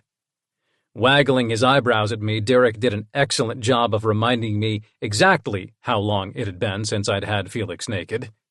Not that I was complaining. I had my duty schedule and he had the girls, and if that meant that most sleepovers were quiet affairs, I'd take the togetherness anytime. Now, are you raising or what? Arthur demanded. Unlike Derek, he was still in, and evidently itching to get a win. Too bad for him that I was holding a sweet hand. I might have a personal resolution to be a better brother, but I still played to win. Calder? Called one of the cousins who had been drinking a beer and watching us play. Your boyfriend's here? Hey, you. I couldn't help my wide smile as Felix entered the suite. Arthur could wait a minute. You going to join us next round? I can, yes. He'd said he might try to stop by this very low-key bachelor party, but I hadn't expected him to actually get free. I'd had every intention of giving him a break in the morning, though, taking the girls to breakfast while he slept in. How'd you escape kid duty? Arthur asked. Your mom. I think she's working on her application for sainthood. Felix shook his head, wonder in his tone. She's hosting a movie and sleepover night in their suite. The girls were excited to go, and now I'm yours all evening. All night, you say? Perking way the hell up, I set my cards down. Yes. They changed into pajamas and took bedding with them. I'm under strict orders to enjoy the kid-free time. Laughing, he moved toward one of the empty chairs. But before he could sit, I pushed away from the table and stood. I fold. Didn't matter that I'd been holding the winning hand. Like Derek said earlier, I had better uses of my time, and I wasn't about to squander this opportunity. Seriously? You're out? Arthur faked being all wounded as he revealed he'd been holding a full house. I'd been holding a straight flush, but I didn't flip over my cards. You win. Chuckling, I pointed between him and Derek. They'd been making eyes at each other all damn evening. It was rather clear that they weren't doing the whole wait for the wedding night thing, which I could now find cute rather than irritating. Don't even pretend you're not relieved by the early night. Oh, I'll take the early bedtime. Predictably, Arthur gave Derek a heated look. Trust me, no problem there. But I never thought I'd see the day when you turned down the chance to win. Sorry. I didn't mean about ending the game early. I wanted to apologize for all the stupid bets I'd goaded him into over the years, and I tried to convey that with my eyes, waiting for Arthur to nod before I continued. And hey, I already won this trip. I glanced over at Felix, who blushed rather adorably. I couldn't wait to make him blush more. Look at you, having priorities and shit. I'm impressed. Derek's smile had a different sort of warmth to it, almost like he was genuinely proud of me. And maybe he was. I was proud of me too. Thanks. Night. After saying our goodbyes, I all but raced Felix back to our room. The space was a small suite, teeny living area where the girls had been planning to sleep, and small bedroom with bathroom. All alone? I grinned at Felix as he shut the door to the bedroom. Yup. He beamed back at me, and my gut fluttered like we were two teens left unsupervised for the first time. You want to watch a movie? Something with an R rating? I liked how Felix never presumed when it came to sex, but right then I knew exactly what I wanted. I want to watch you. Adults only rating. Yeah? Felix started in on my shirt buttons, stopping to kiss me every other one. I returned the favor with his clothes, stealing kisses and appreciating each bit of revealed skin until we were both naked and sprawled on the bed. Stretching, I arranged myself on my side so that the maximum amount of my body was touching him, tapping his foot with mine before kissing him, long and slow. Damn, I missed this. Me too. He looked as bemused as I felt, dazed but twinkling eyes and soft mouth just calling out for more kisses. Phone calls aren't the same as you sleeping over. Agreed. Even when all we did was sleep, I still loved being next to him. In the lead-up to the trip, I'd pulled some long hours, and so had he, and even shared dinners had been sparse. I'm gonna sleep terrible the whole time I'm at training. I had dates for the training, which was in Groton, and meant getting to see Derek and Arthur again, but I was going to miss Felix and the girls something awful. It'll go fast. I'm proud of you. Felix stroked my shoulder. His faith in me and trust that I was doing the right thing for myself went a long way to reassuring my nerves. I was looking forward to work after the training, the new role I'd assume, and the more I prepped for it, the less I minded not being on a sub. This was going to be good. Gonna give me a reward when I get back? I pulled him closer against me. I'm sure I can think of something. Giving a sly smile, he nipped at my jaw before kissing me again. Exhaling, I let any last tension go and went with the kiss, letting it wash over all my senses and carry me along. Felix's familiar scent and taste were both soothing and arousing as fuck. Fuck, that's good, I groaned when we finally came up for air, even more dazed now. Yeah, it is. He stretched dreamily, which put his chest on display. I playfully rubbed my face against it before kissing my way from his sensitive neck to his flat pink nipples. He shuddered as I licked one. Oh, wow. You're fun. Laughing, I tickled him lightly before flicking at his nipple again. On buttons everywhere. Feel free to keep... Oh. He ended on a low, lusty moan as I slithered lower on the bed. Kissing his soft and fuzzy abs, I waited until his cock was straining before licking it, too. I had to be in the right mood for this, but right then he smelled and tasted so damn good that there was nowhere else I'd rather be. I didn't like going too deep, preferring to lick and kiss and tease, but Felix didn't seem to mind my lack of deep-throating skills. Ah, that's... Yes. Fuck. Eyes tightly shut, he grasped at the sheets. Always a good day when I can make you curse. I licked the underside of his cock until he was writhing on the bed, body tensing like he was already fighting to hold back climax. Fuck, but I loved how damn easy he was. Fuck. Oh, hell. A steady stream of soft curses escaped Felix's parted lips. That and the friction of rubbing against the crisp sheets had my own cock throbbing, and I reached down to give it a little relief. Opening his eyes, Felix followed my movements.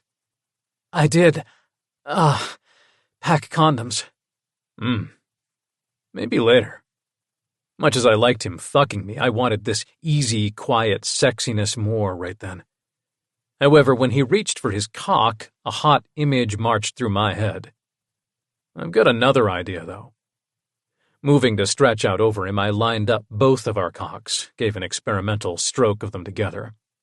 I love your ideas. Felix arched up into the contact. It was far different than stroking myself, the drag of his cock against mine, the wider stretch of my fingers, even the weight of the two cocks together sexy and new. In a way, it was like kissing. The way I could let myself wallow in the sensations, let it build and feel good. Trying different things was fun, too, because Felix reacted to each flick of my wrist or change in pressure like I was touching him with a live wire. I buried my face in his neck, wanting even more of him, and as soon as my lips found the patch where his shoulder and neck met, he started panting like he was in the last mile of a marathon. That's it. You're close, aren't you? Watching him experience pleasure was seriously even better than having it myself. I could hold him like this forever, high on his reactions, the way I could light him up. Yes. Fuck. Yes. Tipping his head back, he gave me even more neck to explore. I raked my teeth against his shoulder and he shuddered. Going to come? He clung to me, and I wasn't sure if anyone had ever trusted me that fucking much. I tightened my grip, and even before I could speed up, he was coming, making my fist all slippery. Fuck, you're so sexy. Stroking him through it, I waited until his shudders slowed before I released him, taking a firmer hold of my cock. I wasn't used to it so slick, and looking down at my fist was enough to get me right on the edge, too. That and the blissed-out expression on his face, the way he was still breathing hard. Come on me. Stretching like he was offering himself up, he put a hand on mine, encouraging. The way he arched his back like he couldn't wait for me to climax made heat spark low in my gut, an erotic charge, little explosions of pleasure until I was coming in earnest. Damn. I lacked the vocabulary for how fucking amazing it was that I got to share this with him. Instead, all I could do was pepper his face with kisses and collapse next to him. We're going to need a shower. He let out something suspiciously like a giggle. In a minute. I pulled him against me. Mess be damned. Let me wallow in the ability to lie here naked, risk-free. I don't know about risk-free. Lie here naked long enough, and I might get ideas for round 2. Winking at me, he trailed a hand down my torso. Look at you, drunk on date night. We need to do this more often. We do. Felix surprised me with his ready agreement. Maybe I'll go wild. Ask Gabrielle to have them the weekend you're back from training. She'll say yes. She likes me. I smirked. Gabrielle and I were text friends, her telling me when Felix seemed stressed, both of us doing our best to help as much as Felix would let us. She's not the only one. His gaze was so fond that my skin literally heated from it. Yeah? I like you. So much. He stroked my cheek before kissing me softly. I more than like you, I said softly. Someday soon I was going to say the real words. The ones that made my pulse beat harder. The ones I felt with every kiss, every long look. But for that moment I let them hang between us, unsaid. So much potential. Exactly like us. He pulled me closer with strong hands, whispering in my ear, I'm more than like you, too. My heart swelled, pressure rising in my chest until I almost couldn't stand the joy. No game, no rank, no win had ever compared to the way he could undo me with a single sentence. I'd give it all up to stay right here, forever. Chapter 40. Felix. I love weddings, Charlotte said a little too loudly from her spot at our table near the back of the reception room. But we were surrounded by other families with kids, so no one even looked our direction. The toasts were about to start, and I had one eye on the front table, where Calder was sitting with the rest of the wedding party. He and Derek had gone the tux rather than dress uniform route, and Calder looked even more delicious than the chocolate wedding cake. They're pretty great when they go well, I had to agree. Derek and Arthur were hopelessly in love, and their ceremony had been joyous, music-filled, truly memorable. Even with all the family members, it was still a relatively intimate gathering. I still wasn't sure if I'd ever take the plunge again myself, but even a confirmed cynic could see the appeal in a celebration like this. Cake and fluffy dresses, it's heaven. Charlotte gave a happy sigh as she took another bite of the chocolate cake. Up front, Calder was looking down at his hands, shuffling a small stack of note cards. I tried to send him calming vibes. Can be heaven. There's not a single spooky story anywhere here, I teased her, scraping half of my own cake onto her plate. Uncle Felix, you're silly. Not everything has to be spooky. She gestured with her fork, like she was making a proclamation. And she wasn't wrong. It was time to let light and fun back in our lives, and some things that I'd been so sure were big and scary, like a new relationship with Calder, had turned out to be not nearly as spooky as I'd feared. Sometimes we all needed a fairy story, not a cautionary tale. Says the girl wearing skeletons. I rubbed her sleeve. She'd been wearing the Halloween-themed shrug everywhere. You're very wise. I know. Hamming it up, she preened before devouring the rest of the cake. I like it here, too, Madeline added much more quietly from my other side. I'm glad. Calder says we're maybe invited to a camping thing this summer with his family. Laying the groundwork for that trip might be a good idea. This trip had made me more fearless about reaching for the future I wanted with Calder. And if that future meant dealing with more of the Euler family experience, I was ready. A lot of the same kids you met this weekend. You interested? That would be cool. She gave me a tentative smile that made my chest clench. This weekend had been good for all of us. Charlotte was even more confident, and Madeline seemed older by the minute. I'm in for camping. Charlotte didn't even hesitate. Lots of ghost stories happen in the woods. I'll keep you safe, I promised to them both. Calder will, too. Charlotte narrowly missed poking me with her fork. And more wisdom from her.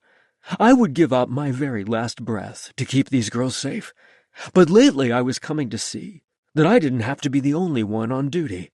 I could share a little of the responsibility. And the rewards. Up front, the microphone was finally being passed around for a seemingly endless string of toasts to the happy couple. Arthur's friend Sabrina had been his best person and had one of the funnier speeches, mock scolding the grooms. I'm supposed to get up here and talk about how ridiculously adorable you both are, and how you give me hope that love exists. But actually, I'm mad at you both. You raised the bar impossibly high for the rest of us. I knew the feeling, but my eyes were on Calder, not Derek and Arthur. Calder had set such a high standard that no one who followed him would be able to match it for me, and I didn't want to even think about trying to find it. I only wanted what I had with him. Maybe some people did get forever kind of lucky. After Sabrina, it was finally Calder's turn. He was adorably nervous, looking down at his note cards before shaking his head and shoving them in his pocket. As the big brother and best friend, it's probably my duty to share any number of embarrassing tales about life with these two. That got a big laugh from the audience, but Calder held up a hand. However, I'm not going to do that. He sucked in a breath, and I tried again to send him some strength for whatever it was he needed to say. I used to think that the most fun thing ever was winning a bet against one of you. I loved how we pushed each other, how winning against either of you felt like a real accomplishment. That had been the Calder I'd first met, too. Driven and goal-oriented, fun-seeking, but always competitive. It wasn't the Calder up there now, shifting his weight from side to side, vulnerable in a way that made me want to go wrap him in a tight hug. But somehow along the way, I lost sight of what was truly important in life. And like Sabrina said, you've set an example for all of us. You inspire me to be a better brother and friend, better human, really. He gave a half-smile at that, and reassuring murmurs came from the audience. Watching you together, I see that life's real accomplishment is measured by who you have with you, not by how many points you score. He locked his eyes on me for that last sentence, and warmth swept over me. Calder raised his glass up before finishing. You both won big in finding each other. I'm happy for you both. Cheers. It was probably a good thing that he didn't come right to our table after that. I needed a moment to collect myself. That kind of sincerity was rare, and I hoped Arthur and Derek knew what a gift his humility was. Casual, like the reception food, the after-party part didn't have a DJ, but a custom playlist the grooms had created. Not long after the speeches, the dance floor was filled with kids dancing. A few adult couples ventured to join them as others continued to mingle. Finally, Calder made his way to the table and took the seat Charlotte had vacated to go dance. You did a great job. I rubbed his arm. You need a drink after all that? Had one before. He offered me a wry smile. Damn, that was more nerve-wracking than my chief's exam. Well, I thought yours was the best of the bunch. Leaning in, I gave him a swift kiss on the cheek. Yeah, he went charmingly pink. Yours was honest. I liked that. And you have changed. It didn't matter what others could see. What really mattered was that he knew his truth. Not everyone can or even wants to try to change, but I believe you when you say you're different now. Nodding, he took my hand. I know I gave all the credit to Derek and Arthur, but it's actually more about you. Meeting you, getting my priorities straight, realizing that maybe my approach to life wasn't the healthiest. Falling hard for you. I squeezed his hand and had to swallow hard. This much honesty, coupled with the romance of the day, made me braver as well. Perhaps my approach wasn't the best either. Going it all on my own, pretending I didn't need or want help, not being willing to give love another chance. There, I'd said the word, and the sky didn't fall, the twinkling lights around the reception room not even flickering. Love didn't have to be scary when it was true. I'm glad you took that gamble. His voice had gone all husky. Me too. The music shifted to something slower, and more couples headed to dance.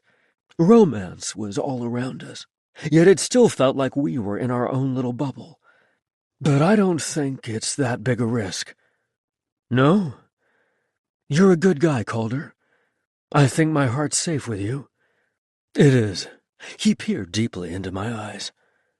I love you. The song playing over the speakers was one I'd never heard before, but I knew I'd remember it the rest of my life. I hadn't expected him to say the words first, but since he had, it made my reply that much easier. I love you too. Good.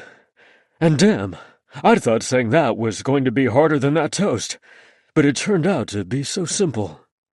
Chuckling, he shook his head beyond cute in his relief. I really do love you. I believe you. Dance with me. I tugged on his hand. I needed to cement this song in my memory, the rhythm and lyrics, and the way this man made me feel. Public speaking and dancing in the same evening? Calder faked horror, even as he let me tug him into standing. Yeah, we can dance. I don't promise to be good at it. That's okay. We can be bad together. And as I led him to the dance floor, I knew deep in my bones that this wouldn't be the last time we danced together. Wouldn't be the last time I'd see him in a tux. My heart was wide open, a reflection of the future I wanted to reach for. And contrary to my tease, we'd be good together. So good. Chapter 41. Calder. Fall. Are we there yet? Charlotte asked from the back seat. I was stretched out in the passenger seat, trying to snatch a little nap because I'd put in some early hours to ensure I could have the weekend for them and Felix. He and the girls had been listening to the soundtrack for a movie musical we'd all gone to the week prior. Felix sounded good. He sang a lot more these days, his performer side coming out in ways other than the bedtime stories he was so good at. You'd think you'd know this route by heart now, Felix laughed as he navigated the country roads. I knew the route too, and my own pulse sped up as we gained elevation and the trees became thicker. Oh, I do. Charlotte shifted in her seat. I'm just excited to see the cabin. It had been a busy few weeks, and the cabin had been booked with rentals as well, making it harder to find a time to visit. Me too. Slowing for a turn, Felix lowered his voice. But Calder's trying to rest. Calder's awake. I wasn't sure anyone heard me, though, because Charlotte was already on to her next question. Think it will snow? Probably not yet. Felix's patient tone said they'd likely been over this point a number of times before I'd arrived at his place so we could all ride together. The sledding area won't be open until closer to Christmas. I can hope. Charlotte's bouncing around resulted in her kicking my seat. If I hadn't been already awake, I would be now. You do that. Madeline had been reading a thick fantasy novel, but wasn't going to miss a chance to try out her newfound tween sarcasm. Besides, we don't need sledding. We have a hot tub now. I can't wait to see. The maintenance company sent pictures after the install, but I can't wait to test it out. Felix sounded as excited as the kids, which was good because I had all sorts of plans for that tub after the girls were asleep. Felix? Moonlight? Hot tub? Yeah, it was good I'd napped. I was going to need my strength. I told Rose about the new hot tub. Charlotte mentioned a new friend from her class. This school year was going smoother for her, fewer complaints, more friends like this Rose. Can we bring a friend next time? We'll see. There is an extra bed, but I should probably meet her mom first. I already told her about how we have two dads. I made a choking noise and sat up straighter. You told her that? Madeline asked before either Felix or I could speak. Well, Uncle Felix is our dad. We don't have to call him that for him to be the dad. He is, and a good one at that. I still wasn't sure anyone was hearing me, but it needed saying. Felix was their dad. There was nothing he wouldn't do for them, and I remained in awe of his devotion to them. Every kid needed a parent like him. And now we have, an extra bonus dad. Charlotte sounded almost bored, like this was simply another fact alongside everything she knew about bones and anatomy. You think so? Felix's voice was all mild in contrast to my coughing and sputtering. Uh-huh. After all, Christmas... Charlotte, some things are surprises. Felix turned stern. I turned to try to study his expression more. His eyes were on the road, but his cheeks were pink. Christmas, huh? I had a surprise of my own, but I'd been thinking New Year's Eve. My mom was having a kids-only New Year's sleepover, and I'd been researching various dinner options. But if Felix had a surprise brewing, I was most definitely intrigued. We're going to Anacortes. Of all of us, Charlotte was probably most looking forward to the big Christmas celebration at my folks' place. Derek and Arthur were flying in, and it promised to be a crowded but memorable holiday. More so if Felix had something planned. See? He already shares his family, and he already has a key. There is that. She'd insisted on being around when Felix had given me a key to his house to make it easier for me to come and go as my duty schedule allowed. It wasn't possible to spend every night in Queen Anne, but I tried for as many as I could. And the key thing had been a big deal for me, too. Another sign that Felix intended to keep me around and that he trusted me. And he and Nana watched us when you went to your doctor meeting. That had been a fun weekend. Felix had had a big national geriatric psychiatry conference, and Gabrielle and I had joined forces to take care of the girls so he could go. And we were doing another tag team effort so Felix could audition for a community theater thing he'd been eyeing. That's totally a dad thing, or extra uncle, whatever. You said he's family now, Charlotte. Madeline slapped her book shut. You're gonna ruin Uncle Felix's plans. It's okay, I said quickly before this could devolve into a sisterly argument. Felix made a frustrated noise as he turned into the cabin's drive. Act somewhat surprised on Christmas, please. Oh, trust me, I'm surprised. I wasn't lying. If the surprise turned out to be a proposal, I'd been expecting to have to do a fair bit of wheedling and sweet-talking on my end to get him to agree. We discussed the future more readily these days, but I still expected him to go skittish if I brought up a more permanent commitment. We're here! Charlotte crowed as Felix parked. Hot tub time! Not yet. Why don't you take your things in first? Felix suggested, then handed Madeline the keys before turning to me as they raced into the cabin. You okay? Yeah, I'm just dazed. I struggled for words as I watched the girls' retreating forms. 2 dads. That even more than the hints about Felix's plans had me shaking my head. Didn't expect that. Bonus dad. Wow. Sorry. Felix started to apologize, but I held up a hand. Don't be sorry. I'd figured I'd have to earn that label with years of hard work, and even then it wasn't a guarantee they'd ever see me as any sort of parental figure. That Charlotte so readily did was humbling. It's special. I'm not sure if it's too soon. It's not, I assured him. Couldn't have him thinking I had cold feet. No way was I missing out on this Christmas surprise of his. My own plans for a New Year's proposal could be a celebration instead. I'd let him and the girls have their fun. I just want to be worthy of the title, you know? A dad. Wow. Calder, you are most definitely worthy of the label. You're putting in the work. I try. And not simply with things like watching them for Felix's conference trip or while he did something with the theater group. I knew their teachers' names and which classes were tough this year. I knew their therapist and activity schedules because I'd made the spreadsheet for Felix. And those things mattered to me. Being involved with the whole family, not only my boyfriend. I know you do. Felix put his hand over mine on my thigh. And I love you. They love you too. I love you. All of you. My voice came out all crackly. Undoubtedly, I was not going to survive whatever he had planned for the holiday. Then that's what matters, Felix said firmly as he leaned across the console to brush a kiss across my mouth. Is it okay? The girls and I having something planned for Christmas, I mean. Maybe I should have talked to you first. Yep, it was totally a proposal, and if I beamed any wider, my face might split. It's more than fine. Not letting him retreat, I captured him for another quick kiss. I've got plans, too. I did.